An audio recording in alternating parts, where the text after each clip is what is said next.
I always wanted to serve on a jury. I'm really super excited to be here, so I really appreciate having me. I'm looking forward to it. I want to give a big shout out to the 13th Jury Podcast and Brandi. Yeah, I applaud you guys. Keep doing what you're doing. And then I just look to the jury, and it's sort of like, look. Hey, if you're bored of work, come pop in and say, hey, we'll have some coffee. You are a ray of sunshine, and I love what you've done with your YouTube channel.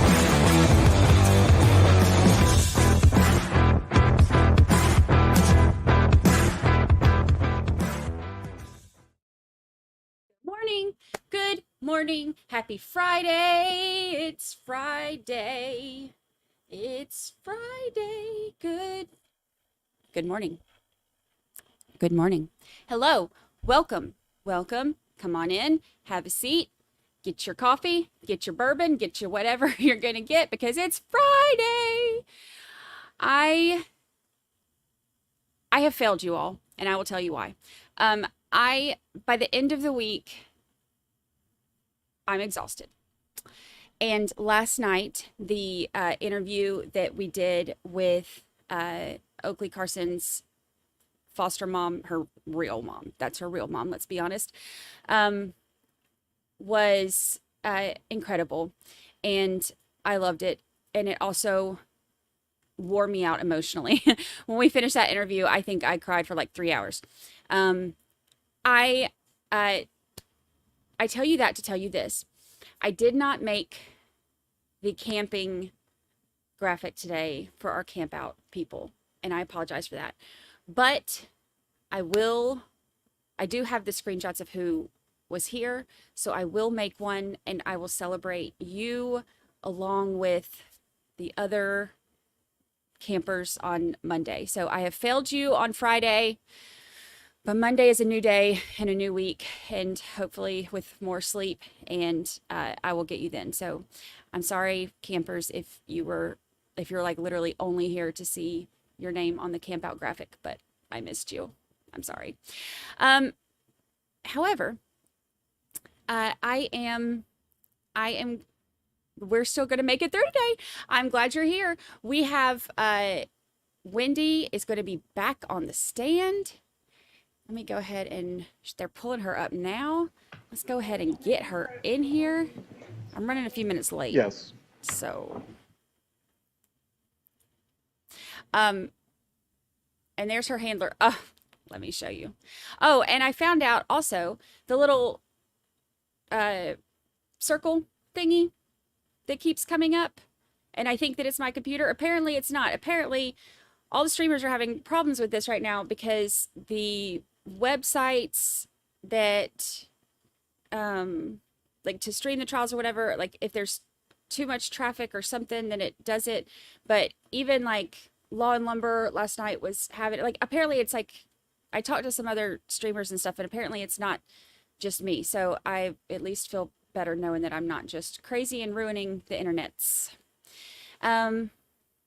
Let me show you while I'm thinking about it too. Sunny had told us yesterday, let me pull this up. It's just so funny.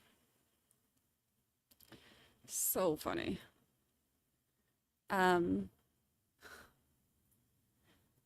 Yesterday, if you'll remember, Sunny told us about the friend who was mean mugging her.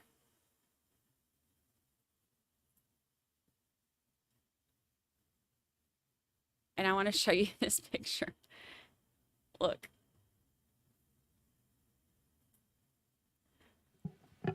This is the mean mugging friend. So this is the look that our dear Sunny was getting all day. Here's a close-up of it. That's the look that our dear Sunny was getting all day yesterday. You won't have to be sworn again. You remain under oath. Which is actually pretty funny. Sorry, Sunny. Thanks for taking one for the Bring in team. the jurors. Bring the jury. Pretty funny though, right? Poor Sunny. Getting mean mugged all day. Better take this cough drop while I have the chance. Miss Dugan's concerned about my voice. Yes, please take the cough drop. Please take the cough drop. Thank you for taking the cough drop. CCD, thank you for covering the carrying case. You are welcome. It is so much work. I got to record the next episode this weekend. Good morning. Happy Friday. Patch says, I was so tired I got in bed with my tent. Ugh. It was an emotionally exhausting day. Emotionally exhausting day.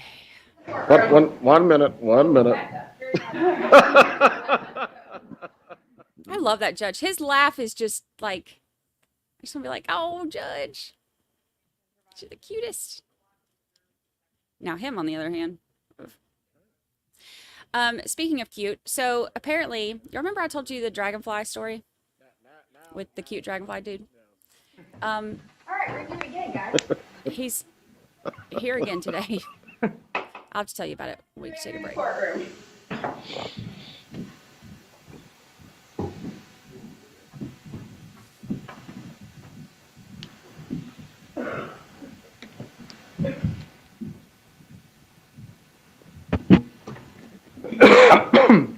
Take that cough drop.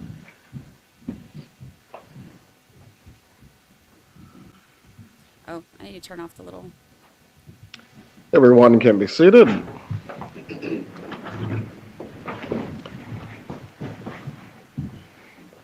Good morning, members of the jury. Good morning. We are going to resume with the cross-examination of Ms. Adelson at this time. Mr. Rauschbaum, you may examine when you're ready. Thank you, Your Honor.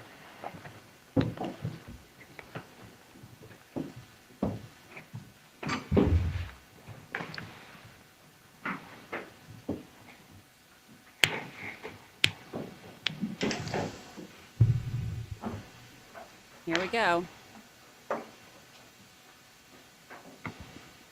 Good morning. Good morning. So I want to go back to your staying in Tallahassee after the vacation motion was denied, okay?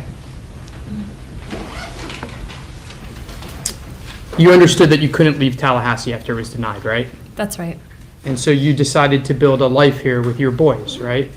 I mean, I had been building a life here for 7 years before that, but to continue with my life, yes. You had a large circle of friends. I did, yeah. You were in a book club. I was.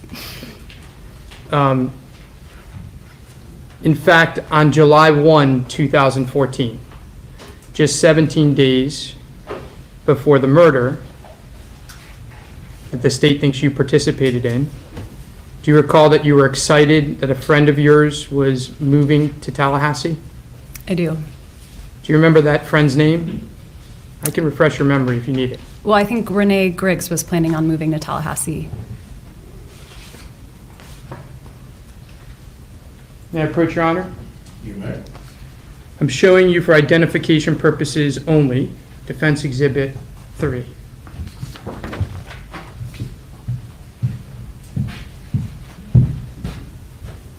Is that your email? Yes, that's my email. And is that your email with Ms. Griggs? Yes, it is. Judge, I'd offer into evidence right now, Defense Exhibit 3. Any objection from the state? Hearsay, Your Honor. What is the exception that you're offering this on? State of mind. Please provide it to the court.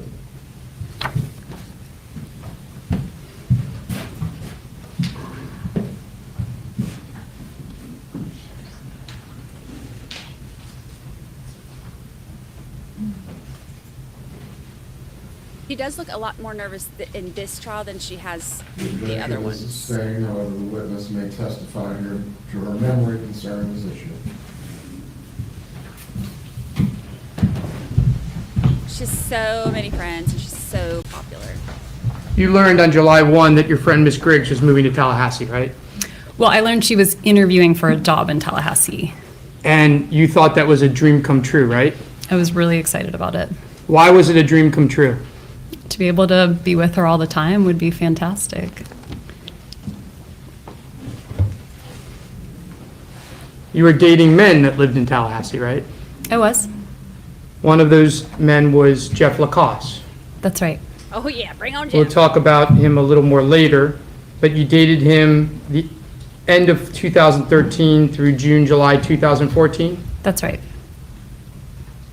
And after you broke up with him, do you recall joining a couple date sites, I did. websites?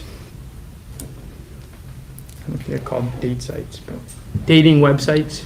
Yes. Murderousfloozies.com. Do you recall setting up dates for the week or so after July 18th? I did.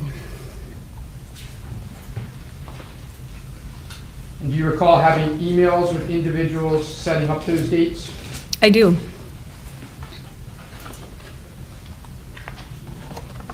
Do you recall setting up those dates on July 16th, 2014 for 2 weeks later?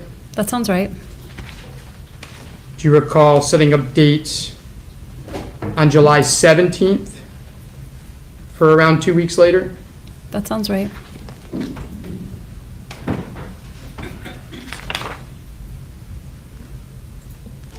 Now, yesterday, Ms. Kappelman talked about a house you did not buy in 2013. You recall that testimony? I do.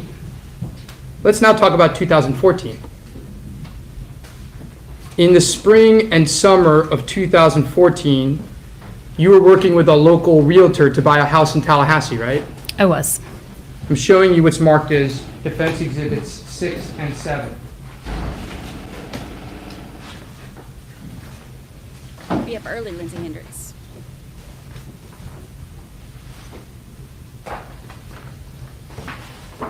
Welcome back, BuffyBot. You missed that she was on murderousfloozies.com trying to find dates.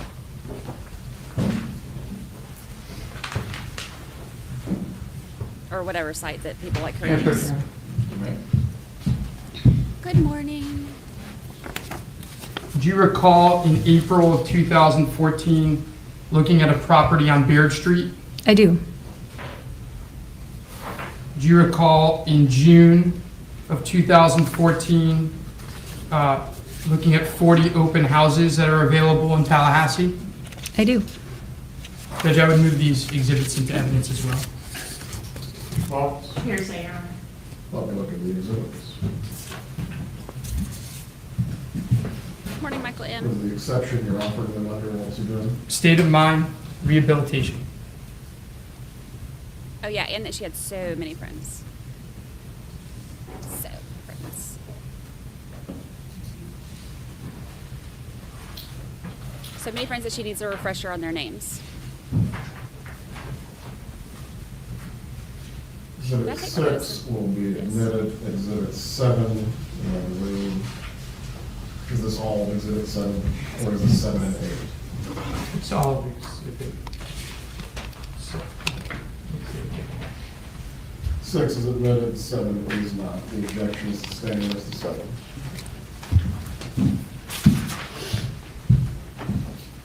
Puzzle pieces. May I publish, Your Honor? You may.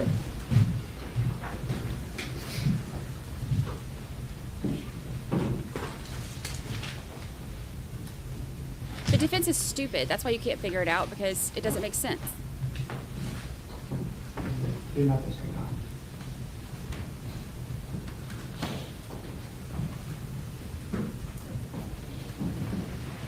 There's something. All right. Oh, that's not. Oh, that's not. Technology. It is not. Here. I don't know if that's what it is. Okay.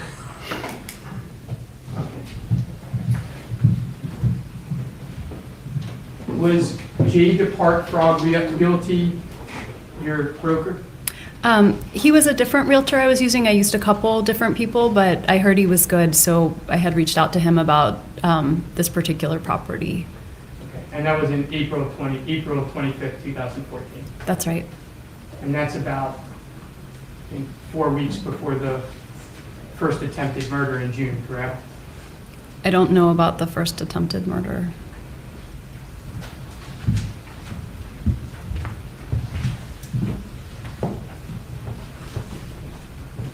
Yeah, good point, Michael. And if you weren't able to buy, you were going to rent, right? I would have continued renting.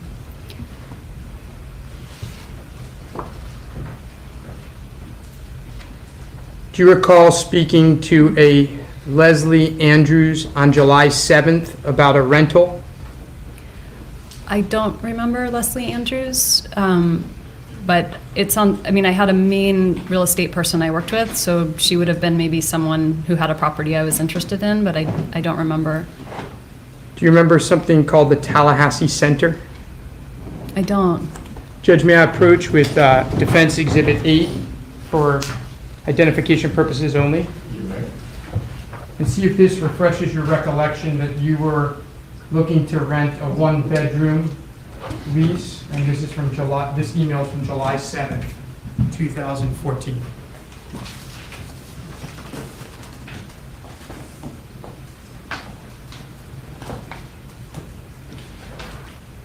But you said I was looking to rent a one-bedroom, and she offers me a one-bedroom, but I say I need something bigger, right? So that doesn't work. Nonetheless, you were looking to rent, you were in the rental market just 11 days before the murder occurred, right? That's right.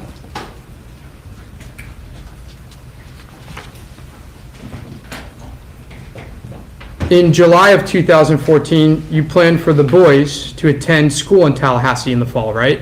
We were trying to figure out which school our older son would go to, and our younger son probably would have kept going to the same preschool. In fact, you and Professor Markel were arguing about that, right? We hadn't come to a decision yet, but You wanted the boys to go to, I think they call it SAS. we had put our older son in the lottery, and he got pulled for it, and so we were exploring it as an option. And that was the lottery for the school year 2014 and 2015. Right. So you didn't expect them to go to school in Miami. No.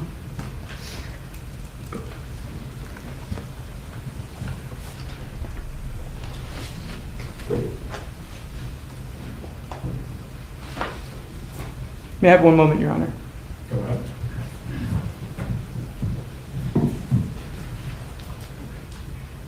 I can, like, even listening to her, it's like every once in a while I have to tune her out so I don't feel the rage inside of me. Now, in early 2013, you were appointed a clinical professor by the FSU faculty, That's right. and you were continuing to handle immigration and disability cases around Tallahassee, That's right. and you had plans to teach at the law school in the fall of 2014? Yes. Fall of 2014 meaning after the murder, after when your ex-husband was murdered, correct? Correct. You were talking to research assistants about working with you, right? Yes. Do you recall speaking to a research assistant about working for you possibly in the fall of 2014? Sure, that sounds right. Do you recall Z. Nolan? Mm-hmm, I do. And you offered them a job in the summer and they couldn't take it? And you said, well, come back to me in the fall. Do you recall that? I do. And in the spring of 2014, well, let me back up. You authored a book, correct? I did. In the spring of 2014, your book was selected by FSU for what was called the One Book, One Campus event, right? That's right. That means that your book was going to be required reading for all incoming freshmen at FSU. That's right. And that means that we're talking about the incoming freshmen after the summer of 2014, right? I was supposed to speak at Convocation in August. Let's talk about that in a second. But before we get there, that was a big honor for you, right? It was the highlight of my career. And you were very excited about it. I was super excited. You were going to be the keynote speaker at the FSU Convocation on August 24th, 2014, correct? That's right. You told your friends and family about it. I did. I probably told everyone. You told your parents about it for sure. I did. And you told Charlie about it. I'm sure I did, yeah. Okay. I'm going to show you Defense Exhibit 12 and 13.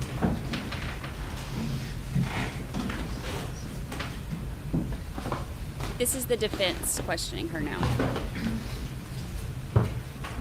Georgia nailed it for the prosecution. I love how Georgia was like, okay. Okay.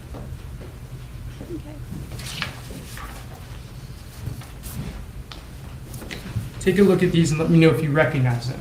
Good Let morning. me know if it's your email. This is my email.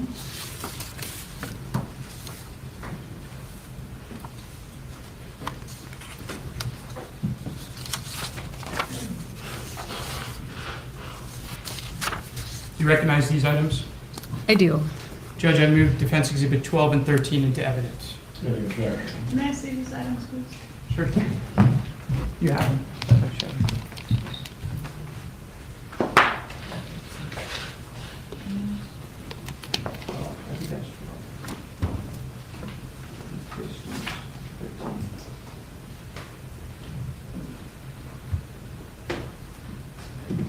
Hearsay and relevance, Your Honor. May I approach, Your Honor? State of mind.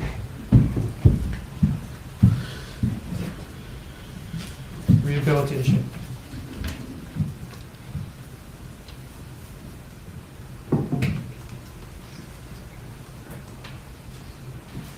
Good afternoon. Puzzle pieces.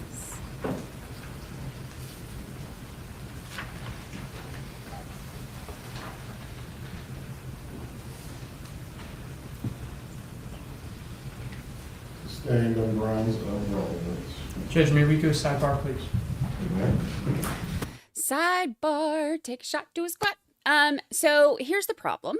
Their defense is stupid and nonsensical. And it's the first in the last 9 years that any of us have heard this defense. So it's not even like one of those things where any of us had time to like process it to try to see if we could make it make sense. But you can't. You can't make it make sense. You know why? Because it doesn't make sense. Like, to hear that, for those, anybody that missed it, this is what they're going with now. That the hitmen kind of just took it upon themselves to go to go kill Dan because they heard that Dan was going to give $1 million or give $1 million for the kids to move to Miami. And since he was going to get $1 million for the kids to move to Miami, then they took it upon themselves to go do that. And then the other crime was extortion. So they were,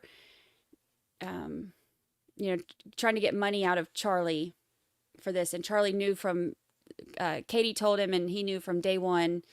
And his sister just learned about it for the first time yesterday. That's his defense.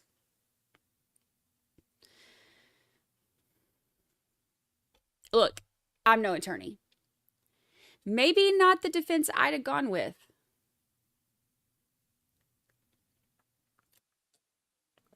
Maybe not what I'd have chosen.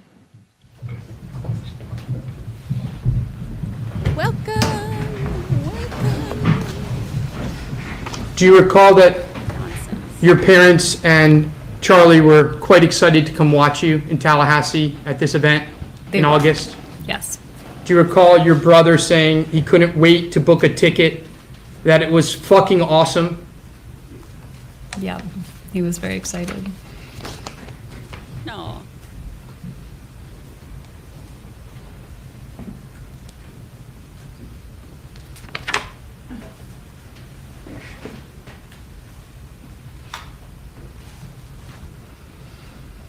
Do you recall discussing with Professor Markel who would have custody of the boys during various trips in August and September of 2014? Yes, Do you recall having those discussions in July of 2014? that would make sense, yeah.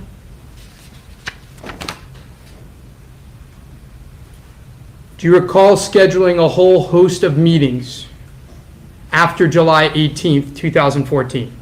Yes. Let me be more precise. Oh, Lord. before July 18, 2014, do you recall scheduling a bunch of meetings that were to occur after July 18, 2014 in Tallahassee? Yes. Do you recall making plans with a friend moving to Tallahassee for July 25th, 2014? I don't. Let me see if I can refresh your memory.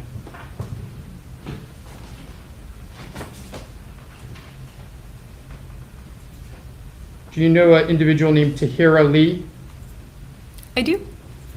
May I She's approach one of my your millions Your of Honor friends. with Defense Exhibit 15? I have so many friends, and she's one of them.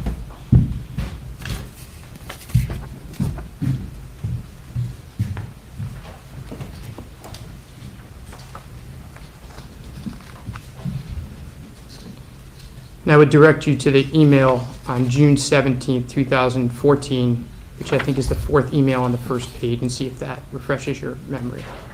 But feel free to look at the whole document. I see it, but you were asking if they were moving to Tallahassee on the 25th, or if I... No. No. Did Read you? yourself, Ms. Adelson, don't read aloud. Okay, sorry. I'll repeat the question. Okay. Do you recall making plans with her where you said you would make plans with her after August 25th, 2014, because your family was coming to town? Yes. And that happened, that correspondence was in late June of 2014? Yes.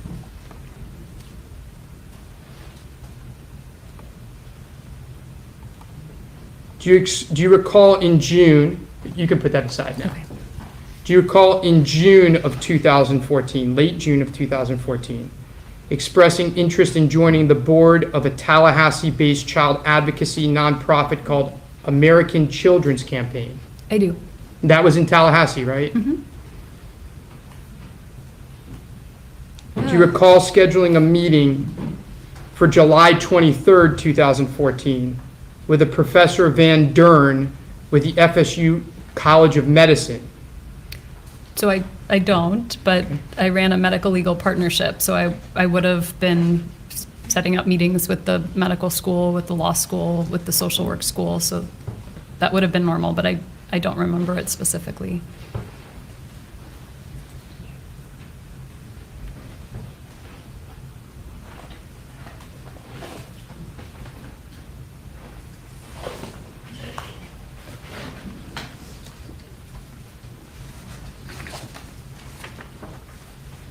May I approach, Your Honor? You may. Does this refresh your recollection that you were scheduling a meeting with Professor Van Dern for July 23rd of 2014?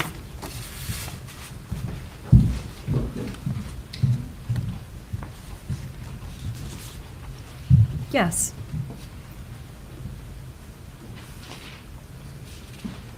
Do you recall you can put that aside. Okay. Do you recall scheduling a meeting with your divorce lawyer to meet any time of the week of July 21, 2014? Again, I don't remember specifically, but it sounds like it would have made sense for the time. Do you know an individual named Cindy Jean? I do. Do you remember emailing her and asking her if the kids were available to go swimming at the pool on July 19th to 20th? I don't remember, but it Let's sounds go like through her whole something I would have stupid asked. Calendar. May I approach Your Honor with Defense Exhibit 20 for identification purposes only? You may. He's literally reading anything in her calendar that was planned after. Does this Okay. refresh your memory about trying to set up that play date for July 20th or July 19th with Ms. Jean? Yes. You can put that aside.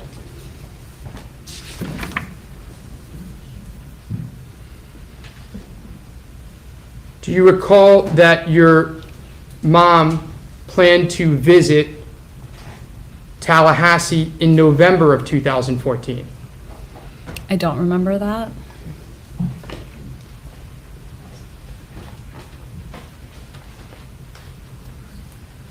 I'm showing, may I approach Your Honor with Defense Exhibit 21 for identification purposes only? You may. Please take a look at this.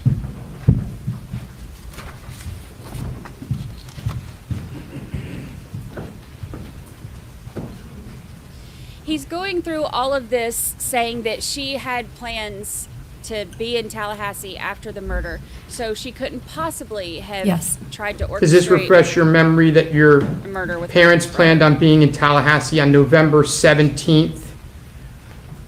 Does that Yes. refresh your memory? You can put that aside. Do you recall asking your parents to come to Tallahassee on August 1, 2014 for a birthday party with Ben, for Ben? I don't remember doing that, but that sounds, it's close in time to his birthday. May I approach Your Honor with Defense Exhibit 22? You may.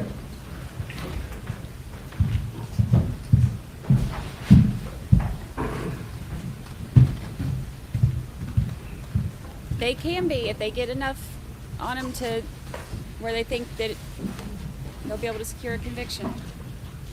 Does this refresh your recollection that you were going to have a birthday party for Ben in Tallahassee in early August of 2014? That's right. You can put that aside. And that your parents were going to come up for that? Mm-hmm. Do you recall making flight reservations to travel to Newark and then back to Tallahassee? So you're going to leave from Tallahassee and go to Newark, come back to Tallahassee for a wedding in October 2014. I do. And you made those reservations in July of 2014. Do you recall that? I don't recall when I made the reservation, but I remember the wedding. May I approach Your Honor with Defense Exhibit 23? You may.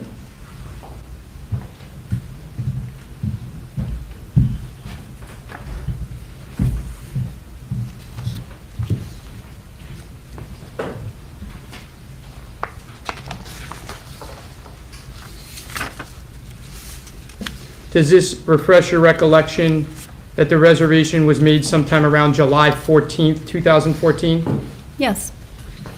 That you were booking tickets for a wedding in New Jersey on October 24th, 2014? Yes. And the cost of those tickets were over $400, right? That's right. You put that aside. Those tickets weren't to go back to Miami, were they? No, it was Tallahassee to Newark, Newark to Tallahassee. Why did you make those tickets to go back to Tallahassee? That is where I lived.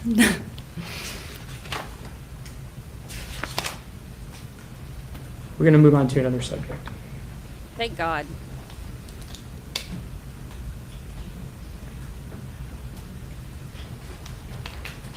Ms. Kappelman talked a little bit yesterday about the litigation that occurred after the relocation litigation with Professor Markel. You recall that? I do. And there were these pieces of litigation back and forth about money and about filing false affidavits. You remember those? Yes. There was what was called the motion against your mom that Professor Markel filed. You recall that, right? I do. Okay. With regards to the motion that Professor Markel filed claiming that you and your attorney filed a false affidavit, did you get the sense that you were going to prevail on that litigation? Yes. Was the judge getting frustrated with Professor Markel on that litigation? Very. Did the judge admonish Professor Markel regarding that litigation? The judge said he needed to stop. Were you concerned about getting disbarred? No.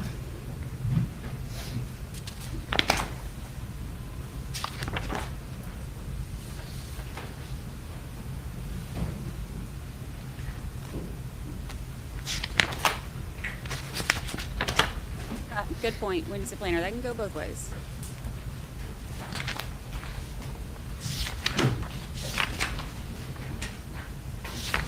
I want to talk a little bit about Jeff Lacoste. Yes, yes. You first met Mr. Lacoste in the fall of 2013. Yes, It was casual at first. it was. You were dating other people as well. I was. It got more serious around March of 2014. That's right. Fair to say he was in love with you? I don't really remember. I don't think I could say, but it was more serious. Okay. You weren't so sure about him. Is that fair to say? I think my feelings developed over time, And then they undeveloped? and then they undeveloped. You were very different people from very different backgrounds, right? Yeah, He didn't spend much time with your parents, right? I think maybe he met them once. He wanted to meet them more than once, right? He didn't like that he didn't get to see them more times. I think he wanted to be more integrated into my life.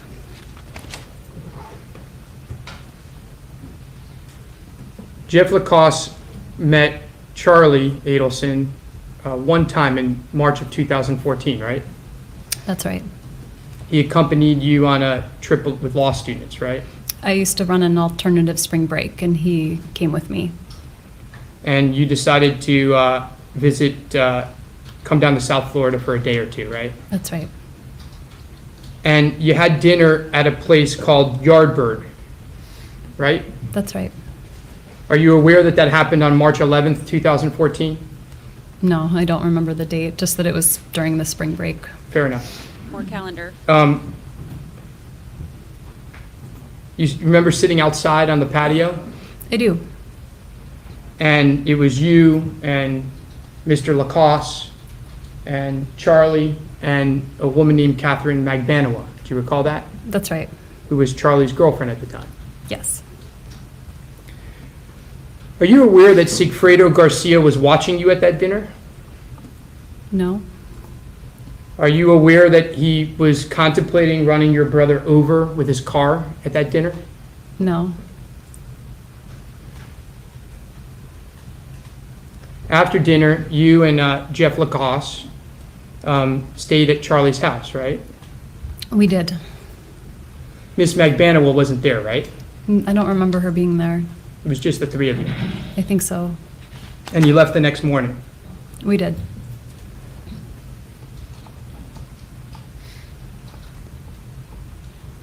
Now, you and Mr. Lacoste started having issues around May of 2014. Is that fair to say?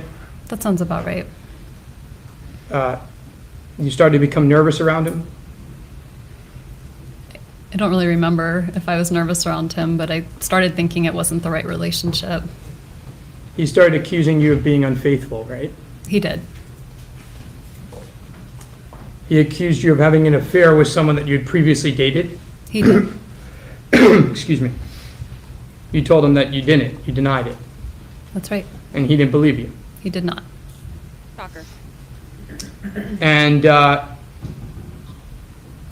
before this individual that you used to date, you had coffee with at a place called All Saints in Tallahassee, right? I did.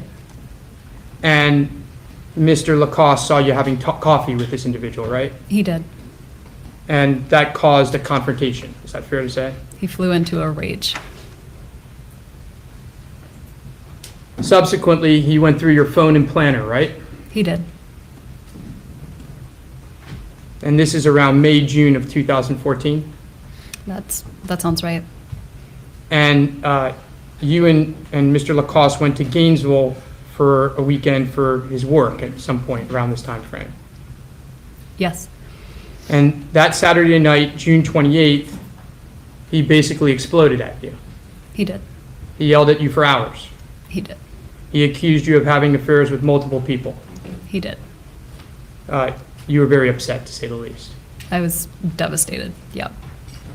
Now, you were scheduled to leave for South Florida, I believe it was on June 30th or June 29th to celebrate your dad's 70th birthday, right? That sounds right. And Mr. Lacoste wasn't invited. No. You went down to South Florida on June 30th, and you and the boys stayed with your parents, right? We did. You had the boys with you the whole time. Yes.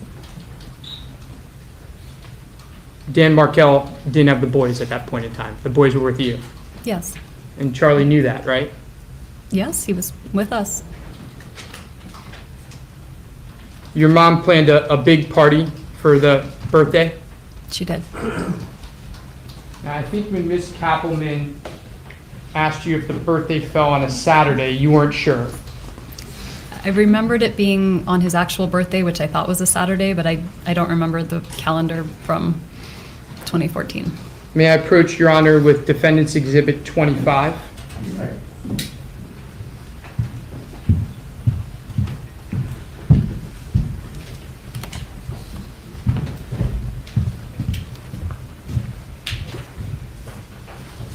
Ms. Adelson, does this refresh your recollection that July 5th, 2014 was on a Saturday? Yes. And that the party was at 7:30 p.m. or Yes. thereabouts? Mhm. Put that aside.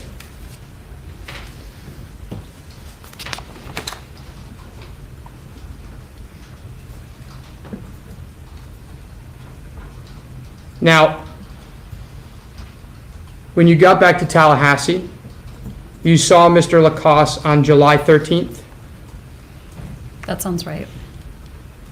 and when you saw him, it was not a good meeting. Is that fair to say? It's uncomfortable. Yeah.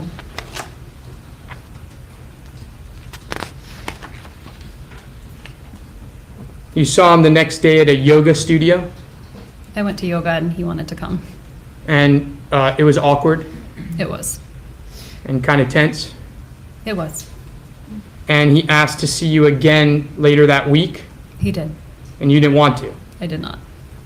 And when you got home that night, you sent him an email asking him not to contact you for at least 7 days, that you wanted to think things over. Is that I fair did. to say? Yes. You never saw him again, right? No?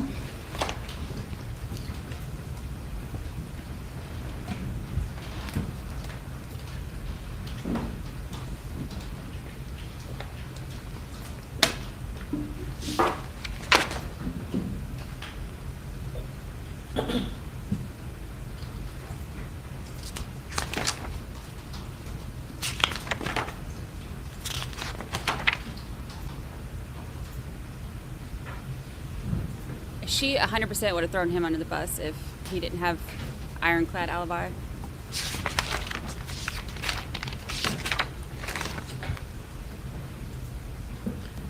Are you now aware that there was a first attempt on your ex-husband's life on June 4th and June 4th, 5th of 2014? Yes.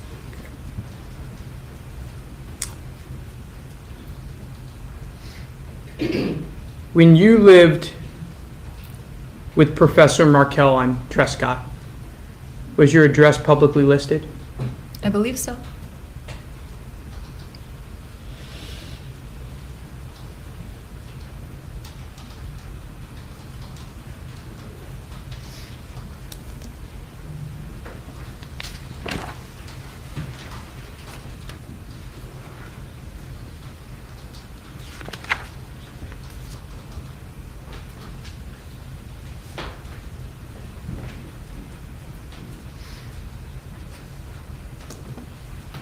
May I have one moment, Your Honor?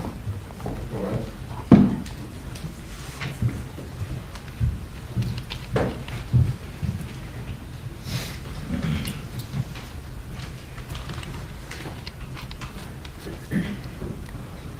Oh, goodness gracious. Off to a wild start. So that whole thing about how Sigfredo was watching them and contemplating running over Charlie, first she's ever heard about that.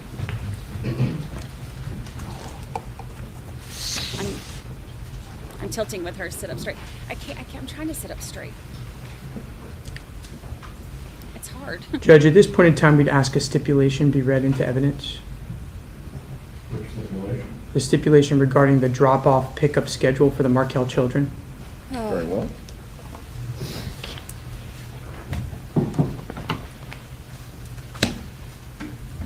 Do you need a copy, Your Honor? I have it right here. I'm just bringing up instruction 2.3.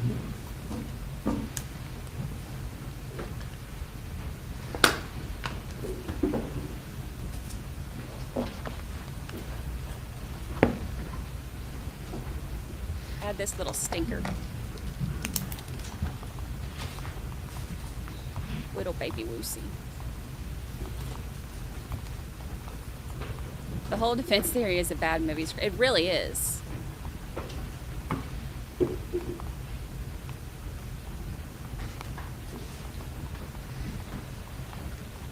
The defense, Victoria says, I think the defense is going to try to fit pieces that don't fit, resulting in a huge hole in their entire puzzle. Members of the jury, when the parties agree that certain facts are true, that is called a stipulation of fact, you must accept stipulated facts as having been proven. However, the significance of these facts, as with all facts, is for you to decide. In this case, the stipulated facts that you must accept are true are: the Markel children were enrolled at Creative Preschool located in Tallahassee. During the week of July 14th, 2024, their drop-off pickup schedule was as follows.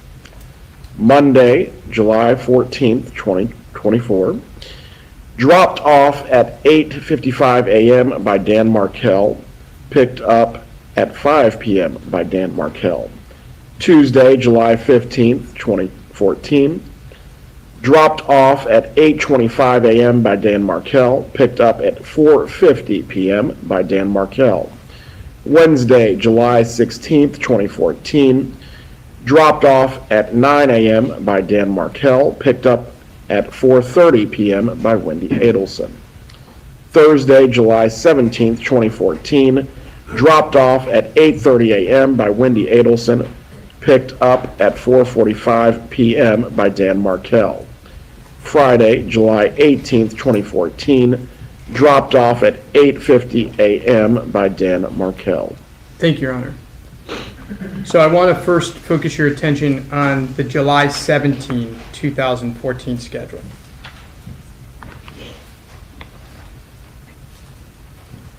On July 17, 2014, as Your Honor just recited, do you recall dropping the kids off at school at 8:30 in the morning? Yes. And Professor Markel picked them up at 4:45 p.m. on that day, thereabouts. Which I just heard, but I wouldn't have known what time. You didn't pick them up that I day. didn't. No, it wasn't my day. So it would be impossible, the person would be wrong if they said that they saw you and the kids by Professor Markel's house in the afternoon or morning of July 17, 2014, correct? It would be some other woman and some other kids.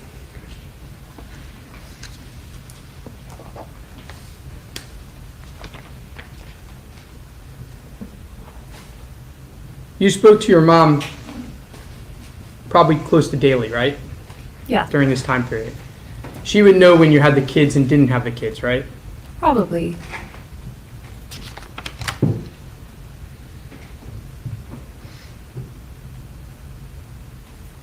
Now, I want to go back to something briefly that we talked about yesterday before we stopped. You knew that Professor Markel posted his travel plans on Facebook and on his profs blog, right? Yes. He would talk about places and conferences that he was speaking at, right? He would. Are you aware that on the weekend of the 20th, he was supposed to speak at a conference in New Jersey, and he posted it on Prof's blog as well as on Facebook? Yes.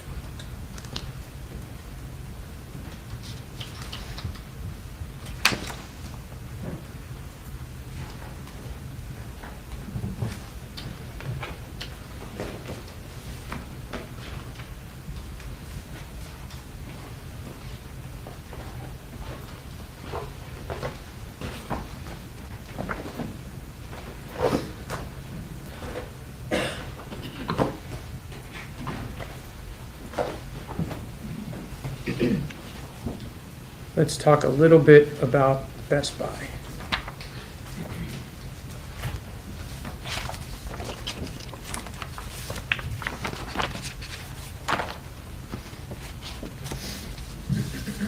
May I approach, Your Honor? You may. No. I'm showing you what's marked for identification purposes only as Defense Exhibit 29 and 30.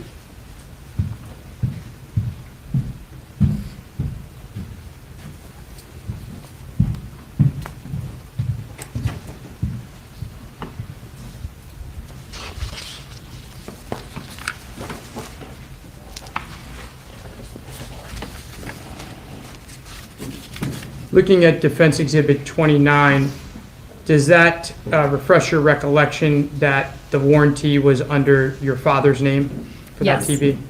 Mm-hmm. A warranty with the Geek Squad? Yes.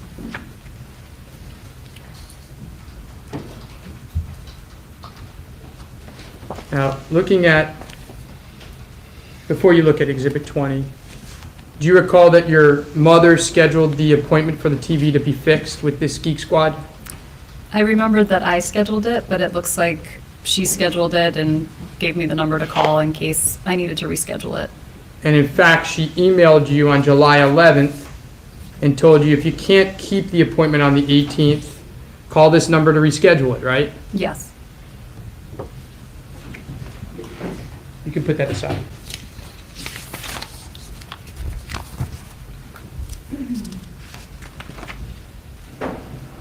Yeah, she literally went by there.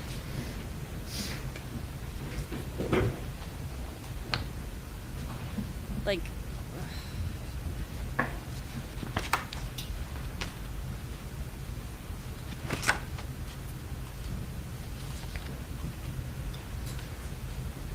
I want to talk a little bit more about July 18th. Do you recall leaving your house that day on Aqua Ridge Ray around 12:30 in the afternoon? I do. And you were going to meet a friend for lunch at a place called Mosaic. Yes. But you had to pick up a bottle of, I don't know if it's bourbon or whiskey. I don't even know if they're the same thing, but Bullet whiskey. It was bourbon. Okay. It was for your friend's wedding shower that night? They were having a stock the bar party, so they asked for specific kinds of alcohol to stock the bar. thank you, Holly Mack, for getting And that.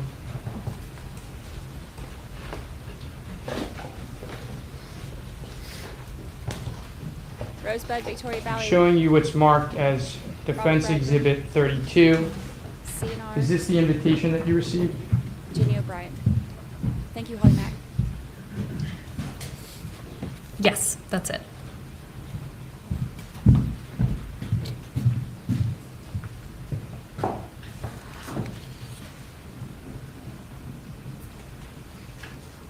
Judge, I would move Defense Exhibit 32 into evidence at this point in time. An objection. Hearsay, Your Honor. Exception. State of mind. You can provide me with the exhibit.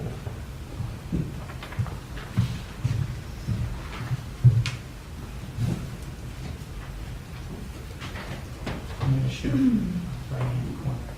I'm going to show the right-hand corner.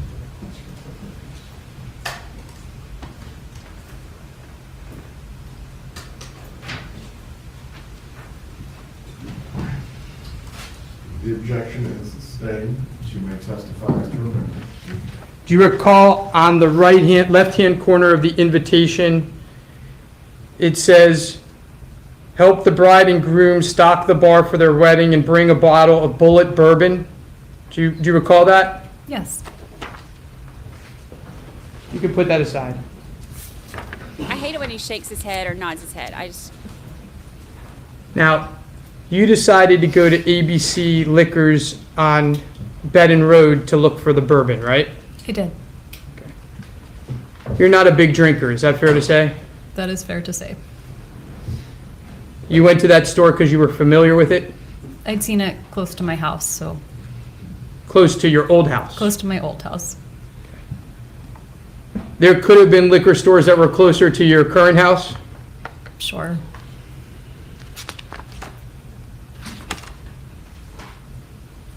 Now, when you drove to ABC Liquor, you tried to go through Trescott.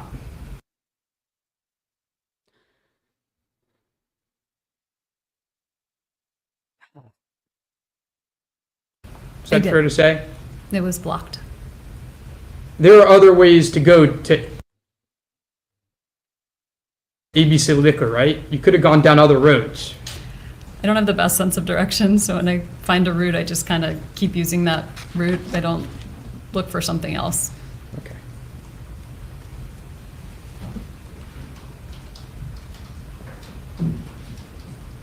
You got to Mosaic at around 1 p.m. That sounds right. and your lunch was interrupted by Investigator Isom, who told you that something had happened. That's right. You went with him voluntarily to speak did. with him? You let police search your car? Yes. You were interviewed with the investigator from approximately 2:45 p.m. until 7:50 p.m.? Yes. He told you that your ex-husband had been shot and was unlikely to survive, right? Yes. You were in shock. Yes. You were pretty open with police, telling them a lot of things, right? They kept telling me they needed my help, and so I kept trying to help. Now, you remember on direct, Ms. Kappelman asked you about this interview. Yes. And she asked you about all the people you mentioned during the interview, including Charlie. Yes. And you said I was just wheeling off names, right? Yes. In fact, isn't the first person in the interview that you mentioned was yourself? Yes. You said that you would understand if you were viewed as the prime suspect, right? Yes. Before you mentioned anyone else, you mentioned yourself. Yes.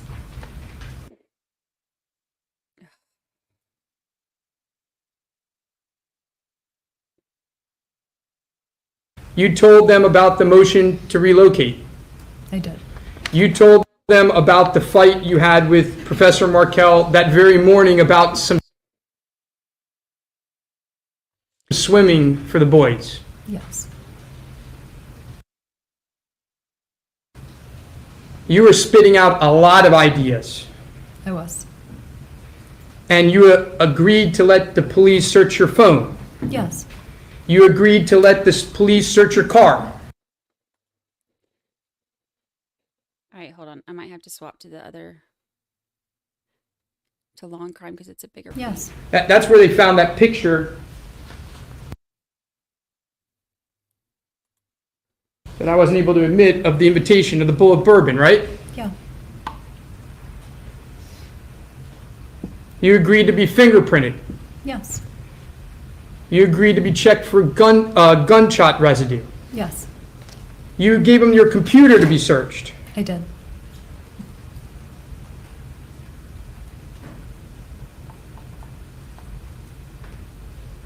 Towards the end of your interview, you asked the police officer if you could call your parents, right? I did. And the police allowed you to do that. Yes. And you called your mother's cell phone sometime around 7:04 p.m. Yes. And you spoke to your mom. I don't know if you remember, but you remember your dad being in the shower because they were going out to dinner. I don't remember. Your mom didn't answer actually the first call, and you called back a couple minutes later and she answered. Do you recall that? I don't. And when you called your mom, she was surprised. Yes.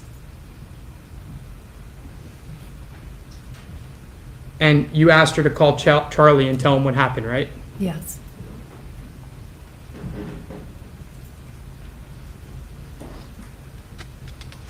You didn't speak with Charlie that day, right?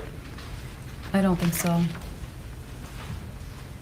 On July 19th, the next day, you spoke to Charlie at 10:50 in the morning. Is that, you won't know the exact time, but do you recall speaking with him in the morning? I honestly don't. Do you recall letting him know that Professor Markel had passed away in the early morning? I don't remember the conversation. Hold on. I'm going to swap feeds to the bigger site. So maybe it'll do it less. It helped yesterday. In the early morning. I don't remember the conversation. When your parents came directly to Tallahassee, correct? They did. They stopped in Orlando and they got there on the morning of the 19th, right? Yes. And when they got there, they were scared and frantic, right? Yes. We're like a minute and a half behind him. Your dad didn't sleep. He couldn't get police protection, so he planted his chair in the front of your window to make sure that no one was going to come to your house and shoot it up, right? Correct.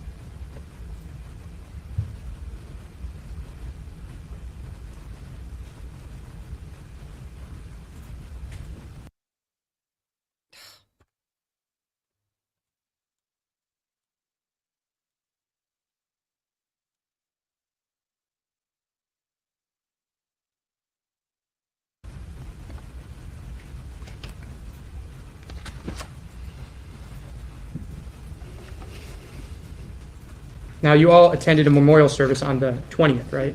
Yes.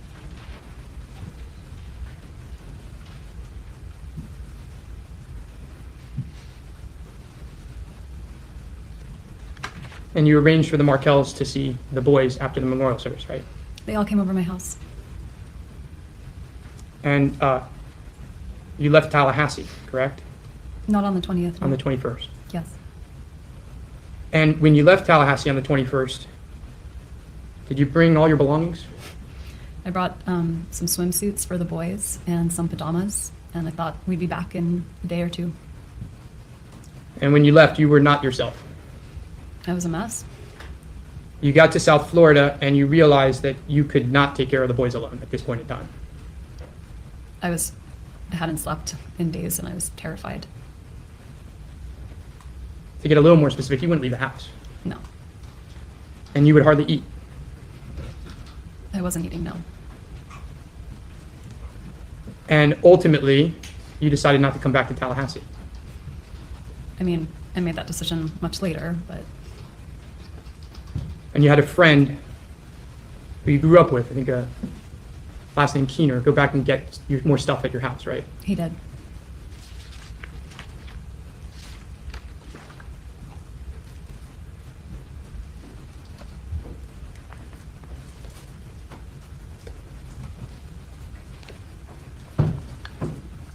You have one more moment, Your Honor.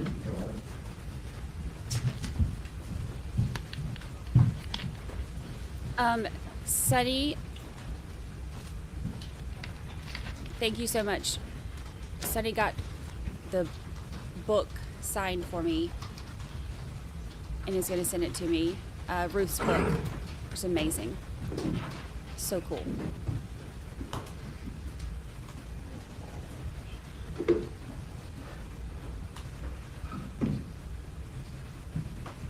Lindsay Henry says, according to a probable cause affidavit, Wendy's parents met with an investigator at the memorial and they agreed to come and talk. It was understood they would, but they skipped back home. They've still not. The only talking has been that one. Now, it's been said in this courtroom that you have tried to erase Professor Markel's memory from your boy's life. Yes. Is that true? It's Yes. not true. For the first 2 years after the murder, did you limit Professor Markel's family from seeing the boys? Absolutely not. In fact, they had complete access to the boys, right? 100%. They made dinners with the boys. I cooked dinner for them, yes, every time they visited. There were sleepovers and playdates. That's right. There was no animosity at all, right? No. And then in October of 2016, things changed, right? Yes. A letter was released where there was a suggestion that Professor Markel's mom was talking to the state about arranging custody for the boys in case you got arrested. Yes. And you saw that as a betrayal. Well, the custody was foster care, so yes. You saw that as her thinking that you killed her son. Yes. And as a result of that, rightly or wrongly, you decided to limit their access. I was afraid they were going to put my children in foster care.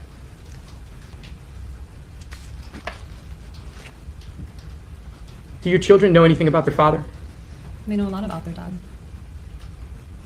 Do they have a picture of him in their bedroom? Each boy has a picture of them and their dad over their bed that we say good morning to and good night to every day. Did you benefit from Professor Markel's death? No.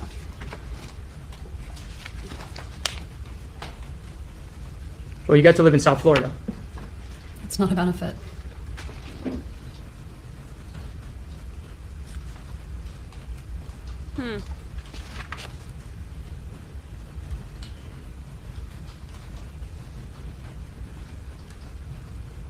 How are your boys doing? You're doing very well. Thank you. How has your job prospects been since this case hit the news? Objection, relevance. Same. How are you doing? Objection, relevance. Same. Has this affected your life negatively or positively? Negatively. Does Charlie love his nephews? Very much. May I have one moment, Your Honor?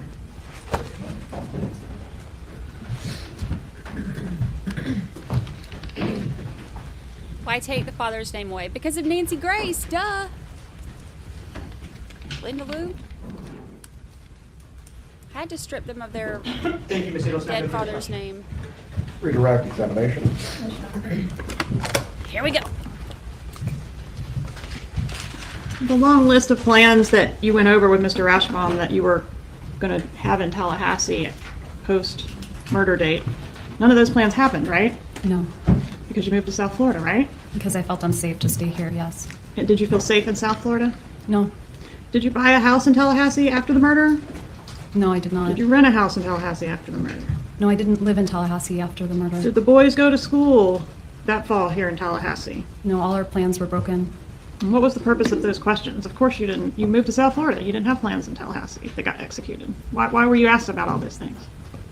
I don't know why I was asked questions by the defense counsel. The book event that you were asked about, did that event happen?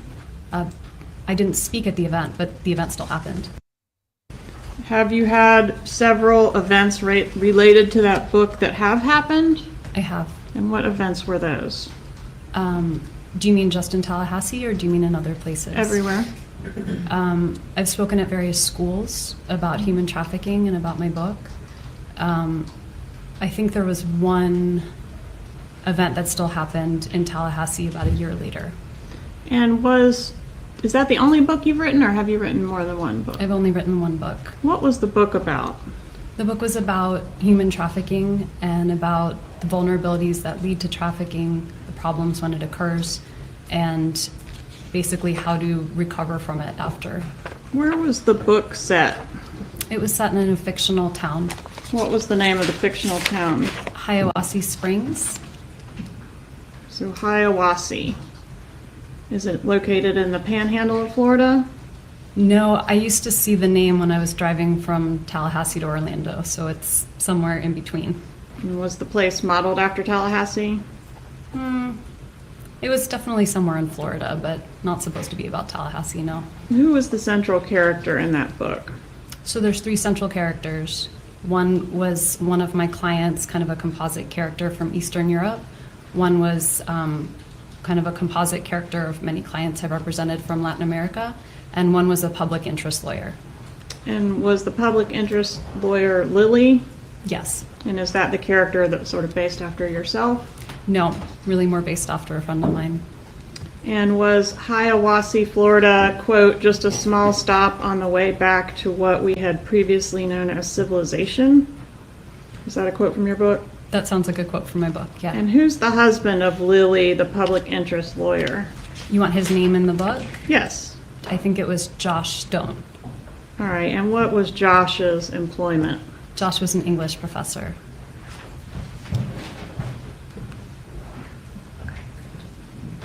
I'm sorry, what was your answer?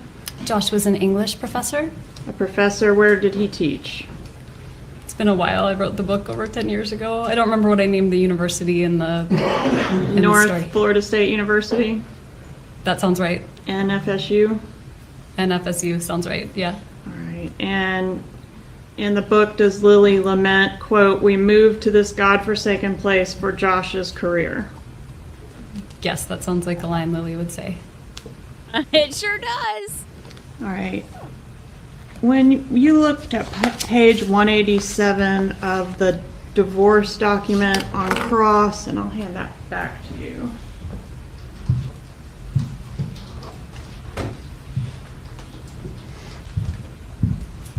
This is actually my copy.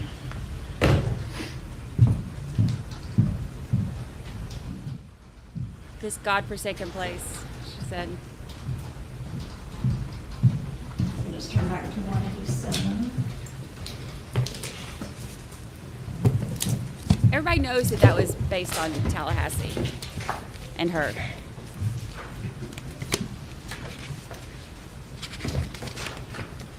We'll do like book club where we all read her stupid book.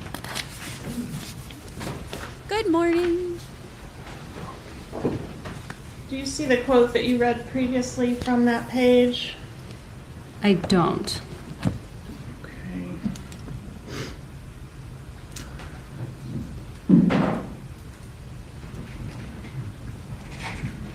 It had to do with, let's see if I can find it. That you were very unhappy in the marriage. I think it's the third paragraph there. I see that line. Okay, the wife has been very unhappy in the marriage and files her petition for dissolution of marriage in August 2012. The husband continues to characterize this as abandonment, and then it goes on to say that he had been disparaging you to some of the folks at the law school. Do you remember reading that? I do. Was that intended to be the place in this binder where you allege emotional abuse by your husband? I mean, I think it's emotionally abusive to suggest somebody has mental health issues. Okay.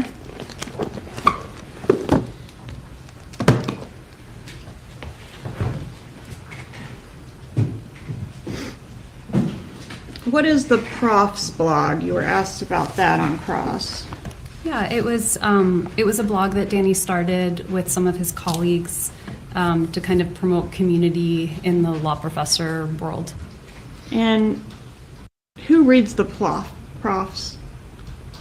Probably Prof's blog? other law professors and people interested in becoming law professors. Who is on the Crim Prof listserv? I don't know. Were you on the listserv for that Prof's blog? I may have been on the listserv at some point. Do you remember seeing the post that you were shown on Cross? I do. And the post says something about Danny and I are planning to attend a conference that will begin Sunday, July 20th. Is there any other information on what you were shown about Dan's travel plans post-murder other than that? I'm sorry, can you please repeat the question? The post says Danny and I guess it's another professor writing this thing. Danny and I are planning to attend a conference that will begin Sunday, July 20th. Is that the type of information that he would typically have on something like the Prof's blog or Facebook? That sounds right. Okay, but as far as the date he's leaving, the flight he's on, that kind of stuff, would that typically be on the Prof's blog? He wouldn't put what flight number he was on, but he would almost always communicate when he was going on a trip. Okay, so going to a conference that starts July 20th might be an example. Flying to New York tomorrow would be an example. Okay. But he didn't not put a flight number. But he didn't put flying to New York tomorrow on this occasion. No. You were referenced several times, not on direct examination by the state, but by your brother's attorney on Cross as a co-conspirator. Are you charged in this case? No. This isn't your trial, is it? No. It's the same thing. Is your brother charged with conspiring with you to do a murder? No. Is he charged with conspiring with you to plan a murder? No. Is he charged with soliciting you to do a murder? No. Who is he charged with doing those things with? I don't think anyone. Have you had an opportunity to review his indictment in this case? I have not. I love me some Georgia. Document to yourself.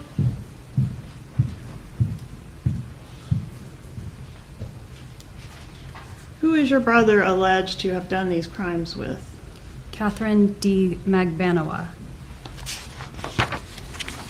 Were you on the wire in this case, Ms. Adelson? No. So when the bump happened, are you familiar with the event I'm referencing as the bump? I am now. When law enforcement approached your mother on the street and handed her a piece of paper? Yes. Okay. When that occurred, who did your mother call? I don't know. Not you, right? Not me. Okay. And once your brother found out about the bump, did he call you about it? No. Who did he call? I don't know. Well, you listened to the calls to authenticate the voices, didn't you? Just to hear the voices, not to hear the content of the calls. Okay. And the voices were your brother's voice, right? But I listened to the calls just to hear who was on them, so I don't know what content they're referencing. I heard your answer. My question to you now is, your brother's voice was on the calls. He was on some of the calls I listened to. Your mother's voice was on the calls. She was on some of the calls I listened to. Did you have any secret meetings with your brother post bump that happened in South Florida? No. You were asked about Jeffrey Lacasse and the way that your relationship ended. What is OkCupid? OkCupid is a dating website. Were you on that dating website? I was. Were you on that dating website at the time that you were dating Mr. Lacasse? No, I wasn't. And were you speaking, so I guess if you weren't on it, you weren't speaking to multiple men from the website during the time you were dating Mr. Lacasse. And I'll remind you that you provided your phone in this case and it was cell-brighted. Downloaded. Objection, Your Honor. Argument. Okay, I was wrong. It wasn't murderousfloozies.com. It was what they call it? Cupid something? What was it called? I don't know the dating websites. I was close. Murderousfloozies, cupid.com. Basically the same thing.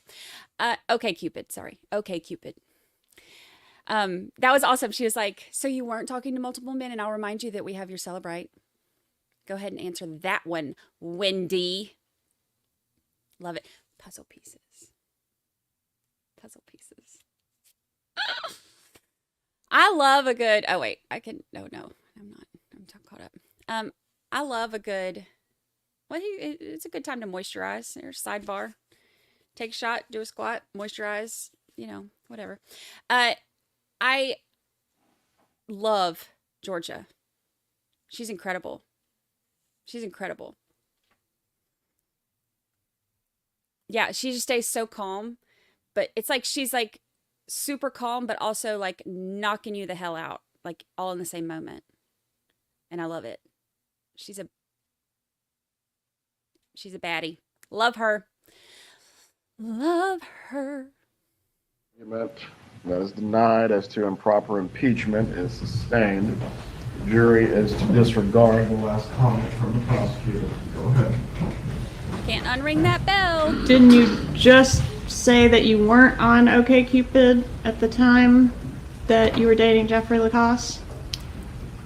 I don't know when we say I officially stopped dating Jeff Lacasse, but there's a chance that, I don't remember in 2014 whether I had gotten the app and started talking to people before we officially broke up. Okay, so my point is there's a chance that he was right. You were being unfaithful, or at least talking to other people. He had a reason to be jealous. I think he had some serious jealousy issues that may or may not have been founded.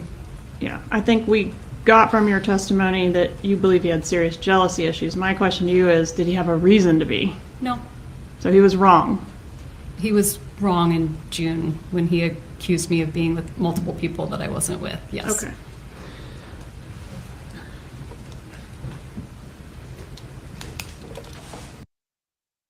Yeah. What was wrong with Dan's mother trying to make arrangements for the kids in the event of your arrest? Wasn't that a kind thing to do? I don't think it's kind to put my children in foster care. Wasn't the foster care intended only to cover the time frame that it would take for her to get on a plane and get here? She never said that. You thought she was just going to leave him in foster care? I didn't know what to think. They have a mother. They don't need to be in foster care. But they wouldn't have a mother in the event of your arrest, Ms. Adelson. Wasn't that the intention of the email? I don't know what the intent of the email was. I was not going to be arrested for a crime I didn't commit. She didn't know that though, did she? I don't know what she knows or doesn't know. I can't speak to that. Do Dan's parents know whether you committed this crime or not? I don't know how to answer that question. How would they? Particularly back at the time that she sent that email. It was fresh at that time, right?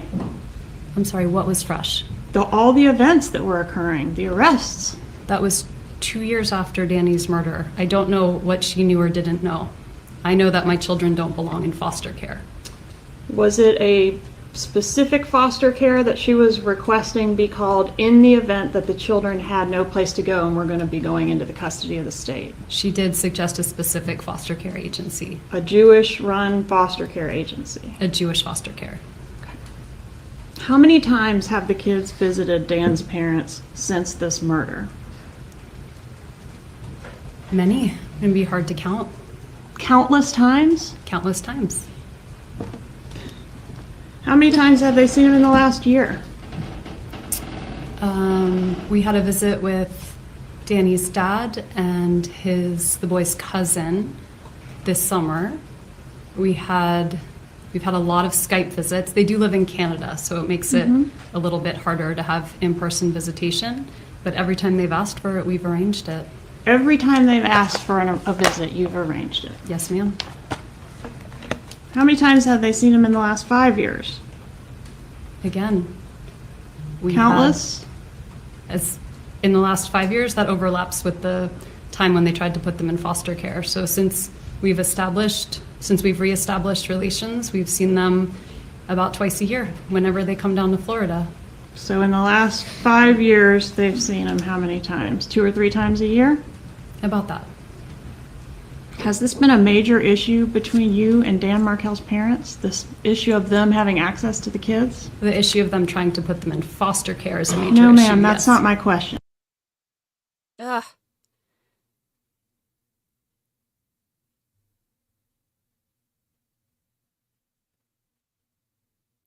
I'm sorry. Hasn't the issue of them trying to get access to your kids been a major issue, at least for them? Since they tried to put the children in foster care, yes. Before that, it was not a problem. Are you familiar with their work across the street at the legislature trying to get bills passed to give grandparents rights to see kids? I'm familiar with their grandparents' legislation, but it's actually unconstitutional. Oh, bit. Are you mad? Are you angry that according to your brother's theory, he and your mom have known who killed your children's father since 2014, and you weren't told who it was? I'm more angry that somebody killed my children's father. So you're not mad about that they knew this whole time? That's what they're saying. I'm sorry, can you repeat the That's question? the theory of the defense in this case, is that he's known the whole time. Your brother's known what happened to Dan. Does that make you angry? I'm angry about so many things, it's hard to Is that one of them? separate them. Answer. Well, try. I'm confused. It's hard to process. And apparently, according to his lawyer, these killers had threatened to kill your brother's family members as well. Did you hear that? I did hear that. And that would be you, right? It would. Were you told that a specific threat had been made by the same people that had killed your ex-husband to kill your brother's family members? I was not told. Would that have been information you would have liked to know back in 2014? Yes. Would you have made the same decision to move down to South Florida, closer to the killers? No, I would not. And even after the killers were arrested in 2016, you weren't told that that's what was going on the whole time. I found out yesterday. No further questions. Members of the jury are being instructed to disregard the comment of the witness as to the constitutionality of any portion of the Florida statutes. You may step down. Will Ms. Adelson be recalled at any point?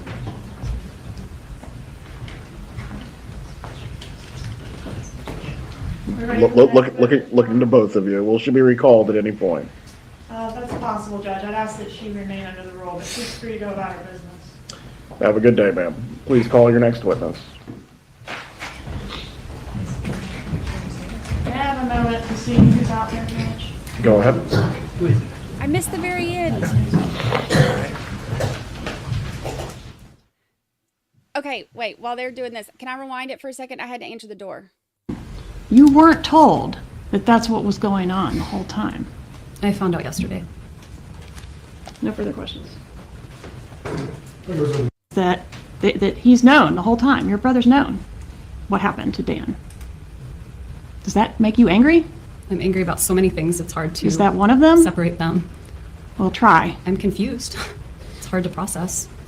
And apparently, according to his lawyer, these killers had threatened to kill your brother's family members as well. Did you hear that? I did hear that. And that would be you, right? It would. Were you told that a specific threat had been made by the same people that had killed your ex-husband to kill your brother's family members? I was not told. Would that have been information you would have liked to know back in 2014? Yes. Would you have made the same decision to move down to South Florida, closer to the killers? No, I would not. And even after the killers were arrested in 2016, you weren't told that that's what was going on the whole time. I found out yesterday. No further questions. Bam! Members of the jury will be instructed to disregard the comment of the witness as to the constitutionality of any portion of the Florida statutes. You may step down. Will Ms. Adelson be recalled at any point? Looking to both of you. Will she be recalled at any point? That's possible, Judge. I'd ask that she remain under the rule, but she's free to go about her business. Have a good day, ma'am. Please call your next witness. She gone. That was awesome. Georgia is incredible. And Wendy is, I won't say those words. We're still in the first 2 hours of this stream. Crime, thank you so much for the super, hold on. Bam! Thank you so much. Thank you. I appreciate it. Thank you. She's awful, right? She's awful. The giggles, I just don't even know. I don't know. Blech. Like that's, she just, like you can tell, like normally like when somebody's being genuine or when they're being like full of bull butter. I don't think there's a genuine thing about her. And it comes across as her, and like with all of her smiling and laughing, like it's like, oh, your silly little question. Let me answer this for you. It's just awful. She's awful. Not a fan. Not a fan. And her little dig at the grandparents, not being constitutional, whatever, like, she needs to just shut her trap. She just alienated every grandparent in America. Every grandparent, look, if there's grandparents on that jury,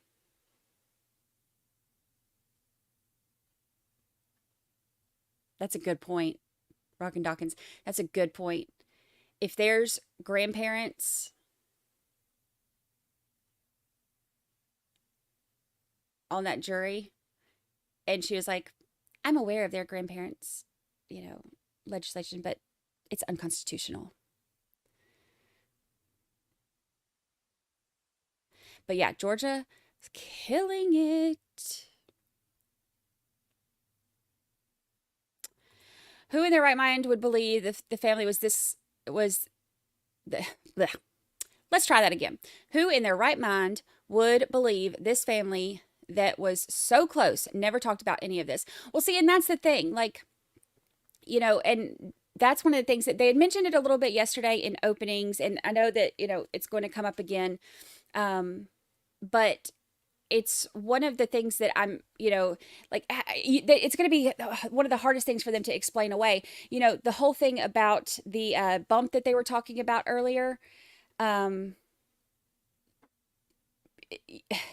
the series of events after that, where they had the undercover agent, and they did the whole bump thing.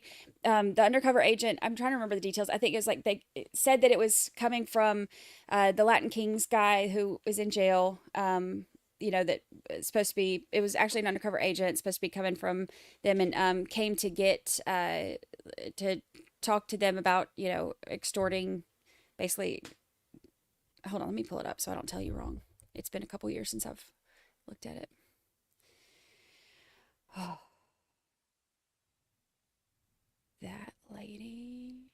Yes, Dan's parents are in the courtroom. I will definitely try to get her on after a trial. She's incredible. Brooke, member for 5 whole months. Happy anniversary.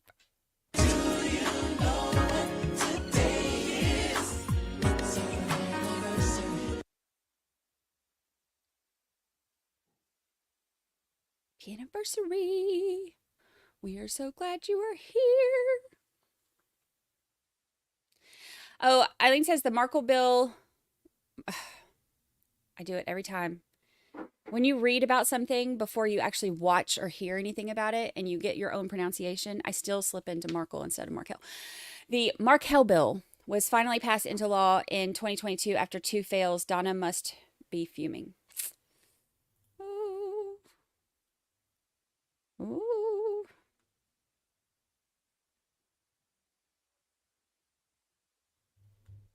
I wish Sunny would have been sitting right there. I'd be like, Sunny, trip her on her way out. Just joking. Let me see if I can pull. Oh, it's probably actually in that thing that Lindsay Hendricks sent me.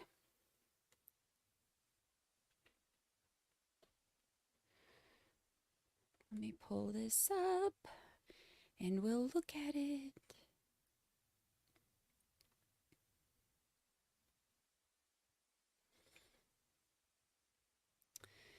Oh, let's see. All right, here we go.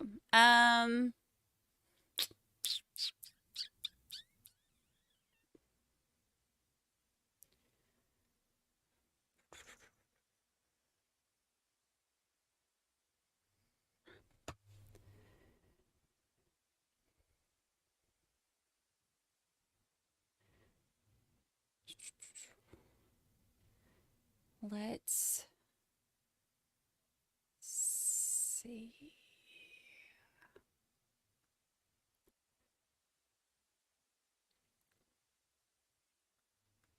There's the car, the photograph.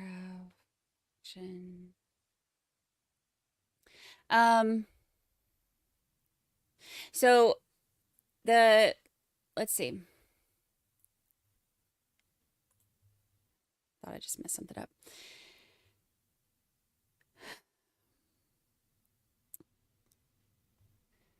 It goes over like all of the connection between Katie and the Adelsons and the 2 other co-conspirators, Katie's baby daddy and his Latin King bestie.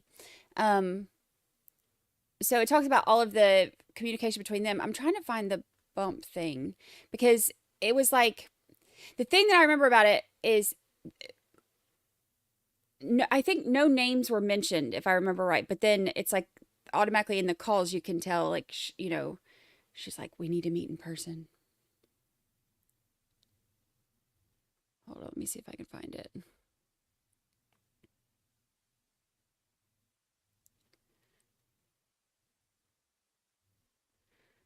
Finances.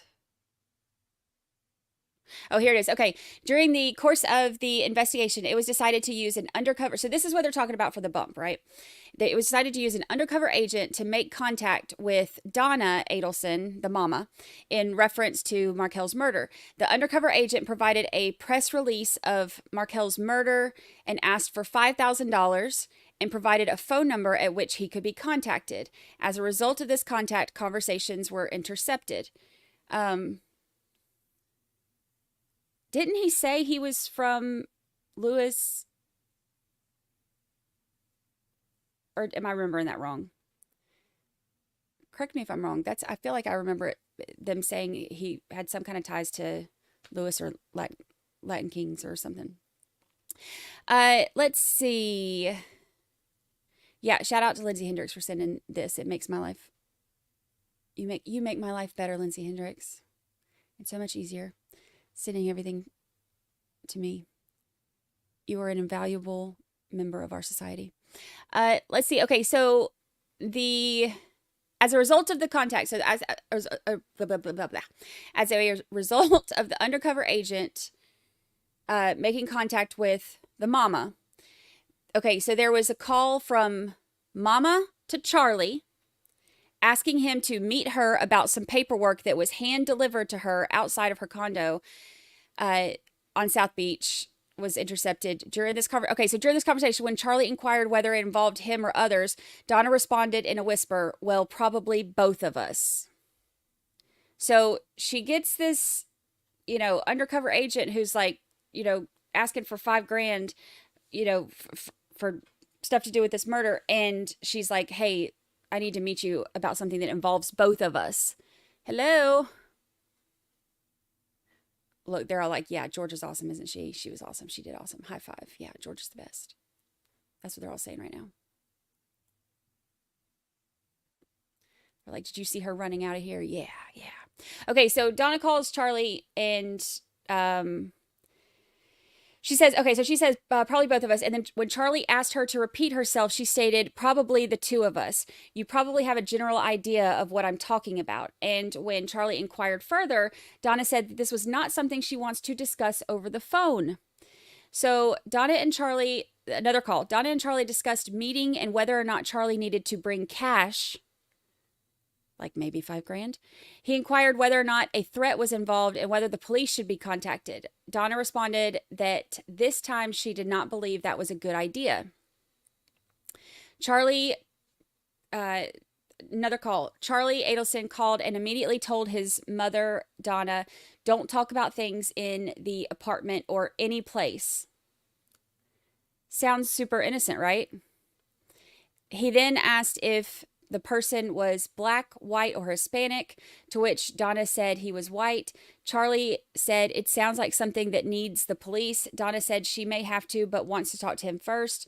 When Charlie asked what the letter asked for, Donna said, "This TV is probably about 5, as in $5,000.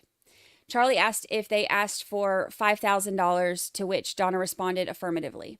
Donna also said that they mentioned an ex-girlfriend. So then Charlie calls Katie. Now keep in mind, remember they're talking about the ex-girlfriends that he had, and he's such a ladies' man and he has all these girlfriends. Remember yesterday they're like, okay, so you had Katie and then you had this one and then you had this one and then you had this one.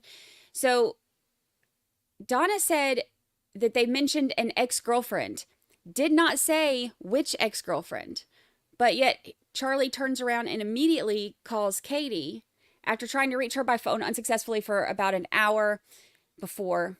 Charlie explained the situation to Katie as he understood it from his mother, something regarding her son, something regarding his ex-girlfriend, and the person asking for some money.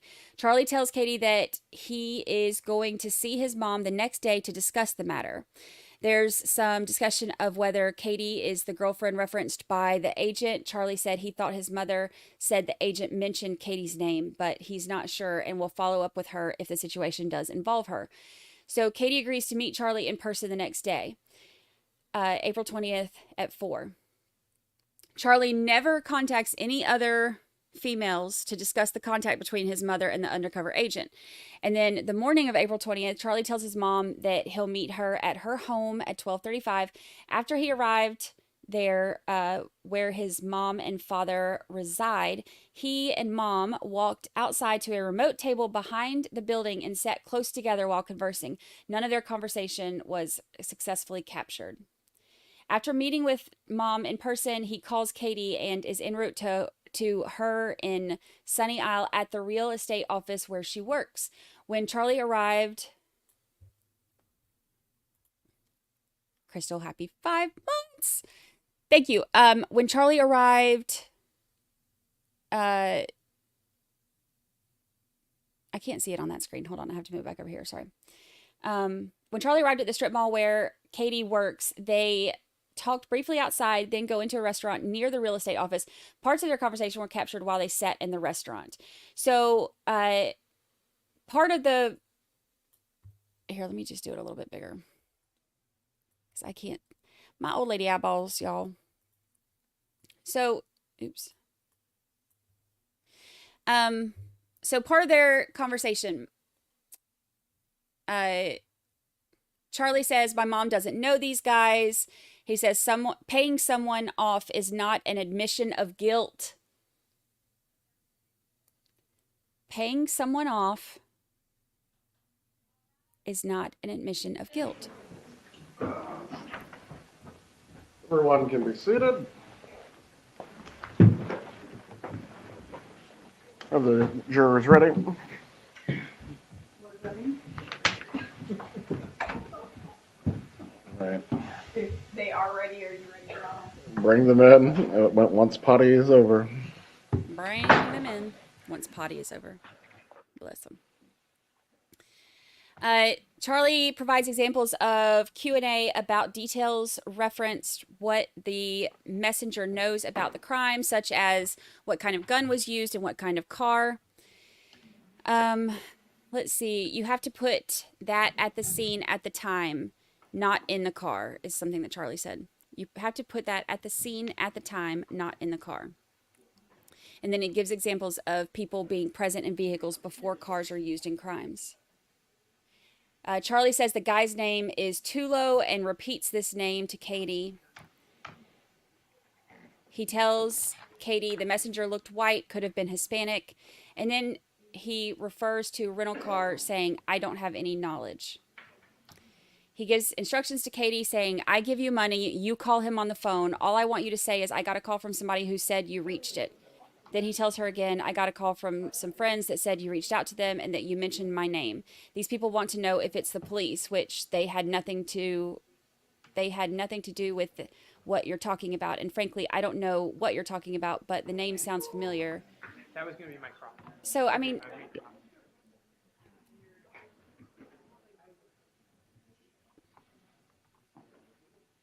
in which we'll hear a lot of this coming in, but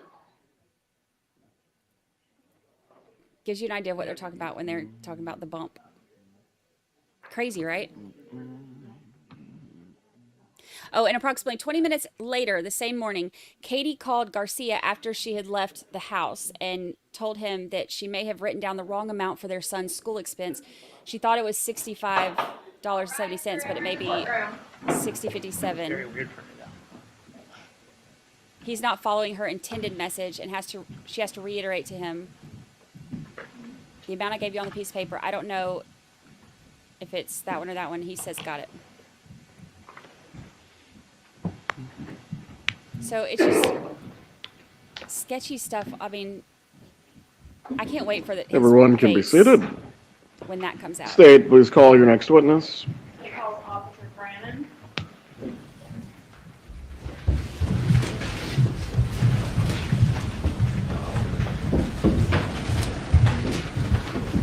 Please raise your right hand, sir.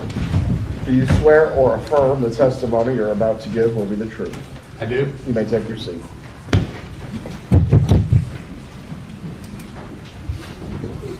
Please introduce yourself and spell your name.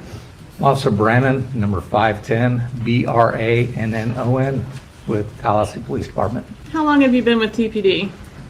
Approaching 25 years, and I was with FSU PD for a couple years prior to that. Did you go to the scene in this case on July 18th, 2014? Yes, ma'am. What was your function there on Trescott Drive? I ended up writing the primary report. All right. What is the primary report? Just the initial report of the basics of, what had occurred. Okay. And as part of your duties out there at the scene, did you maintain the crime scene, the integrity of the crime scene? Yes. How did you do that? We set up a perimeter, and once we established the perimeter around the crime scene, I was guarding the north end of it. What was the crime scene? Can you describe it for us? It was on Trescott Drive, and basically we blocked off the road 3 or 4 houses to the north and to the south. Okay, so that whole area was considered the crime scene and only law enforcement was entering or exiting until you were done? Yes, ma'am. All right, when you arrived there, who was present on the scene from law enforcement or? Sergeant Sims was the first one on scene. Okay, was EMS there by the time you got there, or did they arrive after you arrived? They were already there also. Yeah, I just. Okay, did you participate in clearing the residence there at Trescott? Yes. Was there any evidence of a struggle or a robbery present at the scene? In the garage. Okay. What was that? There's evidence of a robbery in the garage? Of an incident, a violent incident. Compound question, I'm sorry. So there was some broken glass there. Yes, ma'am. Observed broken glass on the floor and inside of the vehicle. All right, but no evidence of anything that had intruded into the home? No. Okay. As part of maintaining the crime scene perimeter, is crime scene tape put up across the road? Yes. And did you participate in doing that? I believe so, yes, ma'am. And I think you said it was a couple houses down in each direction is where the tape was placed? Yes. And where were you physically positioned? My patrol car was blocking the roadway. All right, and were you on the, don't use north and south because that'd be lost on me. Were you closest on the side of the scene closest to Centerville Road or closest to the other side of Trescott? Closer to Centerville. All right, I'm going to show you an aerial map that I've marked as State's Exhibit 125. You recognize 125? This is like a serious lens. Yes. Is that a fair and accurate map that includes the scene in this case? Yes, ma'am. And does it include the position that you were in at the crime scene tape? Yes. We've been somewhere right up in that area. Permission to publish 120, introduce and publish 125, Your Honor.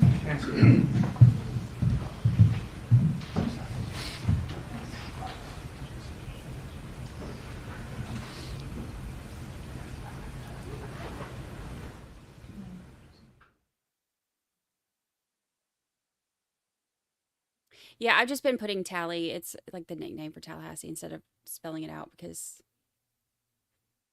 it's quicker to type and get up there. Sonny says that during the breaks, Charlie stands up and occasionally chats with deputies and looks over at us in the gallery.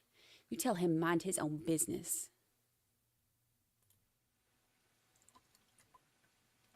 So we can keep this moving, Mr. Rauschbaum, are you objecting to 125? Please approach. What's he objecting to? What? Tell us.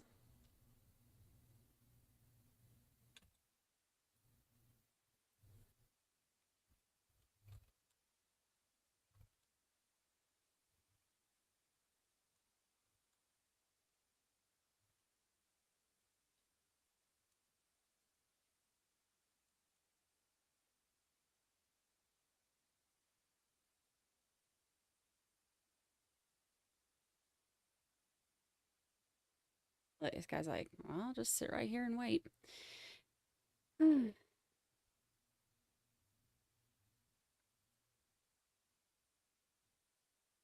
Yeah, it's cool having Sonny there, giving us all the deets. I hope you'll still be there when I go, the day I go.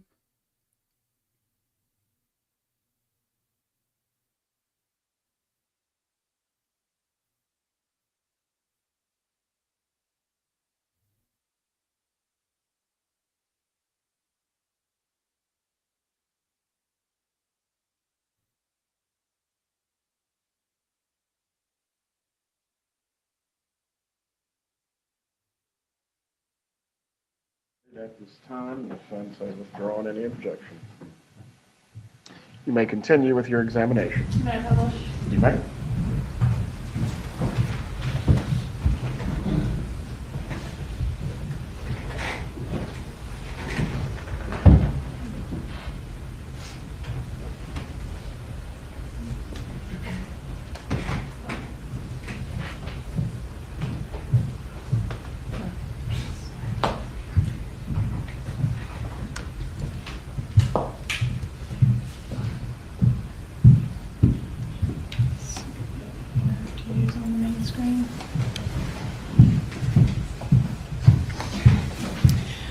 right, so can you explain for the jury where the roadblock was that you were positioned at the crime scene? So that blue dot right there is the victim's residence. I would have been somewhere right in that area. And can you show us in relation to that where Centerville intersects with Trescott? Over here. All right, so if you were to turn onto Trescott from Centerville, can you just kind of show us with your light the route of travel from Centerville to the roadblock? Comes around here, up, and back around. Okay. Would you have been able to see the roadblock from the intersection of Centerville and Trescott? No. If you had just started to turn onto Trescott and then rerouted back onto Centerville, would you have been able to see the roadblock that way? No, you'd have to go a considerable amount around. Okay. And from the roadblock where you were positioned, could you see the crime scene? Yes. And you mentioned that there was EMS and other law enforcement there. Were there marked law enforcement vehicles in the driveway and roadway directly in front of the crime scene? When I was on the perimeter position, I know there was a lot of investigators and crime scene vehicles. I don't remember if any of the marked patrol cars were in front of the residence. They may have been. Okay, so what type of vehicles were out there? Can you describe what sort of activity was happening at the Markel residence when you were at the perimeter? Basically, the investigators and the crime scene techs taking their portion. And the crime scene tech vehicles are marked police and have lights on them and stuff. All right, so would it have been obvious to someone approaching your position in a vehicle that there was activity, law enforcement activity going on at that residence? It seems likely. Objection, Your Honor. Move is ready. What are the grounds? Jackson. Sustained as a speculation. You make it too. I'm going to approach and show you what's been introduced into evidence. I'll just publish 18. Do you recognize this vehicle? It looks like a vehicle that I saw approaching the scene that day. I'm sorry, will you repeat your answer? It appears to be a vehicle that I saw approaching the scene that day. All right, and this vehicle, are you familiar particularly with the make and model of this particular vehicle? Yes, my wife drove we still have it. My daughter drives it now, 2006 Honda Odyssey. So at the time, you had in your family this same type of vehicle? Yes. And did you know at the time that Wendy Adelson drove this type of vehicle? Yes. All right, so you noticed this vehicle or a vehicle identical to this one approach your position? Yes, ma'am. And what did the vehicle do when it approached your position? Just stopped pretty quick and turned around and headed back in the other direction. Did the driver stop and inquire of you what the activity was at the Markel residence? No.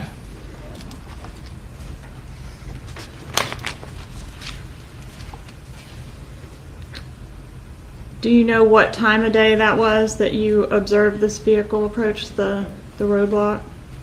Sometime a little afternoon, probably around closer to 1.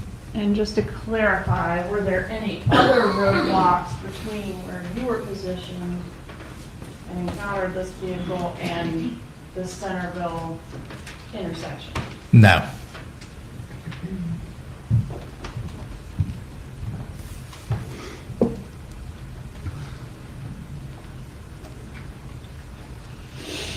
No further questions.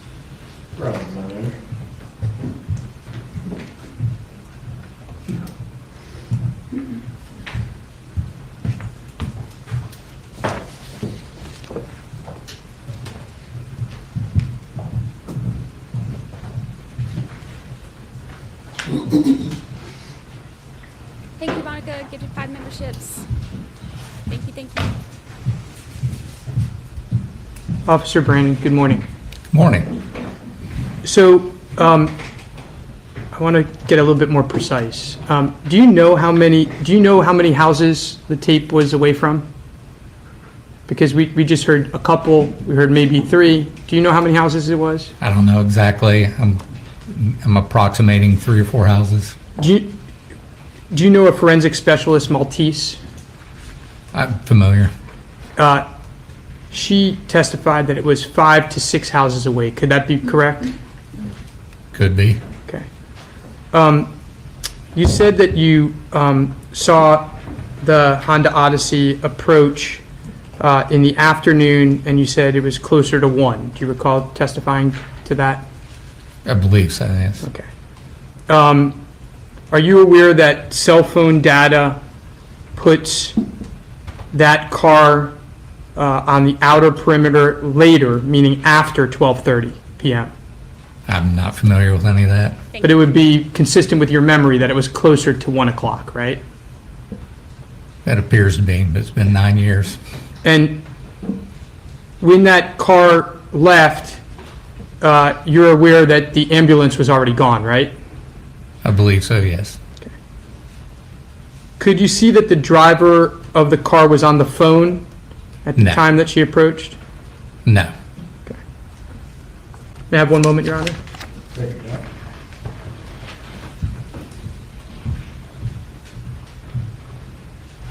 No further questions, Your Honor. Any redirect examination?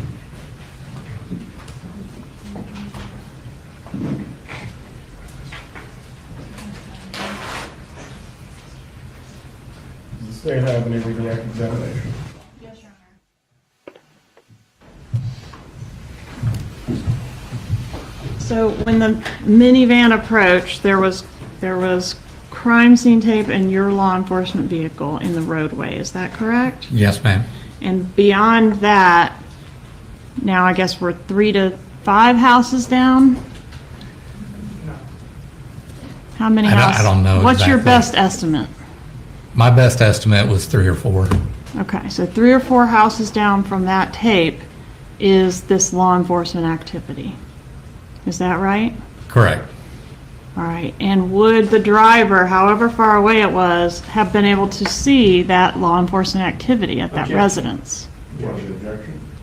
Speculation. I'll allow him to answer if he has a memory of it. You were there, right? I was able to see it from my perspective. Okay, nothing further. You may step down, Officer Brennan. Will he be recalled by any party? No, sir. No, Your Honor. Please call your next witness. Have a good day. Jeffrey LaCrosse.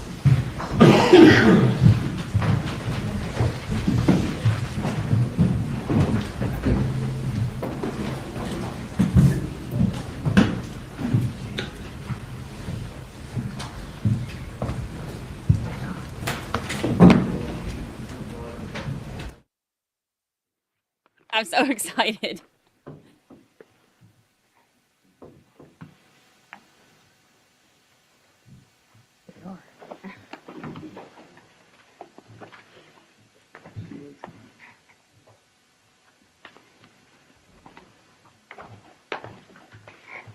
Come on, Jeff. Please raise your right hand, sir. Do you swear or affirm the testimony you're about to give will be the truth? Yes. You may take your seat. Please introduce yourself and spell your name. My name is Jeffrey Lacasse. Sorry. Jeffreylacasse.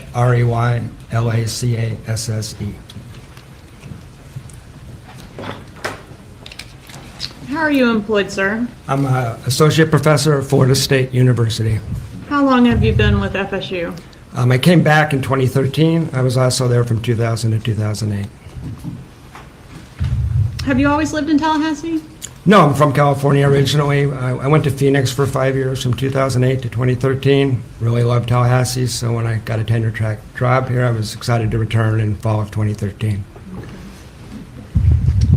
Did you have a relationship at some point with Wendy Adelson? I did. What was that relationship? We met in the fall of 2013. Apologize for my voice. I'm just getting a little water. You can have water.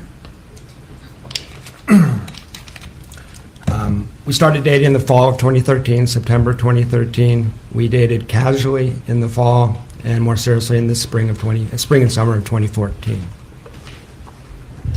When did the relationship end? Well, that's a little tricky, but basically July of 2014. All right, we'll walk through that a little more Yeah. in detail. During the time that you were dating Ms. Adelson,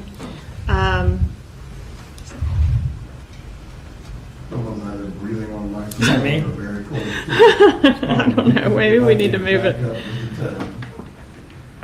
Is it okay if I touch the microphone, or you want me to? Is this about the right distance here? I'm not sure it's you, but Last time- back it up a hair. I know, it's hard to get right. Maybe if you speak up, they'll just help the issue. Yes, sir. All right, so during the time that you were together, did you become aware of Wendy Adelson's recent divorce from Dan Markel? I did. On our first several dates, that was the primary topic of conversation. And were you aware that this was an unusually nasty divorce? Yes. During the time that you were dating her, did you become aware that even subsequent to the divorce, there was ongoing litigation pending? Yes. Did you know Dan Markel? I met Professor Markel. I did not know him. I probably spent 10, 15 minutes in his presence across the course of that relationship. And were you specifically familiar with the litigation concerning Wendy Adelson relocating with her children to South Florida? Yes, that was a topic of conversation, for sure. If you know, did Wendy want that relocation to take place? Yes, on our second date, the topic of relocation and being stuck in Tallahassee came up, and the date was ended abruptly when she went to the bathroom, returned with tears in her eyes, and just left the date because she was so upset. That was about two and a half months after it was denied. All right. And it continued to be a topic, but that's... But that issue seemed to be specifically what was upsetting her on that day? Definitely was. She left a group date suddenly because it came up. All right. And did she have family in South Florida? Yes. And what family was that? Well, her brother, Charlie Adelson, Harvey Adelson, her father, and Donna Adelson, her mother, were the ones primarily that I heard about. Were you also familiar with the litigation seeking to limit the exposure of Wendy Adelson's young sons to her mom, Donna Adelson? Yes, in spring of 2014, yes. And did you observe Wendy to be taking that filing seriously? Did she seem stressed or worried about it? Every filing she took seriously, and she was stressed. I reported to TPD that every time a motion was filed, it affected our relationship because she's very upset. During the time that you were in a relationship with Wendy, did you have an occasion to meet her family members in South Florida? I did. Well, I met her parents mostly up here.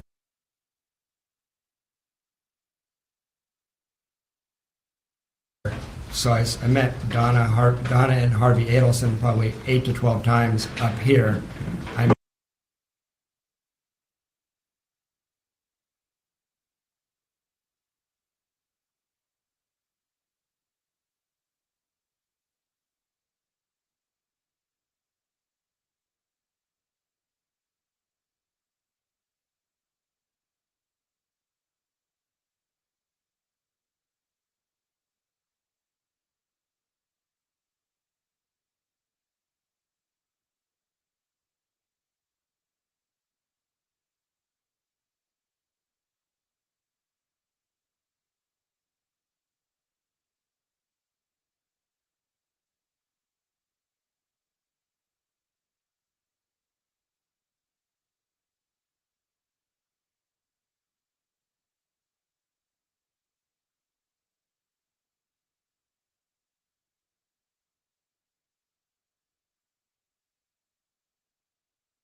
the defendant down in South Florida one time.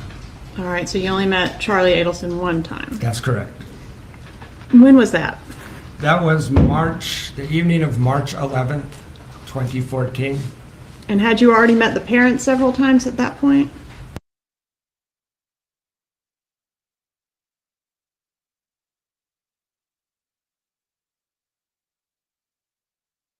Yes, probably 6-8 times at that point, maybe more.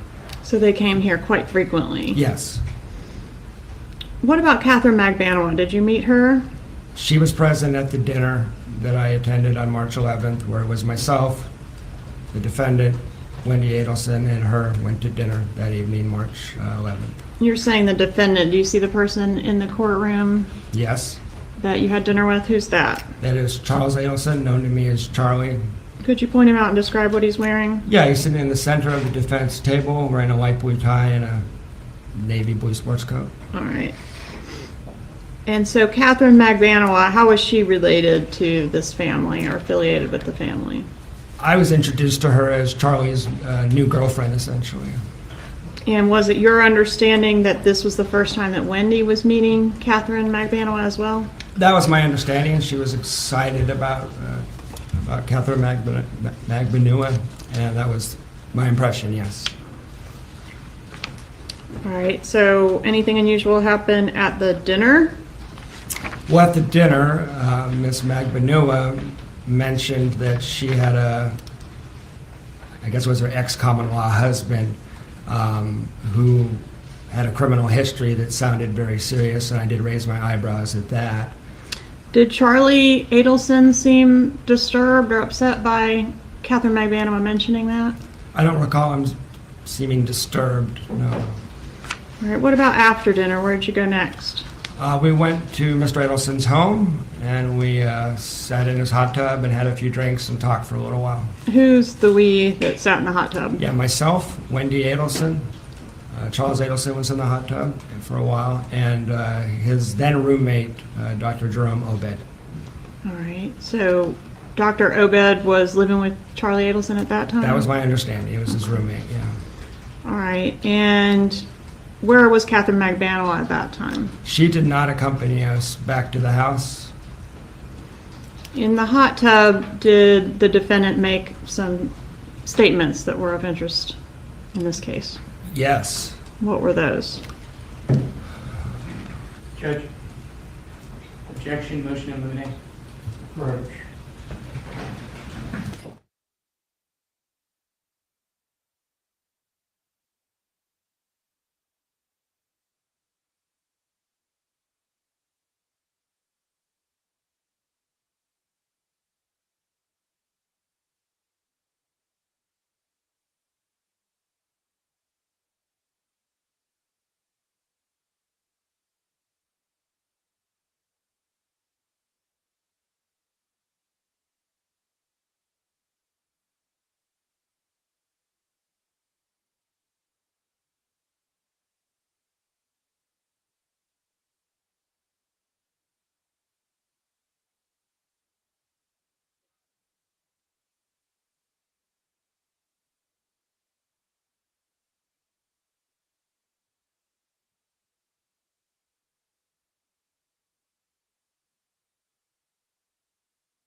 Be able to get back in time. It didn't make any sense. I would have feared that I caught Acts. Hey, continue. It's like, dang, can't I even make a sandwich?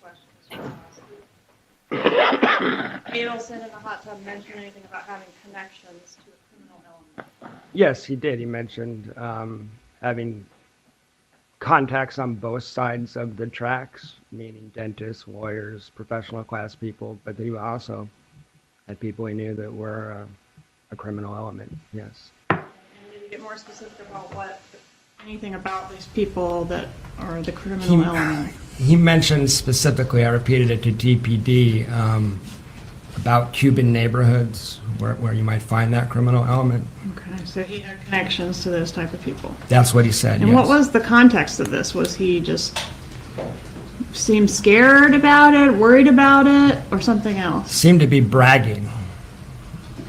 I want to ask you about a meeting with Wendy at a coffee shop that occurred on June 4th, 2014. Do you recall that? I do. What happened at the coffee shop? We went to the Red Eye Coffee Shop to have coffee, just to meet midday, and Miss Adelson canceled a trip that we had planned for July 11th to 17th to go see my parents, which was a big deal in the relationship, and she abruptly canceled it. Did she offer an explanation as to why she needed to cancel the trip? Not one that made sense. She said that she feared that we would not get back in time, and she emphasized, had to be back on the 18th to pick the kids up out of school, which would have been July 18th, 5 p.m., is my understanding. And I couldn't fathom why in the summer going through Atlanta you wouldn't be able to get back in time. It didn't make any sense to me. So she was worried you could be delayed and she wouldn't be able to pick the kids up. Right, and we had people who could babysit. It didn't make any sense at all, but that was what she said. That day was very important. All right, and so that occurred on June 4th. It did. All right, did you see her later that evening? I did. I went to the house to hang out with her and her children. And is that her residence on Aqua Ridge? Yes, ma'am. And how was she that night? This is June 4th, right? It is. Okay. She was a nervous wreck to the point where she was sick to her stomach. Asked me to get to her house as soon as possible. She was in that much distress. And she didn't have food poisoning or flu or anything obvious. She was just a nervous wreck. So I went to her house, immediately went to the store to get her Pepto-Bismol and a couple of things from the convenience store. I have the credit card receipt, is why I recall that so specifically. And did you have any idea why she's acting? I assume this is unusual for her. It was fairly unusual. The degree of severity was definitely unusual. But that whole week, June 4th to 9th, she was very nervous. So. And she didn't tell you it was because killers were in Tallahassee to kill Dan Markel, did she? No, I was stunned to later find out that there was hitmen in town at the time. Okay. So let's go forward a little bit to this TV situation. Do you know anything about Wendy's TV being broken? I do. And when was the TV broken, if you know? Between June 11th and 18th, I think it's closer to the 11th, but 100% in that week. And how do you know it was in that week? Because we rented a movie, How to Train a Dragon 2, to give the kids a special movie night, and I have text messages where I'm discussing having seen the movie by the 18th with friends. So you were able to refresh your memory? Yeah, I was able to by refresh going through my those? yeah. Okay. All right, so do you get the movie, or? Well, it was back in the day, it was Redbox, so I rented a DVD from a Redbox. It was 2014. All right, and go over there with the movie and what happens when you arrive. I walk in the door, and Miss Adelson asked me to look at her television because there's something wrong with the television. And what was wrong with the television? Well, I turned it on, and I was immediately confused because it really shouldn't have been a question. As soon as you turn the TV on, it's been struck by an object and is damaged and basically unusable. Can you explain what the damage looked like? Yeah, it looked like somebody stood in front of it, took their fist, and hit it like that, was my first impression. So kind of like a shatter mark with spiders? Yeah, there's like an impact crater, and then there's, out from that, and it's all pixelated and distorted, which makes it very difficult, or really no one would watch this TV unless you had to. And I had second thoughts about that. I looked around the room, maybe the kids broke it, so I looked all around the room, and it didn't seem plausible that the children broke it. They're very small. This object had to be kind of heavy. I'd thrown a ball around with them. I just couldn't see how the kids could have done it. But you didn't see how it got busted? I didn't see it. I didn't know for sure, and I didn't know we'd be discussing this in a murder trial, so I didn't investigate further or think about it very much, to be honest with you. I just thought, okay. Were there other TVs in the house? There was a TV in the back bedroom, a similar make and model, that we had watched television with the kids before on that TV before, so yes. Is that where you watched the movie that night? No, I went to go hook up the DVD player in the back room. Miss Adelson insisted that it would not work and actually stopped me from even trying.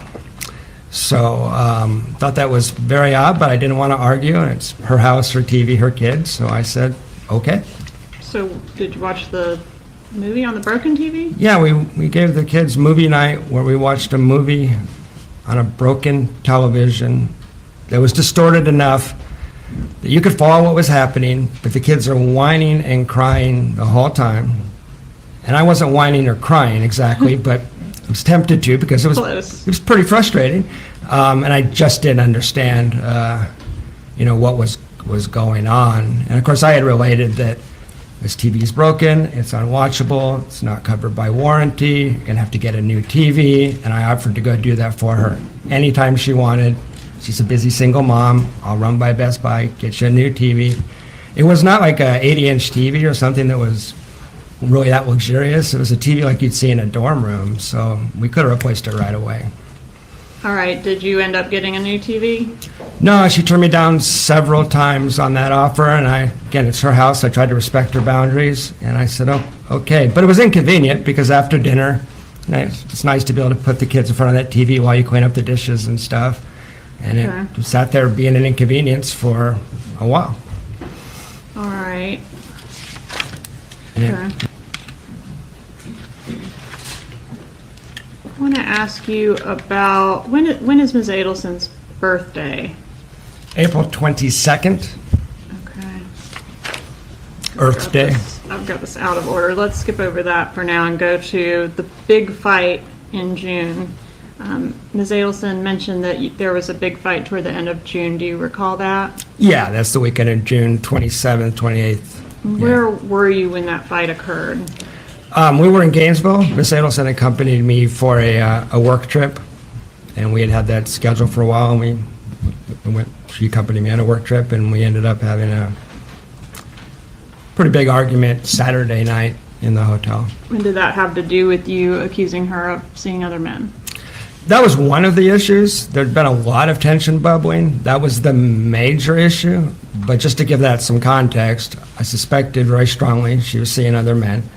Of course, your office had confirmed recently to me that there was multiple online active dating accounts the whole time we were supposed to be exclusive. But just to give context to that, that was combined with Wendy promising me the world in June. Talking about me moving in. Shouldn't get a Jeep, you should get a car, the kids' car seats will fit in. The kids should start calling you daddy was the most outrageous one. And so she's like throwing herself at me over the top in a way that felt totally disingenuous and fake. And at the same time, I think she's seeing other guys. So it just kind of boiled over. I tried to have like a serious, honest relationship conversation with her, and that didn't go very well. So you were kind of, at least up until all of this started happening, you were kind of full steam ahead, and it seems like she was a little stop and go, hot and cold. Is that? It was a roller coaster, is what I would say. And I had felt since April that I was perhaps being strung along. I had that intuition. I couldn't fathom a reason why you would string a guy along like that. It didn't make any sense at the time. All right, so we're in June, like 28th range? Okay. Okay, when do you come back from Gainesville? The morning of the 29th, after this fight or this argument, we drive back. We drive back to Tallahassee. Now, I had another ride back, and I offered to take that other ride if the fight was that bad, because we could have broken up after this. That was, but she wanted to ride back with me. You rode together? Yeah, we rode together. All right, so you rode back together, and then was she leaving that day? I believe it was I thought she picked up the kids the next day from Professor Markel's house, and that's when she met Amy Adler, and that was a big deal to her. Amy Adler was Dan's girlfriend at the time? Yes. Okay, so it's at some point after the big fight and the return from Gainesville, does she leave to go to South Florida? Yeah, I know. A day or two later, she definitely leaves to return to South Florida. She's in South Florida by July 1.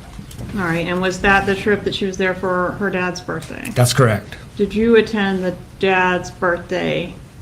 No, I was never invited to the dad's birthday. All right, and were you aware what the big gift was for dad's birthday? No. All right, so when did you see Wendy next after she leaves to go to South, or I guess after you return from Gainesville? So during that 2-week period, we're exchanging emails, texts, long phone calls, video chats with the kids. Things are up and down, but it seemed like it's probably going to be okay. That's the impression I was given by Miss Adelson. Or I was being strung along 2 more weeks. But I see her again on the 13th when she comes back in town and is excited to have a date with me. So we had a date. All right, so now we're at July 13th, 2014. That's correct. So within a week of the murder. That's right. Okay, tell us about your interactions with her that day. Yeah, we went to dinner and a movie, and we returned to our house on Aqua Ridge.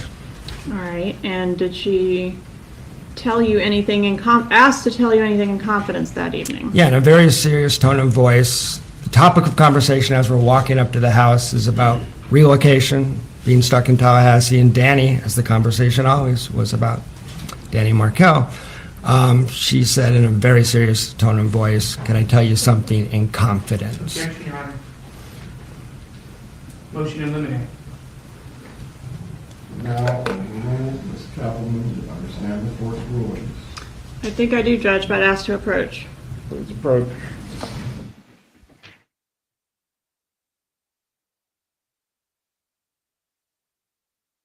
Hold on, I can skip forward a little bit because it froze when I tried to make food.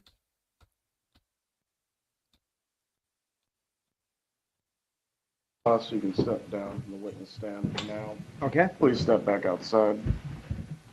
Place your hat face down on your chair.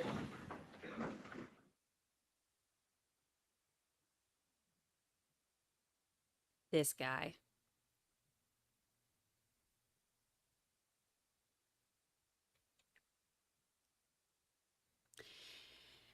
They don't want this to come in.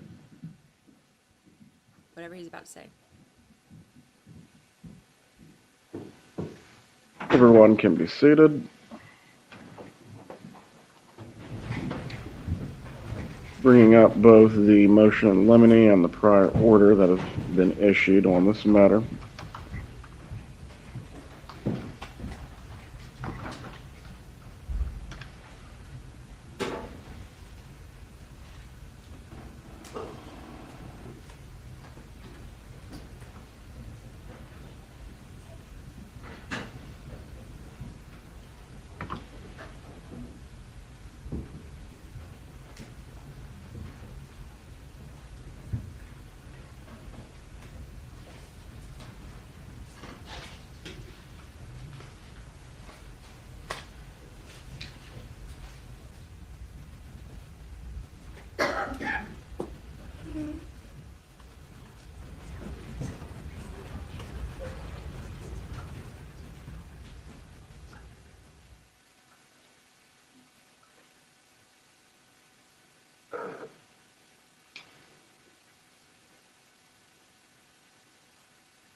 The ruling that was made as to the defense motion in limine concerned the state eliciting this as a part of its case in chief. However, Mr. Rauschbaum, at this point, Ms. Adelson has specifically denied making this statement. Why is this an improper ground for the state to explore this on impeachment? It's still hearsay, Your Honor. It's double hearsay. It's not done to All sorts of matters that otherwise would be inadmissible can become impeachment. Judge. If Dr. Adelson, Charlie Adelson, made that statement to Mr. Lacoste, and he denied it, he could impeach him. They're impeaching another witness. That's not allowed. That's number one. Number two, I brought up the impeachment of one witness's testimony through another is not allowed? But they're impeaching her to go to his statement. They're stuck with her answer. They could have kept on cross-examining her of why they thought her answer was wrong. They can't now backdoor it through hearsay in another witness. That was the whole point of the motion.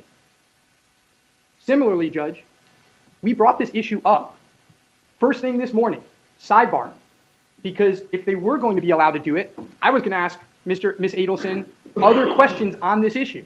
They said they weren't going to do it. So I didn't ask her those questions. And I didn't ask her those questions because I didn't want to open the door to it. And I can't call Miss Adelson back as a witness because she has a Fifth Amendment right and I can't give her immunity. I brought this up for this very reason. She denied the statement yesterday. That's why I brought it up today. They can't backdoor a double hearsay statement based on a denial by that witness. Can't do it. Ms. Koppelman. But it's not hearsay, it's offered for impeachment. Ms. Adelson was specifically drawn to the time and place of this statement and asked if she made it, she denied it. This witness heard her make the statement. It's now admissible to impeach her testimony. This is not an insignificant fact or an immaterial one. Mr. Rauschbaum, if you wish to find some authority, I will give you 5 minutes to look if you have anything to argue as to this matter. Ms. Adelson has denied making the statement. She can be impeached through other witnesses regarding this matter. Judge. I will give you an opportunity to find some authority. If there's something more specific you can point me to other than what you're arguing right now. Judge, I brought this up this morning so that I could front it with Ms. Adelson, and we were told, you were told, that they weren't going down this path. If I'd been told something different, I would have done something different that I can no longer do. It's precisely why I went sidebar first thing in the morning. What is your responses to that portion of the argument, Ms. Koppelman? I don't know that that's a legal argument. I was asked if I was intending to offer double hearsay. I said I would never be offering hearsay without an exception. I assume he's making this on fairness grounds, which goes to this would have changed his strategy of how he examined the witness.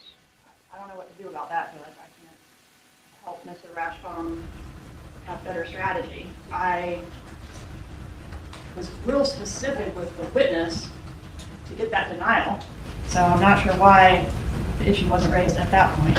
Judge, I was really specific this morning that the double hearsay related to my motion to eliminate related to Jeffrey Lacoste.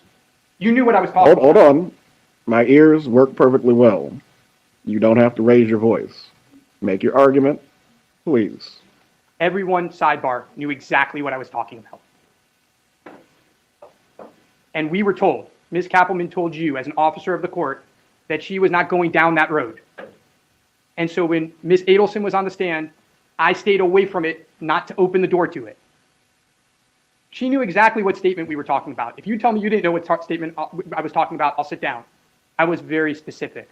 I was very specific that it was the double hearsay statement related to Jeffrey Lacoste that we filed our motion to eliminate on. I was very specific that it applied to this and also the Juvia dinner.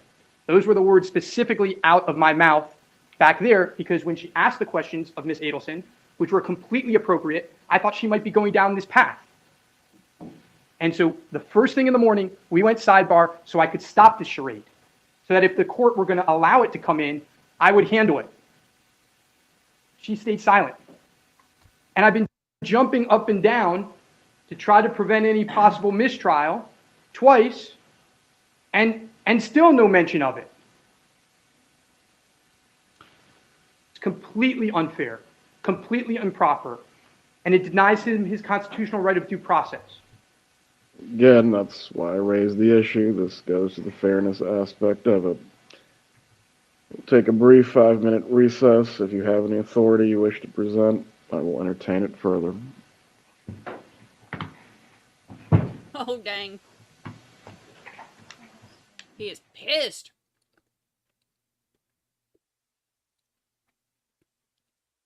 So, they're arguing about the, I guess the sidebar this morning, is arguing about the motion behind it, not about asking the specific question. So, it's kind of like if you have if you object to something and you say, relevance, that could be overruled. But if you had objected to the same thing and said, whatever other objection, I don't know, then that one could be sustained. Arguing, the objections aren't to argue what is being said, it's the intention behind it. So their sidebar this morning was not for the argument that he's making now, like the double hearsay, whatever. It's for, we're caught up. It's for impeachment of Wendy's testimony, not for the double hearsay impeachment or whatever. So it's, he's mad. It's crazy. Or that's the way I understood it. Look, if you're a lawyer and you understand it different, go on and tell us. But her saying that she's, you know. Oh, let's do a poll.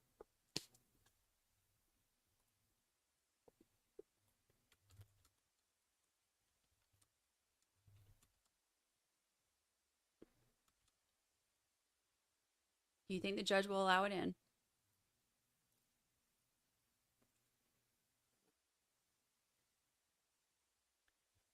Yeah, this is like their intention behind it is to discredit Wendy, is what the prosecutor is saying.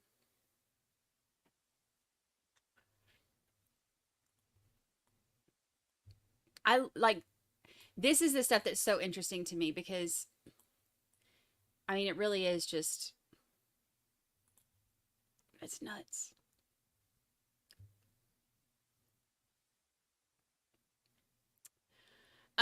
Wendy got immunity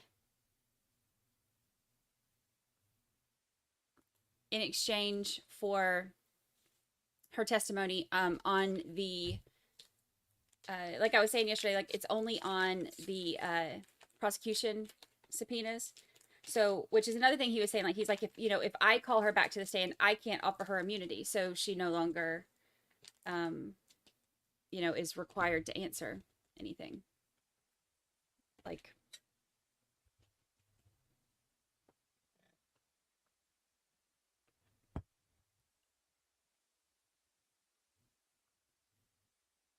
but that doesn't mean immunity, like, it's not a blanket immunity. This is just for her testimony here. It can't be used against her. Rashi is hot. Judge said there's nothing wrong with my hearing. Yeah, that was. Whew. Whew.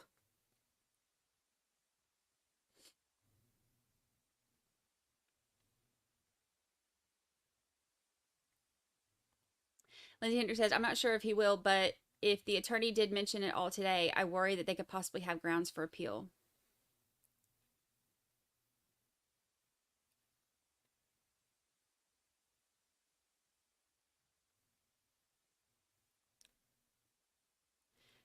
So interesting.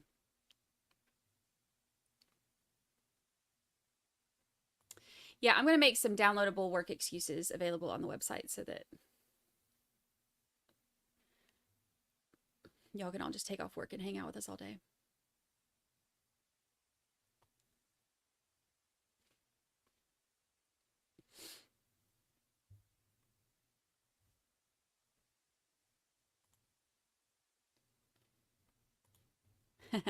Lindsay Henry says, I think Georgia saw this coming a mile away. Like exactly how, and I'm crushing, like exactly how he called it, and he couldn't recall her without immunity. Again, they walked into every trap Georgia laid. Oh, Charlie is 6'3".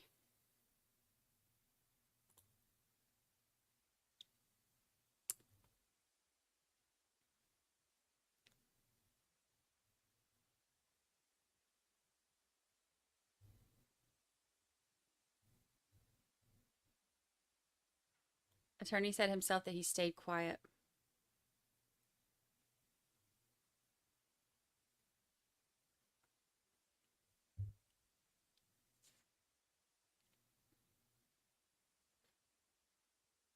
I mean, I get it though. Like if he's, you know,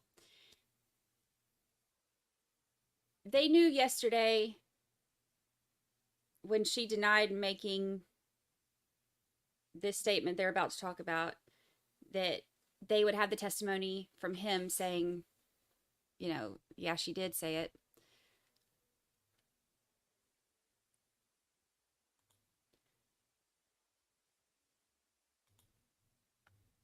I'm really excited.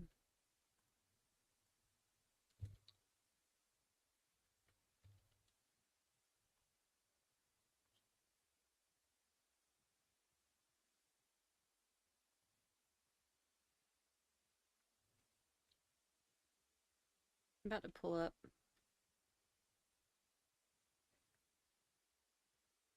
Let's see.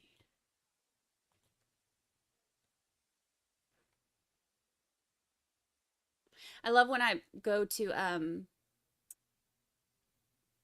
search something that on here for Dan Markel, that first picture that pops up is that one of Wendy's handler, like mean mugging.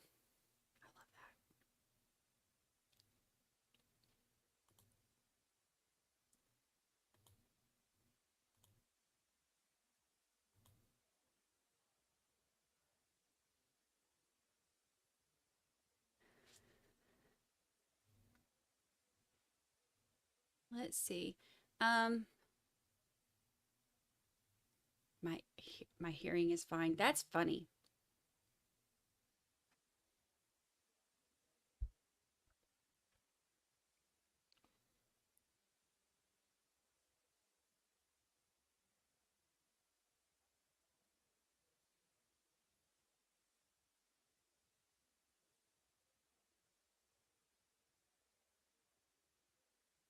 Oh, dang. I was trying to pull up to see.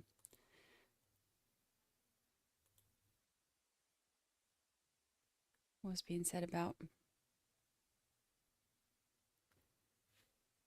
the motion in limine.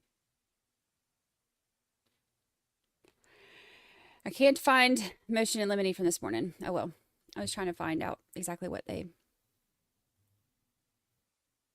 or the sidebar this morning about the motion in limine. All right, let's see.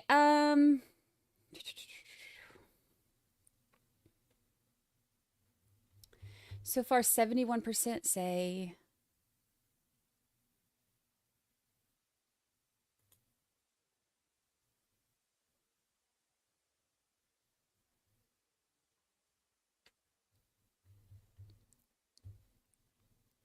that yes, you'll think he'll allow it in.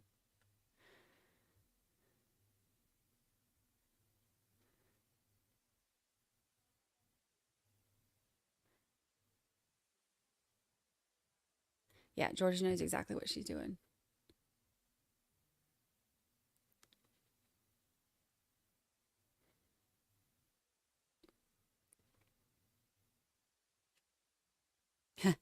Shanka Bacon said, I tried to read the hearsay statute, but the exclusions and exceptions are long as heck. Yeah, like legal stuff it's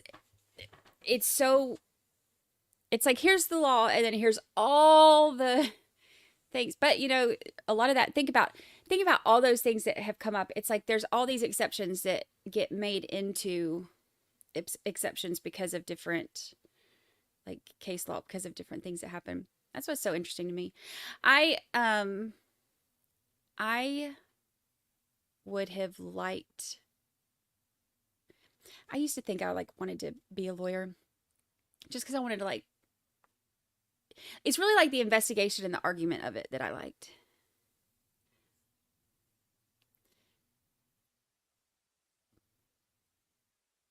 It's never too late. Yeah, it is. I am 124 years old at this point.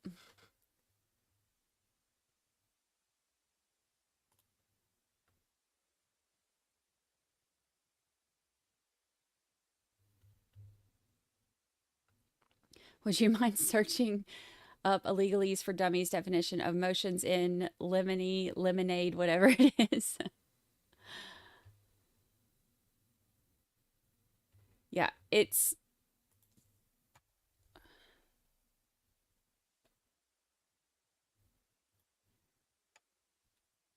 $124 years old. Yes, 124 years old.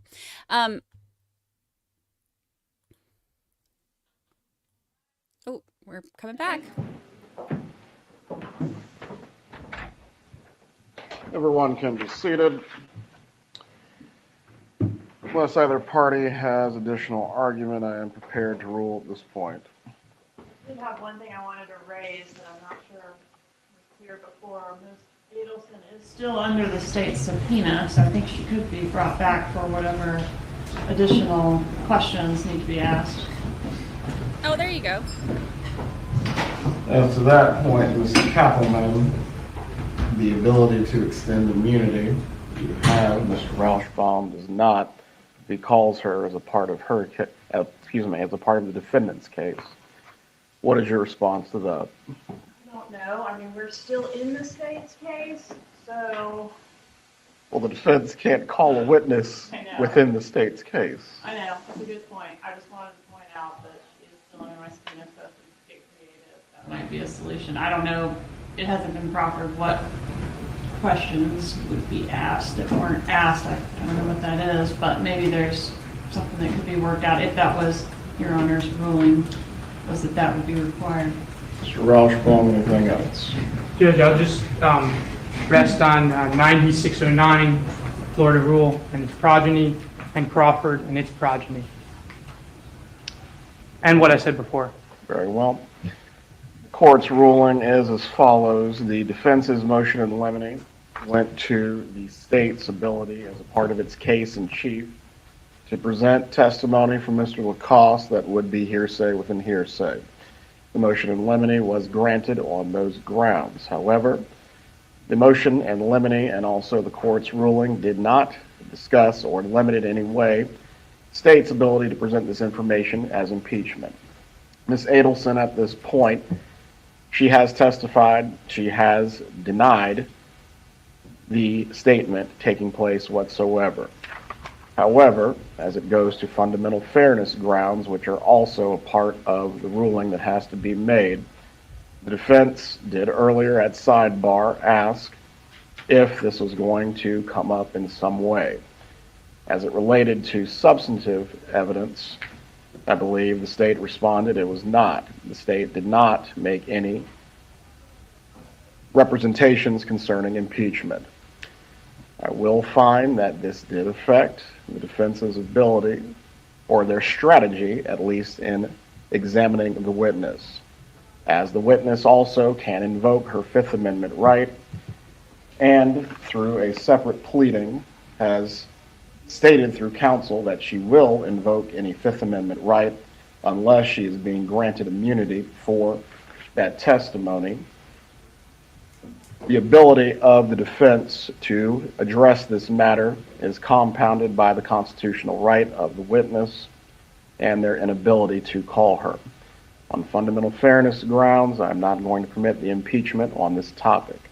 You may proffer the testimony from there, and if the state is intending to recall the witness at that point, the issue of impeachment may be revisited. Does everyone understand? Yes, may I make one clarification for the record? Go ahead. It's already on the record. We were at sidebar. What I was asked, my understanding of what I was asked is, was I intending to introduce any hearsay within hearsay through Mr. Lacoste? And my answer was that I would not introduce any hearsay within hearsay without exceptions. I think it was clear what I was intending to do was set up an impeachment through Ms. Adelson by drawing her attention to the specific date and time of the statement and asking her specifically if she made the statement, which she denied. I find it hard to believe that that doesn't alert the defense in fairness that that's what I'm intending to do, and that's what I did in the last trial successfully, which the defense in this case was in attendance at. So I think it's unfair to the state, but I understand Your Honor's ruling and we'll be ready to proceed. Please bring in the witness so we can go through the proffer. Our words are stock and trade. If you are uncertain, Ms. Kappelman, as to what Mr. Rauschbaum was raising, we probably should have clarified it at that point. Yes, sir. Please bring in the witness.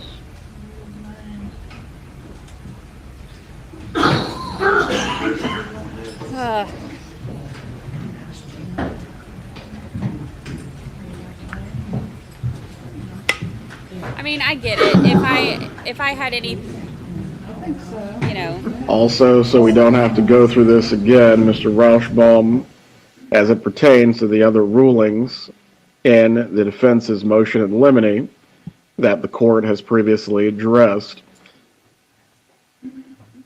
Although they may not be, certain rulings pertain to the state's ability to present as substantive evidence. You understand this does not affect their ability to present it as impeachment as it pertains to all of the items that have been ruled on previously. June and Chimda, meaning everything that we've been previously addressing through these motions. Well, they still have to follow the extrinsic evidence rule, collateral evidence rule. My point being, something that cannot come in substantively can still be impeached with. You understand this? Can, yes. I'm not saying it's necessarily going to happen. Right. But so we're not doing this song and dance about any other matters. All right. If we need to have sidebars and you're attempting to clarify something, if you're asking specifically as to impeachment, you need to be specific as well. Fair enough, Your Honor. Ms. Dugan, please bring in Mr. Lacoste.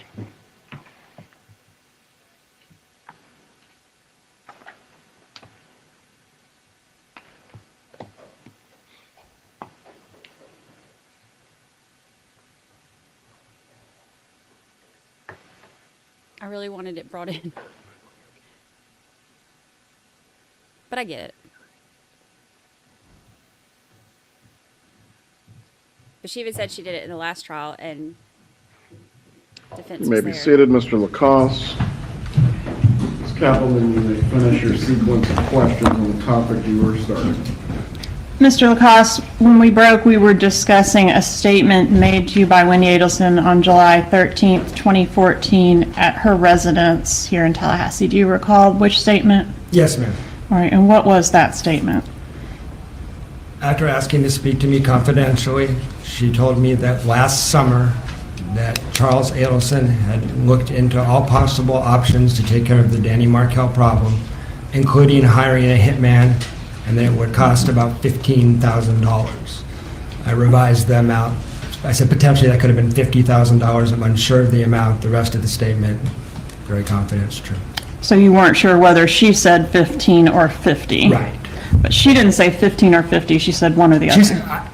She said one number that I thought was 15 when I talked to TPD, and later thought that could have been 50. Okay, I'm with you. And this statement was made in what context? What was her demeanor? Well, she asked to speak to me confidentially. She was dead serious about it. It was a chilling statement. I had a reaction to it. My stomach flipped. A little scary, a little weird. So it was a very serious statement she's making. So clearly not a joke. No, it was not a joke. There were other jokes in that domain. This was completely distinct and discrete from any joke. This was not funny. And this statement was made within 5 days of Mr. Markel's murder by a hitman? That's correct. And was this said in any way in the context of the relocation issue? Well, what preceded her saying that was a discussion of under what circumstances could she or would she leave Tallahassee, and she stated that the only way to leave Tallahassee was if something happened to Danny. That's what led into the statement I just repeated All right. to you. Thank you. That's the proffer, Your Honor. Any cross-examination concerning the subject of the proffer? I'm sorry, Any cross-examination as to the subject of the proffer? yes, Your Honor. Go ahead. Jury's not there. This is for proffer.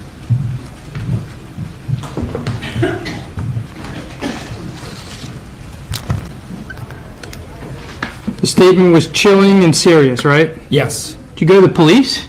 I did not. You were so scared about the statement that you didn't alert the police the next day, that night. I did not, Why not? because it was a past tense statement, and I thought Charlie was a scary guy, but it was about something supposedly he did last summer. I did not know there was a present case, a present instant threat. I did not know Hitman had visited Tallahassee. I didn't have the context. So the statement comes out and you say, all right, not gonna call the police. Hey, Wendy, you want to go out tomorrow?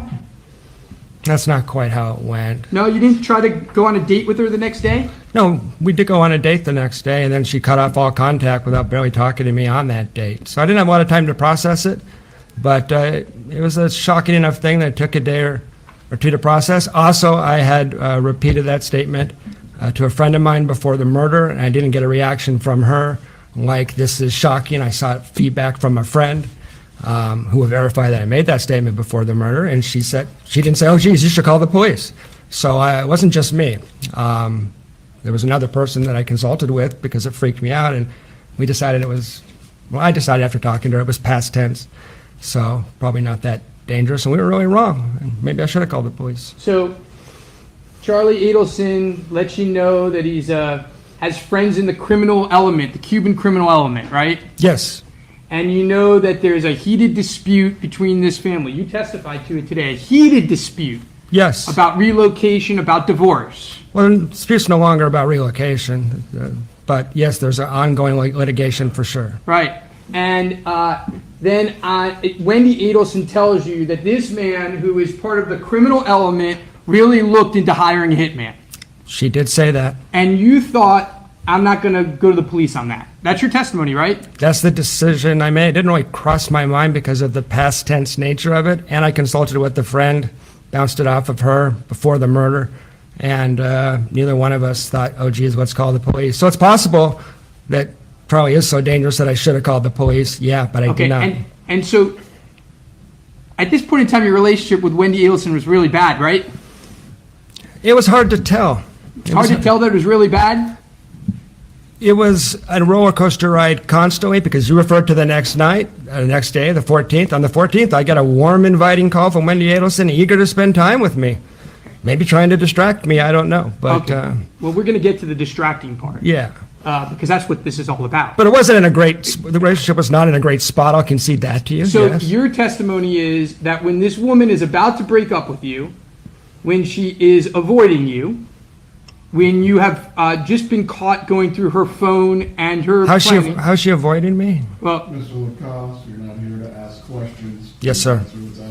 Your testimony is that when you are on the outs with her, which the record will show you were during this time period, that she confides in you the most serious, the most important thing in her life. That's your testimony, yes or no? Yes. Okay. She has a history of boarding out things that aren't in her own self-interest. Judge, I would ask that to be stricken from the record. It's unresponsive. This is just a part of the proffer, and if you've reached the end of your cross-examination on the proffer section, we do need to move on. That's fine, Your Honor. Mr. Lacoste, Or actually, Ms. Kappelman, the court's ruling remains the same. You're not to inquire further as to this subject matter. We will revisit later if it comes to it. Yes, sir. Please bring back in the witnesses, or the jurors.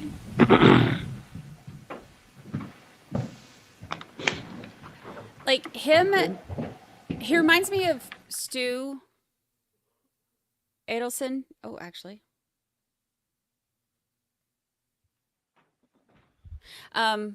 Ironic. The way that he kind of loses some of his effectiveness when he gets There is like all pissed off. Celebration dinner. I'm sure that's the next one. Yeah, that is another issue. So is it the same ruling in reference to the celebration dinner? For one moment, because I don't know what the celebration dinner is all about. It's in the same motion in limine, Judge. Bring it back up. Yeah, that's it. Close. Number 2, I believe this just concerns Close to statements. It didn't say anything about celebration. All rise, jury entering the courtroom. One moment. Whoa, back up. Where is the celebration dinner covered in your motion? It's in the same motion in limine regarding the hearsay statements. There were several of them. The first one was the statement that we just discussed, and the second one is that Charlie Adelson said that he went to dinner with, that she told him that Charlie Adelson said it was a celebration dinner. It's in the same motion in limine. However, this statement is being directly attributed to your client that was heard by the witness? No. Mr. Lacoste, please step down again.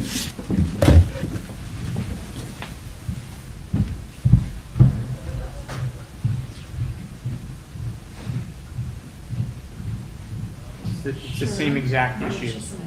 It's Wendy Adelson telling him what Charlie Adelson said. Cappleman responds. Yes, sir. I asked Ms. Adelson about the dinner. She acknowledged there was a dinner. She did vomit at the dinner table, but denied calling it a celebration dinner or hearing Charlie Adelson call it a celebration dinner. I anticipate this witness would indicate that it was referred to as a celebration dinner.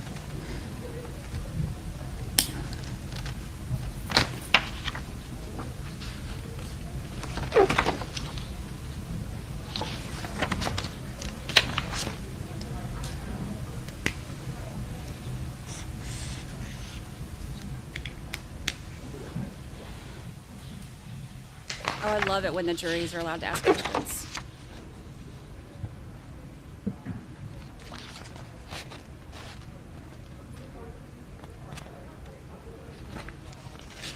Mr. Rauschbaum. It's the same issue, and you ruled on this issue. It's the same motion in limine. I'm looking at the line now. All right, Ms. Kappelman, I believe we find ourselves in the same position unless you have an argument which differentiates the television from the celebration dinner. I think I understand what you mean, Judge. I don't have any additional argument other than this is offered for impeachment. It's not hearsay, not covered by the motion. The appropriate grounds were laid, and it's admissible as impeachment. Do you wish to proffer the celebration dinner by Mr. Lacoste as well? No, sir. I think my preference at this point, assuming your ruling will be the same on the celebration dinner, is to have Mr. Lacoste step off the stand, proceed with another witness, and revisit this issue after the lunch break. Very well. Please bring the jurors back in. You may end your examination in front of them, and then Mr. Rauschbaum will have his opportunity. Well, actually, Mr. Rauschbaum, how long do you believe your cross-examination of the witness will take? I'm a little in confused. front of the jurors. I'm a little confused.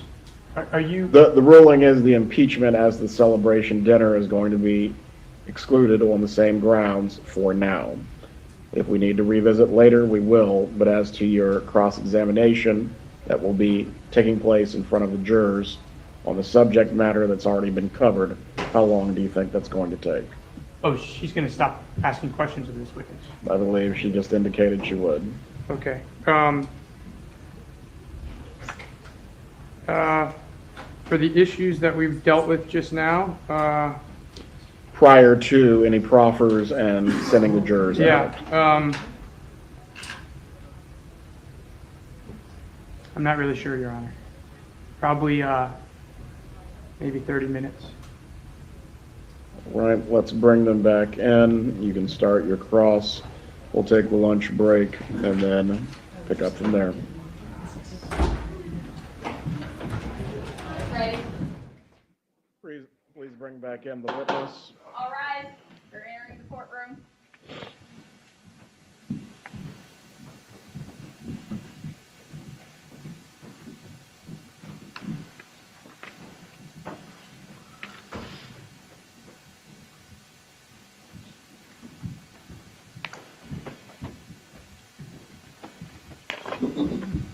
Everyone can be seated. Bailiff, if you can please instruct Mr. Lacoste to come back in.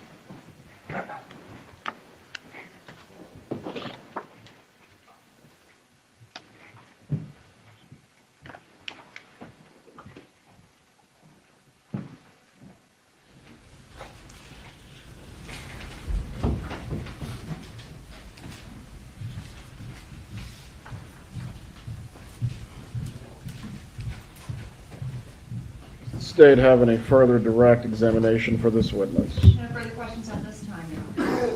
You may cross-examine. Thank you, Your Honor.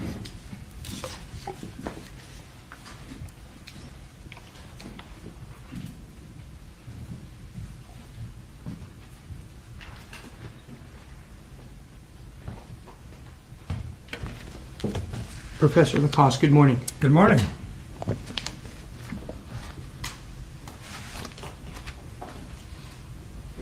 You met Charlie Adelson one time, right? That's correct. It was a trip that you and Wendy took down to South Florida for a day after a spring break with the kids that she taught. Yeah, we were in Immokalee, and then we went over to Miami, or to Fort Lauderdale and Miami, just for the 11th. That's right. And you had dinner, you said you had dinner on March 11th, 2014 at a place called Yardbird. That's correct. You recall Charlie was in his scrubs? Don't recall that, but it wouldn't surprise me. And Catherine McBanawa was at that dinner, right? She was. And I think you said that she was bringing up stuff about her ex, right? Not a lot, just a little bit, but she did bring that up, and I recalled it. Is it fair to say that she was pushing for information at that dinner? From who? From Miss Adelson? I don't recall that. Well, was she trying to get Miss Adelson to talk about her ex-husband? I don't recall that. Do you recall there being a lot of discussion at the dinner about Professor Markel? Don't recall a lot. It always came up for a minute. It came up in the context of Wendy Adelson's book.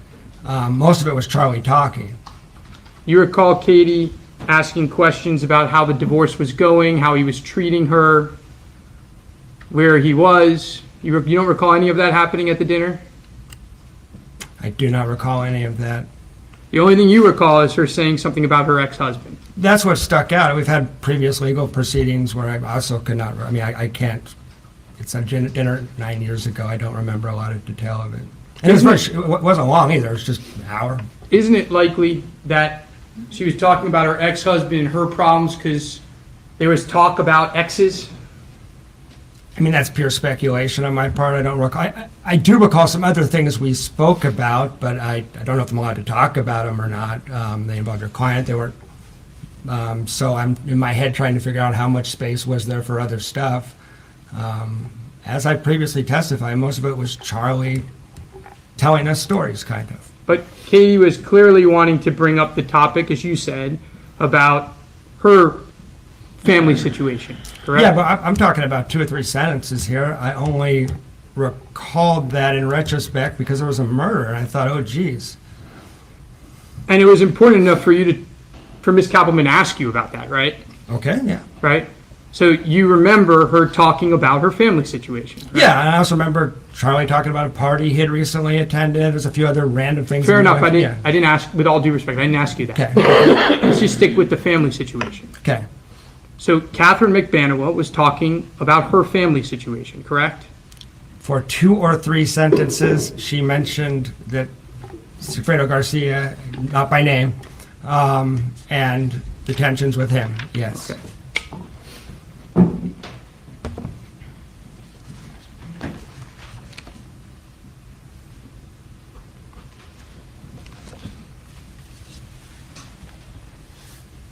You say that Charlie talked in the hot tub or the pool about having connections to the criminal element. That's what your testimony was, right? Yes, starting with my initial statement to TPD, yes, sir. And you're talking about your statement to TPD after the murder, right? 3 days after the murder. And after you thought Wendy Adelson was trying to frame you for the murder, right? I didn't think that in that interview. Okay. It took me some time to process. You're aware that you were called in as a suspect for the murder, right? Yes. Okay. And after that point in time is when you gave that statement to TPD regarding what Mr. Adelson said. Just yes or no? After I was called into the police station? Yes. Yeah, that's when I gave my statement at the police station. Right. What I'm making clear is it's not like you had dinner and were in a hot tub with Charlie Adelson and you went back to Tallahassee and gave the statement then, right? No, I would have no reason to do that. I understand that, Professor Lacoste. I'm just trying to make it clear for the jury when you gave TPD this statement. Yeah. And the answer is you gave him the statement after the murder and after you were called in as a suspect on that murder. That's correct. Okay. Now, do you recall texting Charlie Adelson after you met with him? I texted Mr. Adelson one time, yes. Okay. And do you recall saying to him, "Hey, Charlie, it's Jeff," as in Wendy and Jeff. "Hey, man, thanks for your hospitality the other night. Sorry about the clusterfuck with the cab. It was great to finally meet you. I could tell how proud you are of your sister. I am too. She's really one in a million. Take care, dude, and look forward to seeing you again sometime soon." Do you recall texting him that? I do recall texting him that. Okay. You like hanging out with the criminal element? It was my new girlfriend's brother who she was very close with. I've been dating Wendy seriously for 12 days. I didn't think it was right to give a... I was polite rather than honest, let's put it that way. I mean... Let me ask the question again. Yeah. Do you like hanging out with the criminal element? No, I don't do that. Did Charlie Adelson text you, or did you text him? I texted him. I can't remember if that was solicited by Wendy Adelson or not, but I texted him. It wasn't solicited by Charlie Adelson, right? No, we never spoke again, though. Okay. Actually, he texted you back. Right, I never answered. And he said, "It was great seeing you. I'm glad you made your flight. Hopefully we can all hang out soon." Mm-hmm.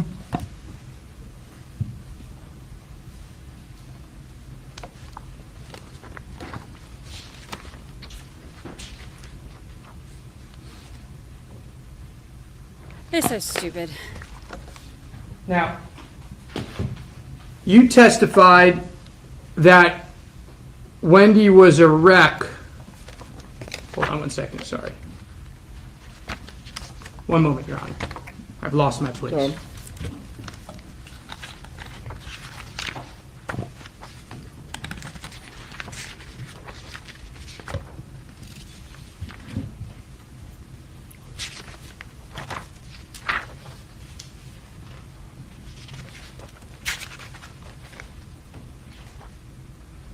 You testified about some of these divorce filings on direct, correct? Yes. And that Wendy, you testified that Wendy was a wreck about him, right? Yes. That's not what you thought in the spring of 2014, though, was it? You're questioning whether... It is what I thought in spring of 2014. I noticed repeatedly her reacting to motions and litigation and getting very, very upset. I'm not saying there was never any good times, but she was very upset when he filed something.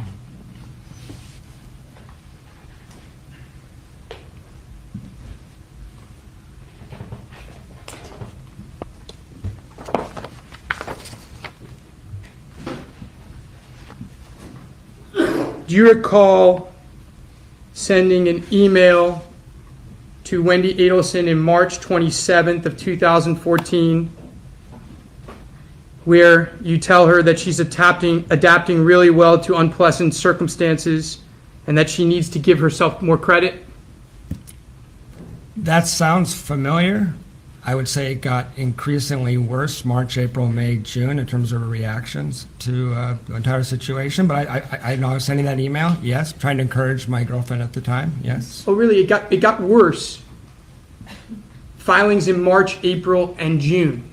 No, I don't know when the last filing was. Her reactions, not just to filings, but the entire situation. Let me clarify that.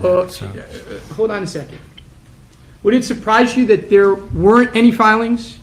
No, in May or June? No, I'm aware of that. Would it surprise you that there's been testimony in this courtroom that actually things got a little better? Wendy's status didn't get better. My observations of Wendy saw her spiraling downward in that time period is what I was trying to refer to. Do you recall that in the spring, summer of 2014, Professor Markel asked Wendy's parents to babysit for him? I didn't know about that, or I don't recall it if I did. I'm sure you did.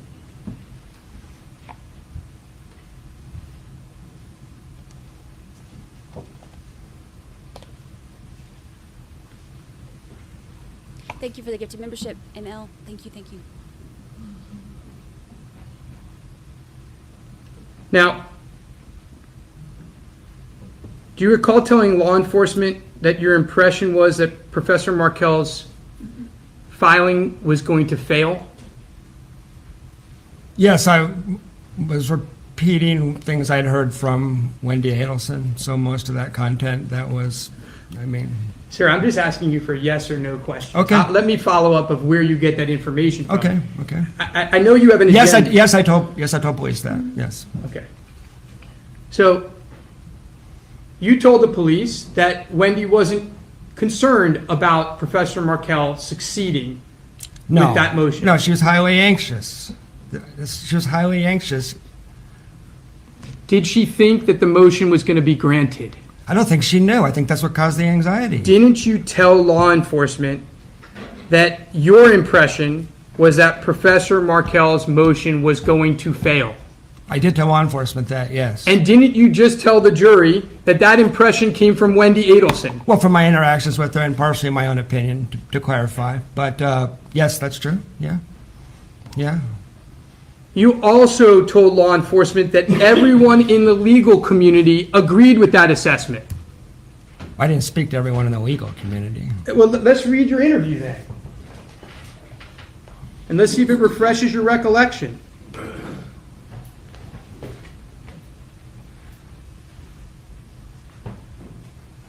One moment, Your Honor. Being summoned.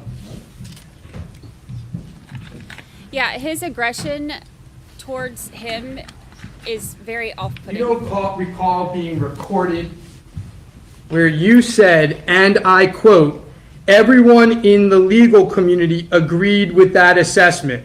At 2 o'clock on 7/23/14, interview part 1, at 34:35 in the interview. You don't recall saying that? Can you give me the date in the interview again, please? 7/23/2014, interview part 1, and 3/6/2015, you reiterated it at 34 minutes and 35 seconds into the recording. You don't recall saying that? Vaguely, I do recall saying something like that. I'm a non-lawyer trying to figure out this situation. Getting different messages from different people. I have no further questions right now, Your Honor. You redirect examination. At the time you were in the hot tub with the defendant, did you know that he was a criminal element? I mean, okay, let me rephrase Yeah. it. Did you know he was conspiring to commit the murder of Dan Markel? I had no idea. All right, and when you were at dinner with he and Catherine McVanawa, did you know that she was conspiring to commit the murder of Dan Markel? Had no idea. So you didn't know when you were in the hot tub that you were hanging out with a criminal element in that regard? No. Nothing further. Because you may step down, you may be recalled at some point. Members of the jury, we're going to take our lunch break at this point. Once again, I'm going to remind you not to discuss the case with each other or anyone else. Do not look at any news coverage or discuss the matter with any friends or family. Enjoy your lunch break. We will get started once again at 1:15. Please report back by 1:10.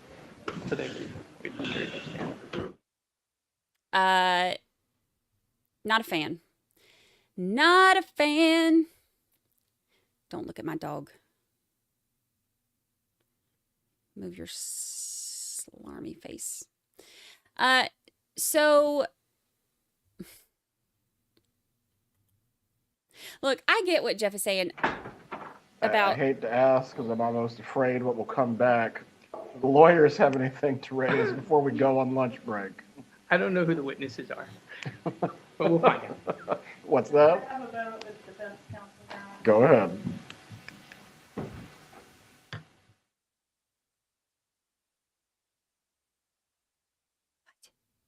What? Come back. Talk to us. Tell us.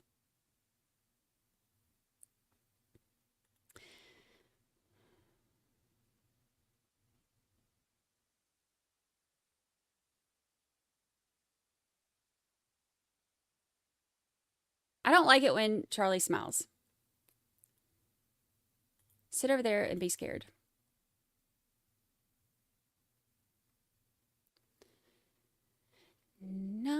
I love the not a fan emoji.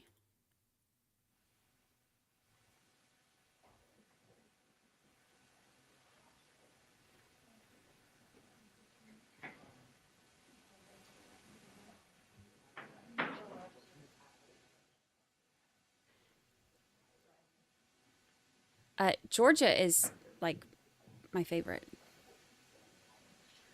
I'm a huge fan of her. Sorry, Your Honor, just 1 second. Just go back and forth, figure out something to fuss about.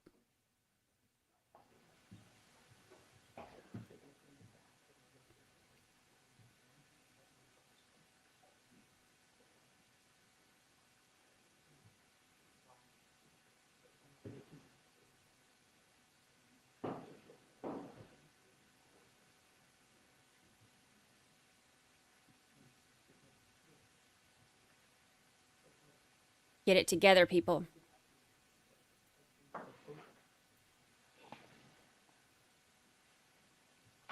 I think he thinks he's going to get off. Maybe.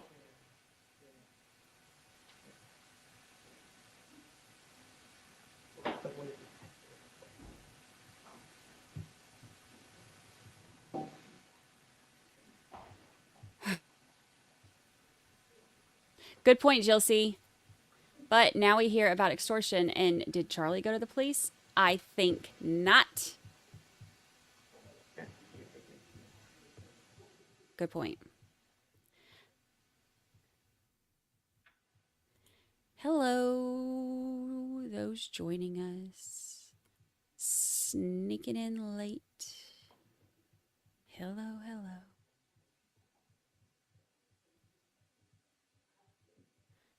Wonder if he's being paid with stacks of stapled $100 bills. I can't wait. Like, I'm gonna stop by like Dollar General or something and be like, hold on, let me unstaple my money so I can pay you.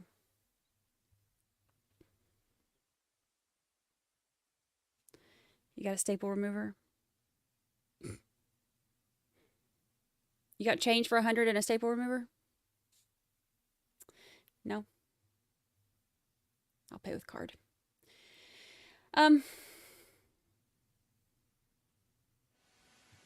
Wonderful answer. Next time we have a proffer, Mr. Rauschenbaum, if you can keep your voice down for the information that you don't want the jurors to hear. That wall still something can get through. Keep the volume down. Thank you, Your please. Honor, for the reminder. It's a bad habit. All right. Please be back by 1:10 as well. We'll get started then. I love how like everyone that has been in the Maya trial for so long comes in and they're like, oh my gosh, I'm not green anymore. Like, yeah, you've been gone for how long? It's been 84 years. Welcome back. Welcome back. That's the thing about long trials. Suck you in. Suck you in. So I am not a fan of... I am a fan of Judge's little head right there, though. And I just love this judge. Love him. The defense attorney is, he loses me. But look, I can get what Jeff is saying about, little defense attorney was, like, oh, so you told him it was nice hanging out with him and you just do that for criminals? Look, one of my former sister-in-laws was a total bitch. Sorry for language. Mods, don't time me out. She was awful. She's terrible. Not a nice person. But watch, because I have a bunch of extra sister-in-laws.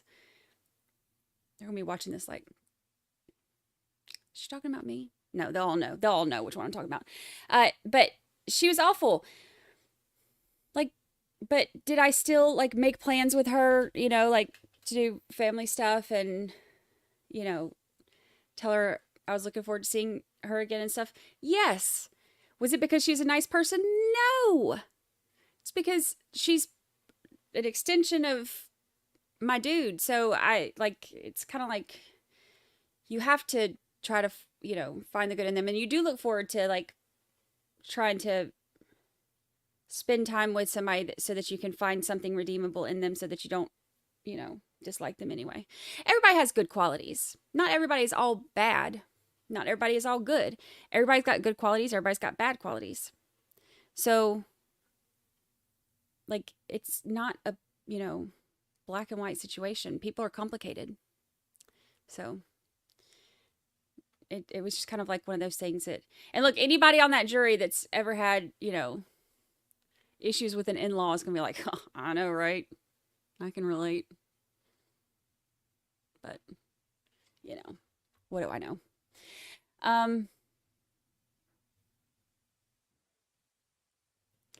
Let's see.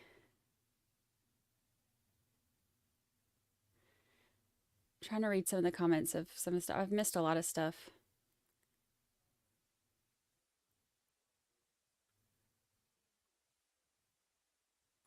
Barley Hop says, thanks everyone. I'm a day behind on the feed. Wendy said in court that yesterday was the day she found out Katie was blackmailing her brother. I'm a day behind all y'all. Yeah. Okay. All right, Wendy. It's the day everybody found that out because it's not true. In my opinion.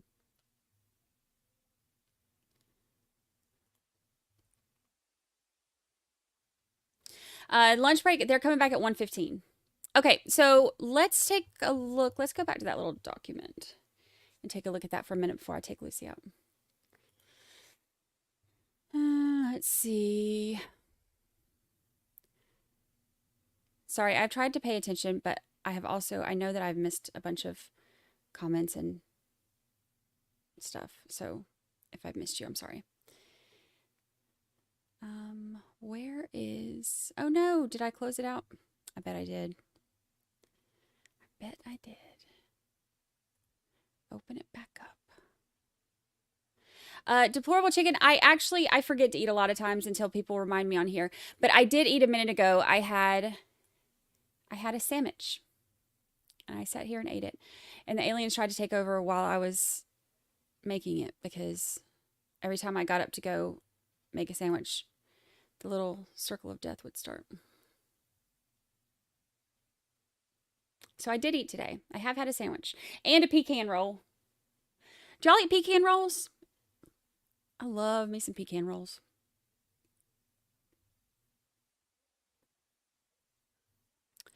Love turtles.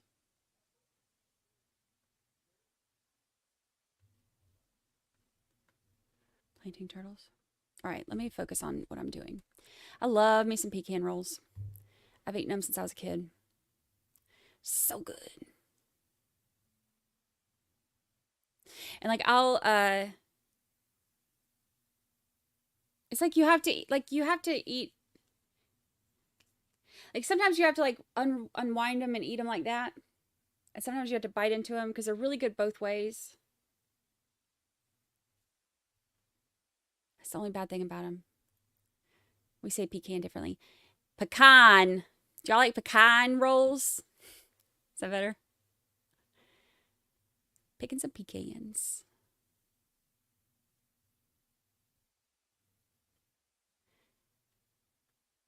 I love unwrapping them. But that middle bite, you have to take like the whole bite because that's like where it's like that's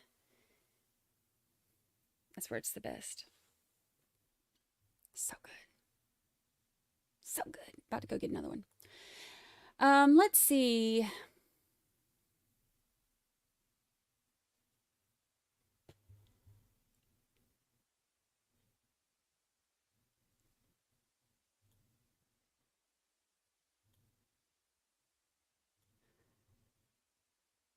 Pulling up the the Florida State seal. Oh, oh yeah, I can pull it up. The closer one, the better. What? Why? I haven't even been seeing. What have y'all been saying that it is?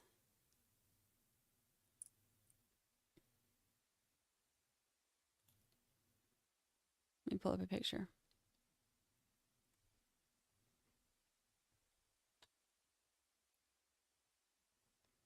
Let me pull up old Miss Millie. Let's see. Images. Hold on, I want to read what, before I show y'all what it is and tell you what it is, I want to see what y'all are saying. Hold on, let me see. Who said it was what?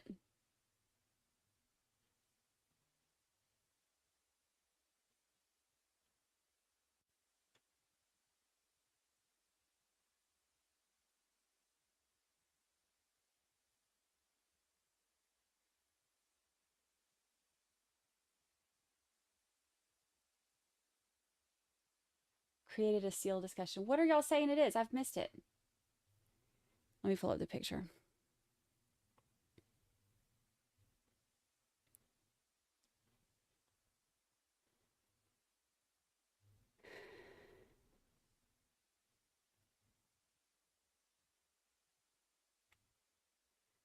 Open image.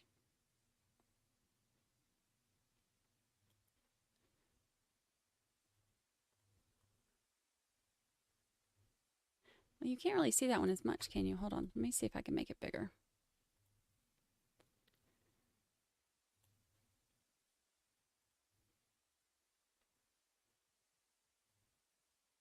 There we go. That one's bigger. Can you see that any better?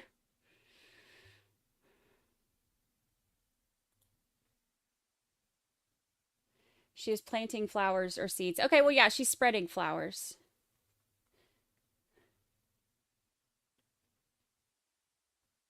Looks like pollution to me.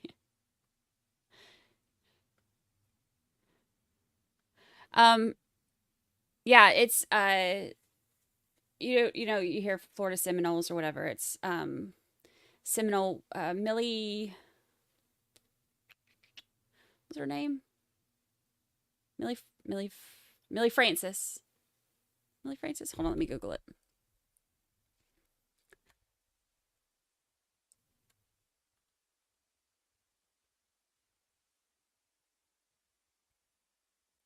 Let me Google it, because if I say it wrong, then everybody's going to be like, oh my God, remember that one time you were wrong about the Florida state seal. You don't even know your own state seal. All right, let's see. All right, seal features a shoreline on which a Seminole woman is spreading flowers. Legend says that the woman is the historical heroine Millie Francis, but there is no documentation supporting this. The two palms, which are Florida's state tree, are growing. In the background, there's a steamboat. Let me see that a little bit better. A steamboat sails before a sun breaks the horizon, with rays of sunlight extending into the sky. The seal is encircled with the words, Great Seal of the State of Florida, and In God We Trust. The state motto.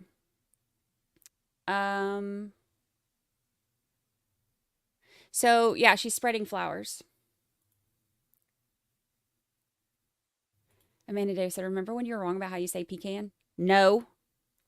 Remember when y'all were wrong about what you called a buggy? A cart? A trolley?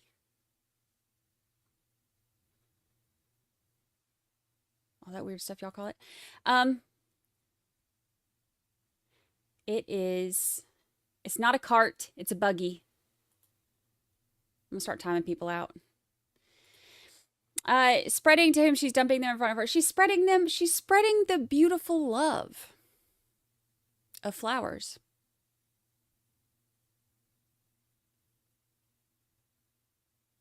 It's changed over time, though. I mean, all of them do, I guess, but it's not a trolley. It's not a cart. Why are my mods not removing all of these stupid comments about trolleys and carts? Just joking. I think it's funny that we all say same. We could look at a picture and call it a whole bunch of different things. A buggy is not for babies. A stroller is for babies. Yeah, we have a lot of UK in here. We have, I think demographics are like 80% US, and then the next percentage is UK. Trolley's a streetcar. Yes. It's not a shopping trolley. It's a buggy. Buggy is a Volkswagen. No, that's a bug. Punch bug. We're gonna start doing vocabulary lessons on our lunch breaks. Does that answer the questions about the seal, the state seal? Baby buggy is a baby carriage. And one Canadian. We do, yeah, we have Canadians too. Actually, I think I have more UK than Canadian though. And then like we have like Australia, Ireland. I mean, I think it's like 40 something countries. Kind of cool. We have to get out of the buggy area. All right. Yep, that's our state seal. Millie Francis. That I don't remember them saying that there's no documentation to support that though. I've just have thought it was Millie Francis all this time. So I learned something new today. I learn something new every day. We should do whole book reports on all the seals from court to court. I love that idea. I love that idea. We'll learn about all of them as we court hop from, but I mean, look, we know about Florida now. So many of them are in Florida. So many of them. I love that. It'll be like a group project. Everybody can have like one part that they report on.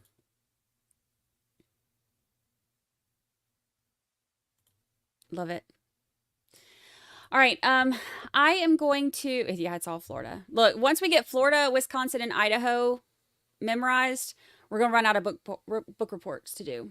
But, you know, Lindsay Hendricks calls dibs on Texas. Let's see what Texas is. Let's see what you got going on in Texas. Texas State Seal.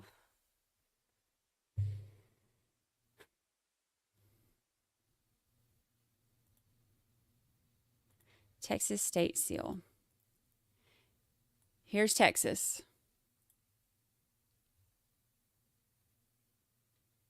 You got some acorns and what's that? Let's see. Some acorns and something. What is that?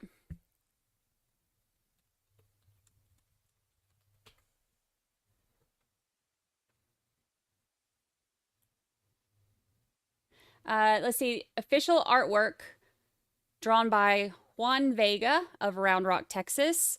Adopted in 1992 by Secretary of State.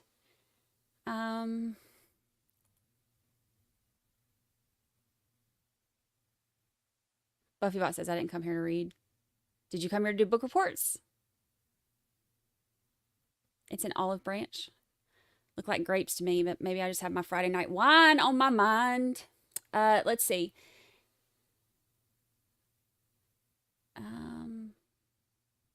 Oh, there's a reverse too. Oh, y'all fancy. Oh, y'all fancy. You got a reverse side too? You got a reverse seal? What the heck?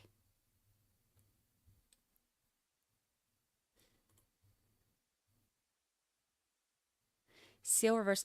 The reverse of the seal was adopted in 1961 and has a more detailed design. Okay. Let's check that out. All right, here's that one.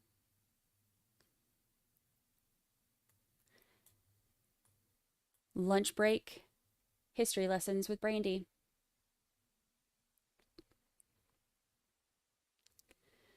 Let's see.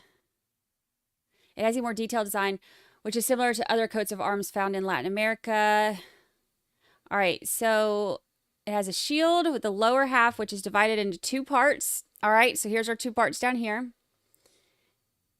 The shield's lower left is a depiction of the cannon of the Battle of Gonzales. On the shield's lower right is a depiction of Vince's Bridge. The upper half is the Alamo. Remember the Alamo? Who was it that was trying to find the basement in the Alamo? Was that Pee Wee Herman? Maybe? Pee Wee Herman? Abe! Abe is here. Hi, Abe. We're doing history lessons. History lessons on the state seal of Texas because Lindsay Hendricks is bossy and everything's about her. So we're looking up her state seal. Good to see you. It's been a while. I saw Abe and Ari's thing the other night and I was like, oh, Abe still exists. He just ignores us. And now here you are. Look, I'm stream shaming him right now. Like, you're never around anymore. And he's like, he's been working. My bad. Glad you're back. I won't stream shame you anymore. We'll just take you when we can get you. What's Colorado's? Oh, wait, did we find out what the, okay. So this was acorns and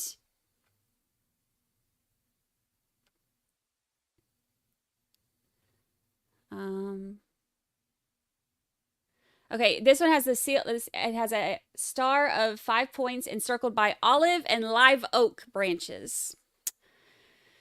There you go.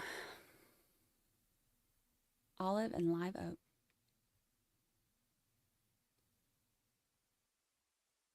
I'm glad you came by. We're learning state seals. History lessons with Brandi. All right, we'll do one more before I take Lucy out. Who's the most proud of their state seal? Oh, Deplorable Chicken says Colorado. We'll do Colorado. Colorado state seal. It's going to have Dion on there before long. We should do a project.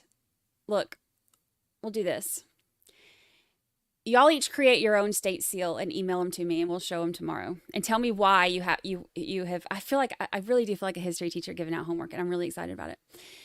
Y'all create your own and like put your own stuff on there, whatever you want. Like if you want there to be like, instead of acorns, like you said, like Oreos, put Oreos on there. As long as you can justify why it belongs on your state seal, we'll do that and we'll pick a winner. We'll vote.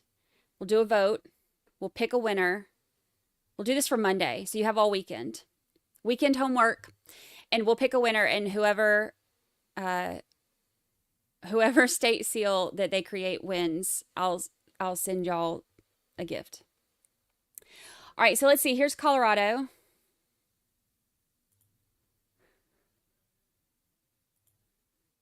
Oops. View image. All right, here's Colorado.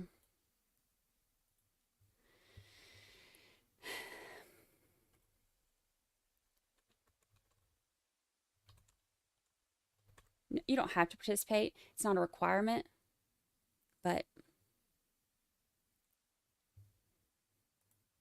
and keep it like at least like maybe PG-13. Like if it's, you know, like somebody said the other day that California is like the porn capital or what. Like we don't want to. Those aren't the things that we necessarily are looking to honor with this homework. Just to be clear. All right, let's see. So the great state of Colorado.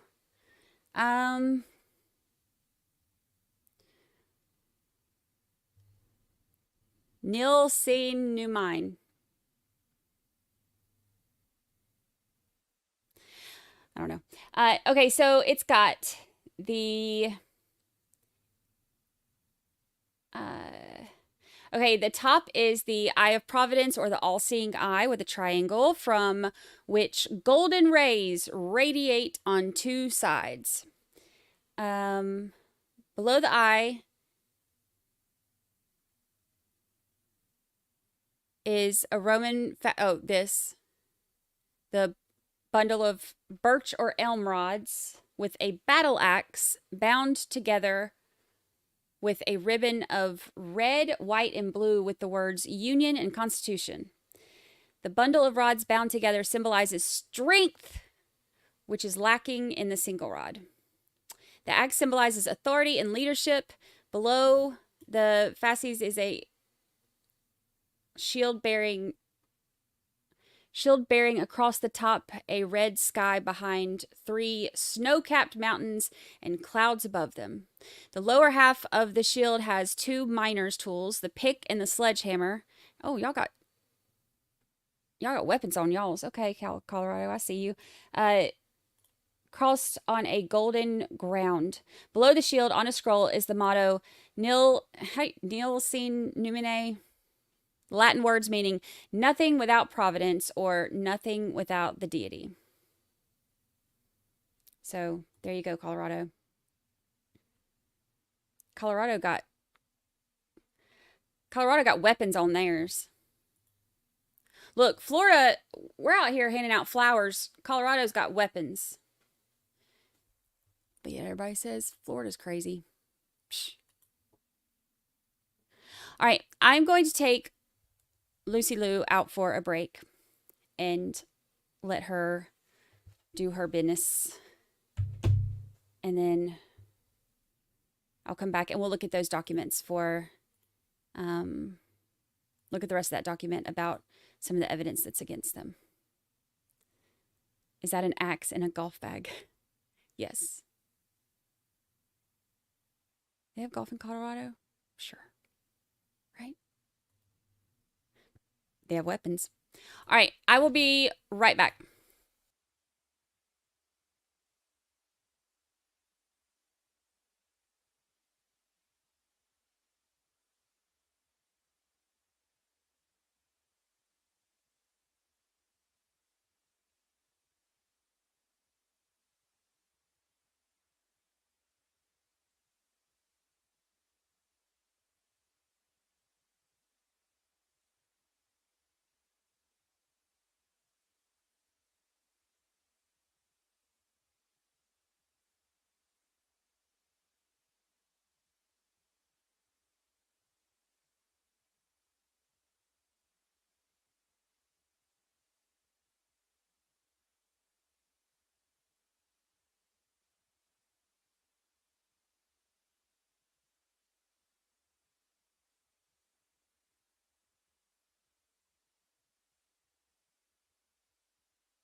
Hello. I'm back. Hello. Try to like sneak in so I don't scare y'all when I all of a sudden start talking in your eardrums. All right. Hello. It took longer than I was expecting because Lucy, it's bike week here. So there's like motorcycle dudes everywhere. And it's really loud outside because of that. So Lucy's like kind of like weirded out by it a little bit. And then because it's like busy here, like everybody has to stop and give her attention, which she loves.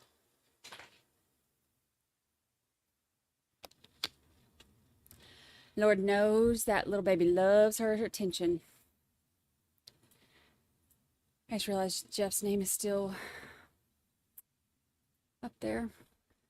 All right, let's see. See, everybody's always trying to pawn me off on somebody.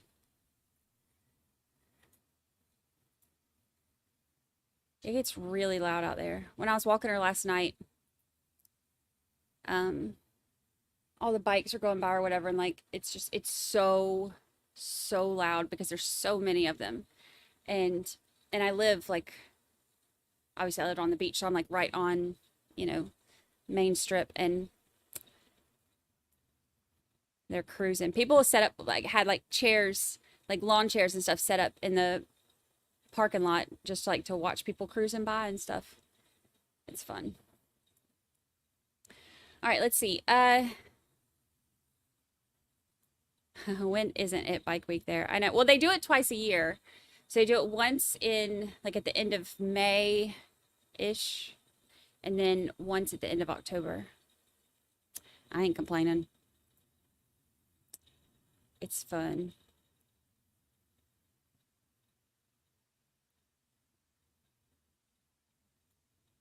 Go along to get along. Let's see. All right, let's see. Let's pull up that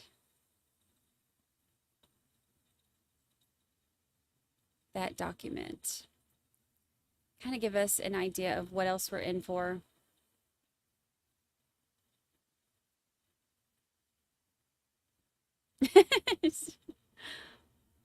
I think that was the talk when I subbed yesterday. I'm trying to help here. That's hilarious.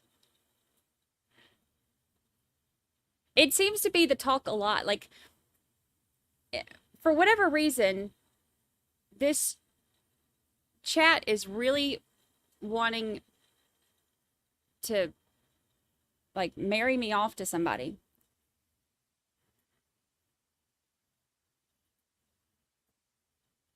It's really funny.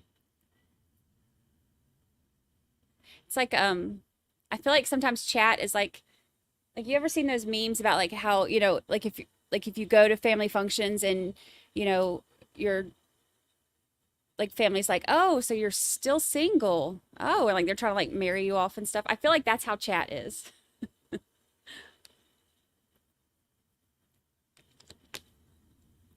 It's really funny. Then when would I do my trials? Exactly. I don't have time for none of that nonsense. All right, let's see. Not me, I'm selfish. Yeah, I don't. It's just not for me. Not my thing. I did it for long enough, like.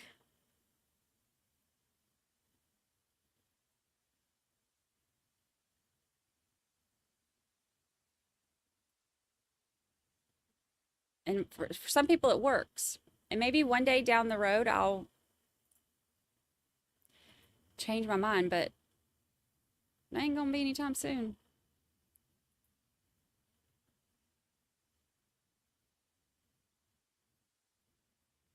All right, let's see. Yeah, the bikers are cool. I love the bike. I love Bike Week. It's a blast. It is so much fun.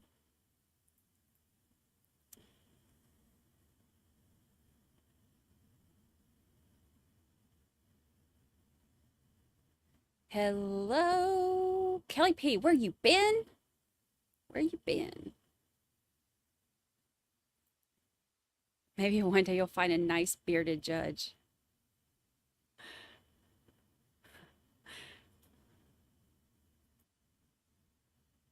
So they have their bikes in the sand. No, they have their, I have the sand is on one side. On the other side is like the main strip.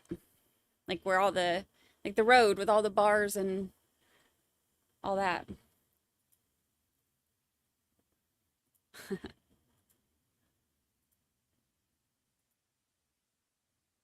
I didn't walk her on the beach. This time I took her outside, out, and walked her out there. It's a little bit easier sometimes because she doesn't get as dirty when I'm bringing her in. All right, let's see.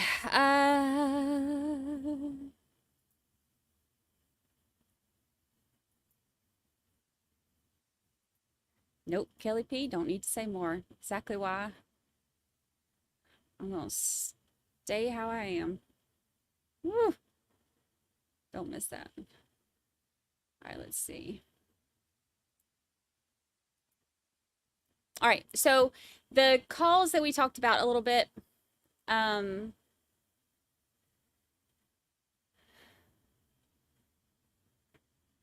forgot my phone's in my pocket. I was like, what is vibrating?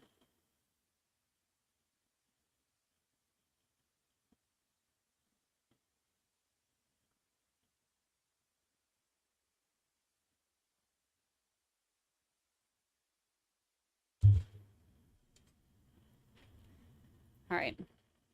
I love my friends who like aren't like my true crime friends, like my in real life friends. I'm in a group text right now and they're like, "Oh my gosh, did you hear there's a guy on the loose in Maine?" And like they'll be like, "Oh my gosh, did you hear about this thing?" And I'm like, "You know what? If y'all paid attention to me, you would know these things when they happen instead of days later, but y'all carry on about your lives and just pretend like I don't do what I do for a living." Ah.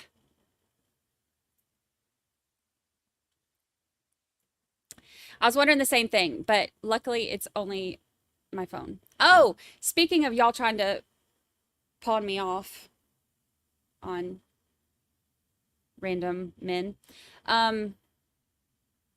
which by the way is not going to happen, so y'all don't have to worry about me. Remember the dragonfly story that I told y'all? The guy who I thought was attacking me, but in reality he was just getting attacked by a dragonfly and didn't know what was happening. So he jumped off the elevator and I thought he was like jumping out at me. Turns out he's doing work in our building. It's like the head of some construction thing or whatever that's doing all the stuff in our building.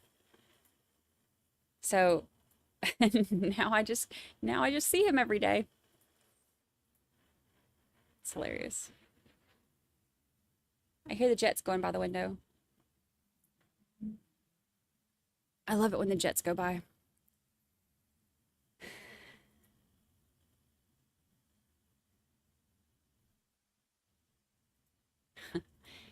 Yeah, I should tell him when I see him again down there, I should tell him that I posted that story on Twitter and it's like 30-something thousand shares or views or whatever. Like, yeah, everybody knows that you tried to attack me because you were getting attacked by a dragonfly. You're Twitter famous.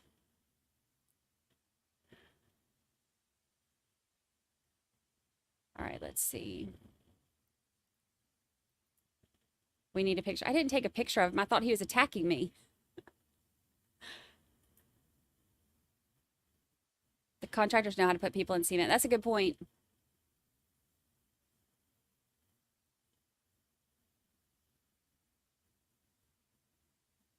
What looks like a cell phone? 5216 is the only time I see what looks like a cell phone.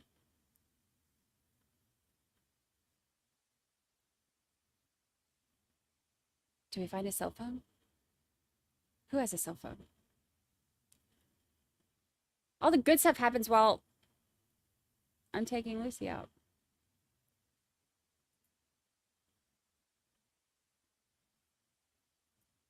Charlie took a cell phone?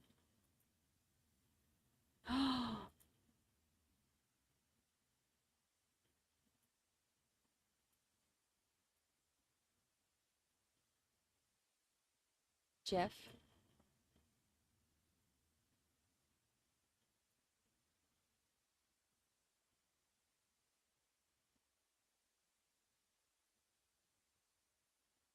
Interesting. Interesting.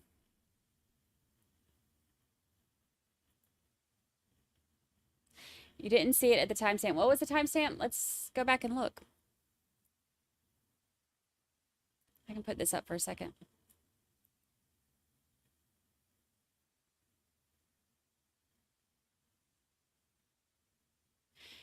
Because it go, well, is this from today?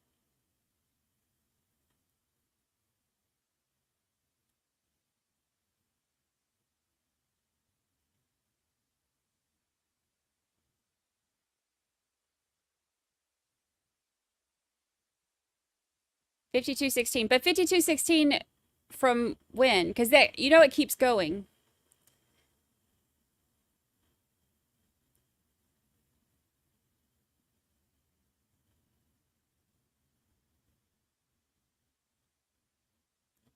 So 52.16 from when?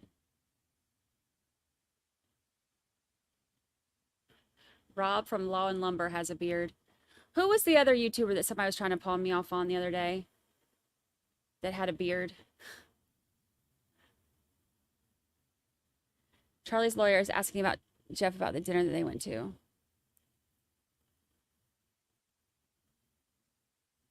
Out with a criminal element in that regard. No. May, June, in terms of reactions to the entire situation, but I know I was sending that email, yes, trying to encourage my Charlie's girlfriend in at the jail. time, yes. Oh, really? It got worse.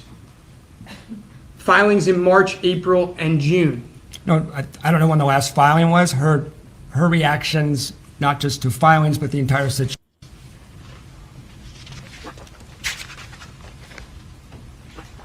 Criminal element. That's what your testimony was, right?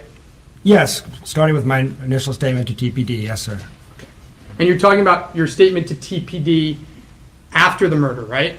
3 days after the murder. And after you thought Wendy Adelson was trying to frame you for the murder, right? I didn't think that in that interview. Okay. It took me some time to process.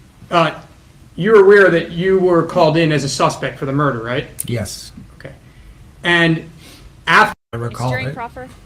Is it fair to say that she was pushing for information at that dinner? From who? From Miss Adelson?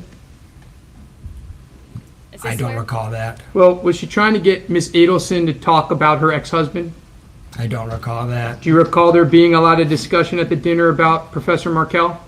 Don't recall a lot. It always came up for a minute. It came up in the context of Wendy Adelson's book. Most of it was Charlie talking.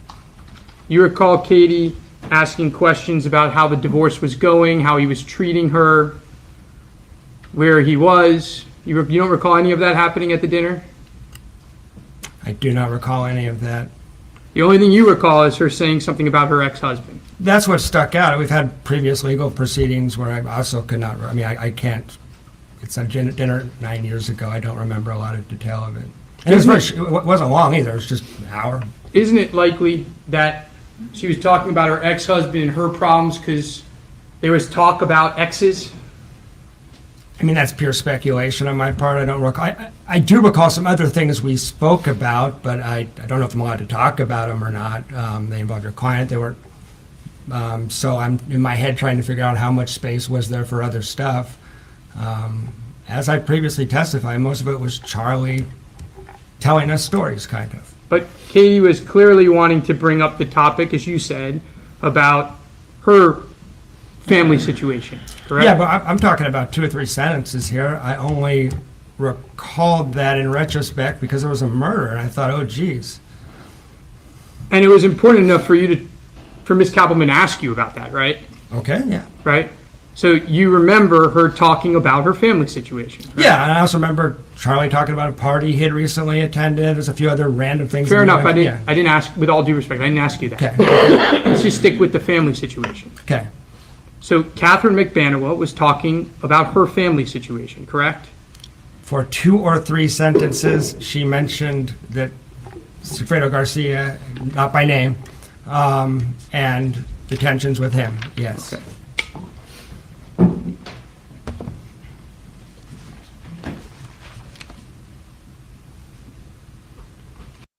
He did grab a phone.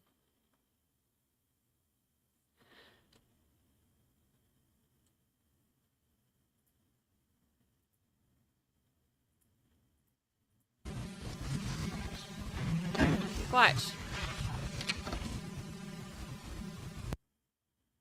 He did.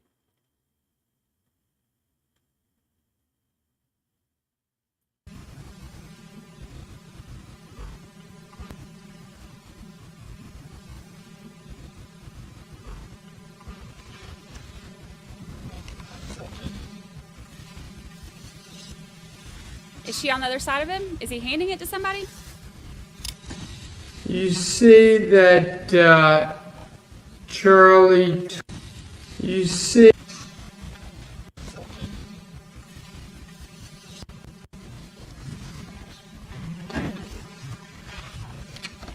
I slowed it down. Look. What's he gonna do with that phone?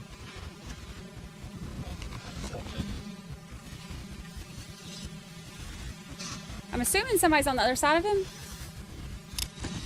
You see that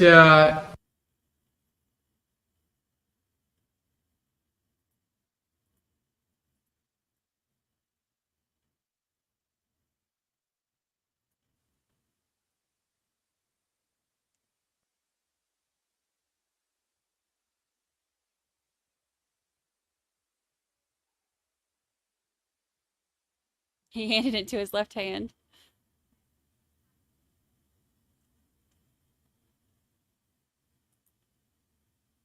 The lady does, hold on.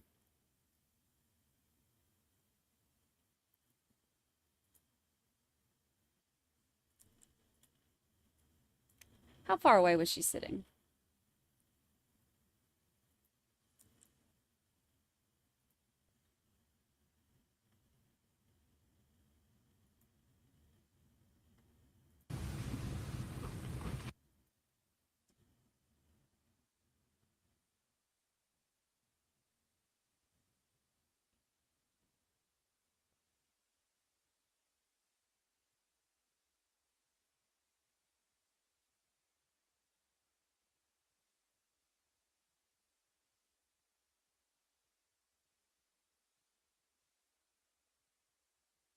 Back in.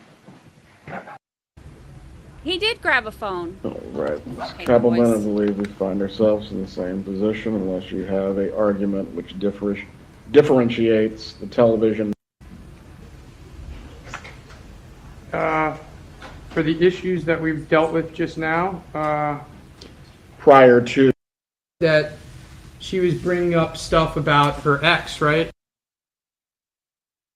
See how close that lady's sitting to him. She was. You, I mean, you.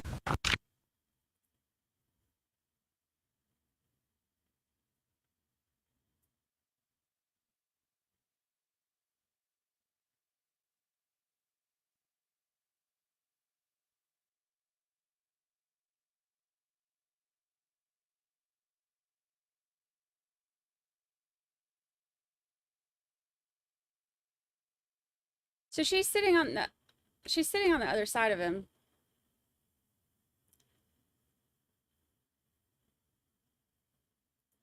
So I guess he was handing it to her.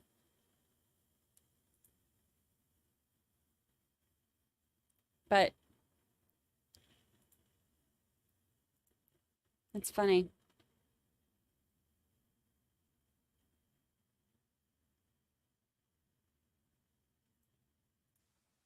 Be like, ooh, busted. He's on, what was that his sister's okay Okay, Cupid?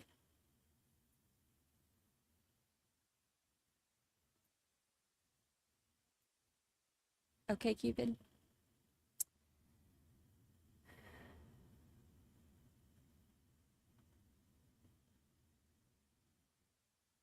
Hello, welcome back. See y'all filing on in. Come on in. It's funny though, because like I see, I see her sitting there when we zoom out, but she's not in that screenshot, like, or in that camera shot, and there's not like another hand grabbing the phone, so it looks like he's taking it. Like, ooh, busted. Hello, come on in. Hello.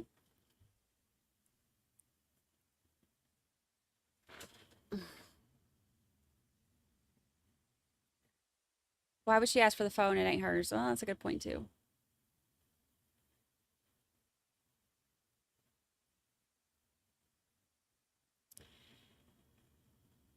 He doesn't look like he was asked anything before he grabs it. Yeah, he doesn't like turn to her or anything as he's grabbing it. Very interesting. It's 5 o'clock somewhere. It really is. I mean, it's 12 o'clock here and it's bike week. So I'm about to pop one. Pop the top. It's Friday. Actually, that sounds really good.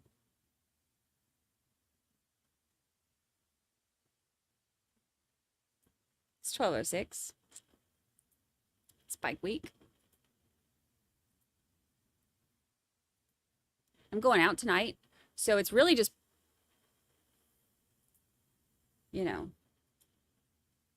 pre-gaming with, a few hundred of my closest friends.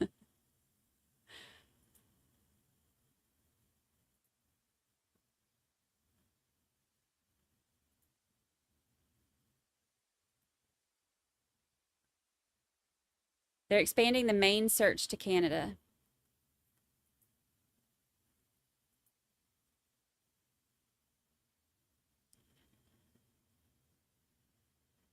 Document time. Oh, gosh, my medicine must have worn off because I totally forgot that we were looking at the documents. We're all just tailgating.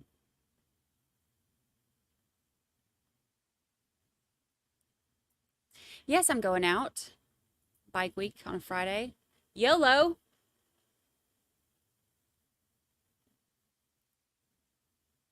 Bike week's my favorite time to go out. It's a blast here. I prefer bike week over spring break. Spring break's nothing but a bunch of annoying kids. It's like their first time drinking and they don't know how to handle their alcohol. It's annoying. No, I ain't going live tonight with the bikers. Look, what I do when I'm not at jury duty is different.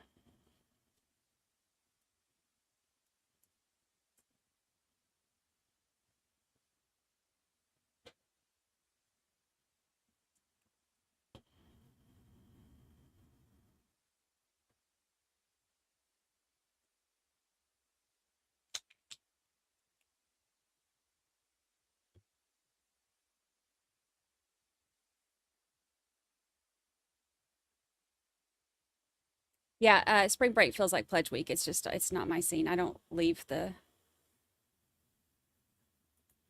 annoying kids.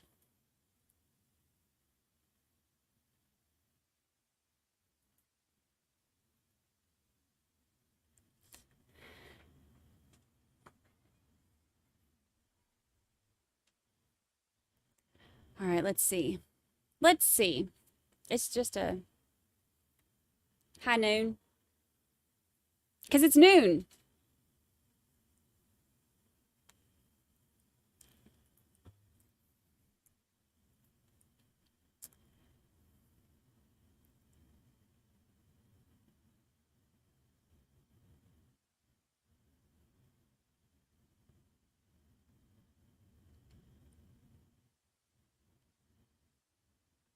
I love reading y'all's comments. Y'all are a nosy bunch. So am I. All right, tailgating. All right, I'm gonna read this. I like reading y'all's comments because I like to get to know y'all better and interact with you and know who to watch out for.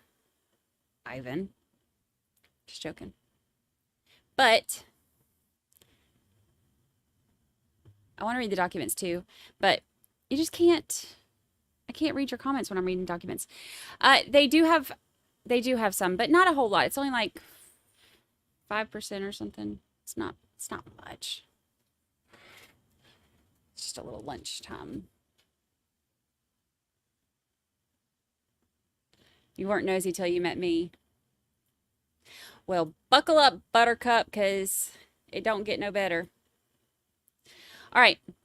So as far as the documents go,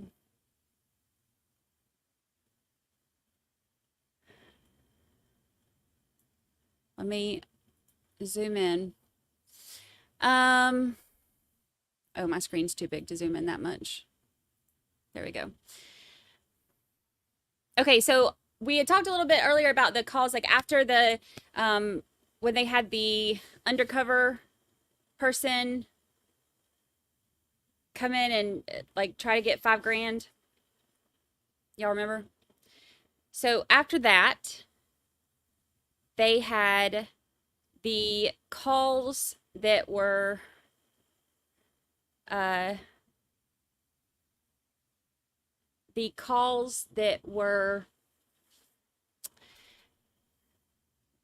very, what's the right word? Not condemning. What is it? What's the word? I can't even think of the words. Incriminating. Could not remember it. The incriminating calls. So, and keep in mind too, like, you know, the call said something about an ex-girlfriend, and he automatically goes to Katie, and, you know, it's like, oh yeah, you know, it's all about. Oh, Lucy's coming back. Hey, Lucy. Hey, Lucy girl. Look how shaggy she is. She goes to the groomer tomorrow. I missed it last week because I stayed up all night working. She's a little shaggy. That's okay. Anywho, I did take my medicine this morning. It don't look like it. All right. So there were the incriminating phone calls afterwards where it looked real bad for Charlie and his mama. So this has some more of the information on there too. So Katie was intercepted telling a friend about the fight that she had with Garcia. Do we get to that? Wait, hold on. Let's scroll back up. This is where we are.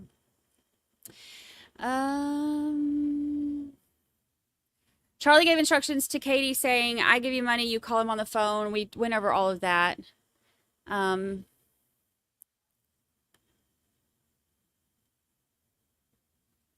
Charlie tells Katie, let him know we had to do everything in the world to prevent these people from going to the police. Now, an innocent man, it's not very likely that he's going to be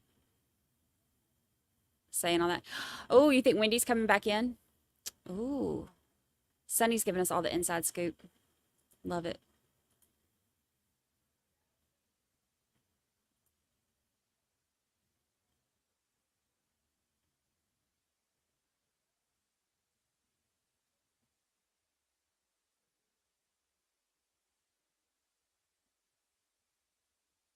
Interesting. She's still on subpoena, but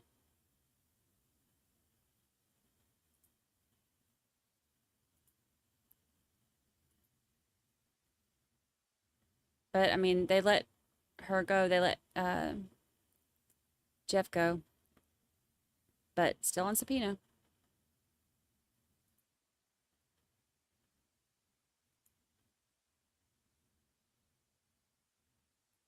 I think I've only seen once where they actually called the witness back another time during the prosecution, and that was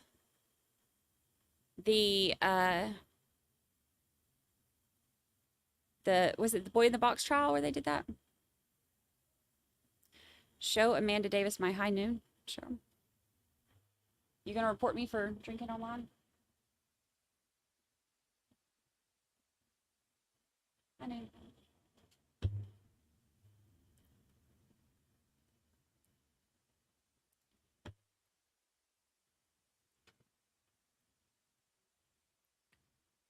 Sonny says, I think, but the state cannot impeach its own witness, but heard things. Ooh. We want to know everything.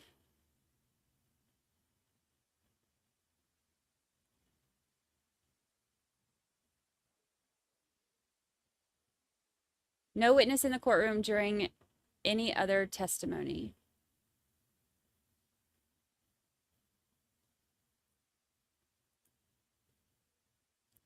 So is she coming back in?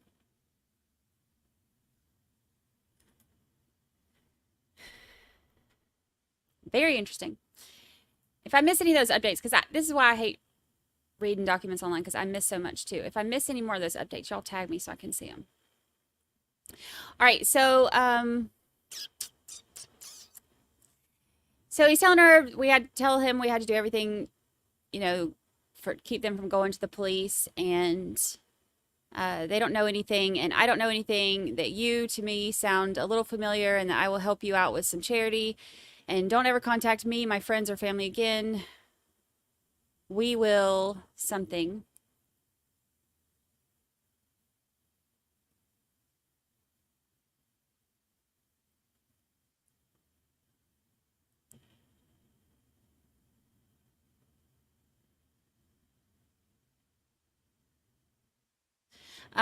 That way, if he gets the money, and then something, if it happens again, we will go to the police. Charlie says, if it's the police, they can't take the money and won't even come meet you. They effed up. If it's this guy, maybe that's something. What he knows, something. You better kill him because he's going to be a big problem. If you can't do it, then I'll have someone else do it. That sounds bad.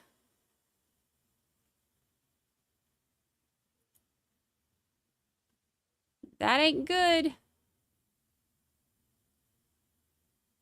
Okay, but let's think about it like this too. Actually, if they're going to, like, with this coming into evidence, they can't really say, like, oh, he's innocent. So I guess their defense strategy is really the only thing that actually gives them a shot. Because if they can convince the jury that the reason he's saying this is because he was Everyone can be seated.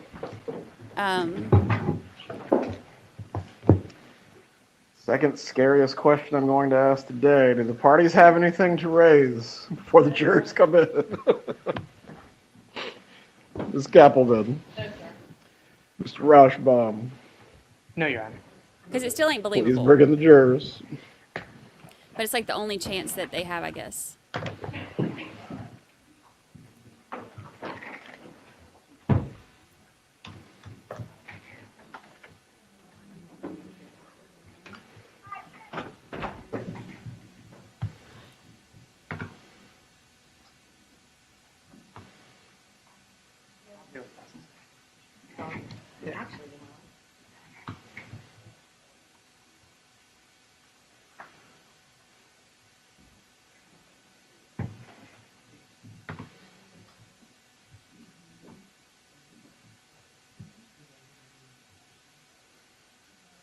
The age range of the jury, I'm not sure.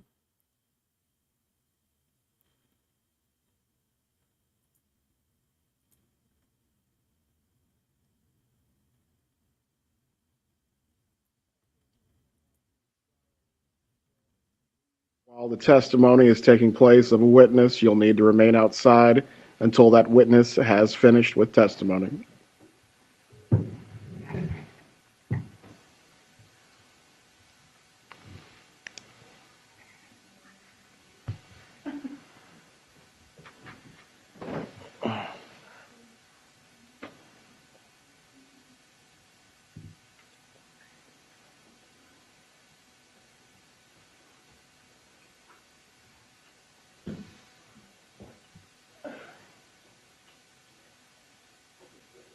It's cold right here.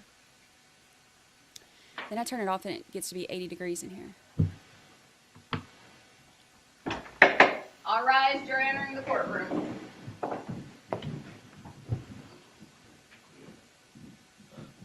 Yeah, I'm ready to see the recordings and stuff too. I want to see his face during the recordings.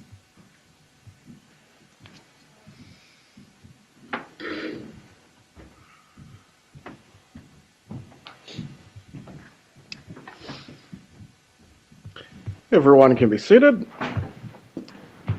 Members of the jury, I hope you had a restful break. We are going to resume with the state's case at this time. Please call your next witness. State call Stephen Webster.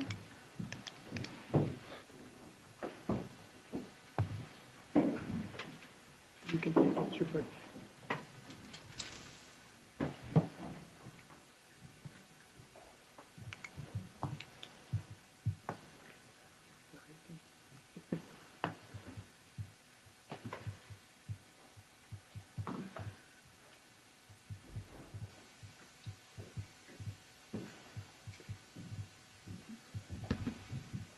Well, he looks lovely. I like his jacket and his tie combo. Looking snazzy. Please raise your right hand. Do you swear or affirm the testimony you're about to give will be the truth? Yes, sir, I do. You may take your seat. Thank you, Judge. Please introduce yourself and spell your name. Good afternoon. My name is Stephen Webster, Stephen Webster. How are you employed? I'm an attorney How long have you been a member of the Florida Bar? since 2005. Did you represent Dan Markel? I did. During what time period did you represent him? I think it was May of 2014 and until he was murdered. And during the time that you were, well, let me ask you, before his murder, when was the last time you had spoken with him? I spoke to him that morning.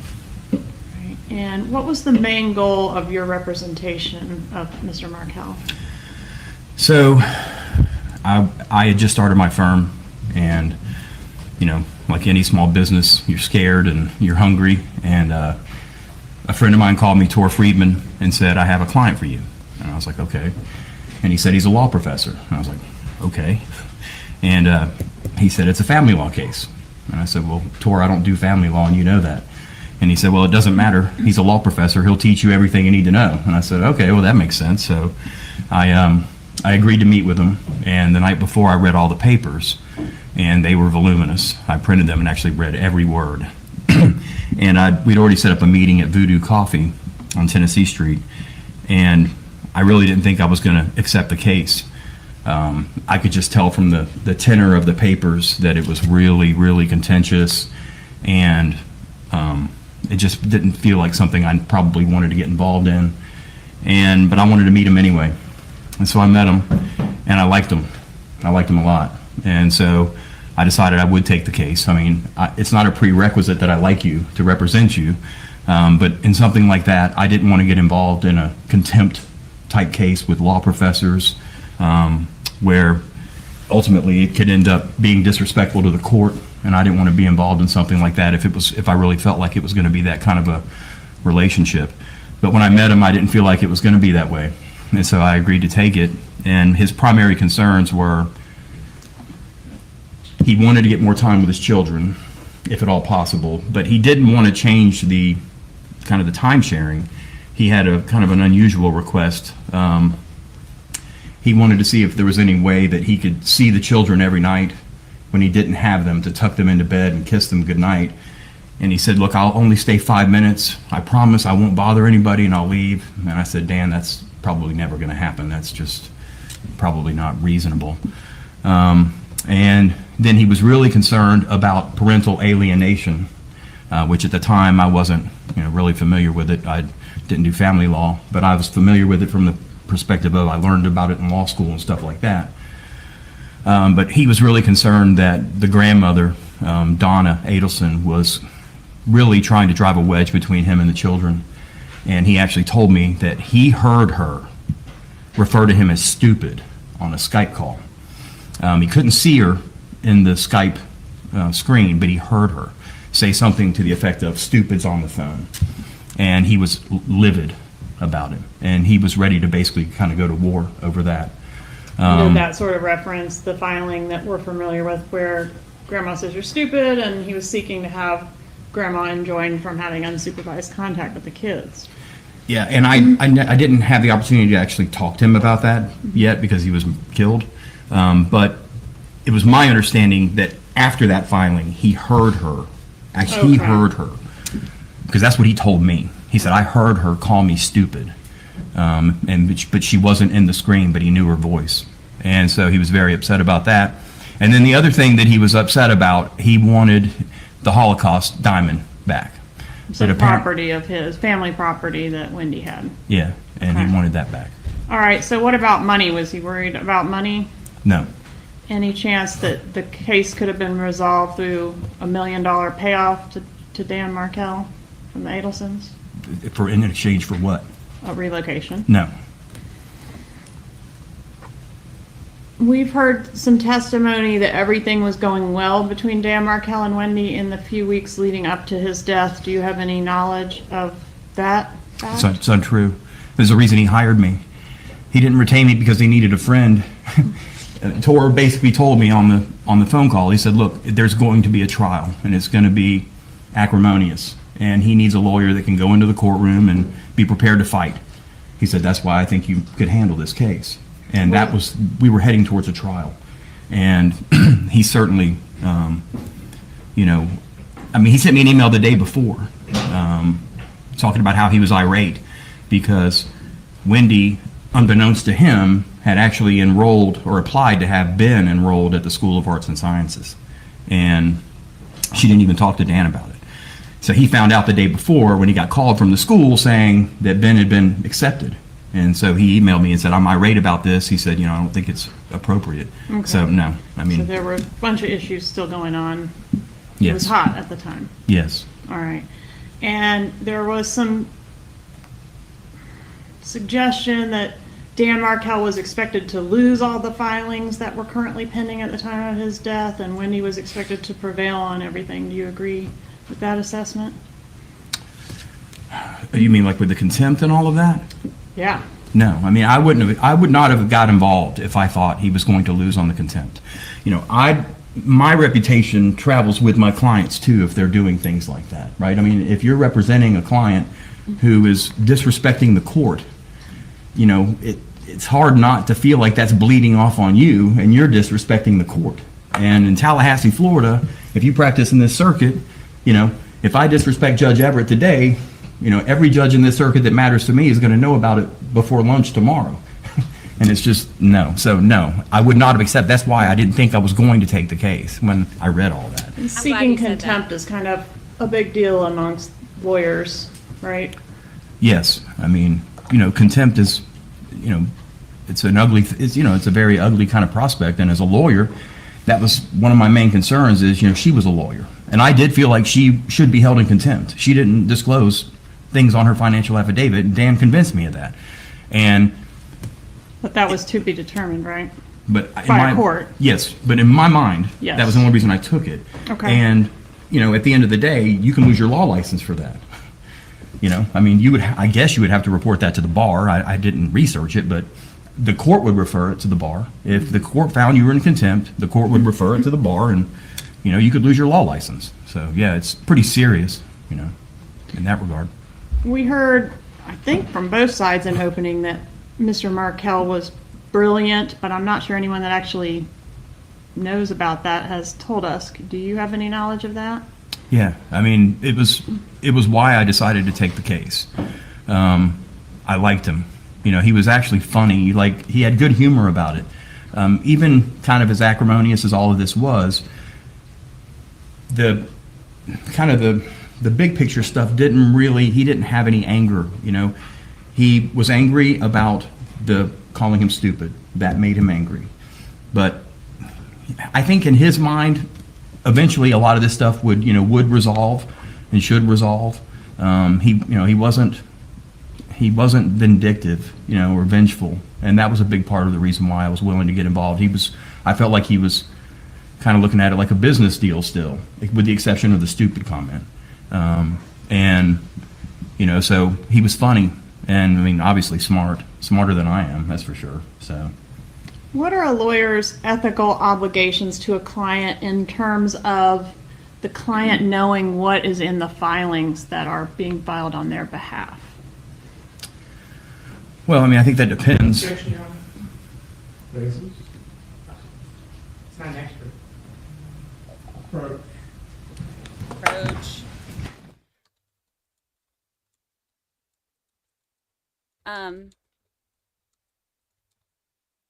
The comment that he just made, I'm so glad he said that, because when he said, like, if I disrespect the court, or disrespect the judge right now, like every judge in this circuit is going to know about it. And I was like, oh, defense attorney probably feels stupid for having to be told not to yell at the judge. He's probably like, oh, great, everybody's going to know about it tomorrow. First thing that popped in my head. Not a fan of his. And I thought it was just because I want so badly for Dan to have justice and for Charlie to, like, this isn't one of those trials where we're going into it where we don't know what most of us, like, where we don't know what's going on either side. Like, there's so much because of the previous trials and how long this has been going on. So I'm not a fan of Charlie's, obviously. So I thought, like, maybe my distaste for his attorney was because of that.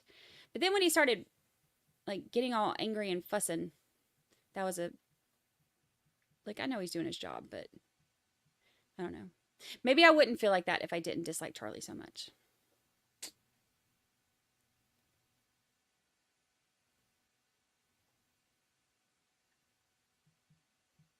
Yeah, Shunka Bacon, I'm glad that someone's finally saying good things about Dan, too.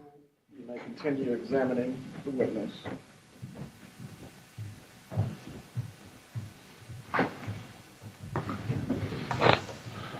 Are all attorneys in Florida governed by the rules of professional conduct? Yes, ma'am. And are you, as a 20-year lawyer, familiar with those rules? Yes, ma'am. All right, so what are those rules in reference to, can a lawyer put things in a filing that the client doesn't know about or not? You have a duty to keep your client informed. That is an actual affirmative duty on every lawyer. That you have to be in contact with your client, keep them informed of important events that are going on in the case. There are certain decisions that only the client can make, like whether to testify, things like that. But there are certain decisions that a lawyer can kind of make, procedural decisions on filing certain things. But you have a duty to keep your client informed of important events.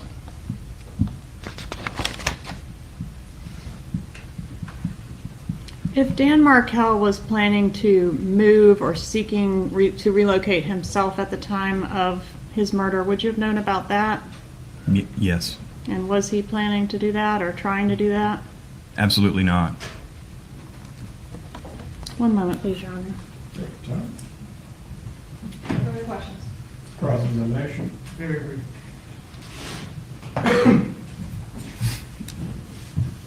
Good afternoon, Mr. Webster. Good afternoon.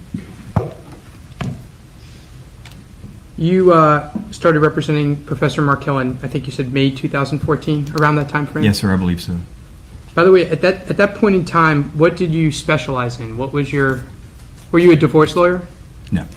Had you ever done a divorce case? I mean, I had done some, like I've worked for other firms, and but for the most part, if I was going to take it, me personally, it would have to be no kids involved, and one of those situations where the assets were already agreed upon how they were going to be split up. I didn't want to get involved in fighting in cases where kids were going to get hurt. It's not how I wanted to use my law license. Excuse me, I'm sorry.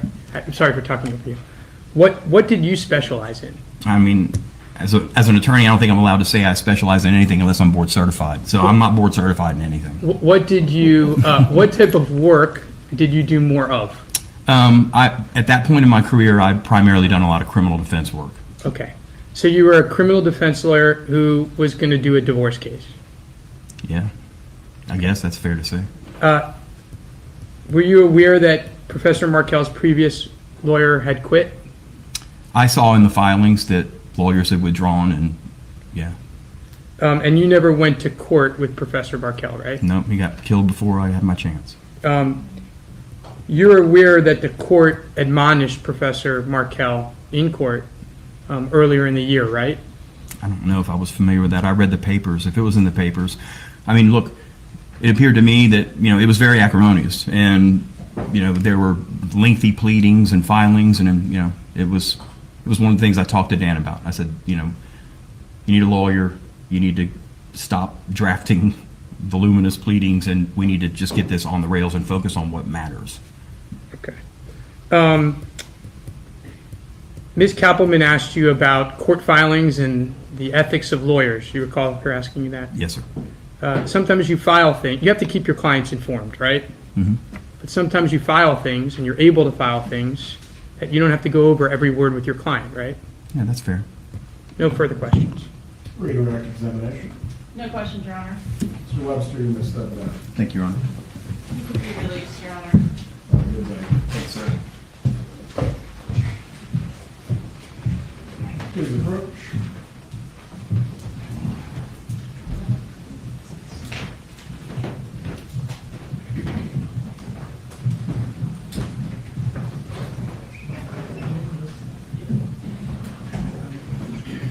Now look at his face.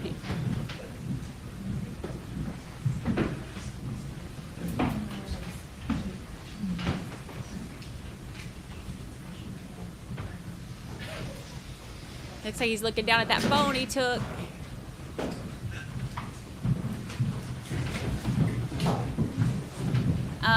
Do I know where Sunny is in the gallery? She's behind Dan's parents. State calls June Mchinga. Oh, here's June. Oh, here's June. This is one of the ex-girlfriends. This is the one that Charlie cheated on with the nanny. I think, right?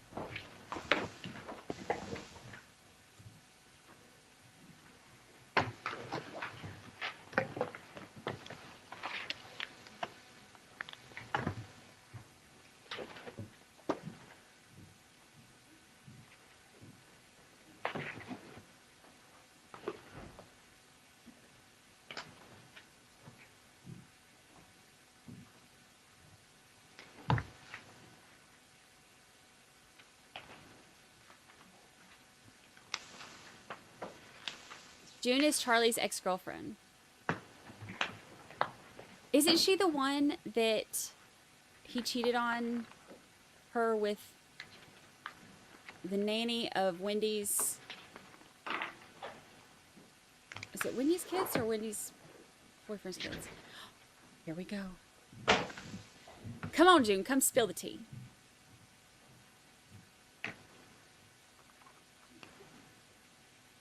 This one's after Katie, right? You may. Right.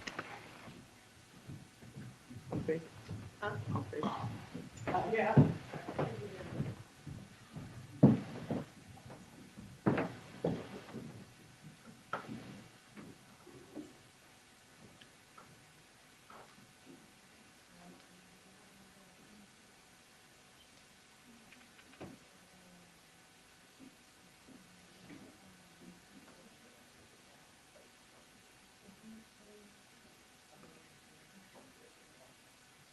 Charlie probably cheated on all his girlfriends, yeah. Well, it sounds like Wendy did too, so. I guess, like, following rules and guidelines isn't really their thing. As a family unit. Ooh, could you imagine playing Monopoly with that family? Nope. Everybody be cheating. No, thank you.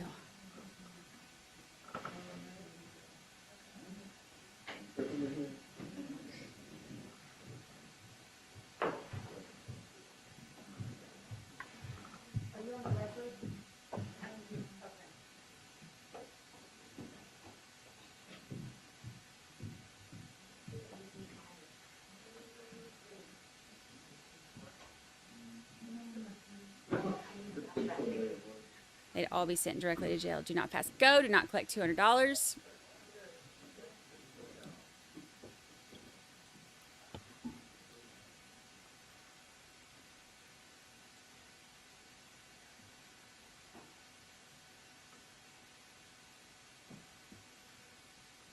Kelsey, I have no idea what she's about to say, but I am here for it. Yes.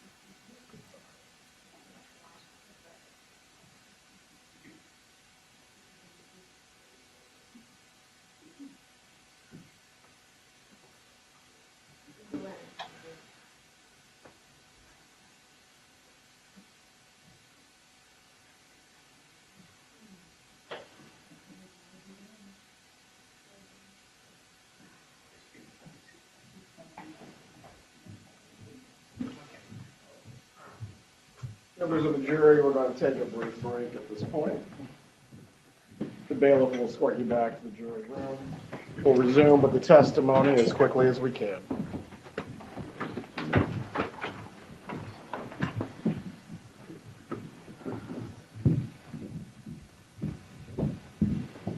Are they going to argue about what is allowed in with her too?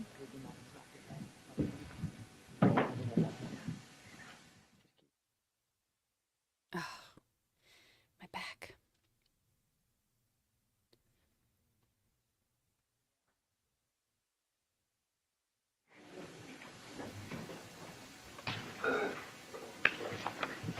How long do you think it'll take Mr. Newland to find her? Gotta go to all the ladies' rooms. We'll advise the bailiff as soon as we have it ready, Judge. All right. All points bulletin on the next witness. Uh-oh. We'll be in June is MIA. recess at least until 1:50. I have a request from the jury that when the projector is not needing to be used, turn off. It's causing lights and glare. Yes. Uh-oh. Lemonade again? Yeah, I guess she's, I guess she's MIA. Sonny, go find her. Go get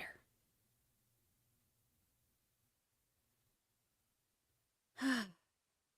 June ran.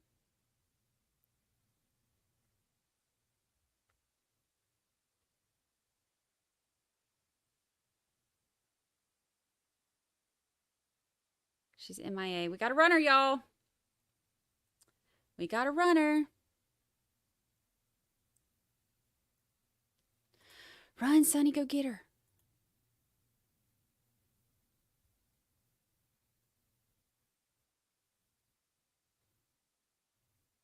Yeah, she has a kid with Charlie. Didn't she have to take him to court to get child support from him?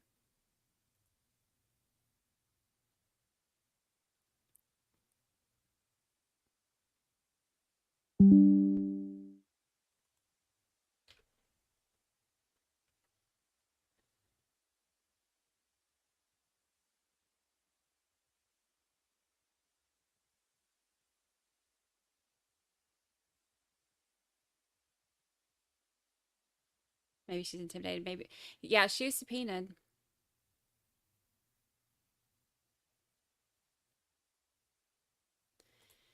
Come back, come back. It's been 84 years.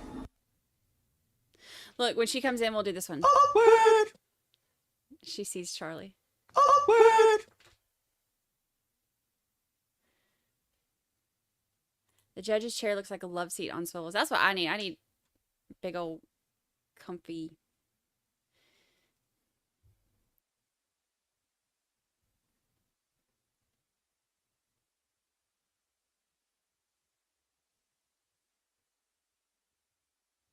The nanny did. The nanny. It's always the nanny. I'm sure she's scared of the family. Yeah, I mean, I would be too after all this stuff, you know? Could you imagine being, like, the parent of a child connected to that family after this? Here we go. Little B. Oh, could your back pain be coming? Oh, no, it's my back pain is going to be around forever. It's damage from all my surgeries, and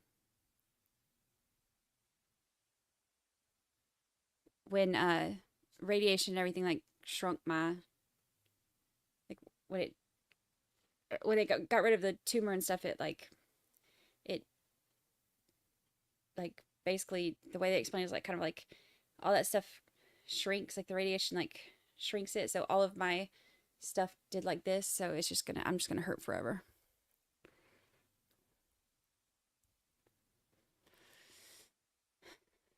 She's testified before in other trials.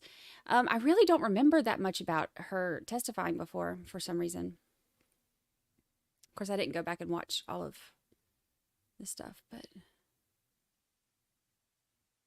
I just remember like bits and pieces, you know?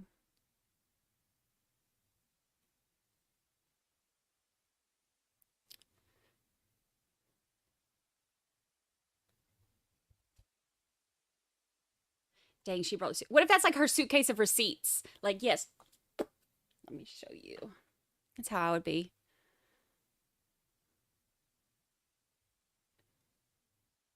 Did she smile at Charlie? Hold on. Wait, what?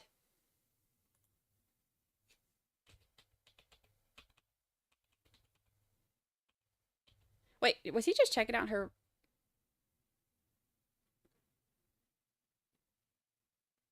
What's he looking at, y'all?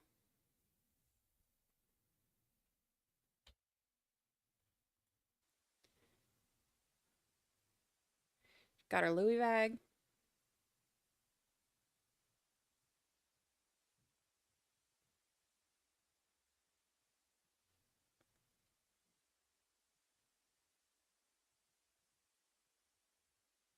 I love her dress. She's beautiful.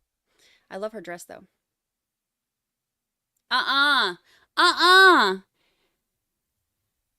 Girl, sit down and behave yourself. Don't be smiling at him.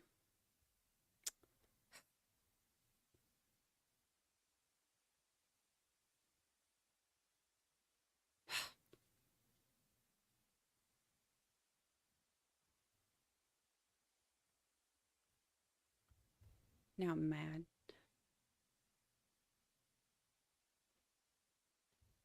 He sure did check her out. Allegedly.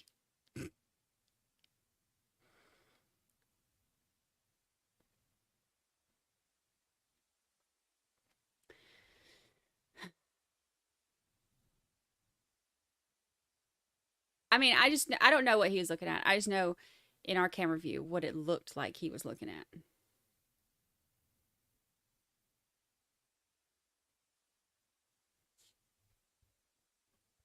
Maybe he was looking at her beautiful Louis Vuitton purse.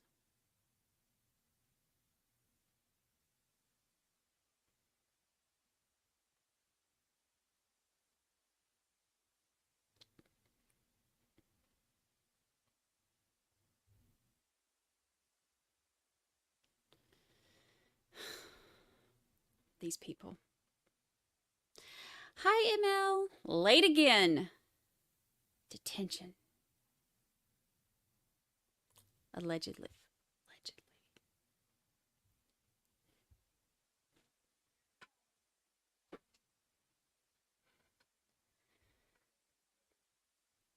Ricky Watson got Sloppy Joes. I love Sloppy Joes.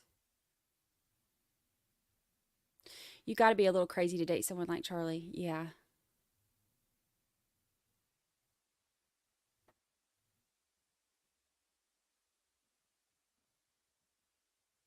This is her third time to testify. Why do I not remember much about her testimony?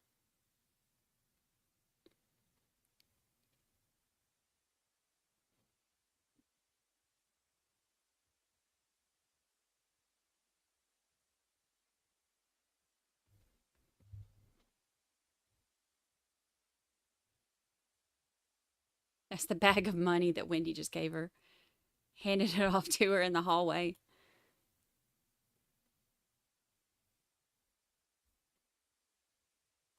She was on there just a second ago. When she came through, and then they went back to the seal.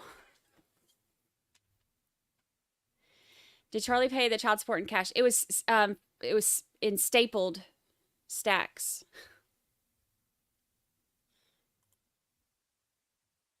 Just joking.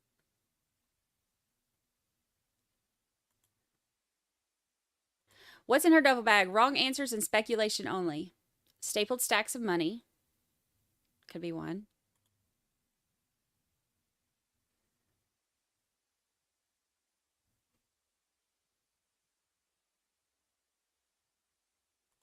We can all agree she's hot. Yeah, 100%. She would make it into Trial Mama's calendar. She's beautiful.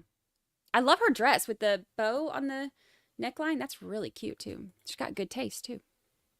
Except for in men.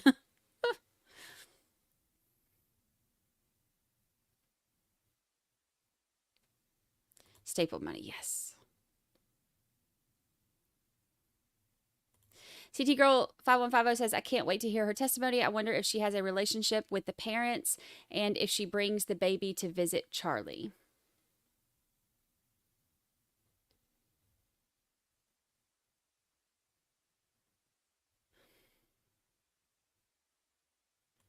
Because she's never really telling the truth, you will see. Is that why I don't remember her? Because there's nothing useful that comes out of her? Puzzle pieces. That's what's in her bag, Angie Burr. Puzzle pieces.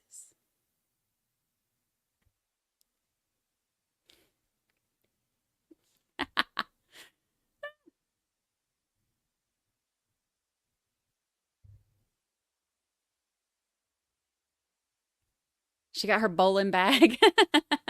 She's going bowling after this. Got her bowling shoes in there and her little glove thing. What else do bowlers have? She's got to have her bowler shirt. She can't bowl in that dress.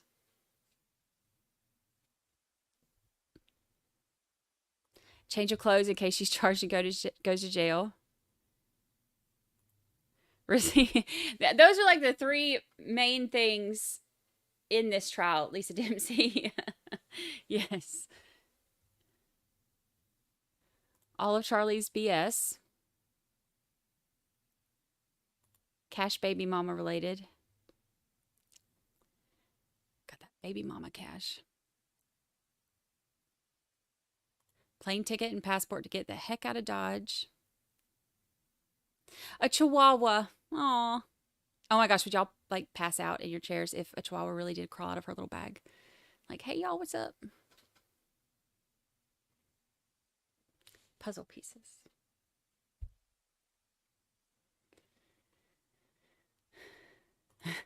It's the one thing she remembered. The food that they ate. The one thing she remembered.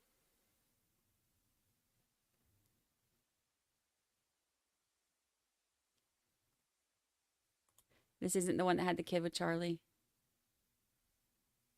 Rolling with Step. You're live finally. Welcome. Welcome to the live area. This is who he cheated on. Yeah. Did I say that wrong earlier? He cheated on her with the nanny.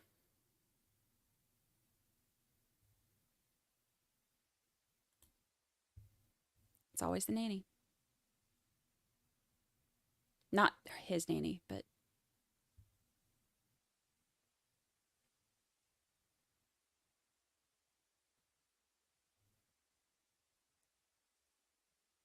a teacup Yorkie. Like a little baby Lucy. A lizard mask. Oh my gosh. She pulls out a lizard mask. I'm ending the stream and going to take shots.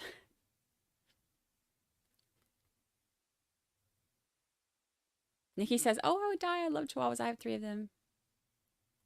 Shoga Bacon says, a stapler, money counter, and a wiretap report.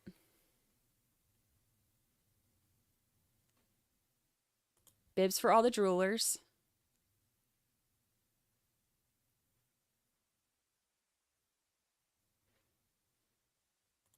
No, this isn't the... No, this is the one that he cheated on with the nanny. And he got the nanny pregnant. Right? Am I remembering that right?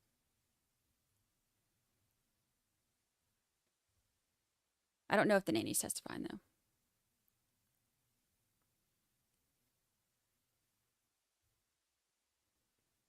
Baby mama. Oh, I understand what you're saying now, because people were talking about the questions about the parents. I'm still thinking about the nanny, not her. 2 different people. Sorry.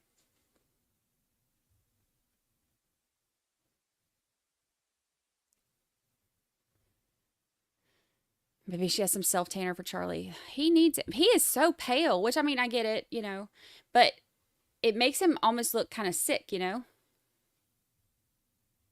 Happy birthday to him. Are his parents going to testify? No. I was so excited because they finally, like, they had a subpoena. They were supposed to come in and talk, and then they were just going to plead the fifth to everything, I guess. And now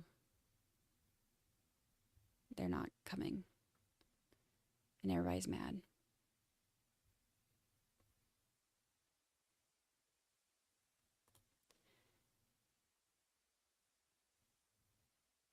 This is a realtor, not a baby mama. She saw Charlie always stapled hundreds. Who staples hundreds? So weird. So weird.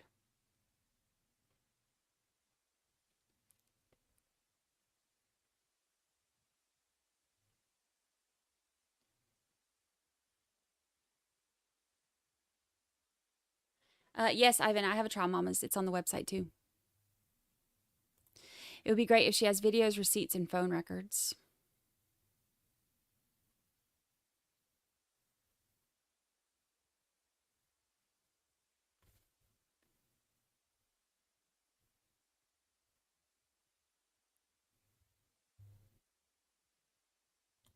We just got info that Wendy will be back on the stand tonight.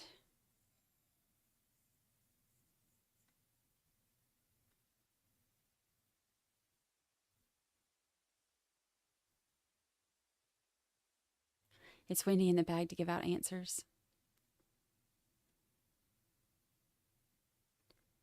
He does kind of look like Marv from Home Alone, doesn't he?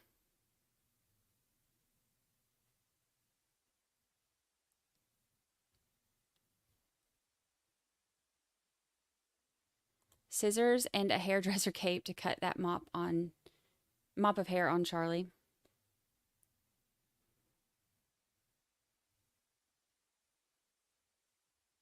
The nickname for Wendy is Fibbers. Instead of Gibbers, don't Google Gibbers. That's funny.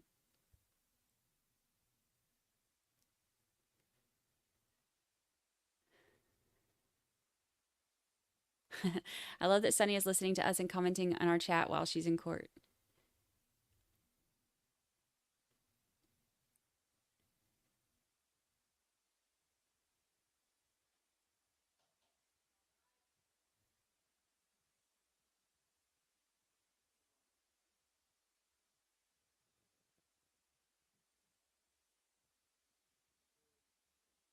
I'm hoping to see Katie testify. Katie and Sigfredo and Luis are all supposed to testify.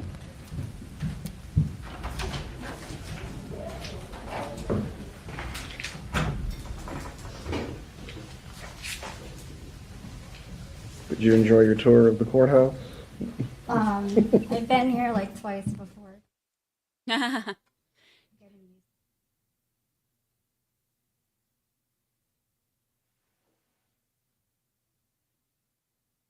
I love her dress with the bow. You're good.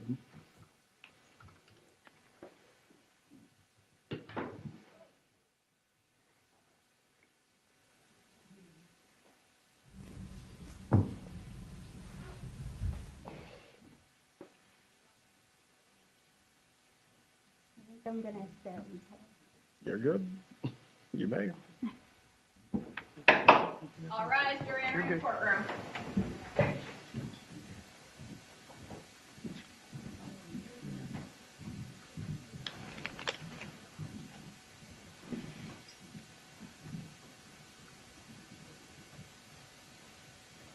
I'm planning on going one day, Jams.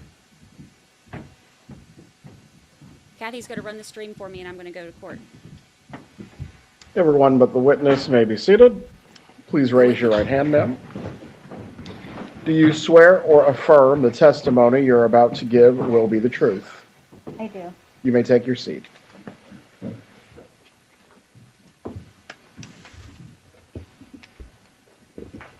please state your name and spell your name. Hi, I'm June Chinda. It's June first name, last name UMCHINDA. You don't have to, I don't think you're going to have to lean that close to the Oh, microphone. okay. We can let you know if we can't hear you. All right. Like that. Where do you live, ma'am? I'm in South Florida. Do you know Charlie Adelson? sorry. It was my alarm to come down here. Is it silence now? Yeah. Okay. Sorry. Wait, let me just check if it's, I'm so sorry. It's okay. I don't want it to snooze. Okay. We're off to a good start. It's okay. Do you know Charlie Adelson? I do. How do you know him? He's my ex-boyfriend. Do you see him here in the courtroom? I do. Could you please point him out and describe what he's wearing? He's the middle one there with the navy blue suit on. The record reflects the witness has identified the defendant. The record will reflect. When did you date Mr. Adelson? We initially met in, I think it was like February or so, and then February of what year? 2015. Okay. And we didn't speak for about 8 months. We just had like a brief meeting, and then in October we officially started dating.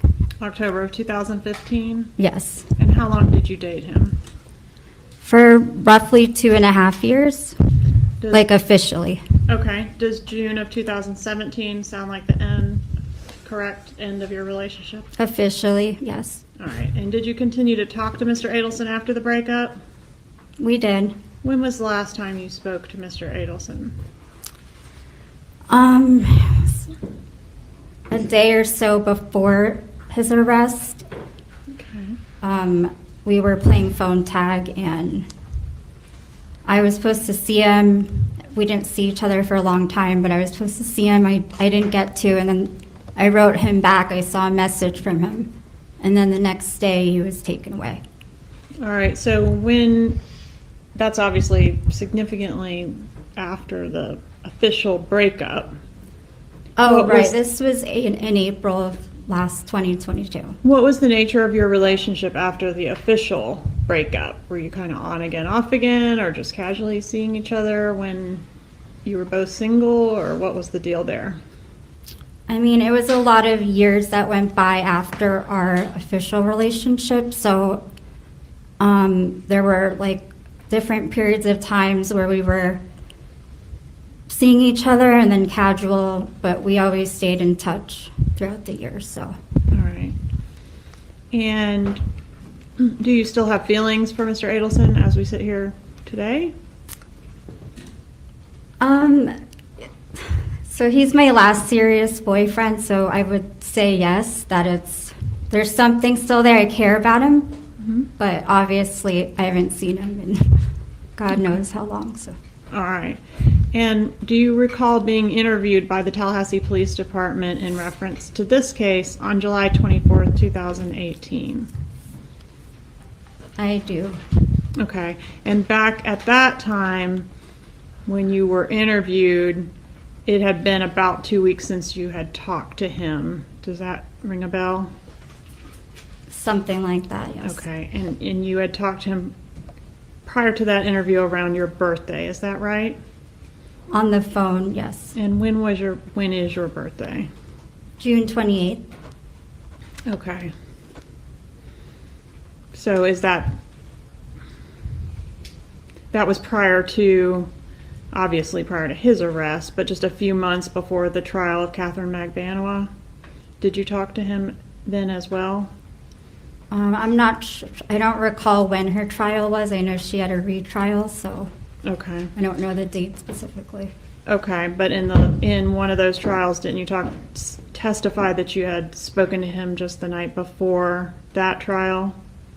Right. I mean, we were still talking, so yes, I did speak. Okay, so I'm just kind of trying to establish in reference to the important dates of this case, you seem to have had some communication with him pretty close in time to those important dates. Would you agree with that? Yes. He looks like this is really affecting him, having her up there.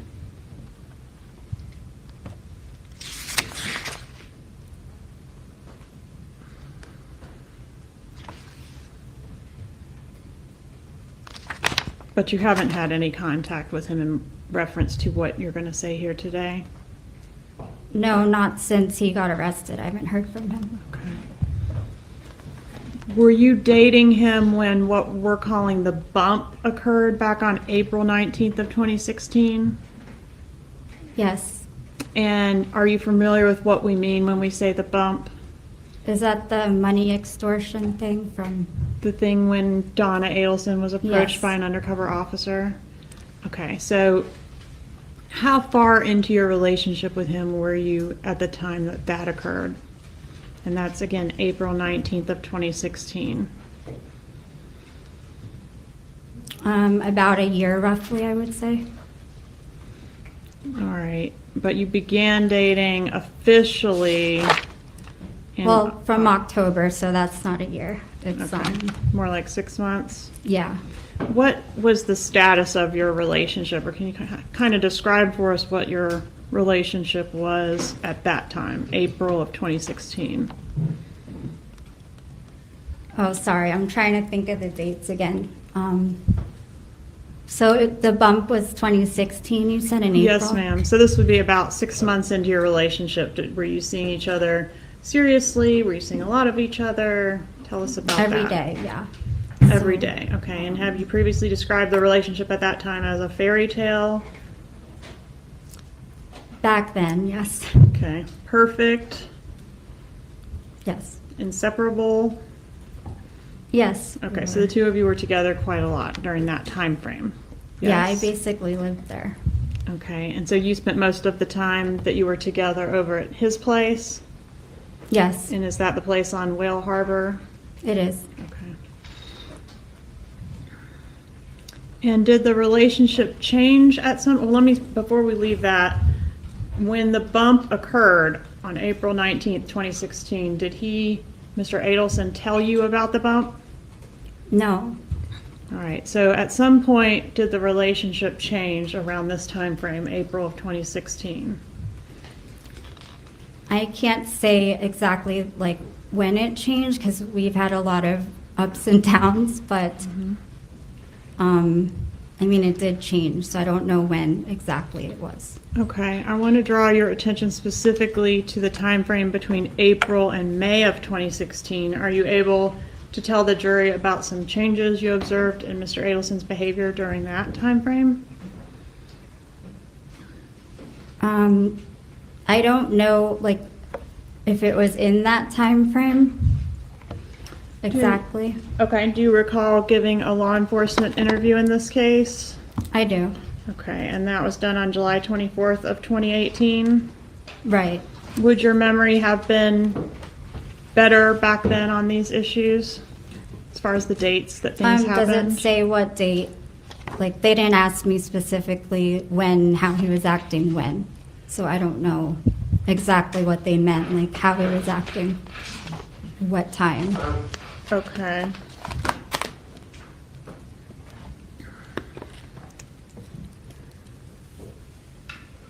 So you didn't tell them that he began to freak out around that time and act sneaky and go places without telling you where?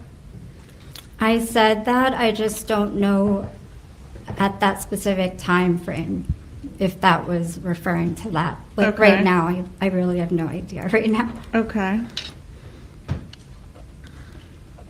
At some point, did a reporter approach you in Mr. Adelson's driveway? They did. All right, and was that the first that you learned about this murder? Yes. So Mr. Adelson had never even told you during your serious relationship with him that his brother-in-law had been murdered? He mentioned that he'd been murdered, but there were no details. It was just, he said, we don't know who did it, and this would happen, so. Okay, so do you know when this reporter approached you?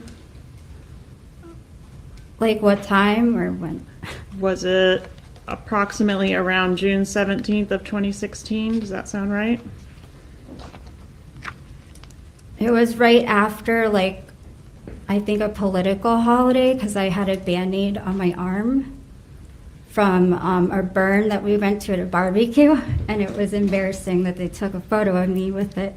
So I remember that I still had that Band-Aid on my arm. So it might have been Okay. around May or something. All right. Maybe Memorial Day. Are we sure it was in 2016? Well, there's a picture like the reporter has on the internet. So whenever that article came out, it would be then.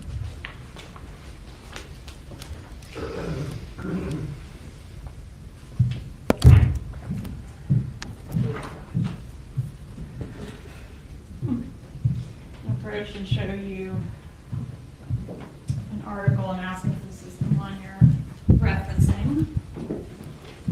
Yes, so there's a Band-Aid on my arm, as you can see. All right, and what is the date of that article? That says June 17th. So when is Memorial Day, May? Yes. What is the year on the article? 2016. Okay, so can we agree it was approximately in June of 2016 that you got approached? I believe it was May, but I think they published the article in June. But yes, around June, May, June. I thought the reporter had the article with them when they approached you. Is that not the case? No, I mean the photo. Like he made that article and posted it, like from the interaction. Story. Yeah, from I guess our candid shot or whatever. All right, so maybe you were approached in May and then the article came out in June. I believe that's correct. Yeah. Okay, and that was when that reporter approached you. That was when you found out that there was this whole backstory to this murder that may involve Charlie Adelson. I actually didn't find out at that moment. They like ran up to me asking if I'm Catherine, and I had no idea who that was. So I didn't even know who they were. How come you didn't know who Catherine Magbanua was? Not at all, no. All right, so is that the first, did you eventually find out who she was after you learned that name from the reporter? Yes, eventually. Who was she? She was Charlie's ex-girlfriend, and she also worked for another friend of mine at the front desk. And who's that? Jerry Obed. All right. And what was she working for Jerry Obed at the time that you learned about her, I guess? Learned of her existence?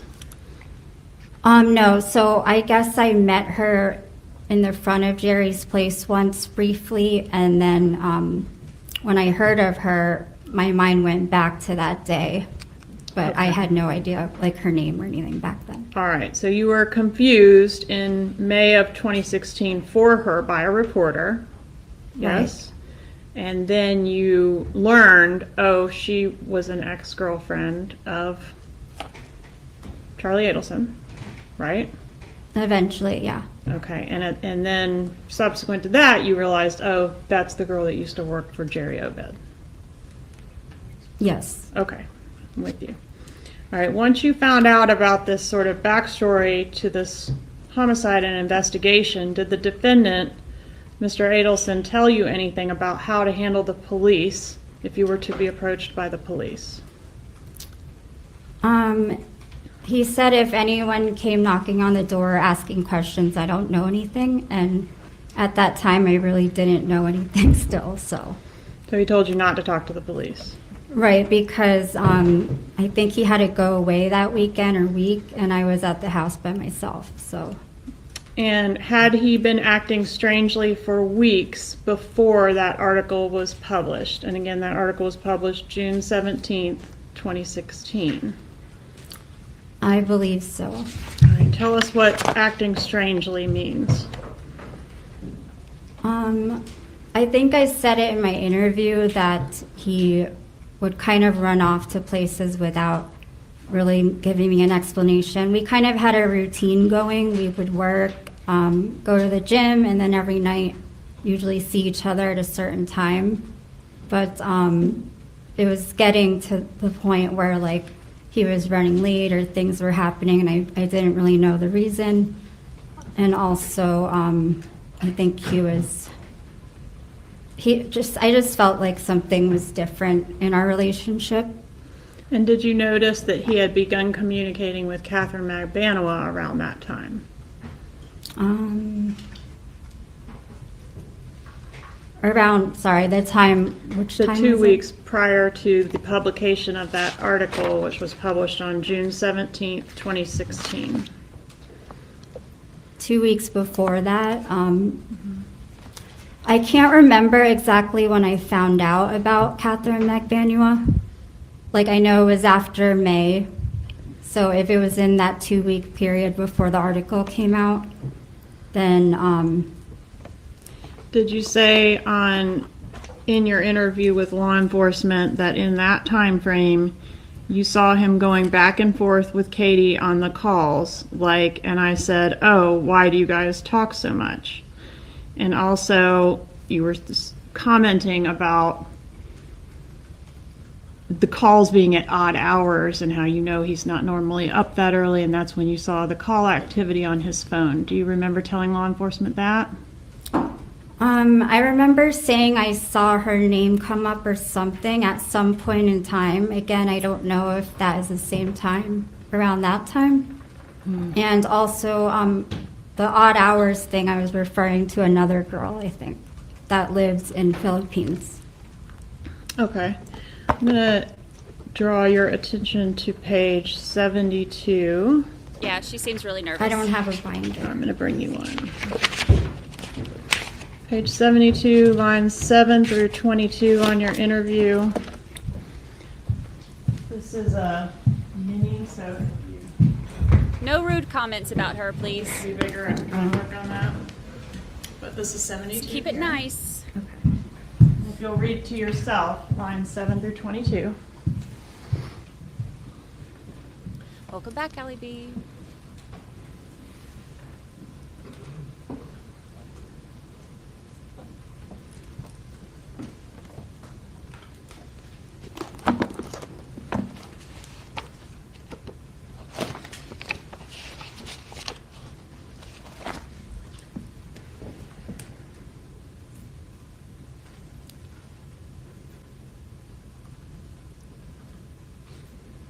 Okay, so, So let me ask a question. Yeah. Are you still maintaining you were referencing another woman in that comment, or were you talking about Catherine McBanua?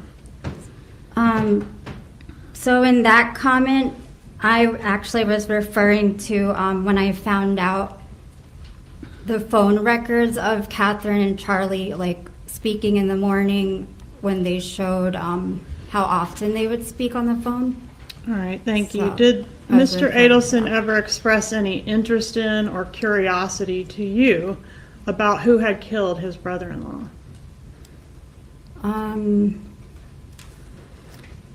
He just said he didn't know who did it, and it was just like an unsolved blank mystery. I'm going to ask you to look at page 34.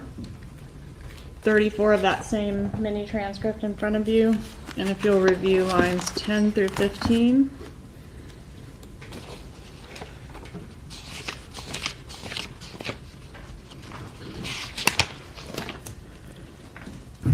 And just let me know when you're done.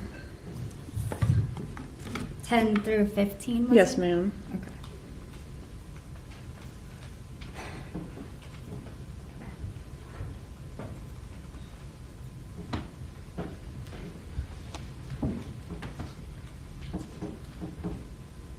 Puzzle pieces. So yes, I see it. And didn't you tell law enforcement back when this interview was conducted, quote, if it wasn't him, he never said, oh, I wonder who killed Dan. Or if it was just him saying, just fearing, he used to have clothes by his bed in case they came to get him and stuff, in the middle of the night. He was just very scared that they would come and take him. Is that what you said? So I was saying... Sam, is that what you said? Well, no, I didn't say that exactly. Okay. I said, he never said he wondered who You've killed answered the Dan, question. Don't speak over each other. Please wait for her to ask you a question, then answer it. So the transcript is incorrect. Judge, improper question. Objection. Overruled. Is the transcript incorrect? That's as a yes opposed or to no. your question, or you mean in general? The question I asked you. I It just doesn't read from match it. up to your question, no. Judge, maybe we could sidebar. I'm going to request that we not go to sidebar. I have another question to ask the witness. Very well. Did Mr. Adelson ever express any sympathy regarding the death of Dan Markel in your presence? I mean, yes. I'm going to turn your attention to page 84 of the transcript, lines 23 and 24. But also keep in mind, like, you know, this is 9 years ago, 10 years ago, 9 years ago. Page 84, lines 23 and 24. It would be hard to remember things too. I'm sorry. You mean section 84? Or? No, ma'am. It's page 84. I think I've got the lines wrong. Let me just take a look.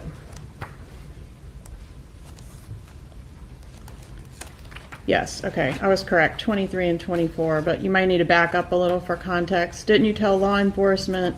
That's what was weird to me. I'm always like, well, if you didn't do it, then who do you think did it or something? And he wouldn't ever like show any sympathy or anything. I don't even see page 84. This is the first time she's testified too that she's having to face him. What about, let's go back to Catherine Magbanowa. Did you ever actually meet her or just knew that she worked at Obed's office? I mean, she greeted me when I walked in the door there, so I met her as like somebody walking in really quick. Okay, but never hung out with her socially or? No, I don't even think I spoke to her really. Okay. Was Catherine Magbanowa, if you know, the girlfriend that was right before you with Charlie? I'm sorry, what? Was she the girlfriend that preceded you or was right before you? No, I didn't even know about her. There was another girl before me. Who was the girl that was right before you? That I know of, it was Whitney Kick. How long did he date Whitney Kick? So initially when I met Charlie in February, I don't know if it was February around then, he was with Whitney at that time, so I think he broke up with her a little before we got together, so. Was there anybody else between Catherine Magbanowa and you other than Whitney Kick, to your knowledge? There was. Okay, who was that? Someone named Jessica. Okay. Did you ever know of Catherine Magbanowa to be employed working for Charlie Adelson? No.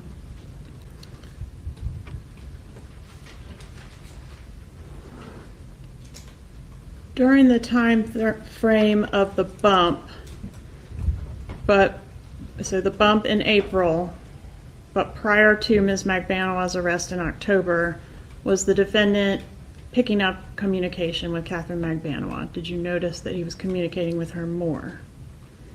I don't know if it was that time frame, like I said.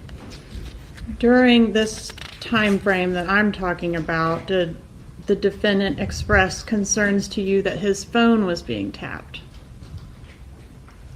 I mean, it was probably during that time frame, but he did say that at some point. So. Were you still dating the defendant at the time that Catherine Magbanowa was arrested on October 1st of 2016? Yes. What was the defendant's behavior like after her arrest?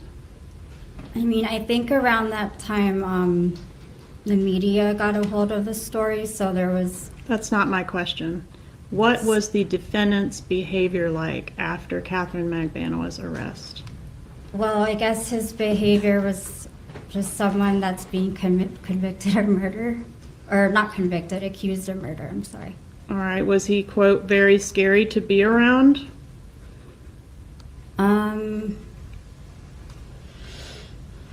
I mean, I might have said that. You might have said that, or you did say that? I think I did say that because we had a fight, so I was afraid one time. Was he, quote, just like angry and different?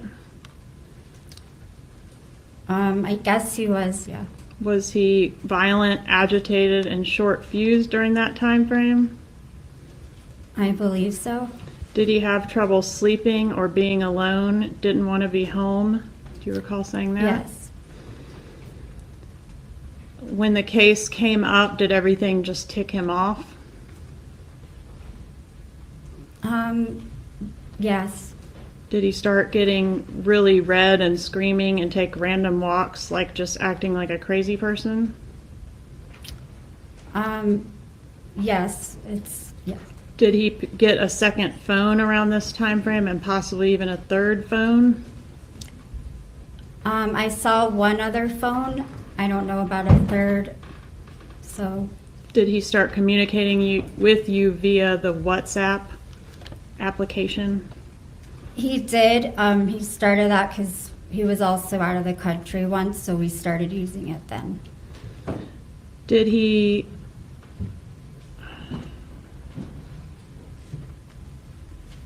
sleep with a gun at night?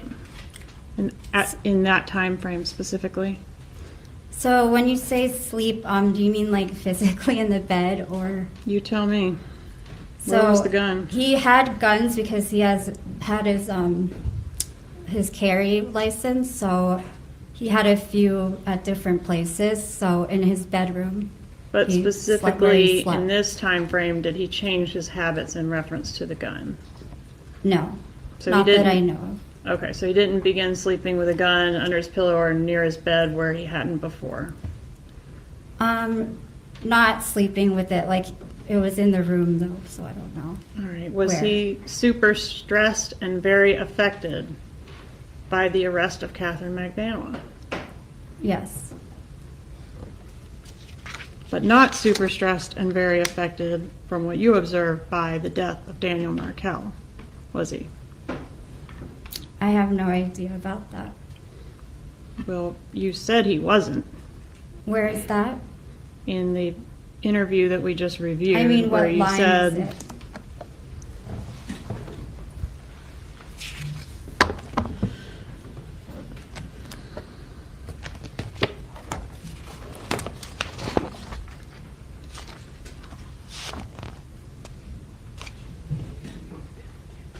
'84, lines 23 and 24, which we've already done. I think you couldn't find page 84. No, but I think I know what you're talking about. I think I was speculating on it. He didn't say. He wouldn't show like any sympathy or anything, right? I mean, that was my opinion, but I have no idea if he did or not. Well, the question was, did he express it to you? I think his actions did, but he didn't physically, like, verbally say it. His actions expressed grief over the death of Dan Markel? What were those actions? Well, I mean, just somebody concerned, upset over this tragedy and everything. But that's the opposite of what you told law enforcement in your law enforcement interview. Well, that isn't was it? like a long time ago. That So was has your probably memory 7 years ago. has your memory improved since 2018? Regarding what? This incident and Charles Adelson's lack of remorse over the death of his brother-in-law. So after that, after whatever I said, obviously it's been a lot of years, so he probably expressed sympathy after I said that. All right. What about his mother, Donna Adelson? Did you know her? I did. How was she holding it together during this time frame where the bump was occurring, after the bump occurred? I think she was also stressed out. Did you observe her to be crying or appear as if she had been crying? I've seen her like that before, yes. Did she tell you she was on painkillers for stress? She may have, I'm not sure. Did you notice that Donna Adelson was really involved with her grandchildren? I believe she was. And was that Wendy's kids? Yes. Specifically?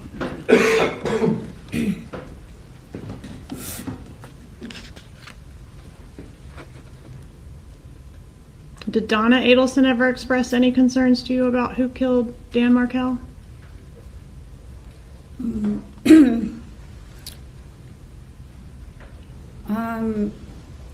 No.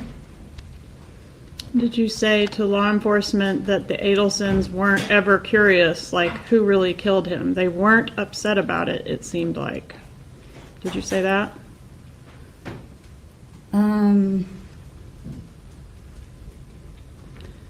I might have said it. Page 50, lines 19 through 23.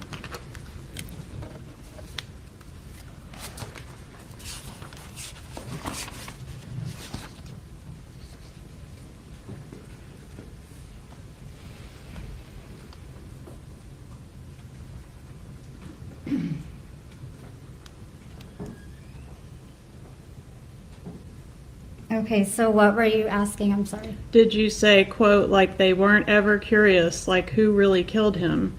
They weren't upset about it, it seemed like. I did, and I was speculating again, so. Did the defendant ever say anything about something he did coming back to him? Where is that? Why don't you answer the question first? Wait, what was, you said something coming back to him? What do you mean? Yes, ma'am. I mean, did the defendant ever tell you about something bad he did coming back to him? I think he was referring to a horoscope. Yes, tell us about that, please. From what I recall, I think we were just reading horoscopes and his, I don't even remember at this point, I'd have to look it up again, but. Page 109. Okay. Did you review this transcript this morning before your testimony today?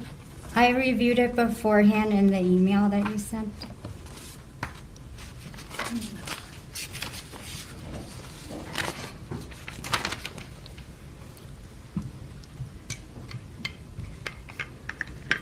So which line was it? Page 80, I'm sorry. This is page 109, line 9, through page 110, line 1. And the question is, did you say that the horoscope was something about something you did in the past will come back and take a big toll on your life? And he said, quote, "Isn't that so true? Wow, that's on point," or something. Yes. Was this before or after the arrest of Catherine Magbanua? I really don't remember that part. Did you ever ask him about what happened to Dan Markel? I did, yes. And what did he tell you? Well, he told me he was shot and they didn't know who did it. Okay. What about Wendy Adelson? Were you ever around her during the time that you were dating her brother? Yes. Did she ever express any concern to you about the murder of her child's father? I don't really remember too much of it. Did the topic come up at all regarding the I think death? a topic about her being a single mother came up, and that's all I remember. Did she make a comment to you that things were still hard for her even though Dan was gone? Did she make a comment, you're asking? Yes. I think it was something along the lines of that, if I remember. And did at some point Charlie Adelson tell you that he and Wendy were actually fighting about this case? He mentioned that at some point in time. And was Wendy not speaking to the defendant for some period of time because of something to do with this case? I don't know like how long the time was, but I believe, yes, she wasn't speaking to him at one point. And did you know what the thing having to do with this case was that caused them to not be speaking? I have no idea. During the time that you were dating Charlie Adelson, I think you said you would stay over there at the house in Whale Harbor. Was that every night or most every night? Every night. maybe one night, like we missed, like, or if he was out of town, then During the time that you were over there, did you have an opportunity to observe large amounts of cash in his residence? I've seen cash there. All right. And are you aware of a large safe that's there in the residence? There is a safe. Okay. And during the time that you were dating him, did he have money in that safe, cash? I believe so. All right. And did he have thousands and thousands of dollars, stacks of hundreds? Did you say that? I believe at one point in time. Did you say, quote, hundreds are like dollars to him? I did say that. Did you say that, quote, all of his money is like stapled together, the hundreds in bundles? I believe I did say that. Do you need to review the statement? No, I mentioned like the staples. I just don't remember the bundle part. Are those my exact words or? Page 42, lines 22, I'm sorry, 42, lines 20 through 22.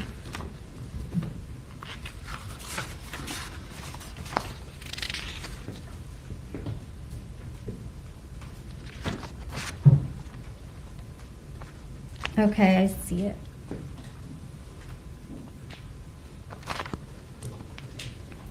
And did you say all of his money is like stapled? All of his money is like stapled together, the hundreds in bundles? Yes.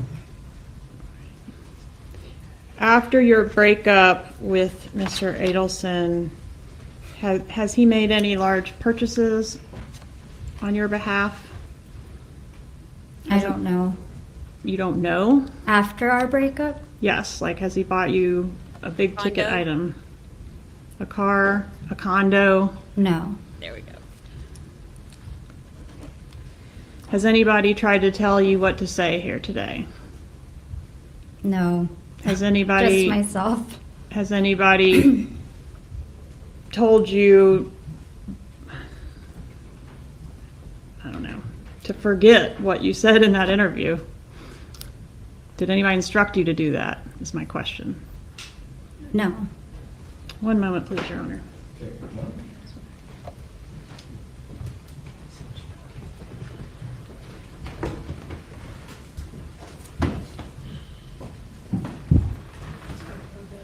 Is there any water around? You know now.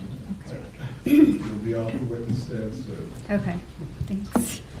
No further questions. Cross-examination. All right, well, let's start right there. Good afternoon, my name is Dan Rashbaum.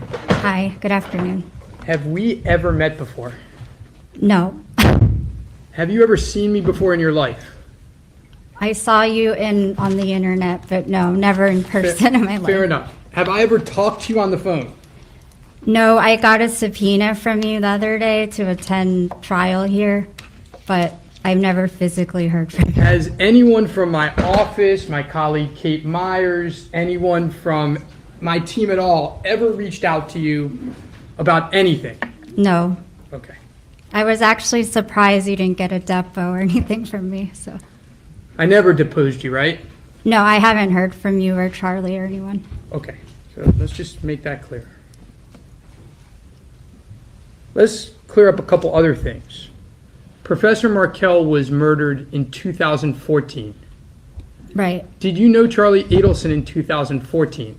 No. You didn't start dating him until, I think you said, give or take, October of 2015, right? That's right. Okay.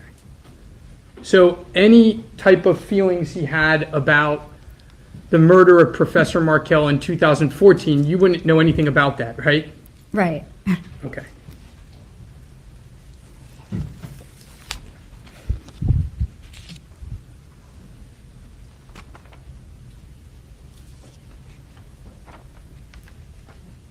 We're going to do a little bit more of this in a little bit, but that time period that Miss Kappelman was asking you that you were confused about where Charlie was acting odd.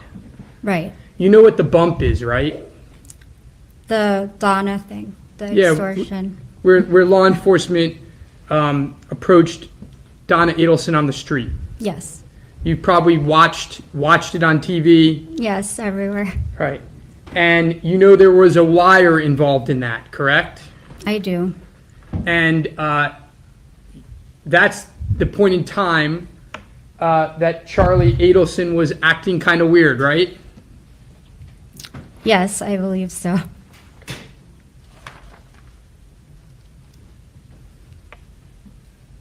Let's go back a little bit.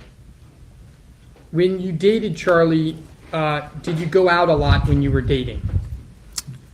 It was like 50-50, but yes, in the beginning we went out a lot. Every weekend, if we could do nights sometimes too. Did he work a lot? A lot.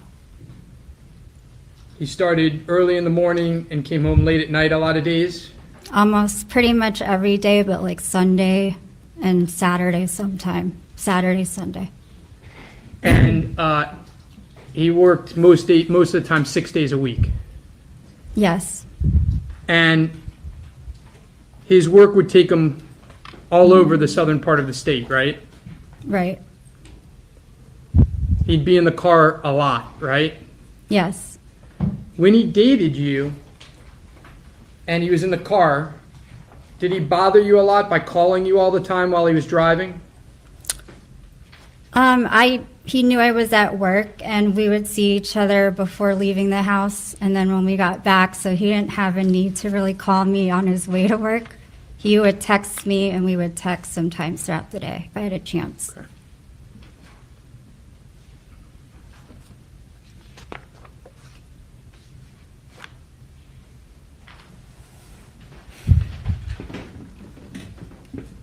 Now, you said Charlie keeps a lot of cash at his house, right?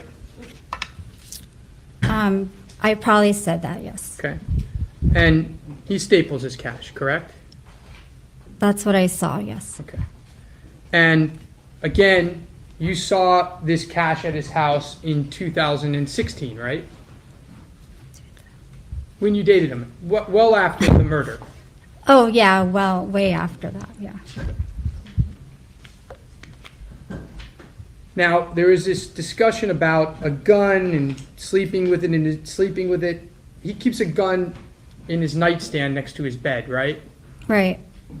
Are you aware that that habit started on July 18, 2014? I have no idea. But ever since you knew him, he kept a gun on his nightstand, right?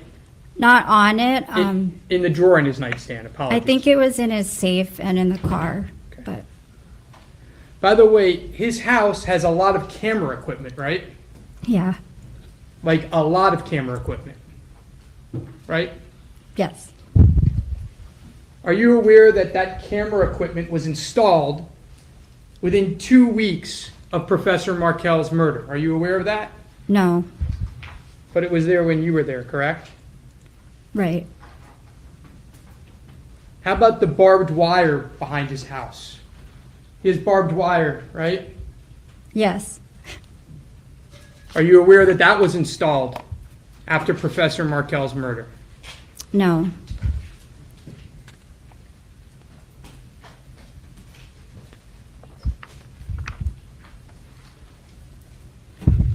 Did you ever go to the Adelson Institute? I did. Did you see all the camera equipment there? I didn't notice.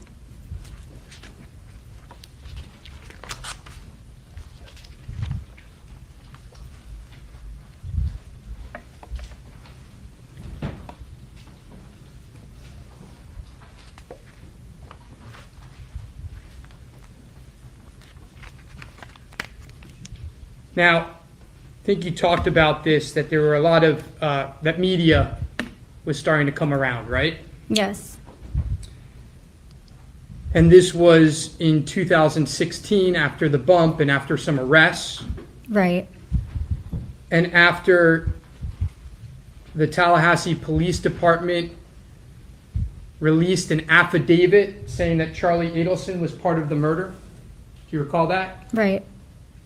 And you asked him, and he said he didn't do it, right? Hearsay. Sustained as self-serving hearsay. Move to strike. Members of the jury are to disregard the last Question by Mr. Rauschenbaum. Please continue.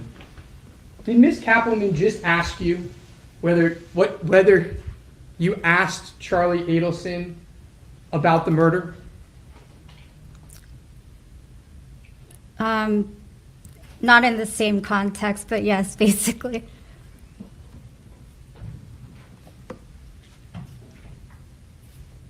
Judge, may I go sidebar? I want to make sure I don't step out.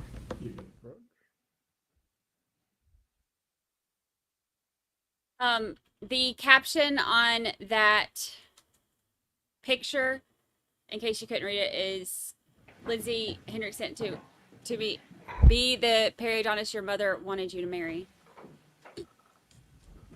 And that's from 2022.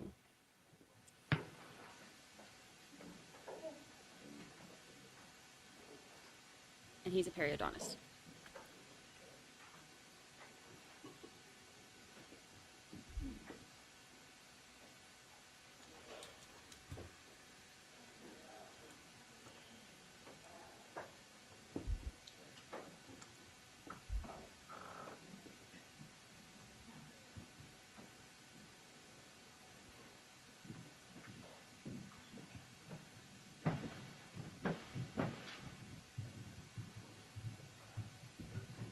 You may continue with your examination. Let me ask it this way. After you asked Charlie Adelson if he knew anything or participated in the murder, did you continue to date him? Yes. Did you continue to stay at his house almost every day? Yes. We were every day until we broke up. You didn't have any worry about your safety, right? No. By the way, during this time period... Oh, can I interrupt you? Sorry. I did have a worry about... Hold on. Oh. They're going to need to ask you the question. You just don't get to start offering statements unless it's clarifying the last question. It was clarifying it. Then you may clarify your answer as to the last question. So, I'm sorry, the last question one more time because now I forgot it. Please ask again. I have forgotten it as well. Did you continue to Stay at his house and spend time with him, I believe was the question. Now I remember. Okay, you asked if I felt safe. So at one point in time, he was getting death threats and all this stuff. So at that time when we were together, I kind of felt unsafe with people recognizing us or something like that.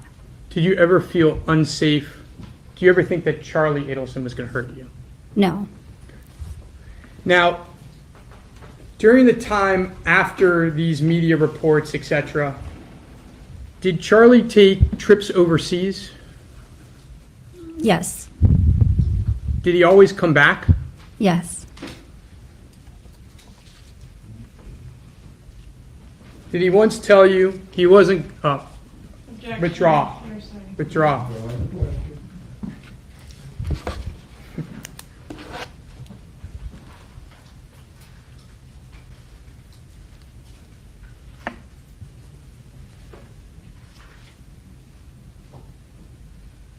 Ms. Kappelman asked you about how he was angry, how he was upset. Do you recall those questions? I do. At that time, there were Dateline specials being aired, right? Yes. More than Dateline, but And what was his reaction to these media reports? I think he was just flustered and stressed out and a ton of different emotions. Was he angry? Yes.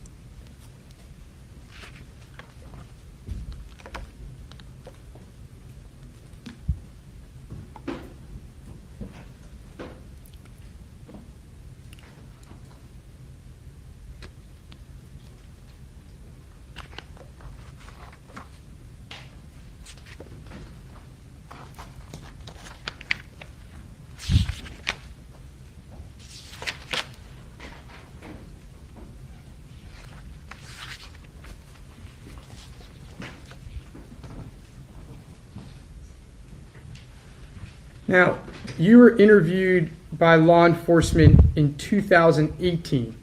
I think that's what we established finally today, right? Yes. And your testimony then was essentially the same as it was today, correct? My testimony, from being, yes. They asked you pretty much the same questions. Yes. We just went over my transcript basically, so. That was in 2018. There's nothing today that they asked you different, is new from 2018, right? No, my memory just didn't remember the dates, but no. But their questions were the same. There's no new topic. Right. When was Charlie Adelson arrested? I believe it was April 2022. So 4 years after they asked you those very same questions, correct? Correct. May I have one moment, Your Honor?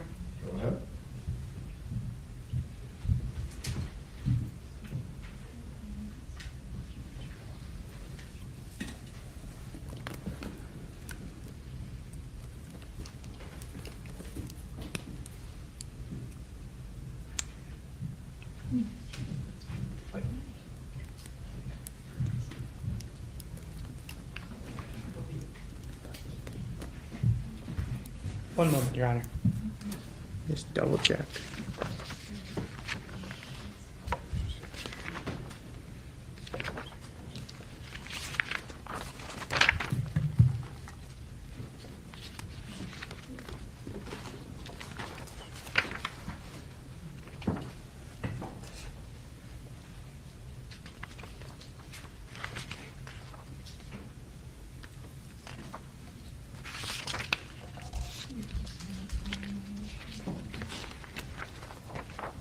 Charlie ever told you to lie?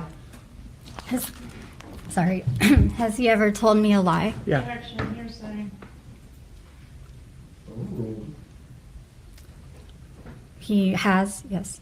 He's told you to lie? Oh, I thought you said a lie. Has Charlie ever told you to lie? No, never. No further questions. Redirect. But he has told you a lie. He's never told you to lie. Right.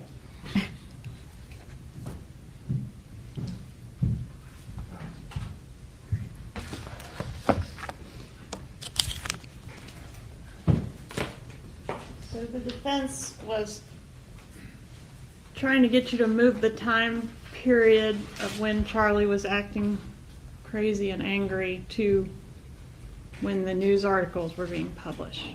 Right. But in your law enforcement interview, you articulated that he had been acting weird for weeks prior to that first news article. Isn't that right? And you didn't know why. That's what I remember, yes. Ma'am? Yes? Yes. Okay. And did they raised, didn't he tell you? He didn't have anything to do with it. Did he tell you that he had purchased a vehicle for Ms. McBano or given her a vehicle? He didn't tell me, but I saw that in the 2020 thing and asked him about it. Okay, and he admitted he gave her a vehicle. He said his father, it was an old car that his father Did he give transferred. her a vehicle? I don't know. Did he mention giving her or contributing to a breast augmentation for Catherine McBanois?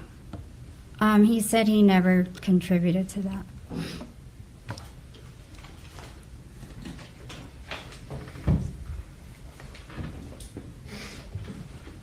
If you'll look at tab 1 of the binder in front of you, the trial on May 23rd, 2022 should be your first tab.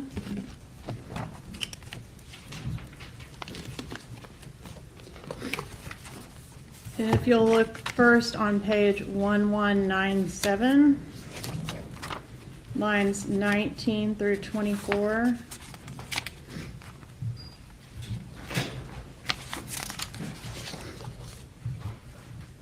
Are you with me? Yes, can you say the lines again? What were the lines? Yes, ma'am. It's 1197 is the page, and the lines are 19 through 24. Right. Did you previously testify? Question, did he put you on the payroll at the Adelson Institute after you broke up? No. Do you recall him telling you that he gave Catherine Magbanua a car? Answer, I do. Page 1216. That's what he said, yes, at the time. And would you turn to 1216 now? I'm there, yes. Oh, okay. And in that testimony, did you also testify? Question, so now your testimony is that he told you he paid for half of her breast augmentation. He said that at one point, but I think it was a joke.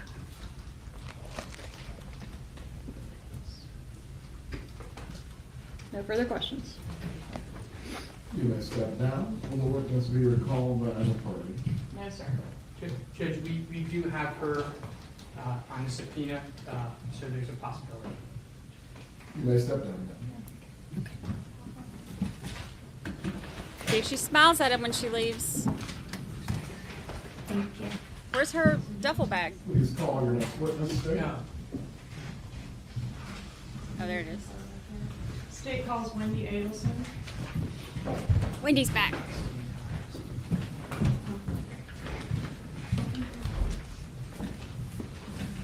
Oh.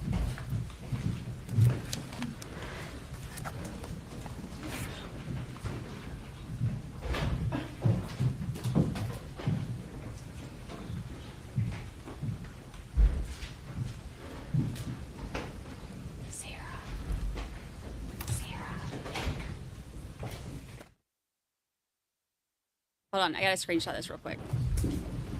Adelson, you remain under oath. You may be seated.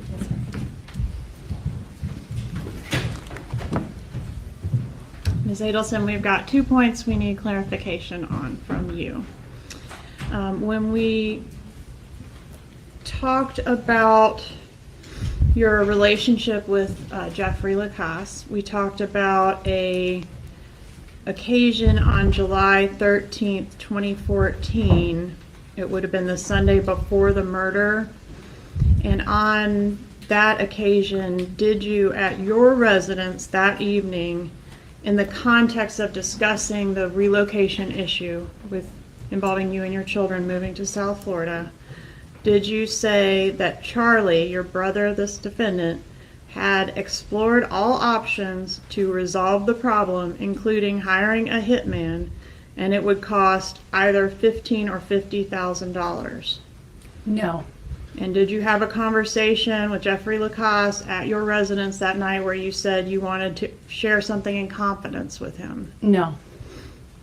Did you ever say that your brother had seriously hired a hitman where you weren't repeating the joke? You were serious. All right, and second point for clarification involves that dinner where you got sick at the dinner table. You recall which evening I'm speaking of? I do. This would have been about 2 weeks to a month after the homicide, I believe. Okay, and on that occasion, did you ever tell Jeffrey Lacasse that Charlie had referred to the dinner as a celebration dinner? No. Did you ever tell Jeffrey Lacasse that it was a celebration dinner? No. No further questions. Cross-examine. Very briefly.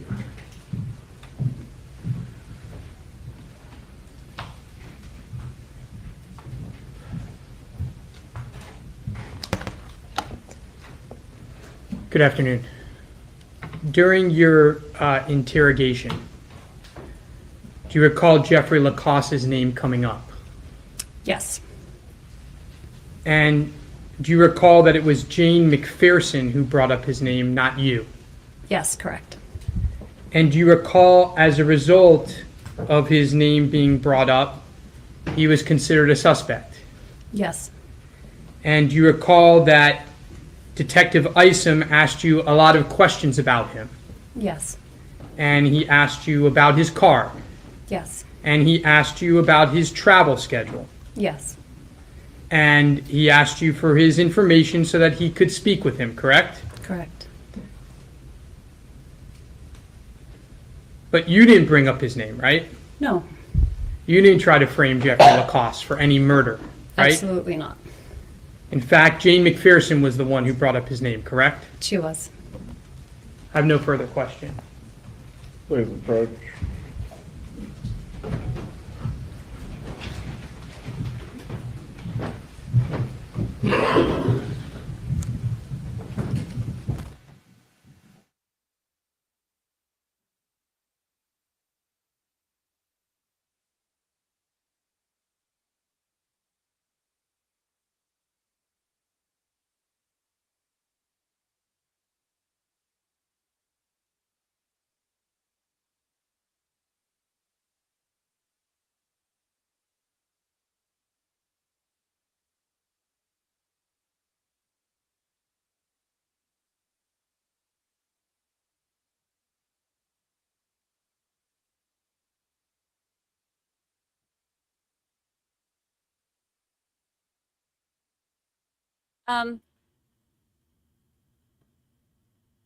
Yeah, all of a sudden, like, her amnesia's gone and she remembers everything that she said. I'm glad they called her back.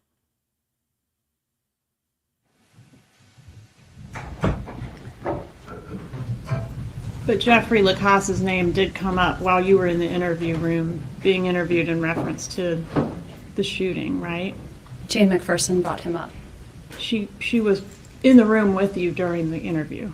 For some of it, not for the whole time. Okay, but during the part where Jeffrey Lacoste's name came up, she was in the interview room with you. Yes, she brought him up. And this is the same interview that we've referenced previously where you were taken from the restaurant to be told about what happened with Dan. Yes. Nothing further. You may step down, ma'am. Will Ms. Adelson be recalled by either the state or the defense again? Certainly hope not, Your Honor. You remain under subpoena.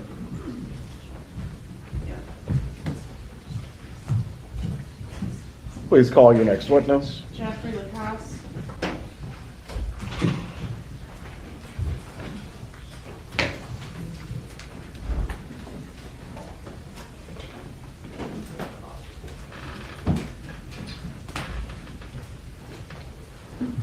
So now they're going to try to impeach her.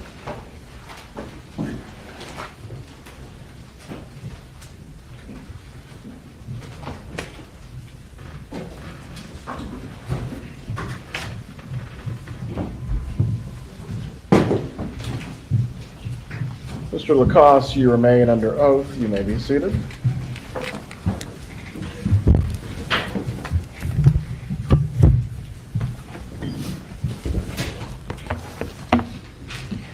All right, Mr. Lacoste, I want to take you back to July 13th, 2014. This is going to be the Sunday before the homicide that we're here about. Did you see Wendy Adelson that evening at her residence here in Tallahassee? Yes, after we returned from dinner and a movie, we went back to her residence. Yes, ma'am. All right, and at some point that evening, did the issue of the relocation battle that was going on back in the summer of 2013 come up? It did. And is that the issue we've already touched on, which has to do with her wanting to move to South Florida with the children and filing a petition to do so in the courts? That's right, and by extension, the issue of being stuck in Tallahassee. Okay.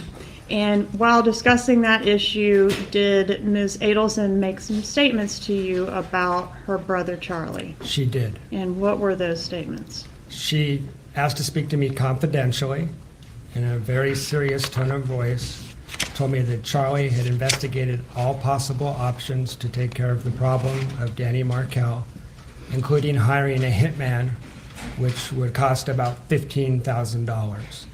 And I later revised that and thought maybe it was $50,000, but the dollar amount was the only thing in question. She definitely said that Charles Adelson had looked into hiring a hitman to kill Danny Markel. And when did she say Mr. Adelson had looked into hiring a hitman? When the relocation was denied, the previous summer.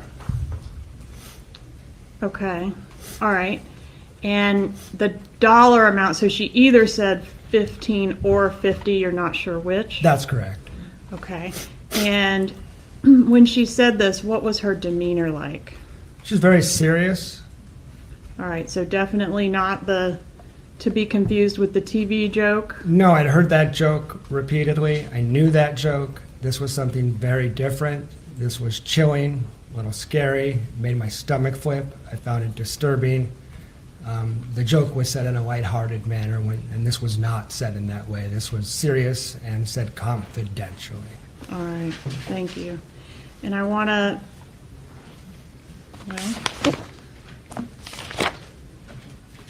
okay, I think we should go from there to the next day, which is going to be July 14th, 2014, the Monday before the murder. Yes, ma'am. Did you see Wendy Adelson on that day? Yeah, I can't remember if I contacted her, if she contacted me, but she was excited to see me. And I wasn't so sure about that because the night before we'd had an awkward conversation at the conclusion of that night. And I had told her that she didn't want to do this anymore, that she could just send me a text and I wouldn't, take any offense. We would just, break up.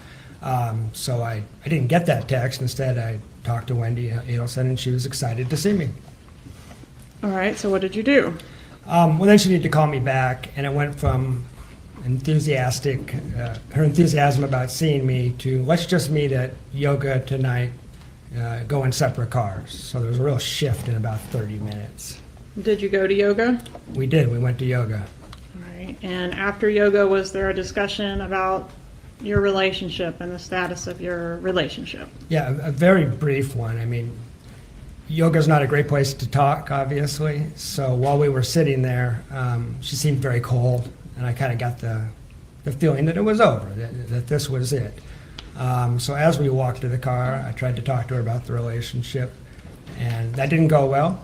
And so I just kind of put up my hands and walked away, feeling sad that this was it.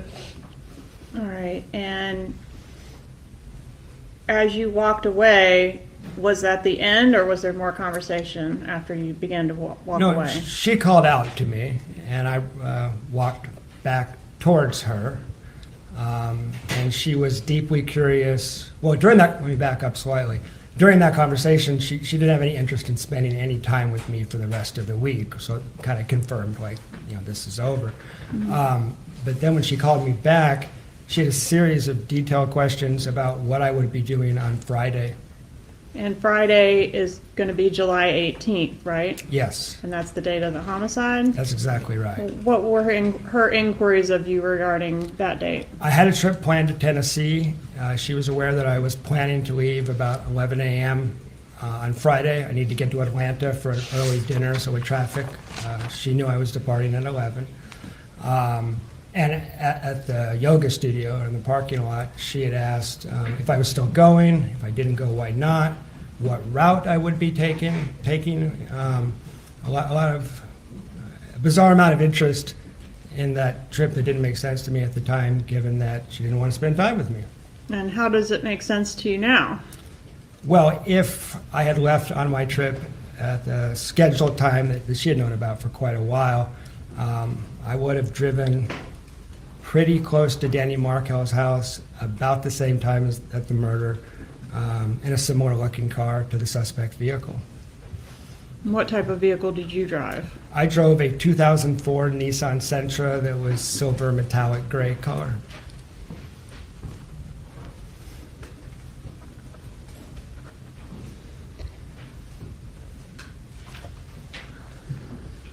So if you had followed your original plans, you would have been passing by the Markel residence or nearby there around the same time as the killers were fleeing? Yeah, I would have been at Capitol Circle in Thomasville. Sure, I would have been on the same cell tower, for example. I think my life could have been pretty complicated had I taken my original plans.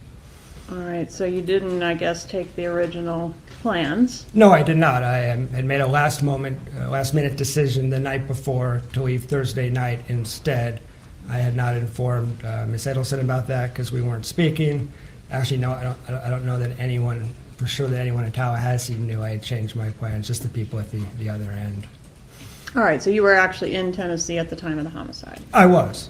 And when you were, we've heard you were called in as a potential suspect, and apparently named by a Jane McPherson. Do you know who that is? I do. Okay, who is that? That was a friend of Wendy Adelson's, and she was a doctoral student in our program. I had a Not much of a relationship with her, just a kind of a working relationship. We'd worked on a couple of projects together, but I didn't know her very well at all. But someone that knew that you had been dating Wendy. Yeah, I think she was a confidant of Wendy Adelson's, yes, for sure. Okay. So you get called in, and were you able to provide documentation to show that you were in Tennessee and not in Tallahassee? Yeah, I was excluded fairly quickly because the investigators found Kmart surveillance footage of me at a Kmart in Tennessee using my credit card with my cell phone showing me there shortly after the murder, so it was impossible that I was the shooter. All right. And then was there also some similar type coincidences around the time of the trip that the killers made in June? Yes. On June 6th, I had a business trip to Gainesville, and I departed at 11 a.m. on a Friday, June 6th, which Miss Adelson would have known about by March. So really, I take 2 trips out of Tallahassee in my car the whole spring and summer semester. Both times, hitmen try to kill Danny Markel. Okay. Any further contact with Wendy after the yoga date? We, about 10 days after the murder, she reached out to a mutual friend, and we had a few phone calls. And during one of those phone calls, did you learn about a dinner where Wendy had become ill at the table? Yes, I did learn about that. And what did you learn about that dinner? That she went out to dinner with Charlie for what he called a celebration dinner. He said something to her. She spontaneously vomited on the table. And this would have been within how much time after the homicide? Within a few weeks. Was it specified that the celebration was in reference to Dan Markel's death as opposed to anything else? Wasn't specified. Okay. But whatever it was, that's the dinner where she vomited. That's right. That's right. One moment, please.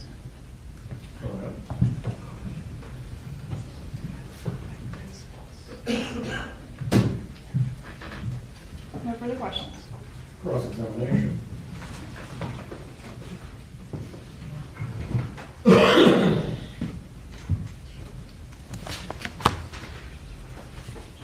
Here we go. Let's shift gears a teeny bit. Okay. When you and Miss Adelson were dating, there were occasions when she would drive, right? Yes. Did she have a good sense of direction? I don't know. You're aware that when she was married to, she lived in, Professor Markel, she lived on the house on Trescott, right? Yes. And when you were dating Wendy, would she often use Trescott as a shortcut to get from one place to another? She used it a few times when I was in the car, if that's what you're asking.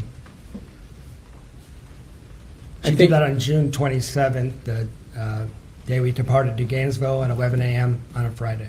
I think you said in one of your interviews that she would do that at least 100 times, drive by the house?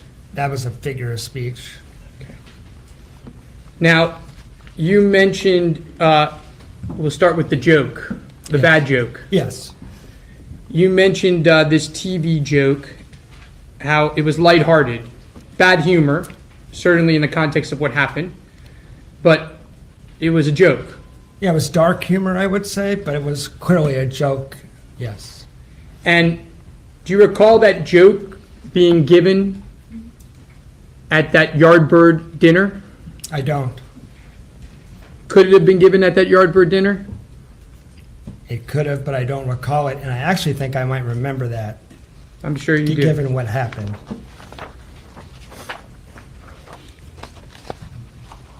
He said, I'm sure you do. I think one thing that has been established is you believe that Wendy Adelson tried to frame you for Professor Markel's murder, right? I'm suspicious that there was an effort made in that way, yes. And so that has affected your viewpoint, correct? Sure. Well, let's talk about your viewpoint.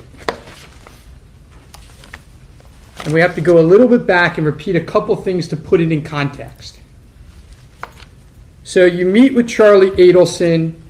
He tells you that he's he's friends with people in the criminal element. You say thanks for a great meeting, correct? Send him a nice text. The next day, I sent him a text, yes. You don't go to the police. No, I don't go to the police. Okay. You then hear that Charlie's made a joke many times about this TV being cheaper than hiring a hitman. Heard the joke twice. Okay. You don't go to the police. No. Then in June, at a time when Wendy Adelson is breaking up with you, she sits you down and she says, I have to confide the biggest secret in my life.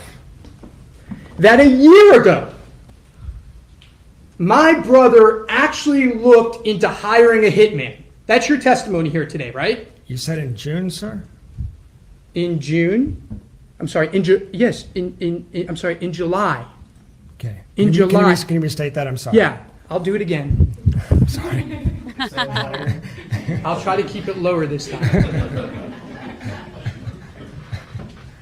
In July of 2014, yes, about a week before the murder, when you're breaking up with Wendy Adelson, or things are seriously not good, she sits you down and she says, Jeffrey, I've got to confide in you. My brother actually looked into hiring a hitman. That's your testimony here today. No, she didn't sit me down. She said it in passing, and she had a habit of blurting out things that weren't in her own self-interest. But she did do that. She did make that statement, yes, sir. And it was chilling to you. It was. Unlike the joke, you thought it was real. It was real, yes. Did you go to the police? I did not. And then you break up. Kind of. She strung me along for another week, as you know.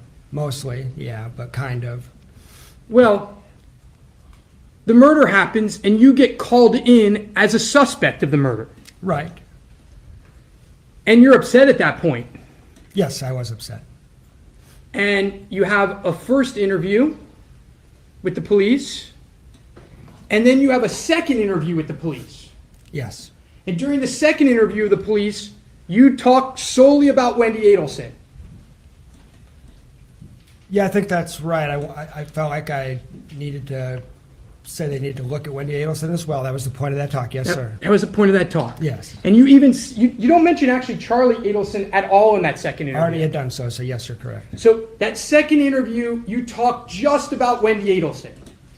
And in fact, you're so uncomfortable in the interview. You tell the police that. You say, I'm so uncomfortable, and Detective Isom asked you why. Do you recall that? It wasn't a Detective Isom. Okay, I'm sorry. The detective who was interviewing you asked you why.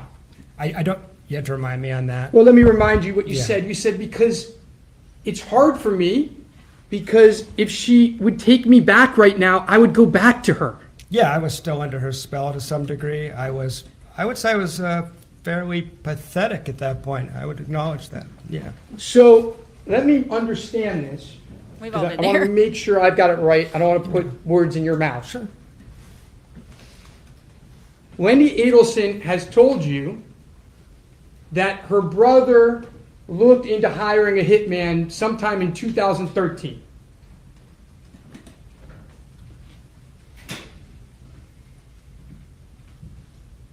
He gets murdered. He does. You go to an interview, and during that interview, you're still thinking about staying with Wendy Adelson. You don't want to talk badly about her because you still want to be with her. You're talking about this July 23rd interview specifically? Yes. Yeah, it only been a week. It was still pretty fresh. I was still pretty mixed up. That's right. Okay, well, let's see how mixed up you were after that. So then you're clearly broken up at that point. We can agree, right? Actually, I would say yes functionally, but I've testified before that Miss Adelson and I had conversations in August. where she behaved as if we were still together, and we had a conversation that finally ended it, initiated by me. Now, practically, we were broken up. You never went on a date with her again, right? Never saw her again other than our Okay. courtroom, right. Fair enough. Fair enough. Then she tells you, according to you, that my client, Charlie Adelson, says that she had a celebration dinner with Charlie, and that the celebration dinner was about the murder of Professor Markel. I don't recall saying that last part. But that's how you took it, right? I worried that was the case. I told the police, and my understanding is Wendy conceded she threw up on her dinner table. Do you know that the first time you told the police that was in March of 2015? I do know that. So what happened in September of 14? What happened in October of 14? What happened in November of 14? What happened in December of 14? January of 15? February of 15? You still didn't think that was important to tell the police? I'm happy to answer that. I think you deserve an explanation on that. You may have noticed in my March 6, 2015 interview, I come in with notes, big pile of notes. Those notes are written in July of August. They're written pretty quick after the murder. I didn't come in right away, partially because I was scared of your client. I was scared of the repercussions if I went on the record further about my suspicion. So I was reluctant to come back in because I was frankly scared. Oh, I get it. You were scared of him in August of 14, but you weren't scared of him in March of 2015. Now I decided to man up. I decided it was a homicide and needed to man up. That's the decision I came Right. to. You weren't scared to tell him that my client had actually looked into a hitman a year earlier. That didn't scare you. You could tell him that in July. No, I was. Hold on, sir. Let me ask the question. Fair enough. In July of 2014, you told police that Charlie Adelson, you heard, actually looked at hiring a hitman. You weren't scared to tell him that. I asked for police protection. I was scared. You told them that in July of 2014. Isn't that correct? Yes, in the same conversation, I said, can I get some assurances? Can I get some protection? I have something I want to tell you. I'm scared to tell you. But you were too scared to tell them about a celebration dinner comment, and you waited almost half a year to tell them? Well, I did wait half a year to tell them, but the notes I brought in were written right after that interview. I also wanted to get my thoughts together because I thought this day might come. And in those first two interviews, there was a lot going on. It was pretty traumatic, so I wanted to collect my thoughts. So that's what I was doing, in addition to being pretty frightened and having to get over that idea. Isn't it true that those comments never happened, and you're upset because you believe that this family tried to frame you for murder? Everything I'm saying is true. I'm sure it is. May I have a moment, Your Honor? Move to strike the "I'm sure it is" comment. I'll withdraw it. It's withdrawn. Please disregard, members of the jury.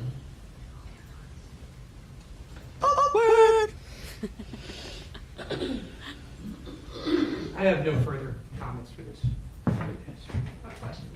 Or questions. Redirect, examination. This may seem like a fine point, but I want to make sure it's crystal clear. When Mr. Rashbaum was asking you about the hot tub conversation, Mr. Rashbaum said that his client said that he was friends with people in the criminal element. Is that exactly what was said? The word I recall is he had connections and friends on both sides of the tracks. Okay. Connections to Criminal the criminal elements. element. And particularly, there was the Cuban neighborhood comment that I repeated to the TPD later. Gotcha. Actually, on July 21st, first interview, I mentioned that comment. Okay. How many pages of notes do you have in reference to this case? Like right now or over the last 9 years? I mean, kind of over the last 9 years. Yeah. I'm a researcher by training. I'm an analytic person by nature. So those 6 months was pretty obsessive. I was reviewing every text message, every email, writing. I condensed it down. I think if you watch the videotape, you would see me bring in 3, 4, 5 pages. But I would say I wrote probably 100 pages. before I came in to see them the third time. Going through every receipt, Yes. every detail, Yes. partially out of what? What motivation? Well, pretty traumatic, so fear was part of it. Like, if they can catch the people that did this, I'll be safe. That was a big piece of it. Also, this was a brutal murder, and I wanted to see justice done, and I did not want to leave something sitting on the shelf. If I was in the possession of something that could help, I wanted to help. And isn't it true that you didn't know what was going to end up being important out of all the nuggets you dug out of the phone and everywhere else? I had no idea, and I also told them repeatedly, I hope and pray this wasn't Wendy and Charlie Adelson. But just in case, here's the stuff I have. And Mr. Rashbaum asked you about why didn't you go to the police when you learned that Mr. Adelson had in fact looked into hiring a hitman. Just to reiterate, the statement was made the Monday before the murder, is that right? That's correct. Okay. And that's the statement where Wendy's relating it to you? Yes. All right, so that's going to be in 2014? Yes. Okay, and she's making a statement about something that occurred in what year? 2013. All right, why didn't you go to the police with this information? Because it was a past tense thing she was reporting, I did not sense there was a present danger. I didn't know hitmen had already visited Tallahassee. I didn't realize there was an active murder plot. In hindsight, should you have gone to the police with this information? Yes. One moment, please. Nothing else, Your Honor. Mr. LaCrosse, you must step down. Mr. Rashbaum, do you have something that you need to raise? Maybe we go sidebar briefly. Approach.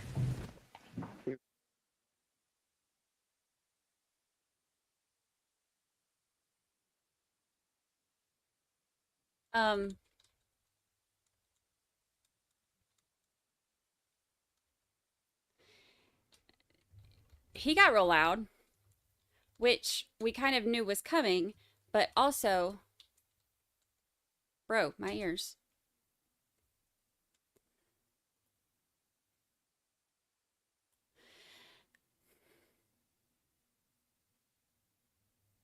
Crazy. All right, let's see. So the jury is very interested in Jeffrey.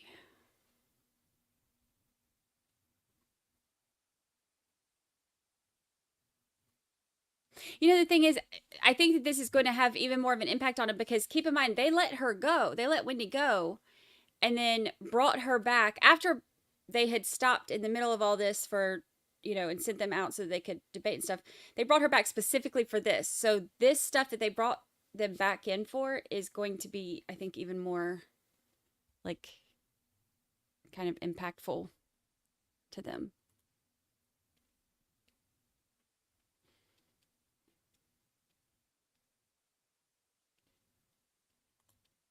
Sonny says one guy looks like he could totally relate. Jury room. Oh, the brand of my headphones? Let's see. It says DT. I don't know what brand. Oh, Buyer Dynamics. That by Buyer, Beyer Dynamics. Oh, let's see.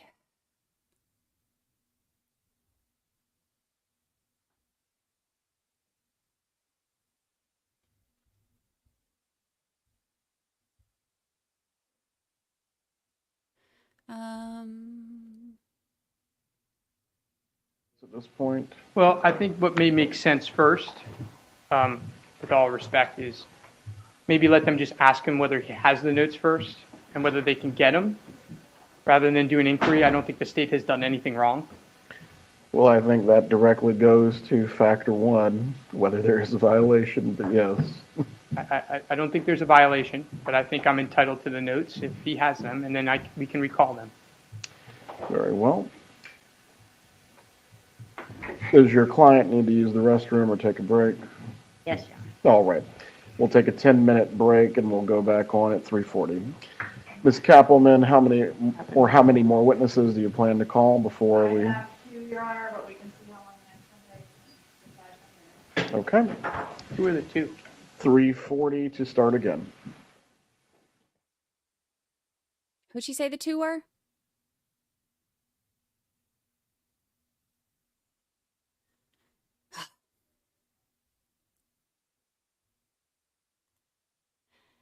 Jam says, I believe, Jeffrey, I can see not wanting to believe what you're thinking or thinking that people might think you're crazy and not reporting it right away. It's surreal. Yeah, I mean, look, like I get that too, because I've been in that situation where like you don't really know, like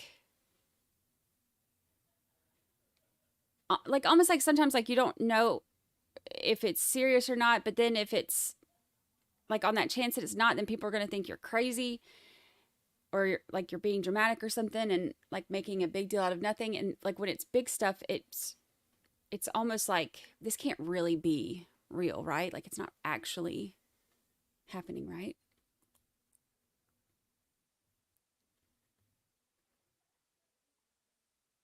Let's do a poll on which one you believe. Which one do you believe? Wendy or Jeff? Y'all know I love a poll. Voting poll. Let's see.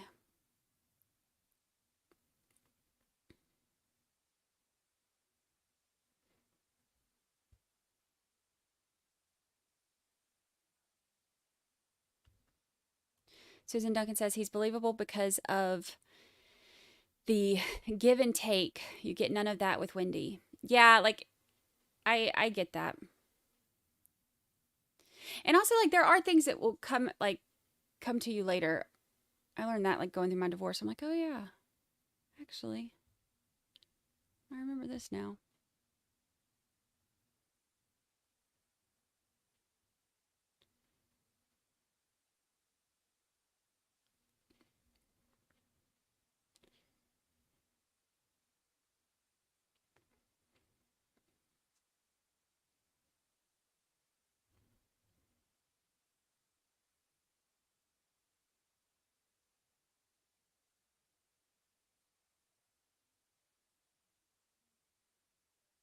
Most of y'all are saying Jeff. Gary Cheek says, I didn't think personal notes were admitted unless used on the stand during testimony. Well, remember he had all those notes that he took into on when we watched his interviews. I don't remember. He just said the date of it, but it's already escaped me. But remember he took in those notes. Like he told the officer during that interview, he's like, you know, I've been thinking about this and I've been going back over my texts and, you know, he brought in notes or whatever. So I'm assuming that's what he's like talking about. Cause when he was asking like, which ones do I have now or which ones have I had over the last 9 years?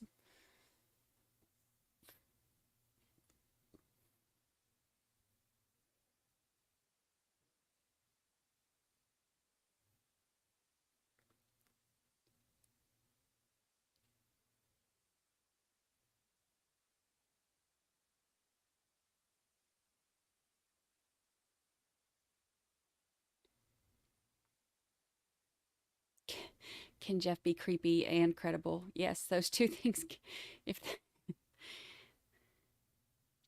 Those two things can coexist. That's really funny.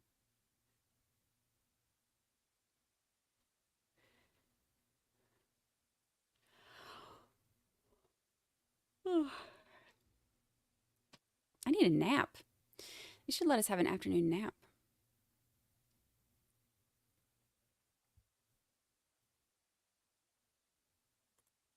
Shunka Bacon says, I don't think that they have the right to his notes because he didn't give them to the law enforcement officers.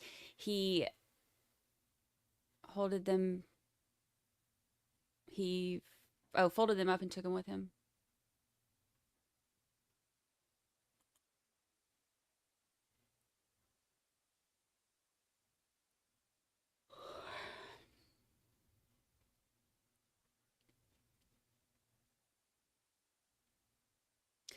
Kimberly, you don't think that Wendy was involved, really? Kimberly says, I think that Wendy knows now that her brother was probably involved.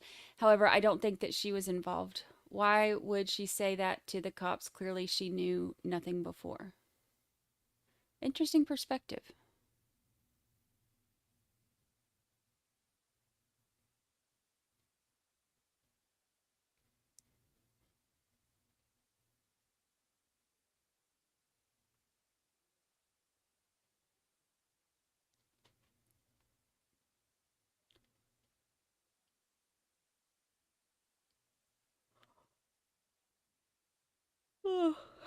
I can't stop yawning now.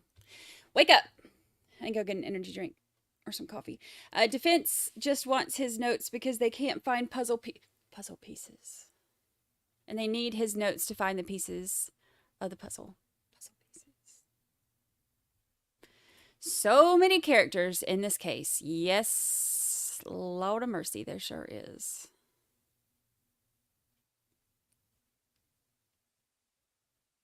Oh, Stephanie, I actually made that same comparison. I can't remember when I said it or if it was on a live or Twitter, I don't know. But I actually made that same comparison. It reminds me to that where it's like the controlling family, like pulling all the strings and everything. Like that's what it reminds me of. The Pike County.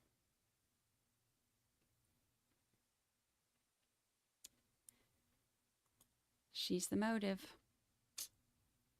She's the motive.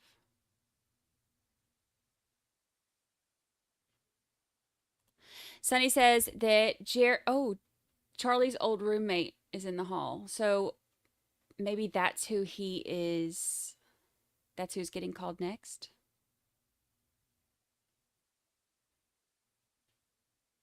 Interesting.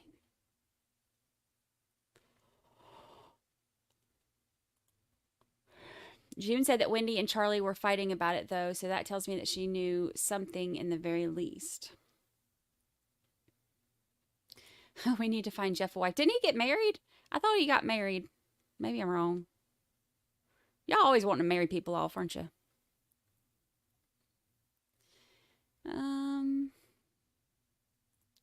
Vermillionaire says, I think Wendy didn't know until the dinner, and then he told her, and that's why she puked.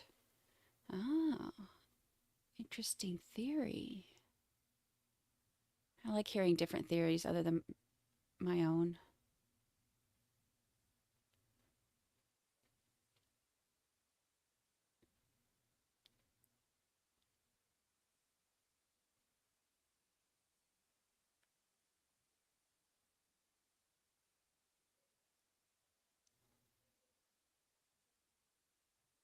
I'm trying to hide my yawns now so I don't get in trouble. Mercy, thank you for this. Thank you for the super chat. Thank you. I appreciate it. Thank you. Much appreciated.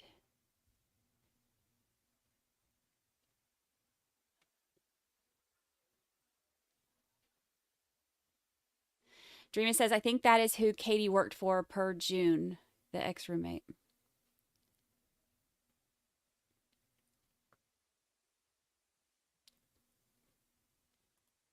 If the puzzle doesn't fit,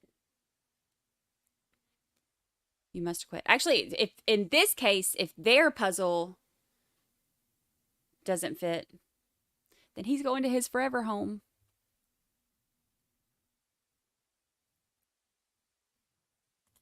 Kenyon says child custody fights bring out the worst in people. Yeah, that's one thing I can say. Like, not even like child custody, divorce, anything like that, money, anything like that. Like, you learn more about a person at the end of a situation than you do in the beginning. Like, in the beginning, everybody's on their best behavior. It's the end when the true person comes out. And that's why I'm still, friendly with my first husband and not with the second.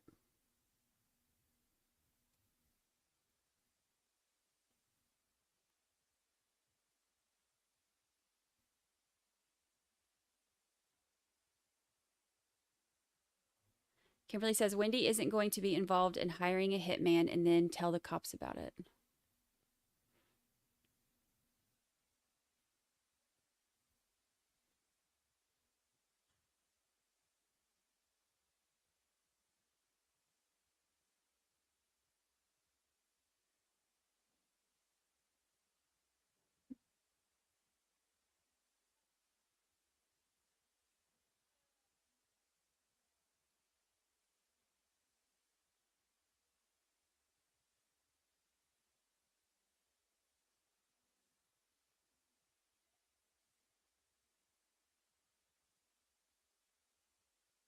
Kathy says, I thought she found out later too. Her trying to set Jeff up makes me suspicious. Don't be suspicious. Don't be suspicious. Regina Crawford, thank you so much for gifting a membership. Who did it go to? Did I miss it? Did I miss it? Did I miss it? Cold Dr. Pepper can on a headboard. It's gifted a membership by Regina Crawford. Thank you so much, Regina. Oh. What? Did we just become best friends? Yep. Best friends forever. This is where you live now. Cold Dr. Pepper can. This is where you report. This is where you live. All day, every day. All day, every day. Thank you, Regina.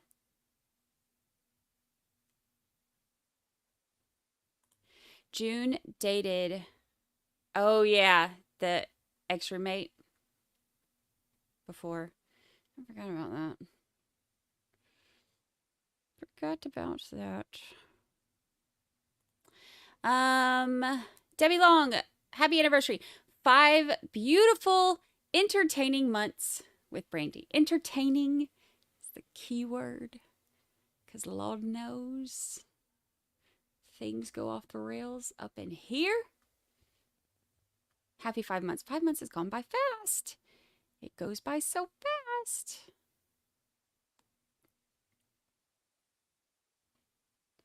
So fast. Let's see.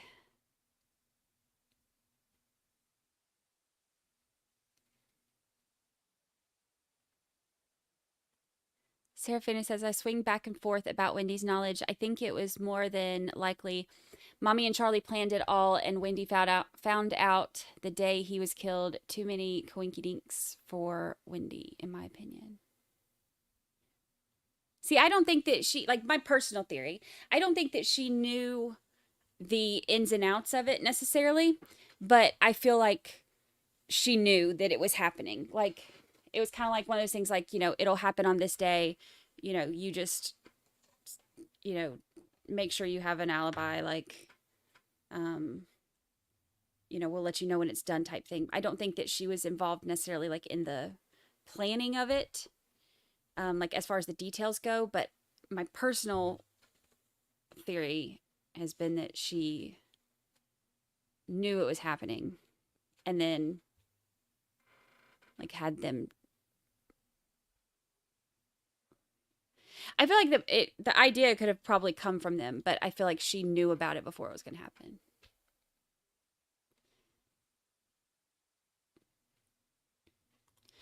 I heard it somewhere. I don't know. I think somebody said TikTok, but I don't watch TikTok. So, or what do you call it? Watch TikTok. I don't look at TikTok. I don't flip. I don't TikTok. I don't know. I don't use it, but somebody said it came from there. So I don't know how the heck it got in my head. Maybe on the Facebooks.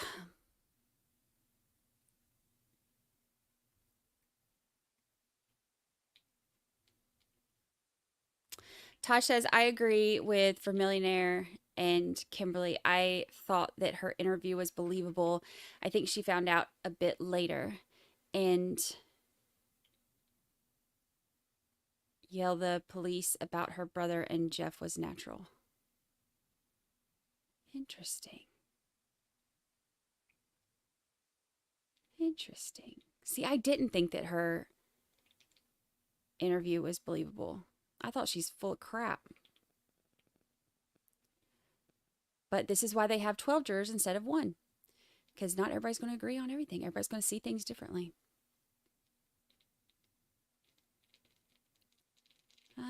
Let's see.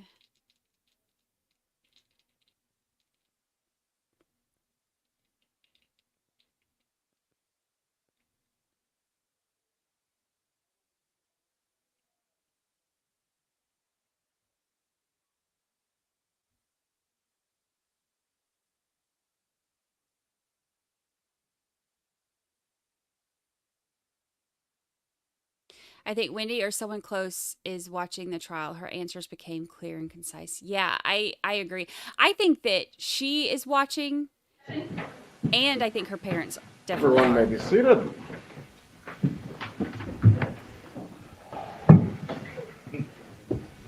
Why are they ready back there? I was trying to scroll through comments. I know I missed a bunch. I was trying to catch up, but Okay, okay.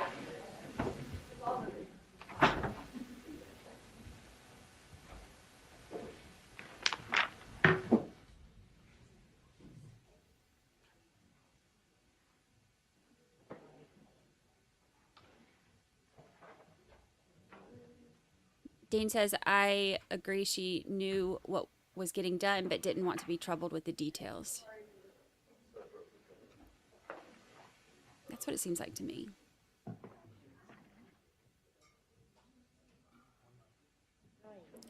Trial's estimated to be about 3 weeks, they said.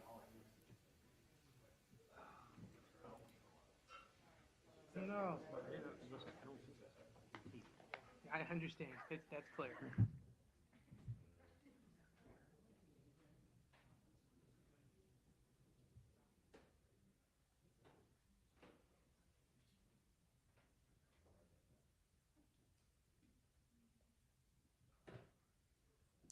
Jeff up again. I guess they're trying to figure out this whole thing about his notes, him having notes. The defense is wanting his notes.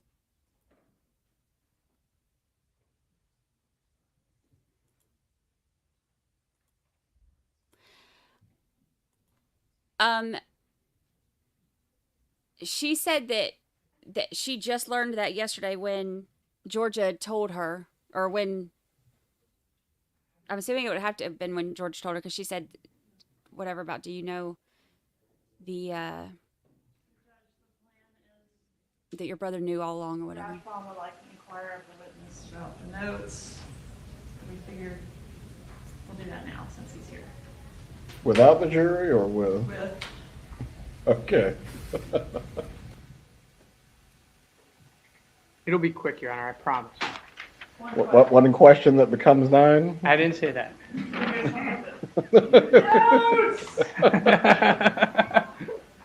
Louder, please. Just keep it as we're closing.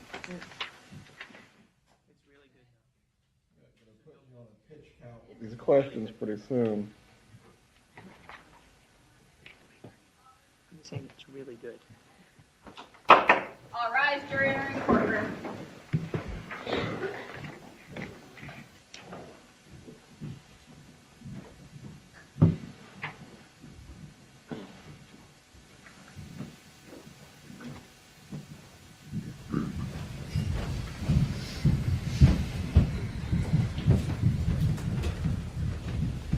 Everyone may be seated. Members of the jury, the defense is going to have a very brief recross of Mr. Lacoste. Mr. Lacoste, those notes, pages and pages of notes, did you provide them to the prosecutors? No, they were destroyed. I used them to guide my interviews with investigators, and then I destroyed them. You destroyed them? Yes. Why'd you destroy them? I don't know they wouldn't have been of any use to anyone else. They were just little talking points for me. We went through every single thing on my notes. It was on videotape, and then I got rid of the notes. So when you were on the videotape, you were reading your notes? Well, I was using them as prompts to remember to talk about each thing. The investigator guided the interview, so sometimes we didn't stick straight to them, but I made sure everything on the note got discussed with investigators. But we wouldn't know that because we can't see him today, right? No, but you can watch the videotape of my interview with Craig Isom and see what's on the notes. Oh, I can see the writing on that videotape? Oh, don't be a I guess not, but that's the material that was covered. Sir, truth is, you destroyed those notes, and we can't review them, right? Yes. No further questions. Redirect this Was there any law or instruction from a law enforcement officer requiring you to do something with your personal notes? No, I don't think I even needed to create notes. I chose to organize my thoughts to talk to Investigator Isom, but it was to help me make sure I covered what I wanted to cover. And of course, he ended up asking most of the questions anyway. That's how it works. And everything in the notes is included in the interview? Yes. It was provided to us? Yeah. Okay, nothing further, thank you. Please call your next witness. Ryan Fitzpatrick?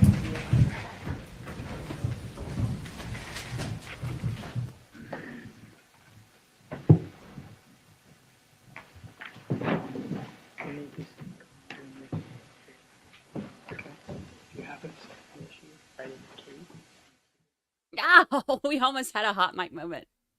So close. All right. On the so close.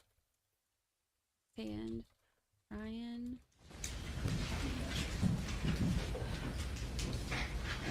Patrick, please approach the witness stand. Come on, Ryan.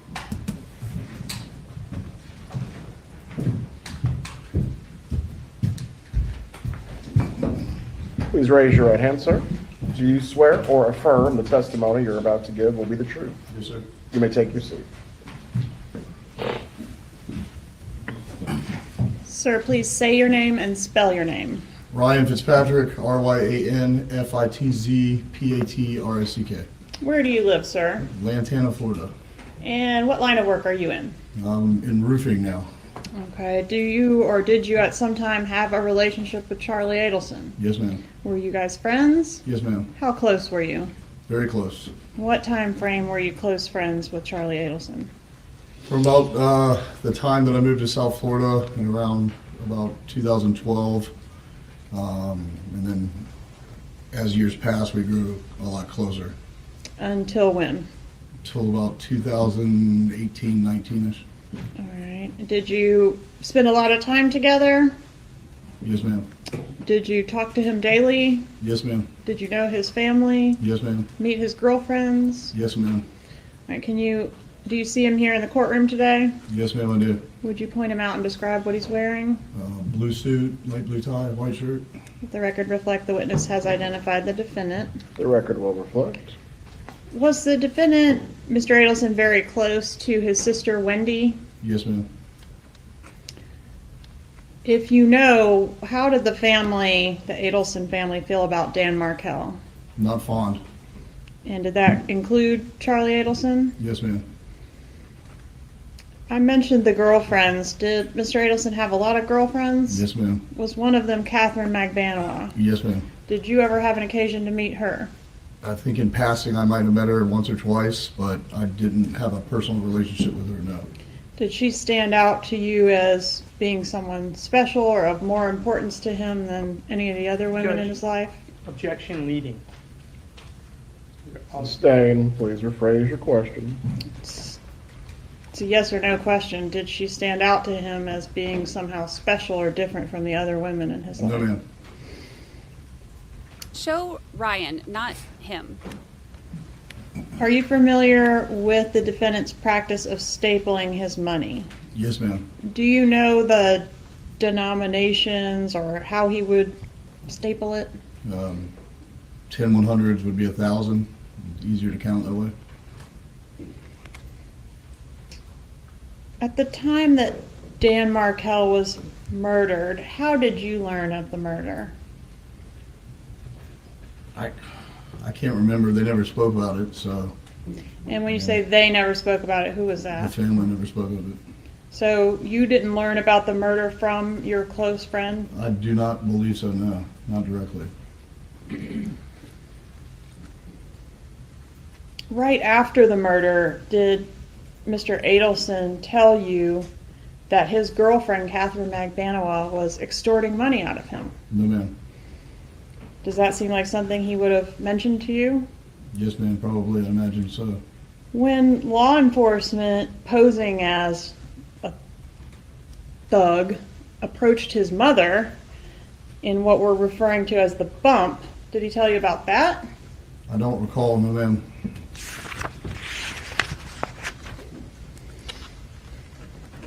We need to have him on. He didn't tell you that he thought that the person that approached his mother was either the FBI or someone posing as Rivera's brother? I can't remember if Charlie directly said that to me or not, so I don't know. It's been so long. Okay. Did he ever make a statement to you about murder? Charlie, as you've heard in testimony and depots, he made a lot of tasteless jokes, and he said something along the lines of, you can get away with anything, you can get away with murder if you keep your mouth shut. When was that statement made? Jeez, years ago. Before or after this murder? It would be after. Was his behavior after, are you familiar with the arrest that occurred in May of 2016, I should have clarified. Katie's arrest? Yes. Yes, ma'am. And did his behavior change at that point? Yes, ma'am. And did he seem relieved and less stressed out after she got arrested? No, ma'am, he did not. What was his demeanor after her arrest? Nervousness, agitation, stress. So he seemed to get more stressed out after she was Yes, ma'am. Was he weird like that before, like between the time of the murder and the time of Catherine McDonough's arrest? To say he was weird. Like that, like the behaviors you just described? No, ma'am, not that weird. All right, and are you familiar with some barbed wire that he had around his residence? No, but I kind of like that idea. Did you? When was the last time you were at his residence at, oh, the name is escaping me, Whale Harbor? It would had to have been around probably the summer of 2018. Okay.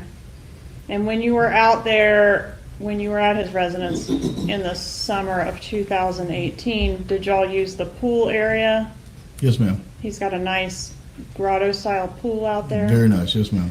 And did you observe when you were out there barbed wire around this perimeter of the pool? No, I don't think so, no, ma'am. All right. What about weapons? Did Charlie Adelson frequently carry or have weapons around him? Charlie had a gun, yes. Where did the gun stay, if you know? On his person, in the safe, bedside table? I mean, I didn't know what his regular practice was, but I can imagine he would put it by his bed when he slept. All right. Was that just the one gun that you were aware of, or did he have a bunch of guns? I believe he had more, but I can't testify to that. Okay. So when you were in the residence, there weren't guns laid out in the residence? Not like my house, no.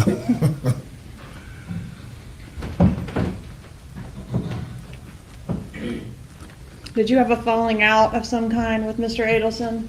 Yes, ma'am. When did that occur? I would say about the last time that I recall vaguely being at his residence, probably about the summer of 2018. Okay, and you guys have filed lawsuits against each other or just one direction? Charlie had filed a lawsuit against myself and others. It's since been dismissed, so. All right, and so you don't like the guy anymore? Fair to say? I mean, he's not a big fan, no. Okay. And He you said that's some my ugly phrase. things about him on social media and that sort of thing? I've said it to him. All right, and are you here to try to like bring him down? No, I don't want to be here at all. Were you here pursuant to a subpoena? Yes, ma'am. One moment, Jams. please. Jams, I just saw what you posted.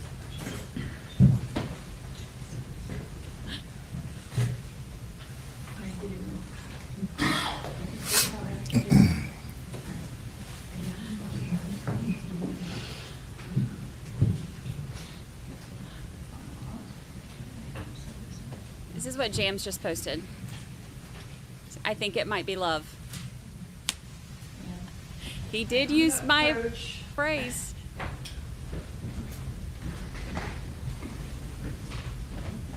When was this? Do you know?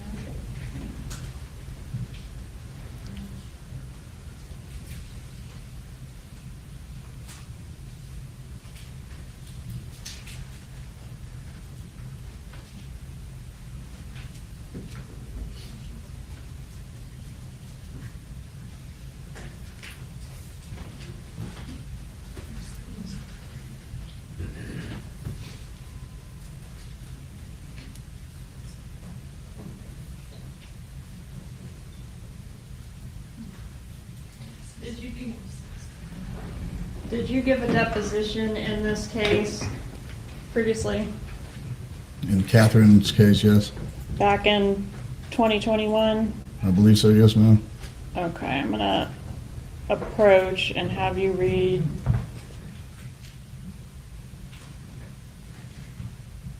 page 46 and 47. One moment, Mr. Markel. There's no question, so I don't know if she's refreshing. Yeah, I'm gonna refresh your recollection with your deposition. There's no question to refresh. Ms. Copeland, please ask the question. Did you say that he told you about the bump? If I said it there, then I said it there. I mean, it's just been years, so it's hard to recall. I And understand. I'm tired. Would it refresh your recollection to review the deposition to see exactly what you said? Yes, ma'am, it would. Page 46 and 47. And you can scroll up that.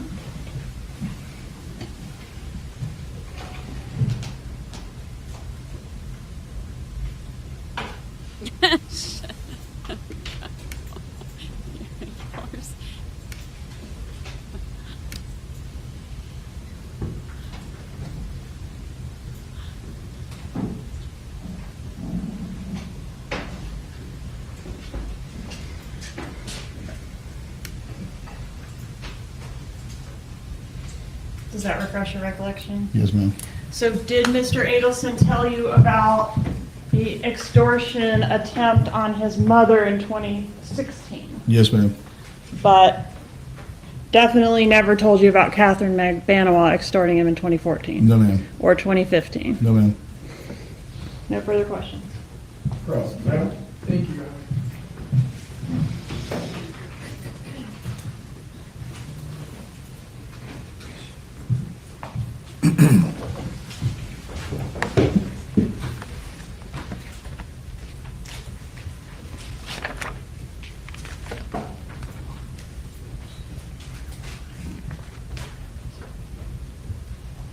You met Katie once or twice, right? Magbanua? I believe so. Yes, sir. You didn't know her personally? No, sir, I did not. But Charlie mentioned to you that the father of Katie's kids tried to run him off the road? Yes, sir. Tried to kill him? Yes, sir. And that was in 2014? Vaguely, yes, sir. If that's what I testified to, then yes.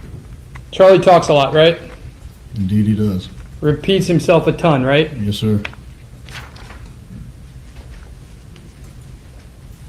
Now, I think Ms. Kappelman just refreshed your memory that you were aware of the bump, that Charlie told you about the bump. Yes, sir. Okay. By the way, did you communicate with Charlie on WhatsApp? Yes, sir. You ever talk about murder on WhatsApp with him? No, sir.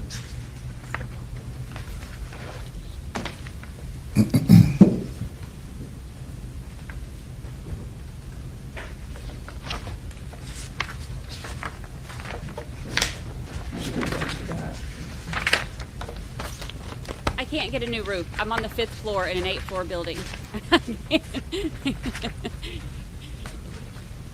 Y'all cracked me Ms. up. Kappelman asked you about whether Charlie started to act nervous at the time of around Katie's arrest. Do you recall those questions? Yes, sir. Are you aware that shortly before her arrest, law enforcement released an affidavit calling for Charlie's arrest, which the state attorney refused? What? I don't understand your question. Are you aware that there was an affidavit that was released by law enforcement calling for Charlie's arrest? I believe there was like a probable cause or, excuse me, or something like that. Yes, sir. And that was broadcast to the entire world, right? It was broadcast. Yes, sir. Okay. And that was back in 2014, correct? I believe so. Yes, sir. If that's when it I'm happened. sorry, that was back in 2016, correct? Yes, sir. At the time that he started to act kind of weird. Yes, sir. Also around that time, there were 60 Minutes, 2020, and Dateline specials, right? Yes, sir. And there was also this bump, right? Yes, sir. And after Katie's arrest, there was even more suggestion that Charlie somehow had some role in this, right? Yes, sir. By the way, you continued to be friends with him after that, right? Yes, sir.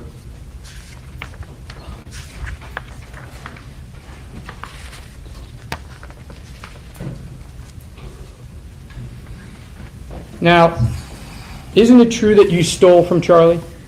No, not at all.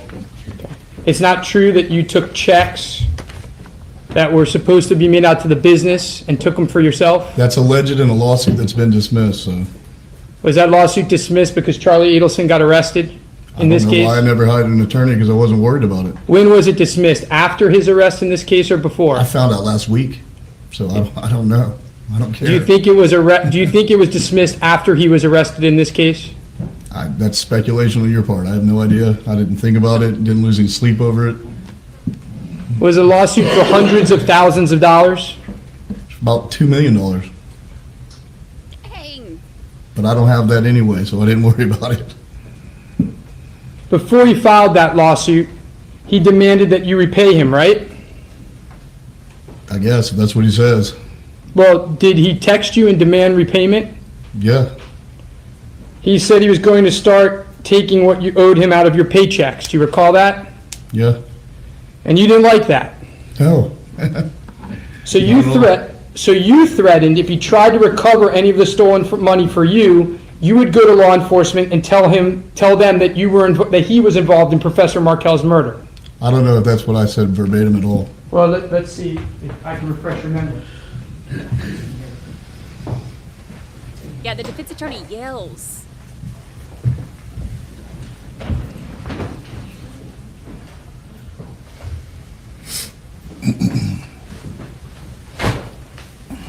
All of a sudden, everybody in chat needs a new roof.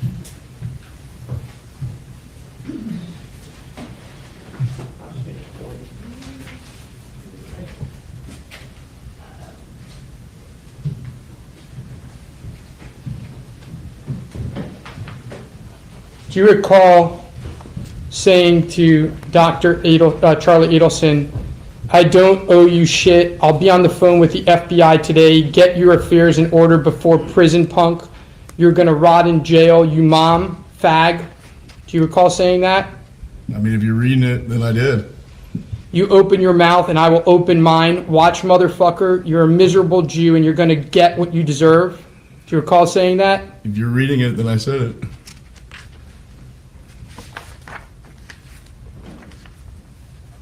I dare you to threaten me again. I'll be on the phone with the FBI before you blink, you murderer. Do you remember saying that? Yep. Get fucked. I'm going to get you in jail. Do you remember saying that? I guess, if it's in there.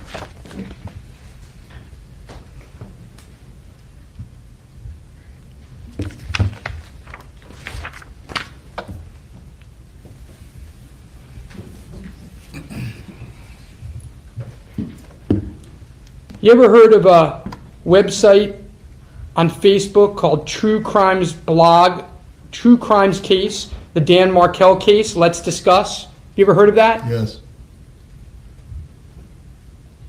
You're just posting pictures of Charlie on that website this week, right? I don't know. You want me to show you them? What difference does it make? What does that have to do with anything? May I approach, Your Honor? Does this refresh your recollection of a picture you posted of Charlie on that website just days ago? Yeah, it's a good picture. You say you have nothing to gain from this case and you don't really care and you don't want to be here, right? Right. Just on Tuesday, do you recall writing to someone, I want to propose a wager. Let's see who gets involved. The over and under on Life Plus. Laugh out loud. Yeah. Yeah. You posted on there that you were going to help get this man a life imprisonment, right? I don't know that it suggested that I was helping him do anything. I was just speaking my opinion, which that's free speech, and that's what all the other idiots on that thing do as well. So, I want to propose a wager. Over under on Life Plus. That's what you said. Yeah. No further questions. Move to strike Mr. Rashbaum's commentary to the extent it's on the record. to stay, members of the jury, we are to disregard the last statement concerning from Mr. Rauschbaum as to the post on the social media site. No questions, Your Honor. You may step down. Thank you. Please call your next witness. Should we approach on that one, Your Honor? You may. Well, that got heated.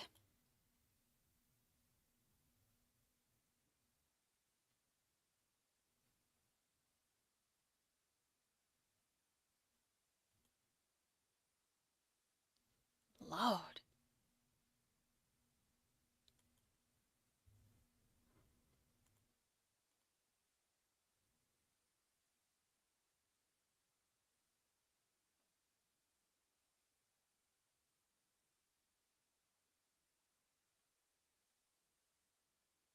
Whew. Well, he's not a fan of old Charlie boy here, that's for sure. T Lemon says, how does that make Charlie look any better? Well, judging by that face, it doesn't. Like, pointing out that, you know, there's all these people that think he's guilty.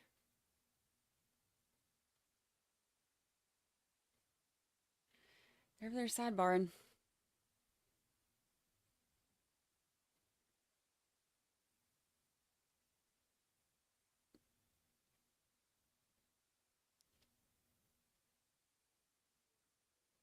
Escort you out briefly, and then we'll continue with the testimony.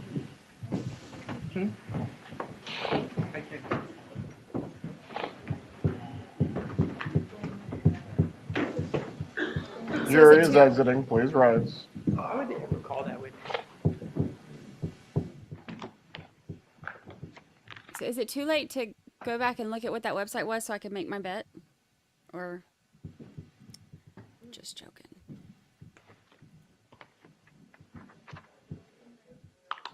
Everyone can be seated. How long will it take to get them in place?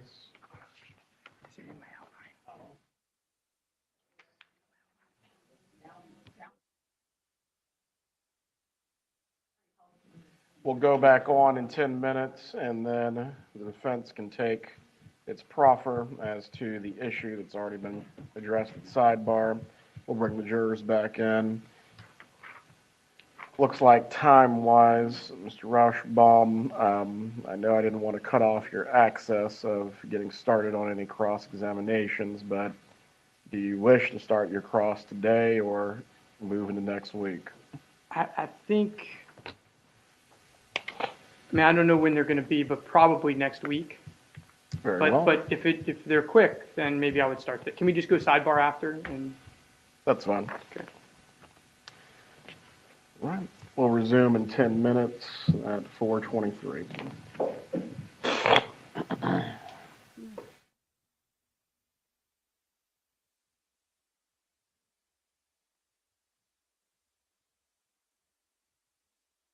What are we going to do for 2 days?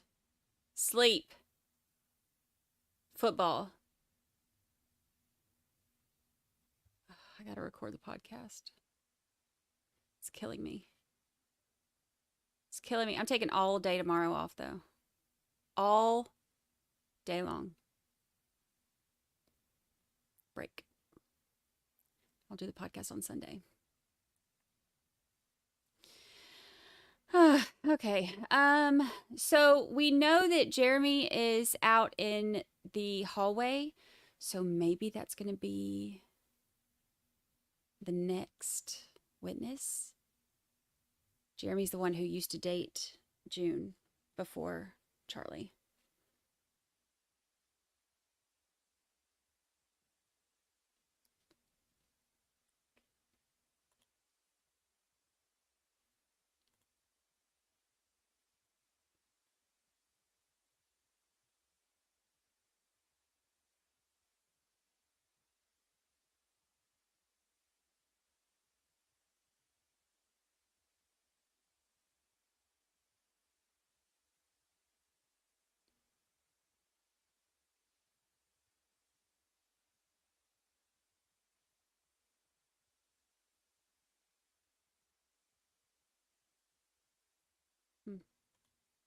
All right.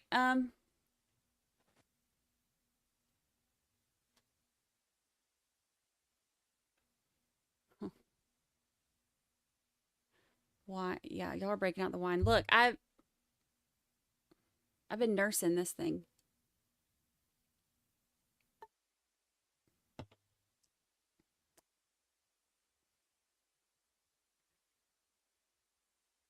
Trying to catch up on some of y'all's comments. I like seeing what y'all have to say.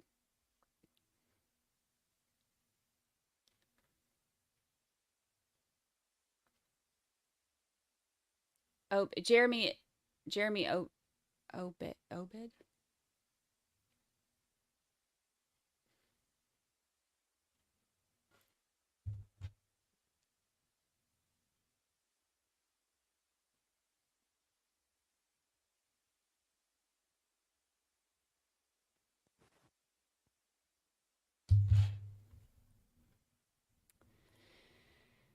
Oh, let's see.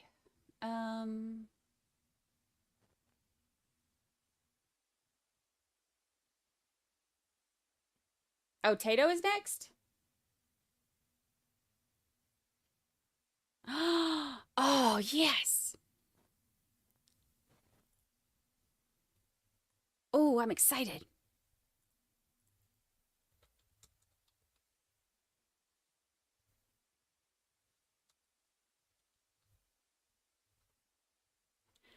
Oh, he was so spicy last time.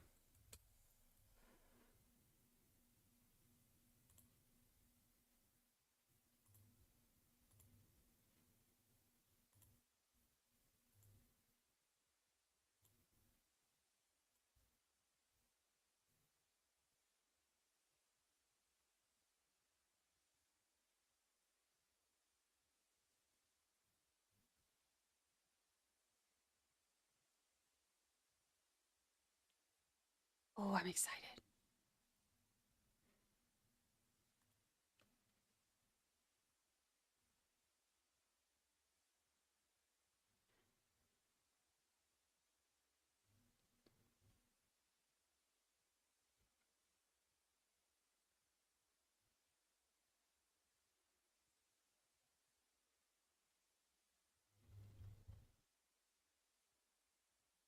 He was he's the one that's in the Latin Kings. He got a little spicy last time.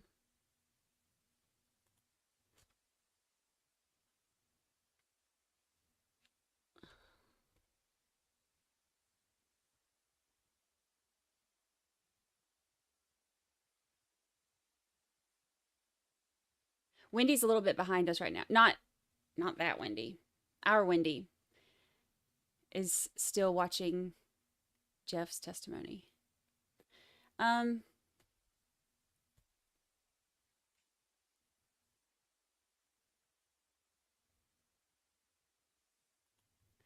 am I talking about Latin Kings? Because he is one. That's what they talked about it a lot when he was on the stand. They have to empty the room because Tato is in custody. He's here. Oh, wow.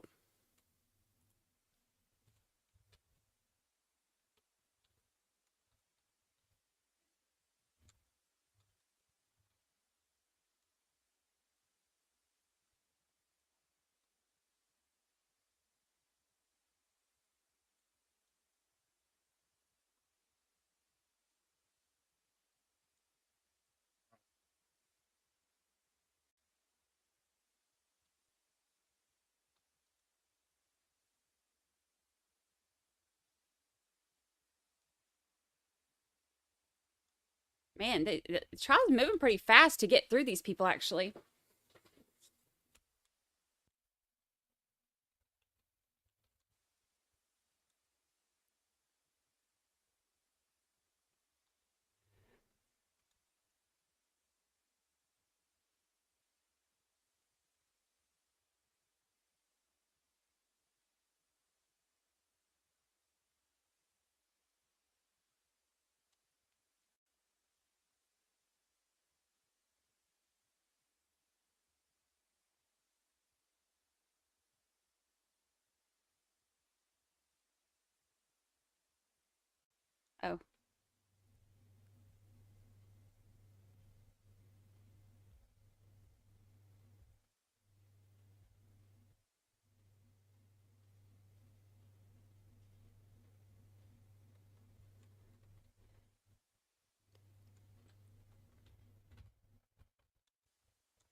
Sorry, I'm trying to type this.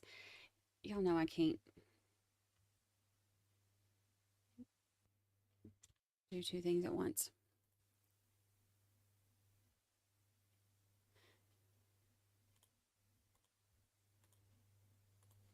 Okay, sorry, had to get that out. I'm excited about that actually because last time his was one of the good ones.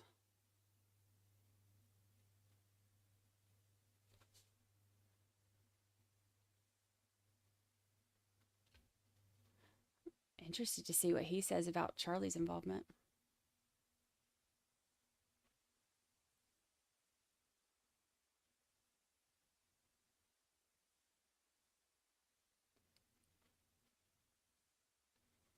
Serafina says, I see a red flag and go straight for it. Ugh. I used to think it was like, oh, a circus.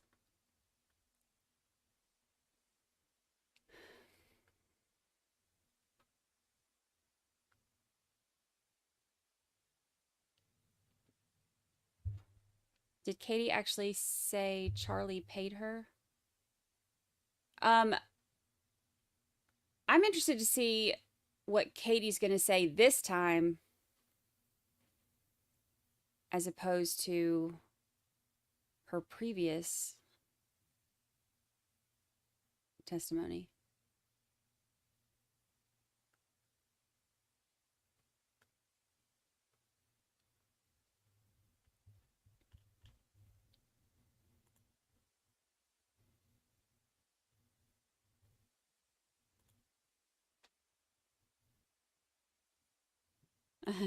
Yay! Drink. I need to finish this one. Get me another one.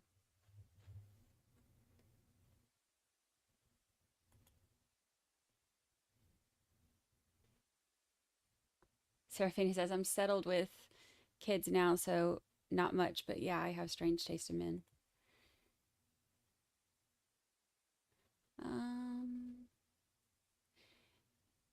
Katie better fess up and stop being ridiculous. Do you think she will? Let's see. Let's do a poll. I think Katie will be honest. Start poll.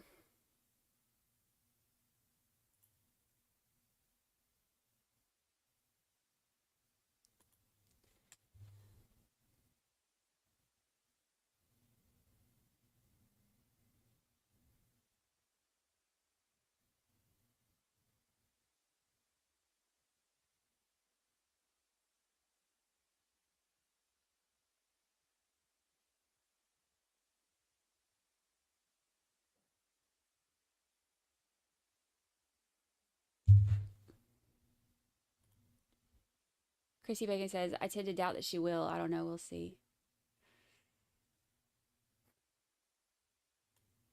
Maybe.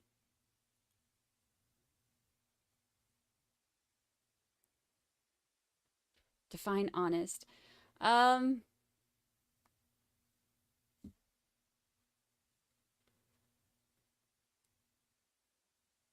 you think her story will change?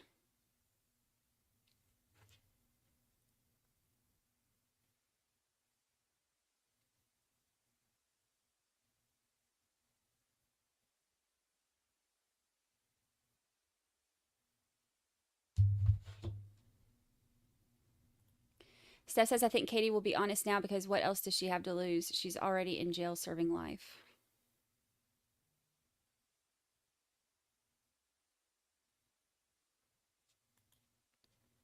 Amber says it could jeopardize her appeal, I would think, if she's honest.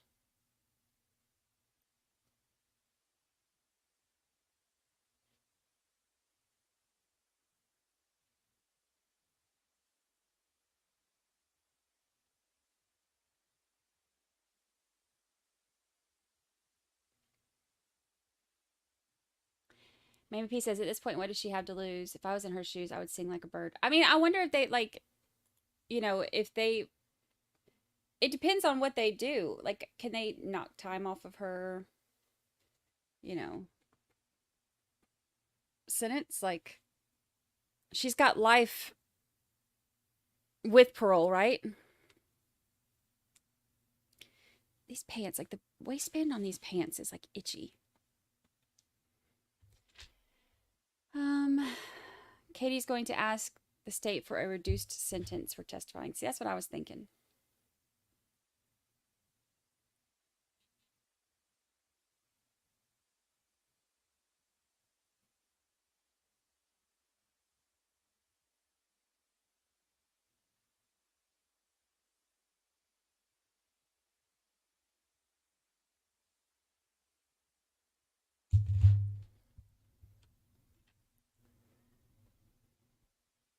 Oh, she has life without parole. Oh.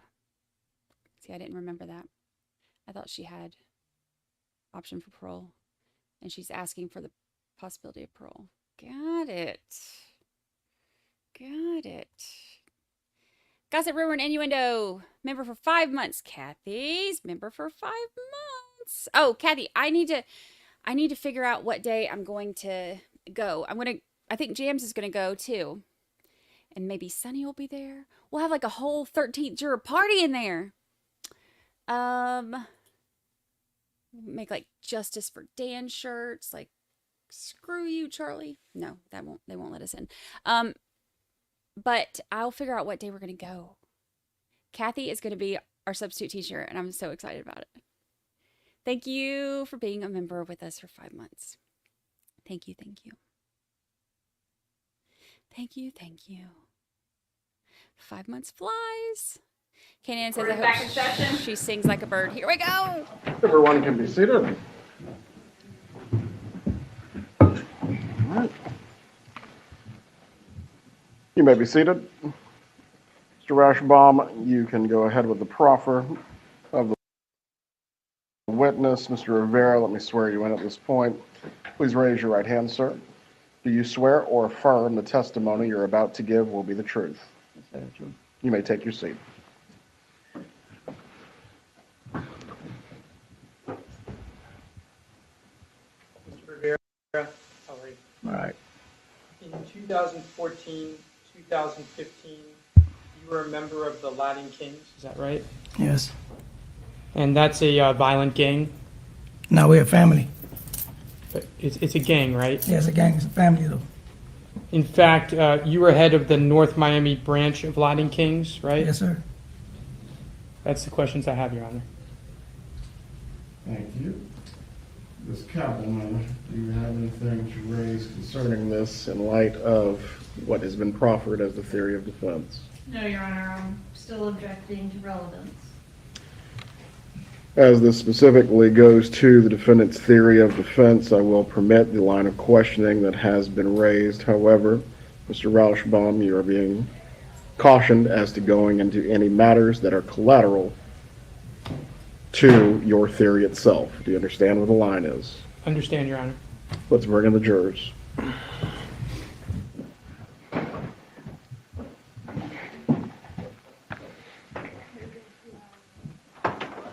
You're too easy.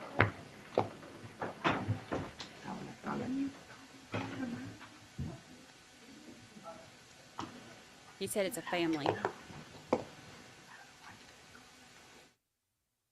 Look, last time, Tato, he wasn't taking no mess from the defense attorney, so we'll see. I mean, we'll see if Rashy gets up here and hollers at him the same way he hollered at Entering the courtroom. the roofer.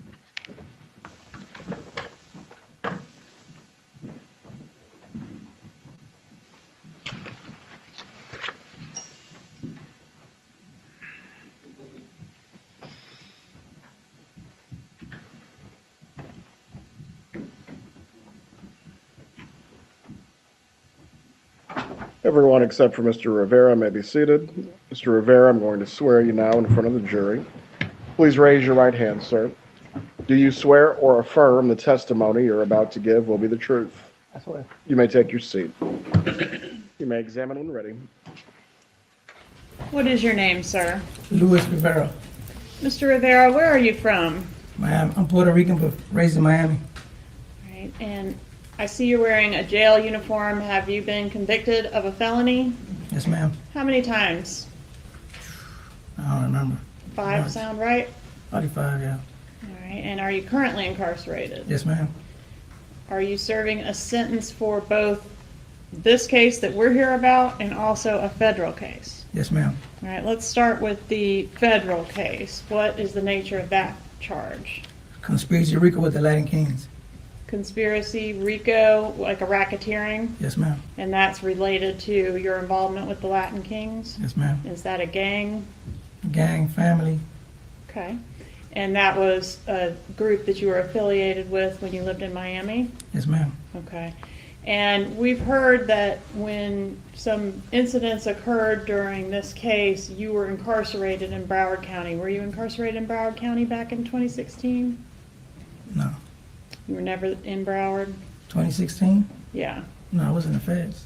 Okay, so you were incarcerated, but not in Broward. That was part of the ruse that you were. Yeah, I was in Broward, but I was 2016. I was in the feds. I was in Coleman. All right, so at the time of what we're calling the bump, you were actually in federal custody. Yes, ma'am. And is that on the racketeering case? Yes, ma'am. You're still serving a sentence on that case? Absolutely. Okay, and is that case in any way related to the murder that we're here about today? No, ma'am.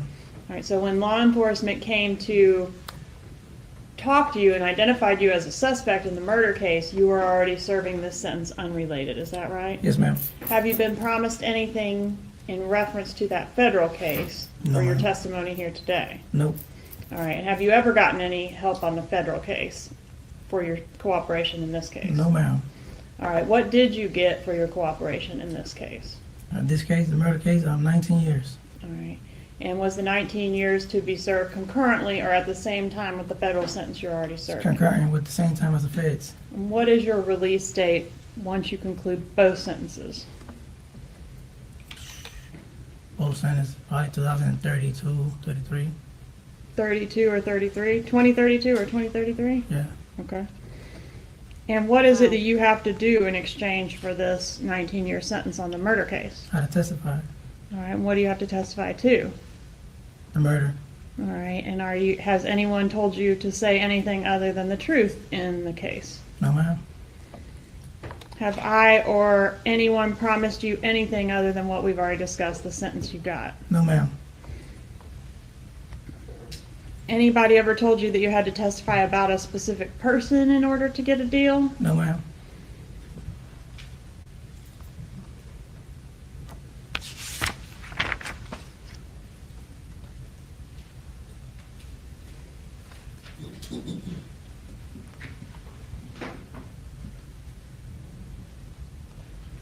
All right, I want to talk about how you came to be a participant in the murder of Dan Markel. Did you participate in his murder? Yes, ma'am.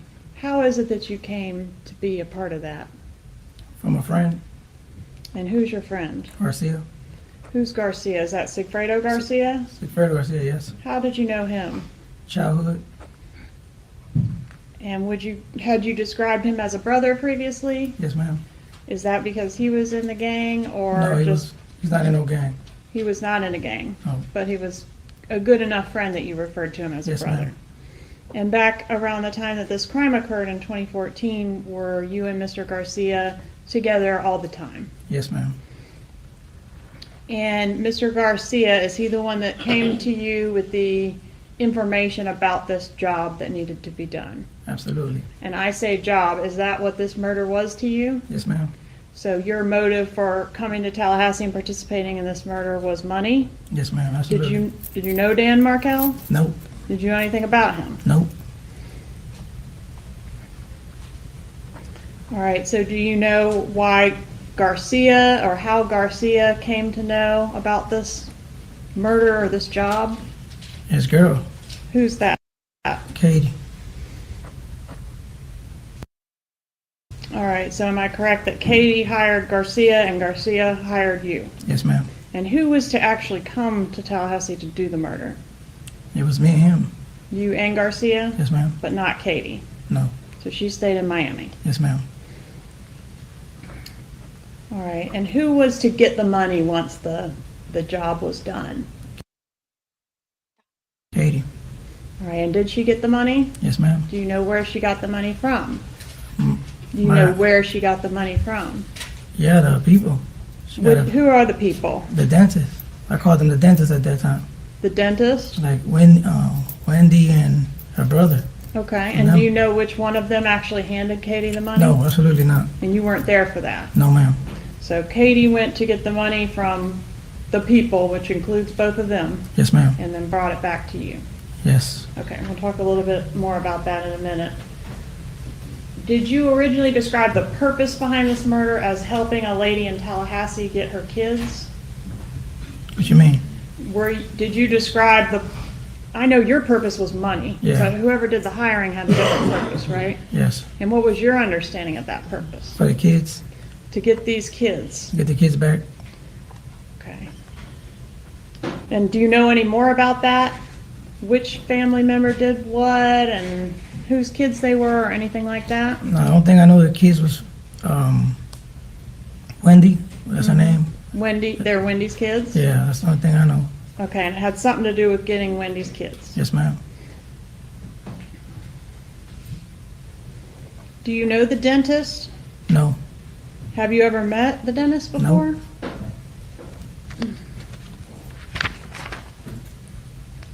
What did the dentist have to do with the lady in Tallahassee that had the kids? That's her brother.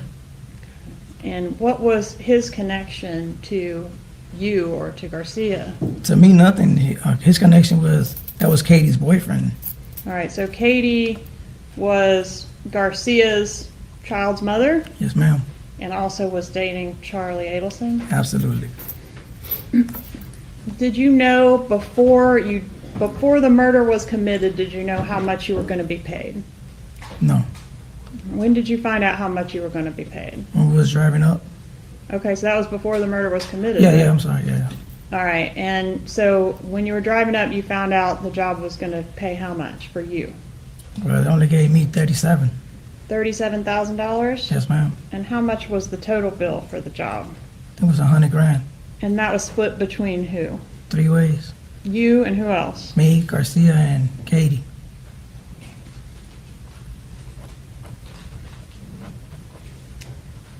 Was this job in any way related to your gang affiliation? No, absolutely not. To show you State's Exhibit. Shouldn't have photos as well. Oh.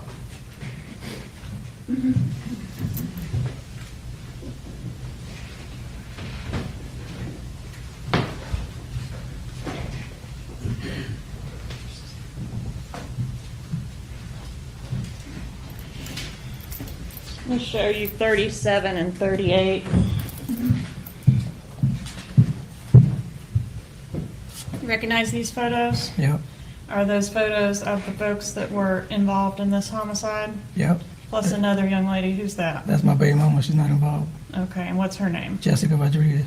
All right. Judge, at this time I'd ask to move into evidence 37 and 38. Any objection? No objection. States 37 and 38 are admitted. Publish 37 at this time, please. You may. Thank you.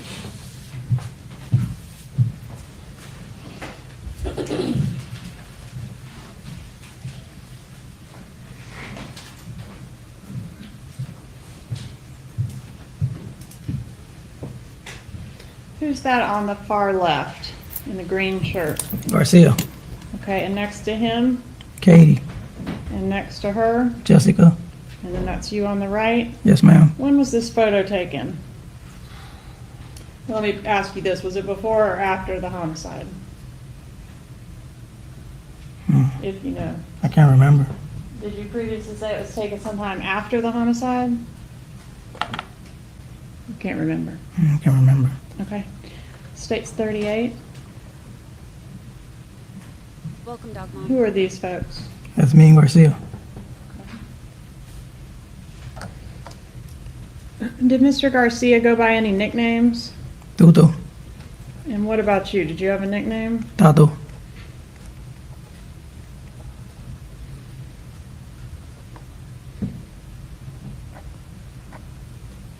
Had you ever been to Tallahassee before you came for this murder? No, ma'am. Did you come to Tallahassee one time or more than one time? Twice. And both times, was that with just you and Garcia? Yes, ma'am. Both times, did you come in a rental car? Yes, ma'am. How long had, can we go back to, I don't know, just, if you'll.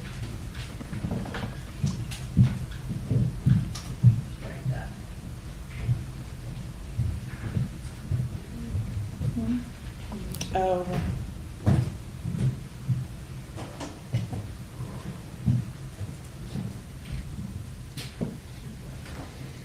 How long had Catherine Magbanua and Sigfredo Garcia been, I guess, on again, off again?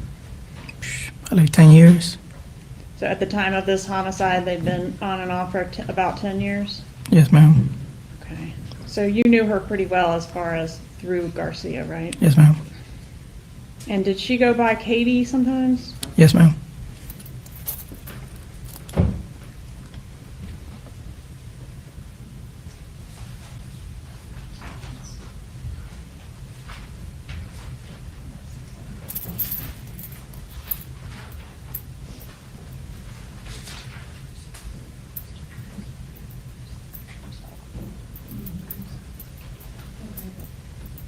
Judge, may I publish States 59 at this time? You may.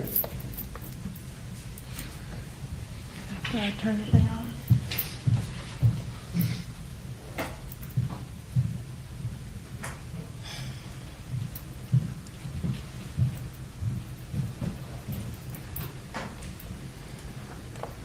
Mr. Rivera, have you seen this exhibit before? Yes, ma'am. And have you had an opportunity to take a look at the phone numbers associated with the people on this chart that you know? I've seen them, but I don't remember none of them. Don't remember those numbers? Have you previously testified about the numbers? No, maybe one of them. I think it's probably mine. Okay. Did you have an opportunity to look at the rental contract that you filled out for the rental car that was used in this homicide, the Prius? Yes. All right. And that contract has your phone number on it, correct? Yes. And if that phone number matches the one up there, would that be the correct number for you at that time? Or at least one of them? Probably one of them. I have multiple phones, though. Yeah, you had a couple phones, right?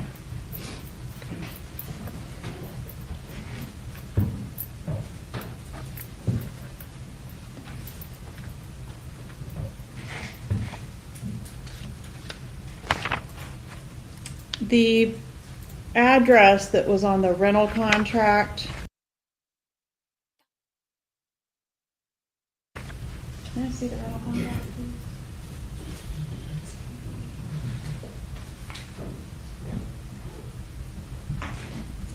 Oh, it is.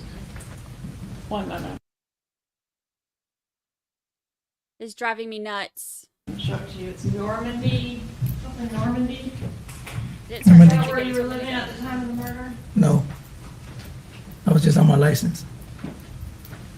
So you provided your driver's license to rent the car, Yes, ma'am. and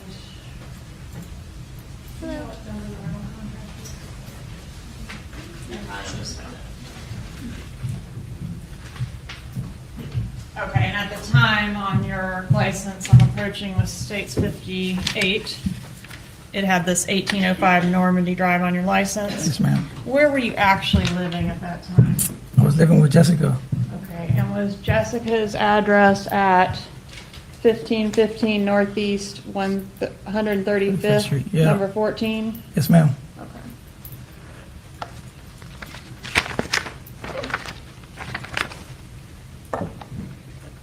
All right, so I want to talk about the first trip. Do you know the date that you left to come here for the first trip? No, ma'am. Does June 4th of 2014 sound correct? Probably. All right, how did you get here? Who drove? I drove. He drove half, and I drove the other half. All right, The first so time. you both did some of the driving. Yes, ma'am. All right, and how did you know where you were going? Oh, he knew his way. Who did? Garcia. How did he know his way? He had a piece of paper with a put an address in the picture. What can you describe what the piece of paper It's a looked regular like? piece of paper. Like a regular piece of paper like this size? Yes, ma'am. Was it white? Yes. Was it like this kind of paper that goes in a printer? Yes, ma'am. And what was printed on it? It was the dude's address. Okay. Was the address printed or handwritten, if you know? Man, I can't remember. Okay. Did it have a photograph on it? Yeah.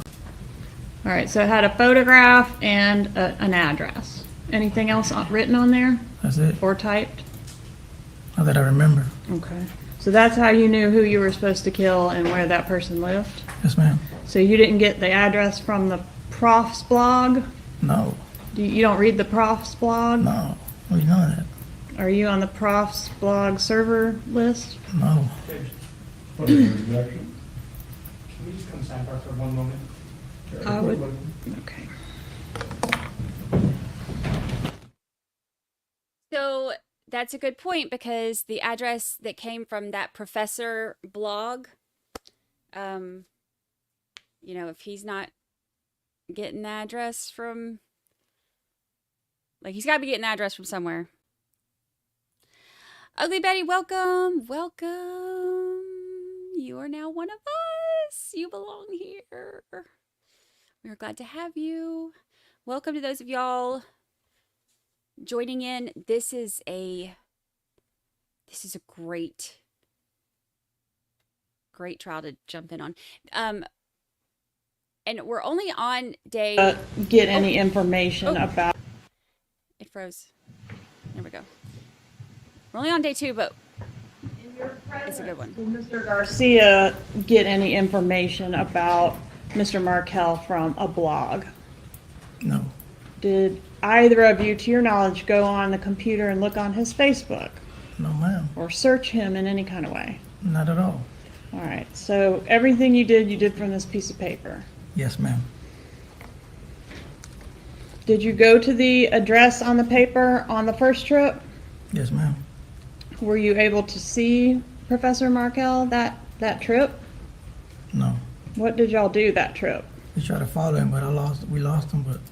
All right, so you saw his vehicle? Yes, ma'am. And tried to follow it? Yes, ma'am. Do you remember where you followed it that trip? Not that trip. I don't think I remember. Okay. Did you watch his home, sit and watch his home during Yes, that ma'am. first trip?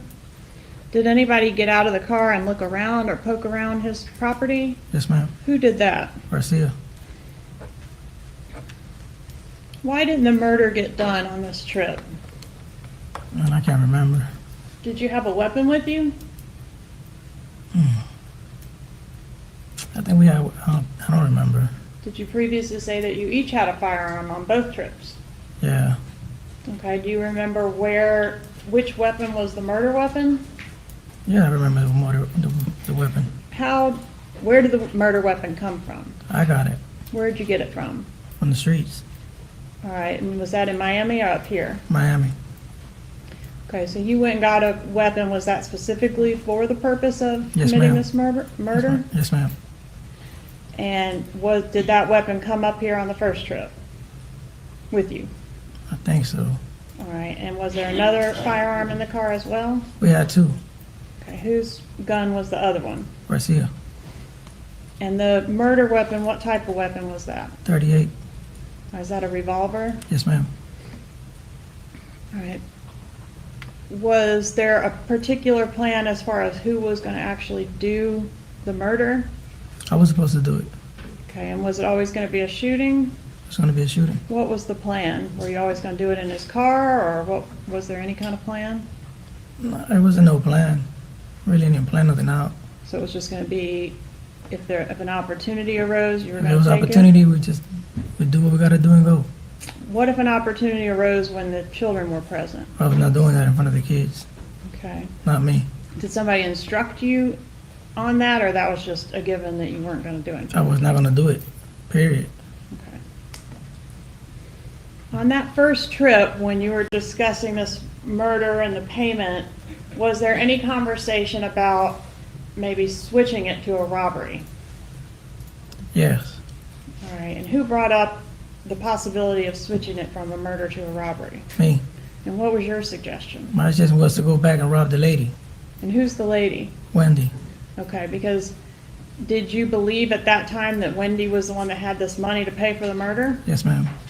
All right, so your thought was, hey, let's just take the money. Let's take the money. Don't even have to do a murder, right? We don't have to do none of that. And why didn't that happen instead of the murder? He told me he can't. He just had to do this job. I'm like, I just went with it because I was my friend, so I just went with the. Garcia told you that you had to get this job done. Yes, ma'am.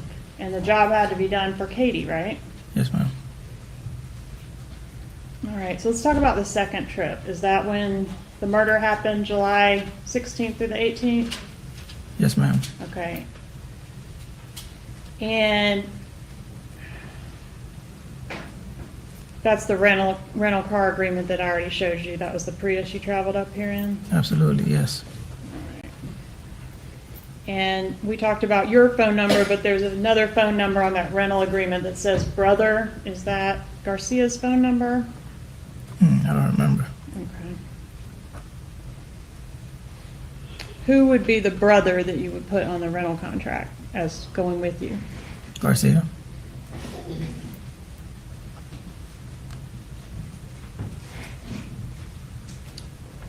Did you take phones with you when you came to Tallahassee? Cell phones? Yeah. And did you have the phones on or off for the actual homicide? It was off at that moment. And did you take the same guns with you that second trip? Yes, ma'am.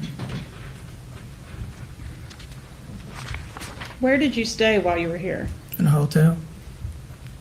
Was there an incident while you were here for that trip prior to the actual murder where one of the guns was discharged in the Prius? Yes, ma'am. Could you tell us what happened? Well, the gun went off. Well, Garcia was playing with the gun. I was driving, and he put a hole right through the floor in the passenger side.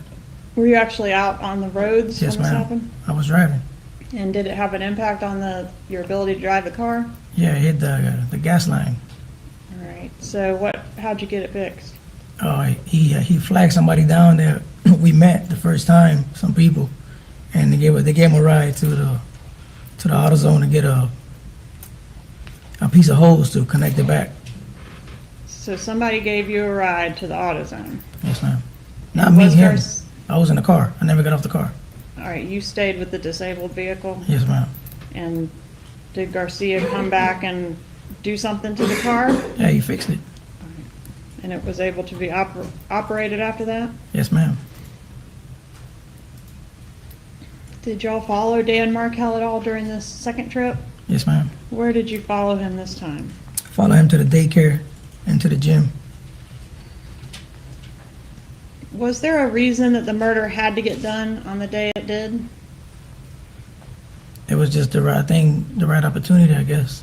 Okay, did you have any information that the victim was going to be leaving town the day after the homicide occurred? Yes, ma'am. Your Honor, meeting.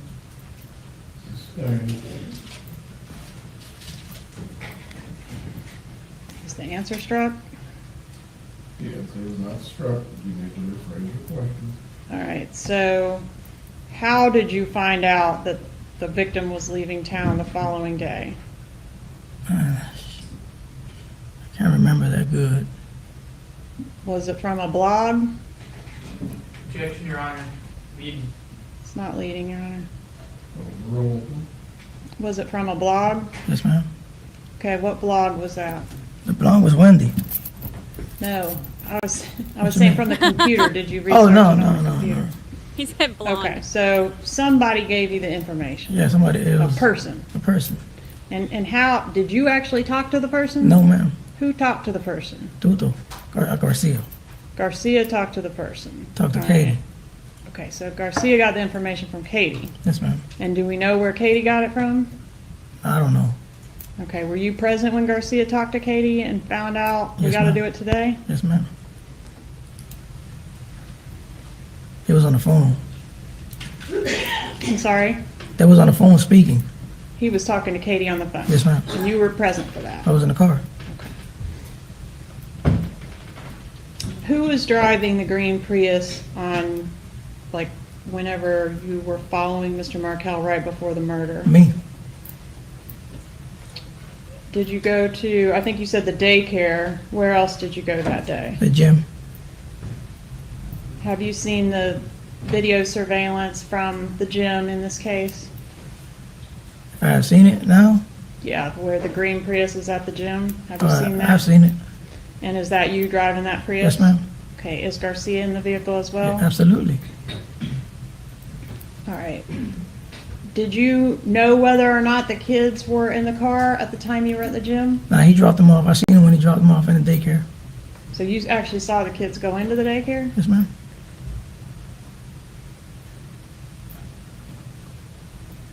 So is it after the daycare that you proceed to the gym? Yes. And what about after that? We followed him to his house. All right, so did you wait in the car while the victim went into the gym and worked out? Yes, ma'am. And did y'all know at that time, like, we're gonna do it when he comes out of No. the gym, or not necessarily? Not necessarily. Nah. So you're just following him to see where he goes? To see where he goes. And where did he go? To his house. Did you see the bus video that shows the Prius shortly before and shortly after the homicide? Yes, ma'am. And were you driving the vehicle at that time? Yes, ma'am. Tell us what happened when you got to Mr. Markel's driveway. Well, he had turned he turned the block before.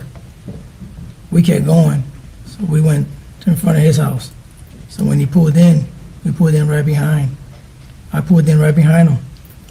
Is what you're describing, you entered his street from two different directions? Yes, ma'am. All right, and you met at his, did you meet at his driveway? Yes, ma'am. Okay, so you pull in behind him, what happens next? Garcia jumped out and shot him How many times? twice. Where was he standing when he fired the shots? Right in front of the driver's side, right there, by the driver. Did you see what the victim did during this attack? He put his hands up.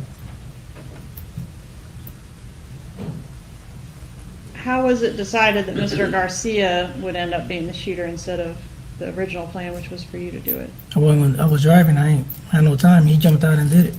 He had the gun the whole time. All right, so either one of you were willing to do it when, whoever wasn't driving when the opportunity arose? Maybe, but it was really his job, so he did it. You mean why was it his job? He's the one that was getting paid, but he knew about the whole thing. Well, you were getting paid too, right? Yeah, But he secured the job. Yes, ma'am. The bus video that we looked at, one of them shows the passenger side, someone in a white shirt moving around a lot right after the homicide. Can you explain to the jury what was going on in the car at that time? He was trying to hide the gun. And that's Garcia? Garcia. Where did he put the gun? Right on the front, in the passenger side, right under the rug. Okay, what ultimately happened with the gun? We threw it away Where? in the river. On the way back to South Florida? Yes, ma'am. Is that where y'all went when you left Tallahassee? Yes, ma'am. When did you turn your cell phones back on? I think we turned them on right away, I think. After leaving Tallahassee? Yeah. If I remember, I really don't remember, but it got turned on. Sometime after the murder, they got turned back on? Yeah. Okay. Do you remember who made the first phone call out of the two of you? I didn't make no phone call. He did. Who did he call? I think he called Katie. Well, he called Katie. He Say called that Katie. again? He called Katie. He called Katie. And were you able to hear the conversation with Katie? Yes, ma'am. And what was that conversation? He told her everything is done. She's like, I know. And he's like, where the money? Okay, let me back you up just a little bit. How did she know it was done? I think she got a phone call right away before we did. All right, but somehow she indicated she knew. Yes. All right, and you asked about the money. Did you personally ask about the money, or was that Garcia? That's Garcia. What did she say about the money? You'll get it tomorrow. Did you get it tomorrow? Yes, ma'am. On the way back from Tallahassee to Miami, did you stop in Pembroke Pines at an ATM machine? No way back. Yeah. I know we stopped. But can show you states 39 through 45. Have you seen these before? Yeah. That's it. I seen them. And are these appear to be ATM Yes, ma'am. images? Yes, ma'am. And what's the date on the ATM images? 7/18/2024. 2024? I mean, 14, sorry. All right, that's the day of the murder, right? Yes, ma'am. Okay, is this the green Prius that y'all came to Tallahassee in? Yes, ma'am. All right, are these fair and accurate photographs of you in the green Prius on the day of the homicide? Yes, ma'am. Permission to introduce and publish states 39 through 45. Any objections? No, Your Honor. 39 through 45 are admitted. Permission to publish. You may.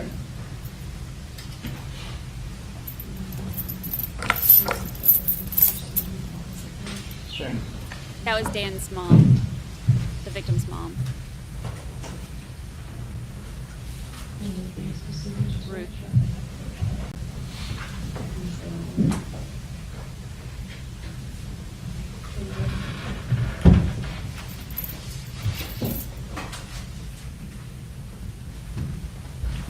Here.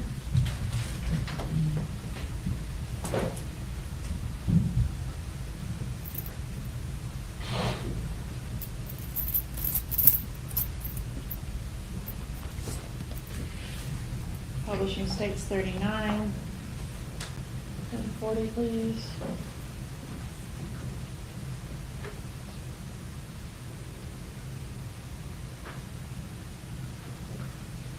$41, please. Make that bigger, please.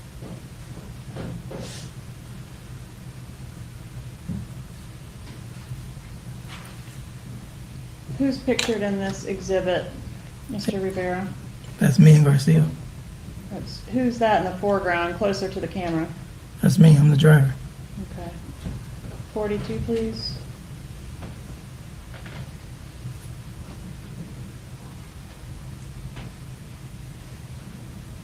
Who's that in the passenger seat? Garcia. 43, please. That's a very clear picture. He has a very distinct look.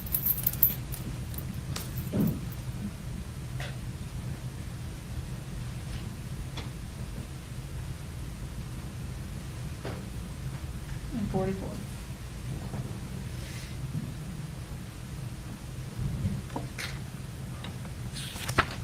Did you and Sigfredo Garcia go out that night when you got back to Miami? Yes, ma'am. Do you remember where you went? We went to a bar. Was Catherine Magbanua with you that night? No, I don't think so. Do you know where she went that night? No, I don't know. All right. The next morning, is that when you saw her again? Yes, ma'am. All right. Tell us what happened the next morning. The next morning I woke up, I went to the barber shop, and she went to my house and took the money. She had the money at your house? Yeah. And did you go home and get it? Yes, ma'am. Did you go home with some purpose? I purpose to pick that money up. Yeah, why were you worried about the money? I was worried about my baby mama taking it. You were worried about your baby mama taking it? Yes, ma'am. Is that Jessica, the one we saw in the, Yes, in the ma'am. photo? So if she'd seen that money, If she would have seen it, she would have probably took it. okay. But she never seen it. How much money was in there? 37. I think it was 35, 37,000? 35. 35,000. And how was it packaged? All hundred staples. All $100 bills? Yes, ma'am. And what do you mean by staples? They were all stapled. It was $1,000, each $1,000 staple in the top corner. There you go. All right, so you got 35,000. I think you previously said you got 37. Where did the other two come from? Garcia gave it to me. Why did he do that? Just gave it to me. So he just gave you two additional stacks out of his cut? Yes, ma'am. Do you know how much he got versus how much Katie got? No, I don't, Can you not remember that? I don't remember. Okay, but it added up to 100. Is that what you previously Yes, said? ma'am. Did you buy anything with your cut of the money? Just a motorcycle.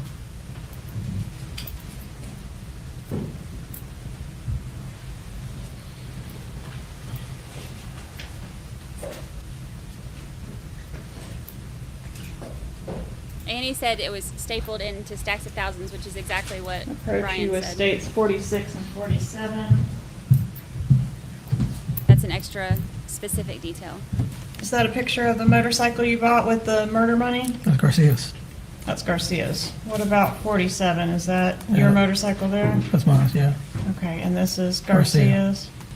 And then what about this Monte Carlo in the background? Did y'all buy that too? That's Garcia's. You got it. Did he buy that with the murder money? Or after the murder? Shortly Yeah. after the murder? Yeah, something like that.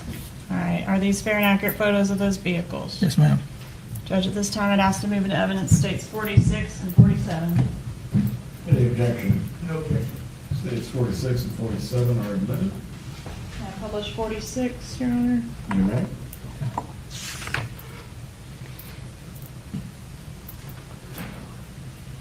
And 47, please.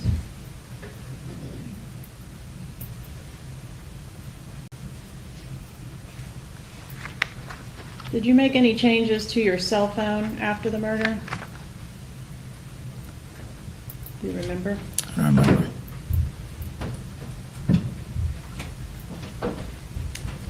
Did you meet with investigator Jason Newland with my office to look at this, what I've marked as state 63, this exhibit regarding the calls in this case? Yes, ma'am. And do these initials next to these calls indicate that you've authenticated the voices that are highlighted? Yes, ma'am. Judge, I'd ask to move into evidence state 63. Any objection? No objection. State 63 is admitted. So you were able to recognize the voices of Catherine Magbanua and Sigfredo Garcia on those recordings? Yes, ma'am.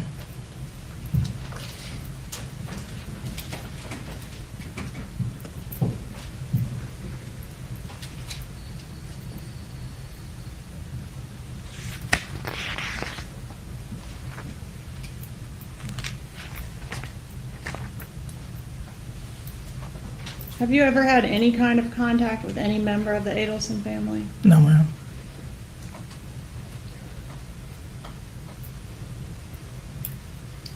During the time that Catherine Magbanua was dating the dentist, were you around her during that time? I mean, I've seen her a few times. Okay, and what was the context of, like, what was the occasion that you would see her if she was with the dentist? Not with him, but I seen her when she come look for Garcia. Okay, so if she was doing something related to the kids or something like that? Yeah, that's it. During the times that you saw her while she was dating the dentist, did she ever brag to you about the dentist at all? No, ma'am. Did she ever tell you the dentist has a lot of money? No, ma'am. The dentist has a safe full of cash in his home? No.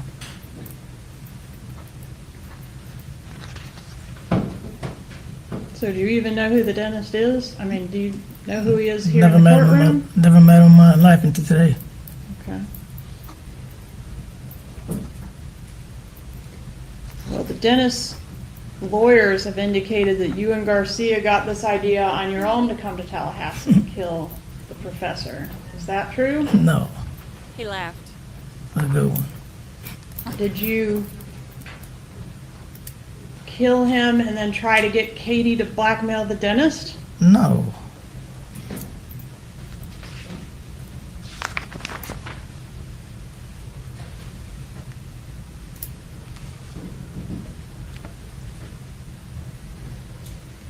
When you suggested to Sigfredo Garcia on the way up that it would be easier to just do a robbery, would it have been easier to rob the dentist back in Miami than to come up here to do a murder?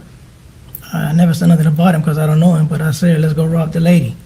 Right. Just like but that. If you had known that it was actually the dentist that had the money, would you have been just as happy to rob the dentist? Absolutely. Would that have been less trouble than coming to Tallahassee to do a murder? Yes, ma'am.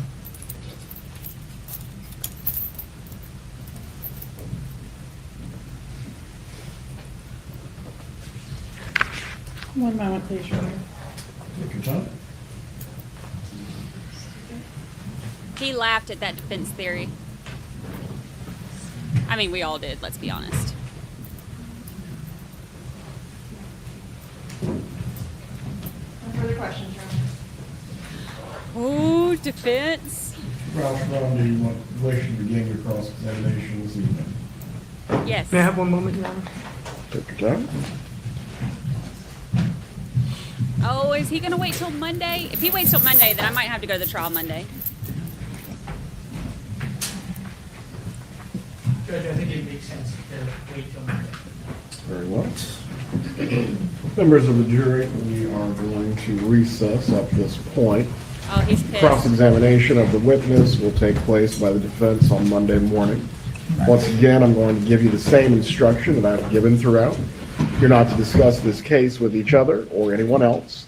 Do not watch the news coverage. Do not seek out any information about this matter. Have a restful weekend. We will see you on Monday morning. Please report at 8:30.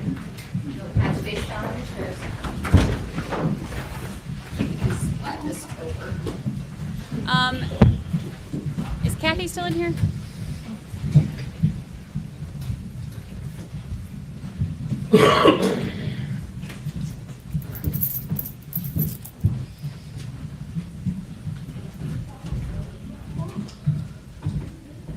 Everyone else can be seated.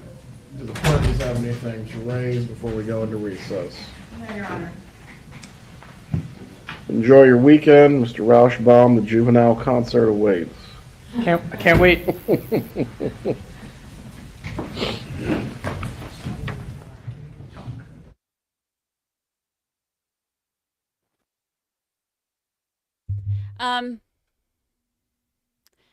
I might go Monday.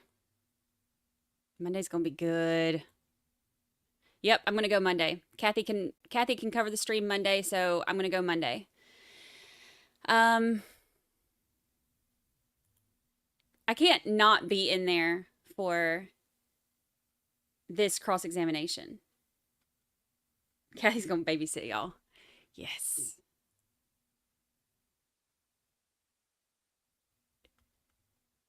Yeah, I'll do a tweet thread.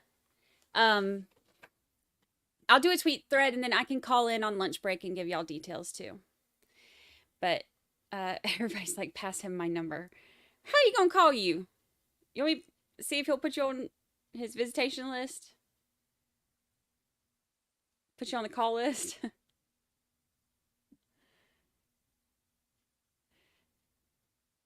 That's funny. Oh, is Joel gonna be there Monday too? I saw him at CrimeCon. Haven't seen him since then. Well, that's cool.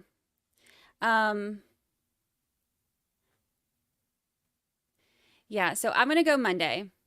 I can't not go. Well, I waved to you in court. I won't know when the camera's on us and when it's not. Oh, okay. You know he's got a prison cell. Kaylin said, give him my headshot with my number on the back. Y'all are too much. Too much. So that's what I'll do. I'll get the stream set up.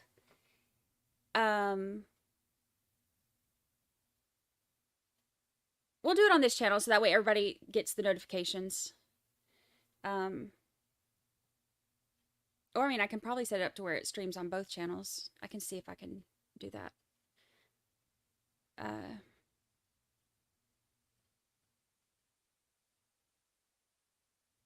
go to this trial and leave live stream on. I'll definitely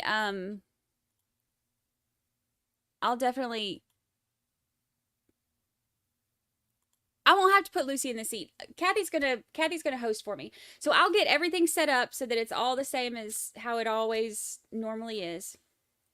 And then I'll get it set up so that y'all can figure everything out. Mods will still be here to help out when needed. And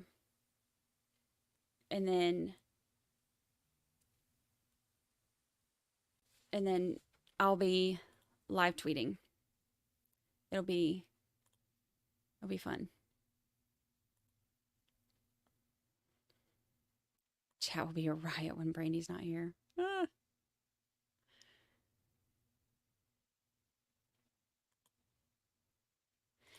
Yeah, I can carry Lucy in my Louis Vuitton bag, just like the witness did.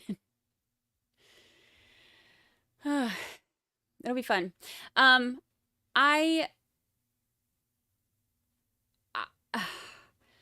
Cross is going to be crazy. Probably. Watch, I'll go and it might be like the most boring one ever. But I doubt that. Seriously doubt that. All right, they've cut that feed, so let me end that. Do you have to join Twitter now? I can, I'll do the tweet thread and then we'll see. Kathy can keep y'all updated on the tweet thread, or anybody who's in here can just post my, like, copy and paste my tweets into here. Y'all keep asking for a prison daddy's calendar. Y'all crazy. Where did I just see this? Where's our statistician? I just saw this stuff and then everything moved. Where'd it go? Where'd it go? Where'd it go?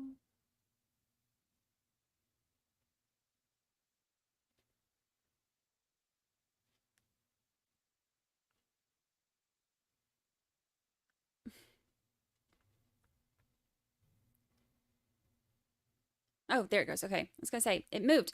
All right. So here's our stats for the day. We had 6 witnesses, 12 sidebars, 21 objections, 6 hours and 40 minutes of testimony, breaks for an hour and a half, and puzzle pieces. Puzzle pieces. Thank you, Marie Moss. I love your stats. I look forward to them at the end of the day. It's always interesting to see how everything is. 21 objections is a lot. 12 sidebars is a lot. It's a lot. I'm really excited. All right, so that's the plan, y'all. I am going to I'm going to work it out, see what the easiest way to figure out. I'll get everything set up. And I'm excited. It'll be interesting. I wonder what other witnesses they're going to have that day. And you'll have 13th jurors in the gallery. You'll have me and Sunny. I think Sunny's going to be there next week too. And I guess Joel will be there too from Surviving the Survivor. So, have a whole big old group. All right, y'all. That's it for the... While Brandy's away, her 13 jurors will play. While... Yeah, that's why he was mad. Because, like, that's why he was mad that they didn't go ahead and get done. Because now instead of getting to go back where, you know, to his place, he's got to stay in county jail. So he ain't gonna be happy about that. So, all right. I appreciate y'all. Thank you so much. Thank you for the super chats, the super stickers. Please, if you haven't hit like and subscribe and all of that goodness, please do that before you go. I will. They're going to be there at 8:30 Eastern, so we'll try to get I'll set the stream to, I'll set it up for about 8:30, and Kathy's going to be substitute teacher. It'll be exciting. It'll be so exciting. And then like I said, I'll tweet and then I'll call in at lunch. And any question, like specific questions that y'all have too, we can have somebody send them to me and I can try to answer them too as we're going through. All right, y'all. Thank you so much. I appreciate you watching the trial. with me. I love it when y'all come hang out. It makes my day. Look. Heifer over here is already whining. She knows that I'm whining everything down. She knows, like, she can tell when it's my goodbye voice. She's already whining. Like, I'm not going to take her out the second I get off. You know you're going to get taken care of. You're needy. Needy. For any of those who were joining in, I know I see one comment says, going to go